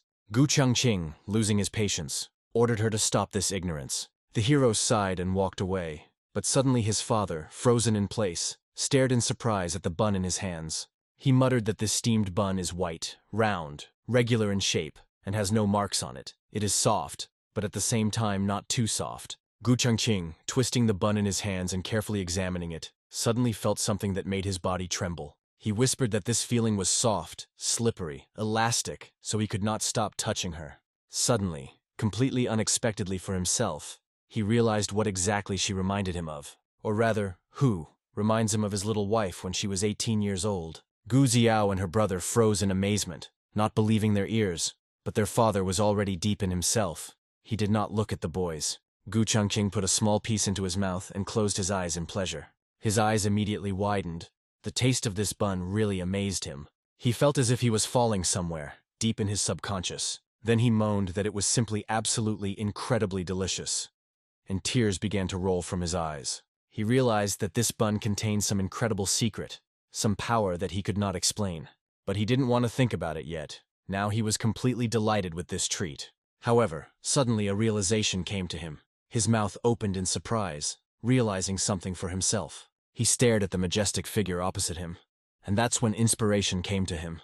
Gu Changqing said, "This is it. This bun is sacred," looking confidently ahead. He turned to the children and said that he couldn't believe that they actually had this opportunity.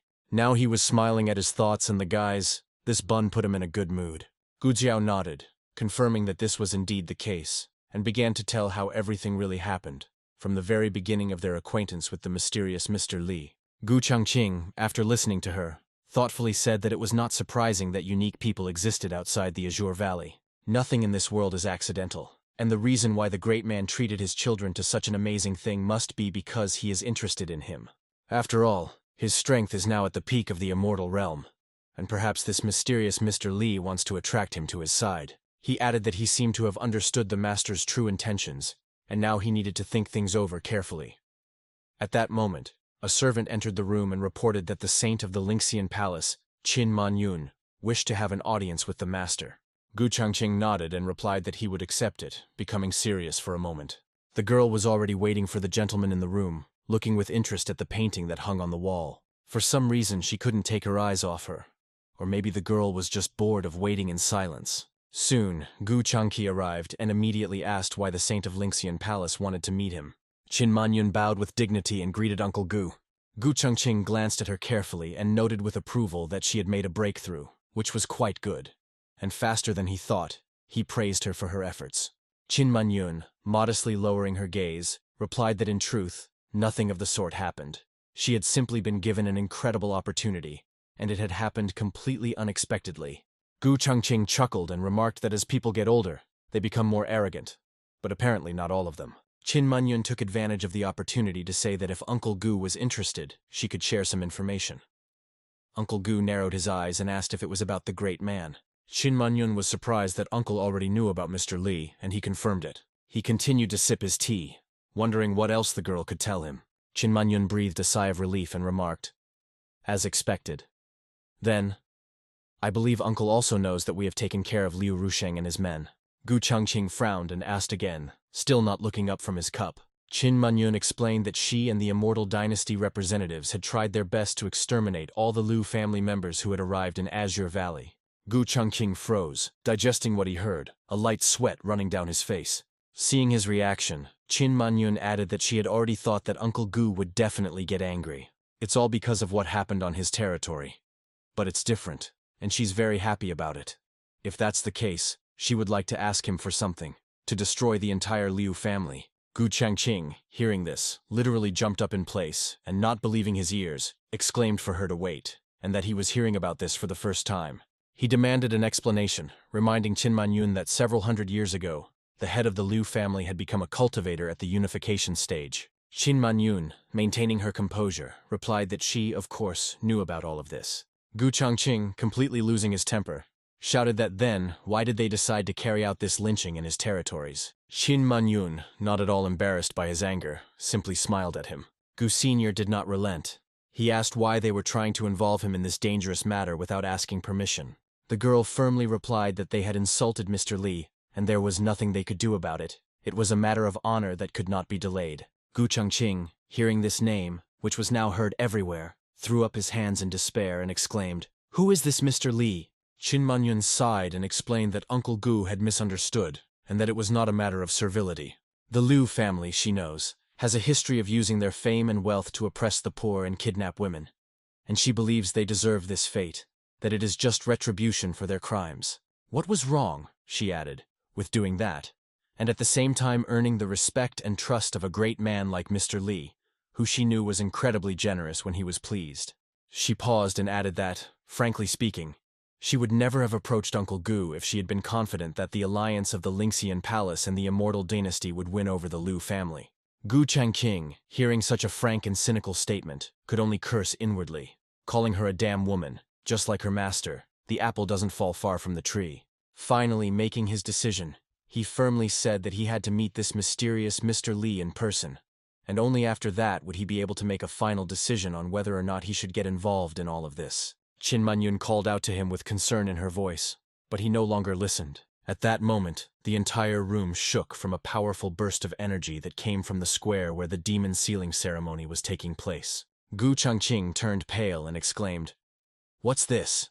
and realized that this monstrous energy was coming from there, from the place where the ritual was being held. He ordered Qin Manyun to go there immediately, realizing that something terrible had happened that could threaten not only the ceremony, but the entire valley. A servant burst into their room, shouting that something was wrong, and that the master needed to quickly go to the ceremony site. The air in that place vibrated, filling with an ominous hum that made every practitioner's blood run cold.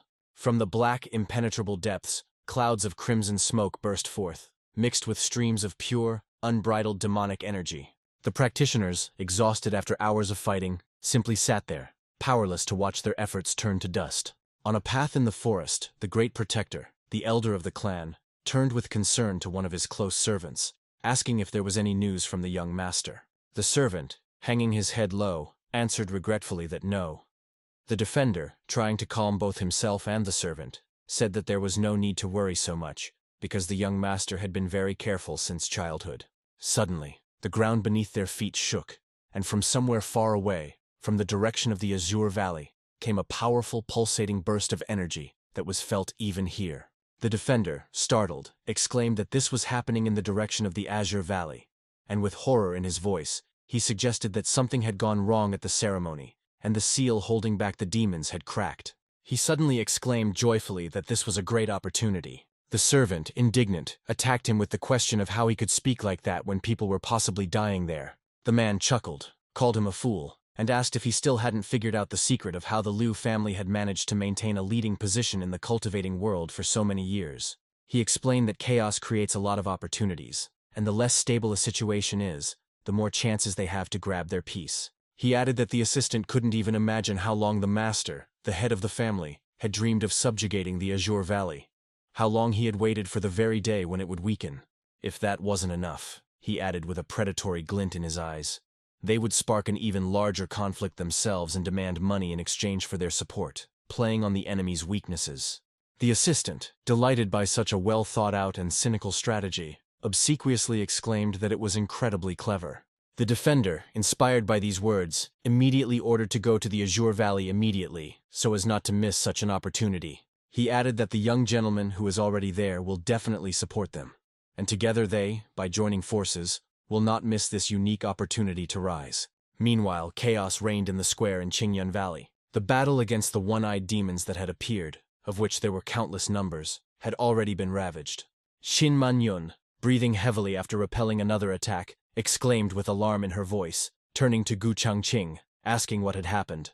He explained that the seal had weakened incredibly this year, much more than usual, and it seemed that the demon's true goal was to destroy the protective dome in order to gain unhindered access to this world. Even though they know about their possible death, they continue to appear again and again, as if someone is guiding them. Qin Manyun, trying to shout over the noise of the battle, informed Gu Changqing that not long ago, she and her allies had also encountered a demonic cultivator whose strength had reached the calamity stage. Gu Changqing, hearing this, asked in amazement, "Is it really possible that there are demonic cultivators who have reached such a high level?" He added that it was simply unbelievable and very alarming. After these words, he again delivered a magical blow to one of the demons, who flew back. However, despite the seriousness of the situation, Qin Manyun gathered her strength and firmly told Gu Changqing that they would cover for him. A battle cry rang out, and the cultivators rushed into the attack with renewed vigor. A pillar of energy created by the powers of Qin Manyun and Emperor Luo soared into the sky and cut through several demons. Gu Changqing watched the furious battle with intrigue, pondering his moves. Then he suddenly rose up and took off, cutting through the bodies of his opponents along the way, so that they began to fall down. Gu Changqing quickly landed on the ground, in the place where he was needed most right now. He stood still, wanting to catch his breath a little before the decisive fight. Several practitioners looked at him questioningly, quietly greeting him. Without thinking twice, Mr. Gu jumped high into the air again with a shout, and found himself next to everyone. Suddenly he heard some terrible and unpleasant sounds behind him, which were unpleasant to human hearing. But at that moment, from the clouds of darkness came a sinister, chilling laughter that sent goosebumps down everyone's spine. Gu Sr. angrily shouted at the demon who came out, asking how dare he. He immediately began to form a protective system around himself, folding his hands for a spell. The demon didn't see the cultivator as a threat, so he immediately rushed towards it. Gu Changqing was already beside himself with rage. He was shouting at the whole area, not understanding what was going on at all. The figure of a powerful demonic cultivator turned to Gu Changqing, and he mockingly said that as a greeting from Lord Yuecha, he would sacrifice himself. The next moment, a blinding flash illuminated everything around, and a deafening explosion came from the demon's belly. With a terrifying roar, something one-eyed burst out of his stomach, taking on a different shape as it moved away. Emperor Luo and Qin Manyun looked at this scene with surprise and fear. They didn't expect this. Gu Changqing and the other cultivators screamed in horror, not understanding what was happening. One practitioner staggered, exclaiming what was happening and trying to understand what this new threat was that was hanging over them. This guy was grabbed by the shoulder by someone's cold, slippery blue hand. He turned around and saw a terrifying picture. A one-eyed demon was looking at him, sticking out its long tongue at him with interest. Just as Emperor Luo and Qin Manyun were preparing for a new attack, a sinister, chilling voice filled with suicidal determination rang out. After the deafening explosion and the suicidal attack of the demonic practitioner, an oppressive, ominous silence reigned in the Azure Valley Square, which, however, was deceptive.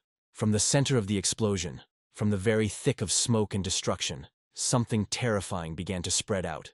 And while the demon held the practitioner, the toothy creature opened its mouth. Then, with a clicking sound, he slammed it shut, leaving only drops of the guy's blood. The cultivators tried to deal with it somehow, but no attacks worked on this creature. The demons brought him more and more cultivators to snack on. Qin Manyun, looking at this nightmarish scene in horror, turned to Gu Changqing, exclaiming what was this and what was going on. Gu Changqing, turning even paler than before, managed to force out that everything wasn't that simple. Before them are not just demons, but something much more terrible, a product of chaos itself, which feeds on the energy of the seal. Now the eye of one of the entities was looking at them, rapidly heading towards the Trinity. Gu Changqing screamed in horror, ordering them to try and stop this creature from multiplying. He realized that if these creatures were allowed to multiply, they would completely destroy the seal. And then the darkness that had been held back for centuries would burst out, flooding the entire world. If this monster, which, apparently, is the source of these larvae, manages to break through the last barriers, then the entire world of practitioners, the entire universe will be doomed to inevitable destruction. He called on everyone present, all the cultivators who were still able to hold a weapon, to join forces and fight back against this scourge before it was too late. The cultivators, realizing the enormity of the threat, with renewed strength bordering on despair, rushed into battle, trying to hold back the invasion of these creatures. But the forces were unequal, and the ranks of the defenders thinned before our eyes. Now Mr. Gu also found himself in the crosshairs of the huge creature, but there was no way out. He ate it in a second, leaving no hope of salvation. Emperor Luo and Qin Manyun were left alone, not knowing what to do now. They opened their eyes wide, not believing what they saw. Gu Changqing was eaten by this creature. The girl panicked and thought, "How could this happen?" Uncle Gu whispered quietly. Qin Manyun, looking at this hopeless scene, thought bitterly that this, too, was probably part of Mr. Li's plan. I wondered if he would help them in this seemingly hopeless situation, but the main character was sleeping peacefully in his bed. Qin Manyun stood rooted to the spot as she watched the nightmare unfold. The enormous demon that burst forth from the ancient gates towered over the square like a mountain, its monstrous aura pressing down on everyone present, robbing them of the will to resist. The girl had already seen the approaching demon. She understood that her strength was insufficient to resist this ancient horror. She realized with horror that the seal that his ancestors had placed over thousands of years had been broken, and now nothing could hold back the wrath of this monster. The demon let out a chilling roar that seemed to make the very stones tremble as the girl used a defensive move. The air was filled with the creature's screams, but it still easily gnawed through her defenses. Qin Manyun, looking at this hopeless scene, realized with horror that she was losing, and that in a little while the demon would destroy everyone. The thought flashed through her head that she was not ready to die like this, ingloriously, under the paws of this monster. She thought that this was too ignoble for the saint of Lingxian Palace. Suddenly the girl found in her hands a paper crane given to her by Mr. Li, and suddenly felt a warm, calming energy emanating from it. The cranes began to flicker, and Qin Manyun, obeying some inner impulse, released them. At that very moment, a blinding beam of light burst out from one of the cranes and struck straight at the demon. The monster, with a surprised and furious cry, tried to brush off this light, but it seemed to penetrate through his defenses, causing unbearable pain. The demon screamed that it was impossible, and that whoever dared to attack him would pay. But the light grew brighter, and soon the entire square was illuminated by the glow emanating from a small, seemingly harmless crane. The cultivators who witnessed this miracle froze in amazement, not believing their eyes. It was simply a terrifying, yet majestic spectacle. A battle between an ancient demon and the power contained in simple paper. Nobody took any action, they just looked at the flying cranes in surprise. The creature suddenly said that it was simply a terrifying creature, and that this world, the world of cultivators, was actually incredibly dangerous. Unable to contain his emotions, he said that he wanted to go home, and that he would never return to that terrible place again. He began to quickly fly away from the cultivators and the revived flying paper cranes. But one of them was trying to catch up with him just as quickly, its light not fading even at a great distance. Soon, having caught up with the demon, he struck with a stream of powerful light energy, which finally put an end to this battle. After these actions, an oppressive silence reigned in the valley.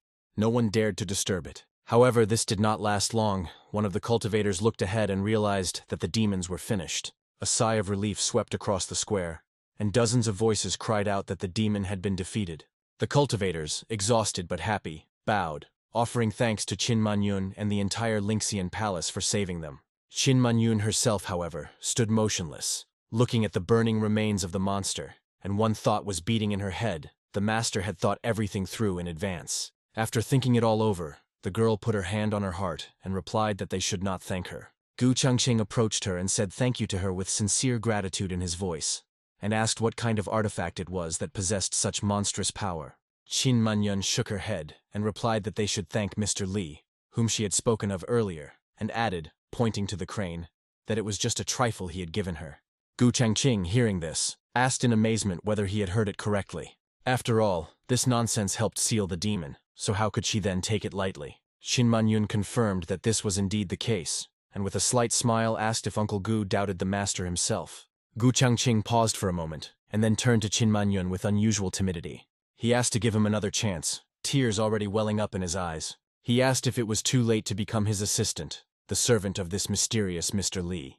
Qin Manyun, hearing this, replied with a satisfied smile that now that Uncle Gu understood everything about the Lu family that they so wanted to destroy, she would gladly take him along with her. Gu Changqing was overjoyed, he repeated several times, "Take him too," waving his hands. At this moment, two men appeared in the square. Qin Manyun and Uncle Gu turned to look at them. The boys were wearing clothes that could easily be recognized as the guardians of the Lu family. A little earlier, the guy, still in a state of deep shock, turned to the assistant and, stammering, asked if he had seen this, and if they had seen the second one. They were amazed that the demon that had just threatened to destroy the entire valley was destroyed in just a couple of seconds. Therefore, they wondered whether Qingyun Valley and Lingxian Palace were so powerful that they could summon such powerful guardians. The two guardians of the Lu family, who were watching this scene from their hiding place, looked at each other in horror, and the guardians said that they had only one thing left to do: bow to these powerful beings and beg for mercy. Qin Manyun looked at them questioningly, waiting for them to tell her the reason for their arrival. They feigned joy and exclaimed that they were glad to meet Mr. Gu and Mrs. Qin, and that it was simply a wonderful coincidence. Qin Manyun glanced at them coldly and said, knowing that they were the guardians of the Liu family. She, along with Uncle Lo, replied that it was such a coincidence, adding that they were also very happy to meet. The boys thought it was a wonderful answer with irony, and wondered if they had realized they were trying to attack. One of them stammered that they were also very happy, and added that Lady Qin's artifact had opened their eyes. Qin Manyun smiled and replied that it was all thanks to the master. The guardians exchanged glances and obsequiously remarked that it appeared that Lady Qin had been blessed, since she had been given such a valuable item. The guard, trying to save face, said that they seemed to be in a bad mood today, and suggested that they meet next time. Gu Changqing came up from behind and whispered not to leave. Afterwards, looking at them, he said thoughtfully, "So that's it. It turns out they wanted to find their master, that is Mr. Li." The guards nodded, confirmed, and added that they, of course, were not up to anything like that, and were not planning to rob anyone. Qin Manyun replied that thinking about such things was quite in keeping with the Lu family's style. Then she added with feigned regret in her voice that it was a great pity, but their master Li was no longer with them. The guards, who were about to leave upon hearing this, turned around in horror and exclaimed who dared to kill the master, and that they would make him pay for it. Qin Manyun looked at them coldly and replied that it was she who killed him. Then she added that Liu Rusheng, their young master, had insulted Mr. Li and had paid for it. She, seeing their confusion, asked with disdain whether they thought it was an accident and whether they were surprised. The guardians said that they had just used that same trinket given to them by the master to deal with the demon in a matter of seconds and seal it away.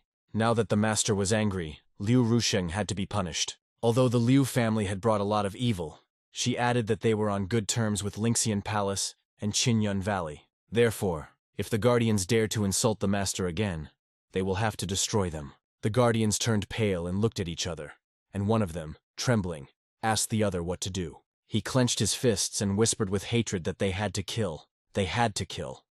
But he understood that they didn't have a single chance against such power. The guardians of the Liu family, realizing that their plan had failed and they were in a hopeless situation, tried to save the situation by resorting to desperate lies. One of them, gathering his courage, declared that Mr. Li had actually been expelled from the Li family for his unforgivable behavior, and that they had come precisely to catch him and return him to his place. He added with a fawning smile that he thanked Mr. Gu for sorting everything out without them. He added that it was just a wonderful coincidence that they met just now.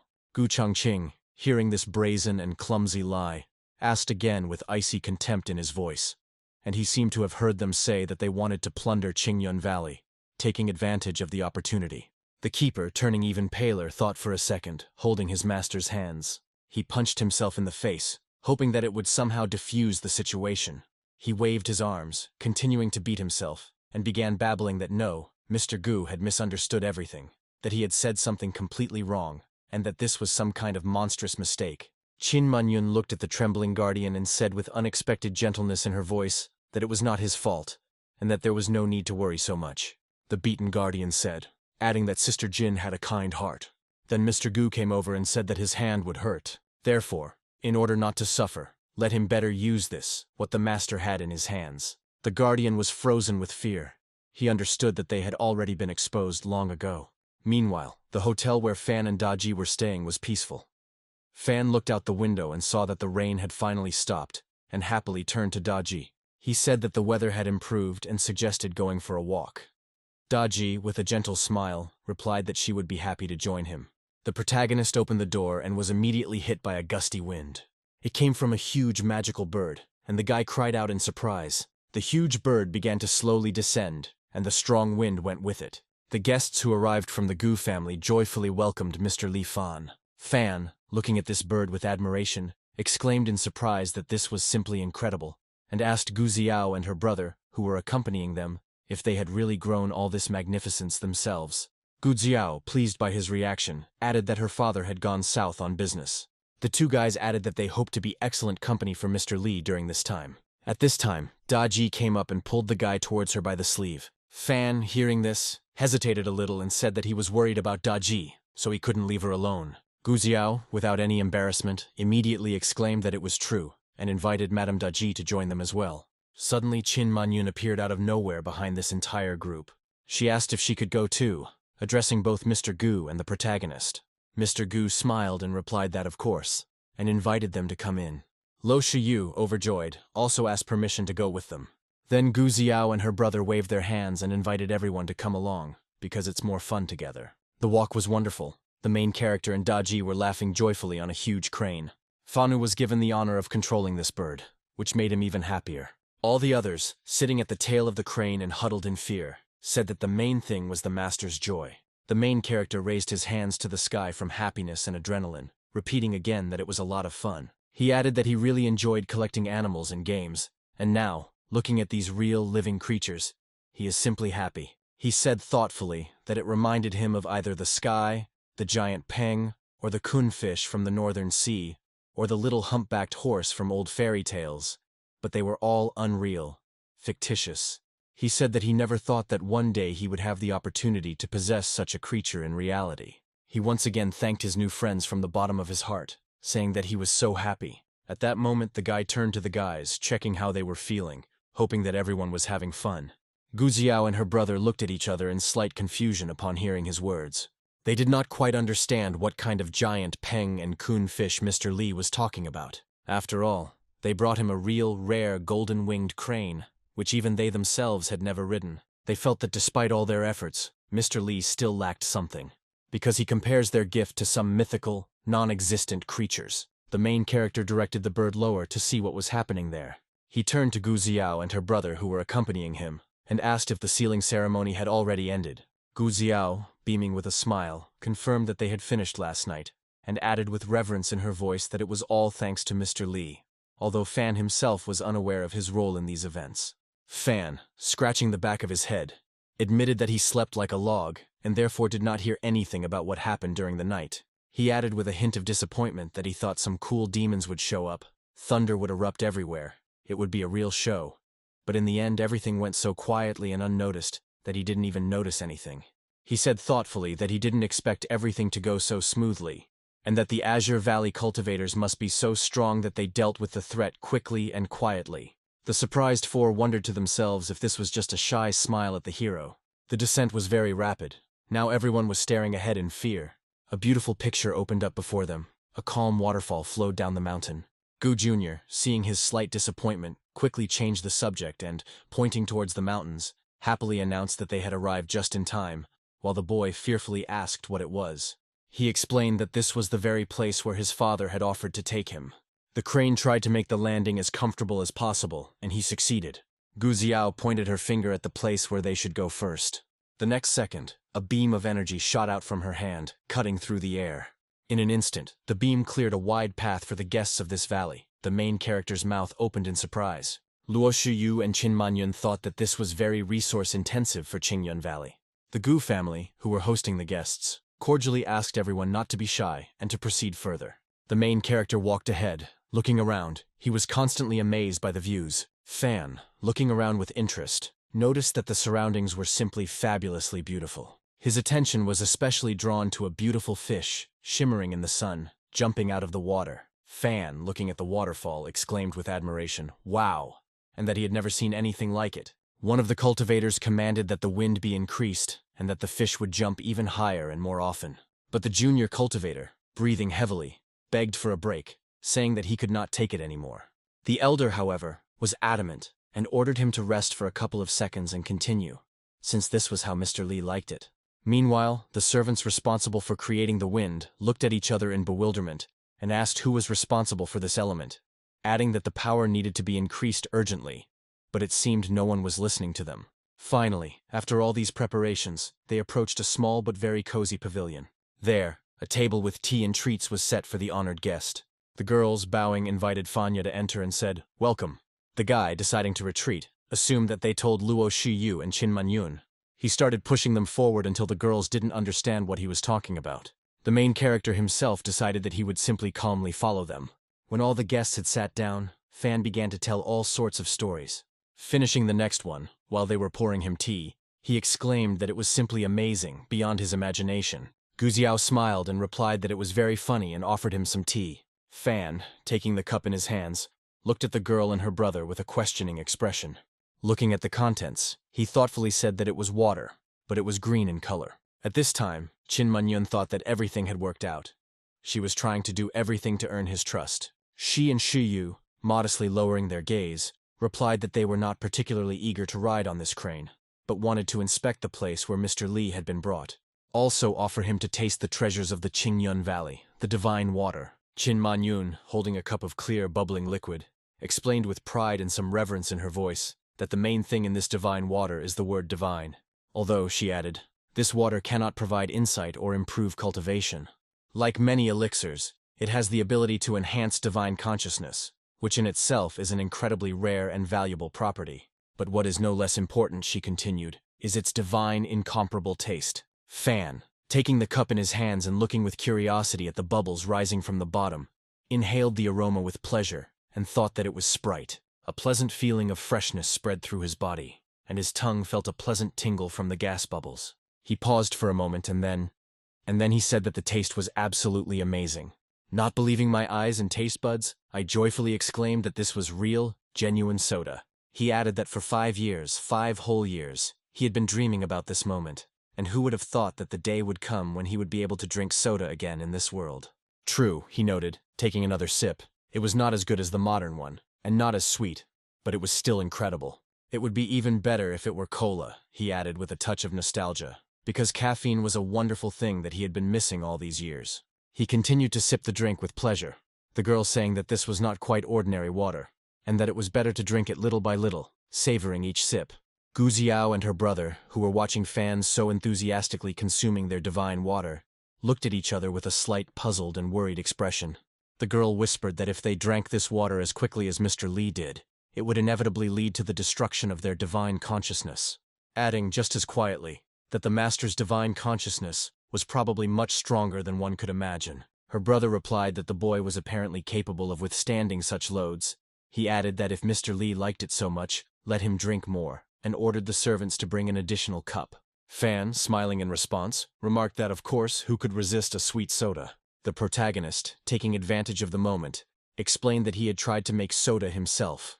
But the gas in this world was not what he was used to, and all his attempts had been unsuccessful. He asked if they could give him the recipe for this wonderful water. Gu Xiao, hearing the request, thought for a moment, and her brother also didn't immediately find what to say.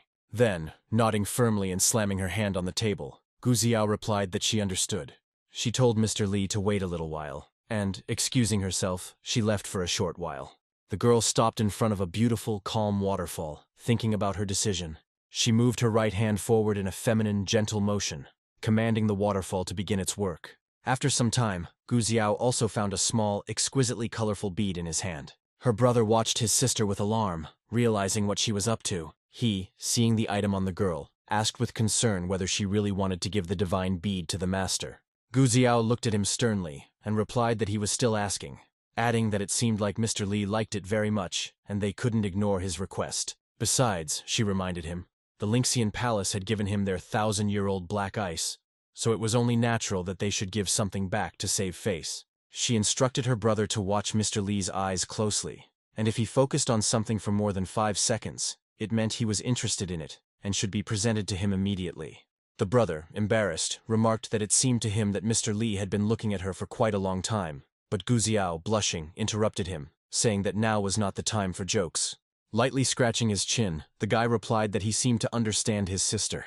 The door began to open, and everyone present, sitting at the table, stared intriguedly at the passage. Returning to Fan, Gu Xiao bowed and handed him a small bead. She said that it was a divine bead that when immersed in liquid, turned into divine water. Fan, looking at the bead with interest, asked in surprise, "Seriously, is this a saturator?" Gu Xiao and her brother looked at each other, not understanding the meaning of this word. Fan, noticing their confusion, explained that it was a thing that saturates water with gas. The brother, shrugging his shoulders in embarrassment, admitted that he didn't understand anything. Gu Xiao added that all their knowledge seemed superficial compared to Mr. Li's wisdom. The girl, having come to her senses, hastily confirmed that of course it was him, and if Mr. Li liked this saturator, he could take it. Fan, struggling internally with his conscience, muttered that he had come empty-handed, and if he took anything, it would be wrong. But the thought that he would be able to make his own soda overcame him, and he, as if by accident, took the bead, exclaiming that he had taken it unknowingly, and that he was such a shameless person. There and then, showering them with gratitude, he promised that he would definitely treat them to something. It will be something delicious next time, and will be a treat as much as you want. Qin Manyun, looking at the joyful Fan, noted with satisfaction to herself that the master was very pleased. Lu Shuyu thought that Azure Valley had done a good job in earning the favor of such a great man. After Fan happily accepted the divine bead as a gift, Gu Xiao, wanting to continue to please such an honored guest, invited him to visit the treasury of the Azure Valley. Fan, entering the spacious hall, lined with shelves containing outlandish objects, looked around with interest, but his gaze lingered for a long time on 3 large paintings hanging on the central wall. Guziao, noticing his interest, quickly explained that these 3 paintings depicted the 3 sides of existence: immortal, demon, and demonic beast. She added that according to ancient legends, demonic beasts can be both good and bad, and people are quite capable of coexisting with them. However, she emphasized that people and demons will never be able to get along. They are 2 irreconcilable camps that will be at odds forever. Fan, hearing this, asked with a hint of irony in his voice, which of the elders of the Azure Valley had painted such a profound work. Gu Xiao, taking this as a joke, laughed and replied, "That's a great joke, Mr. Li." She explained that these paintings were obtained by their elders by a lucky chance in 3 different kingdoms, and that they were the greatest pride of their collection. Gu Xiao, disappointed by his restrained reaction, thought sadly that such magnificence, and he was disappointed. His understanding of art seems to be truly beyond their perception. The protagonist wondered what the secret kingdom whose name he had read was. Her brother, who was watching his sister, noticed that although Mr. Li didn't really like the painting, he looked at it for more than 5 seconds, which meant that something urgently needed to be done. Running behind the heroes and noticing objects that the gentleman might like, he put them in a bag. I tried to do it quietly and quickly, so I was soon out of breath. Walking a little further, his gaze fell on a demon in a glass box. Then he said that this was the demon killed yesterday by the master, and that it too should be given to him. So I did the same with it as with the other items and put it in my bag. Noticing that the others had already moved quite far away, he shouted, asking him to wait. Meanwhile, outside the walls of the treasury, in the vicinity of the valley, another, no less comical scene was unfolding. Little Fox, Daji's younger sister, accompanied by her faithful assistant, tried to see what was happening in Fan's estate. The subordinate, whose name was Xiao Qing, stretched his neck with all his might, trying to lift the queen higher so that she could look over the high fence. The queen, nervous, kept ordering him to lift her even higher. But Xiao Qing, breathing heavily, complained that he could no longer do so, and that he could barely restrain himself from dropping her. Suddenly someone else came up to them, saying that it was too rude. It was the boar who, watching this useless fuss, indignantly exclaimed, "How dare he speak like that to their beloved demon queen?" She ordered him to simply do as he was told, and then asked the fox to help her.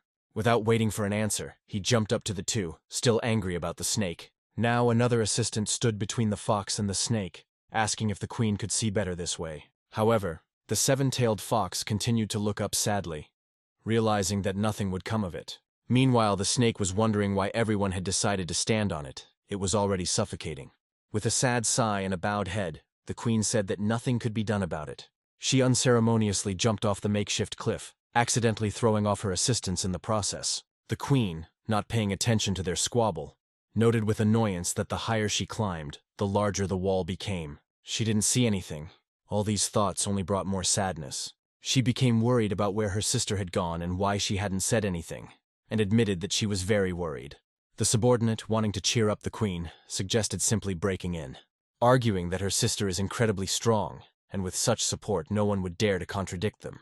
The queen, after some hesitation, agreed that this was certainly so. But before she could say anything, the demon rushed forward, saying that he would do everything. The subordinate, inspired, rushed to the gate, shouting not to worry about him, but the door had already opened and the main character's dog was standing on the threshold. Because of this, the boar simply flew into the open door, almost crashing into Dahe while he was yawning boredly. He looked at the lying boar and called him a savage, asking why he couldn't just knock. The dog easily threw the demon aside and he rolled over onto his other side, groaning in pain. The fox ran up to him and asked how he was feeling. He tried to get up quickly, but he didn't succeed right away. On the 3rd try he finally succeeded, and now the boar was back on its feet. He replied to the queen that he was fine, giving a thumbs up.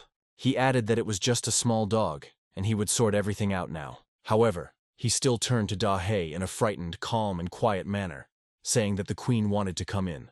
Then he brazenly declared that the dog should clear the way for the queen if he didn't want to take her. Dahe sighed heavily, thinking to himself how troublesome all this was, and raised his paw over him, while one of his eyes lit up red.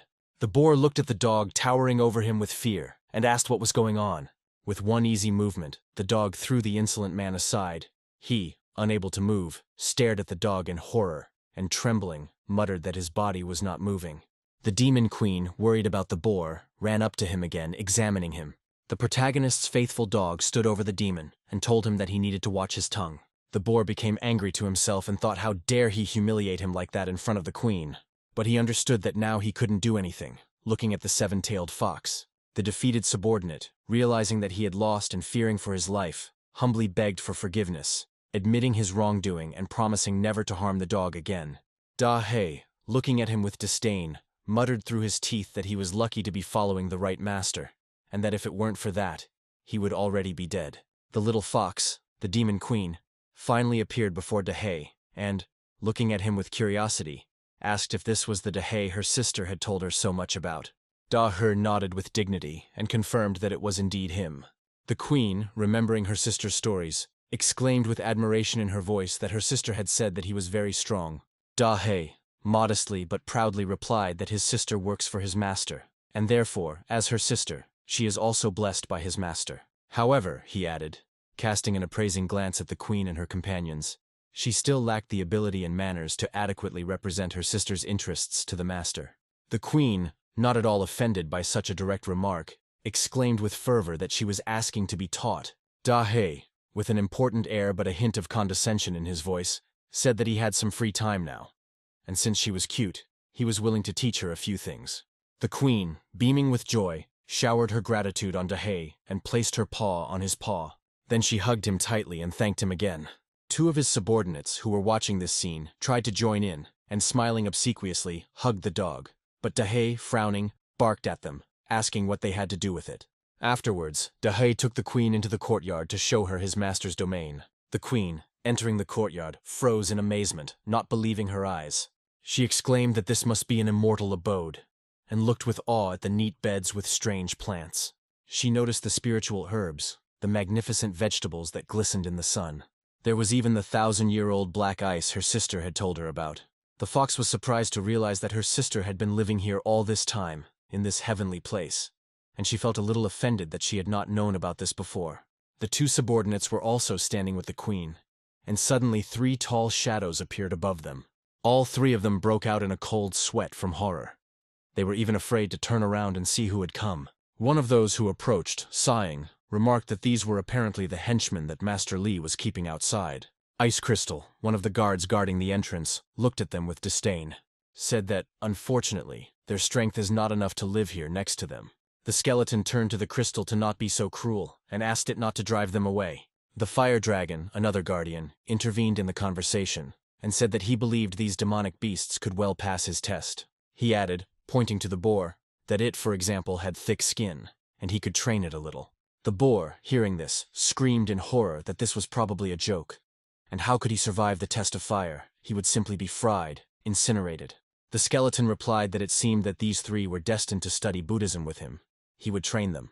The foxes, hearing this, were horrified, realizing that severe and possibly deadly trials awaited them. Crystal hugged the queen tenderly and said that her cold would completely transform them.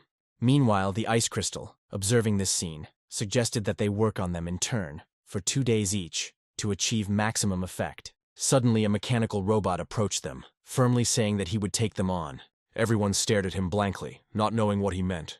The queen, seeing Xiaobai, the mechanical assistant, asked in surprise if he would really be training them too.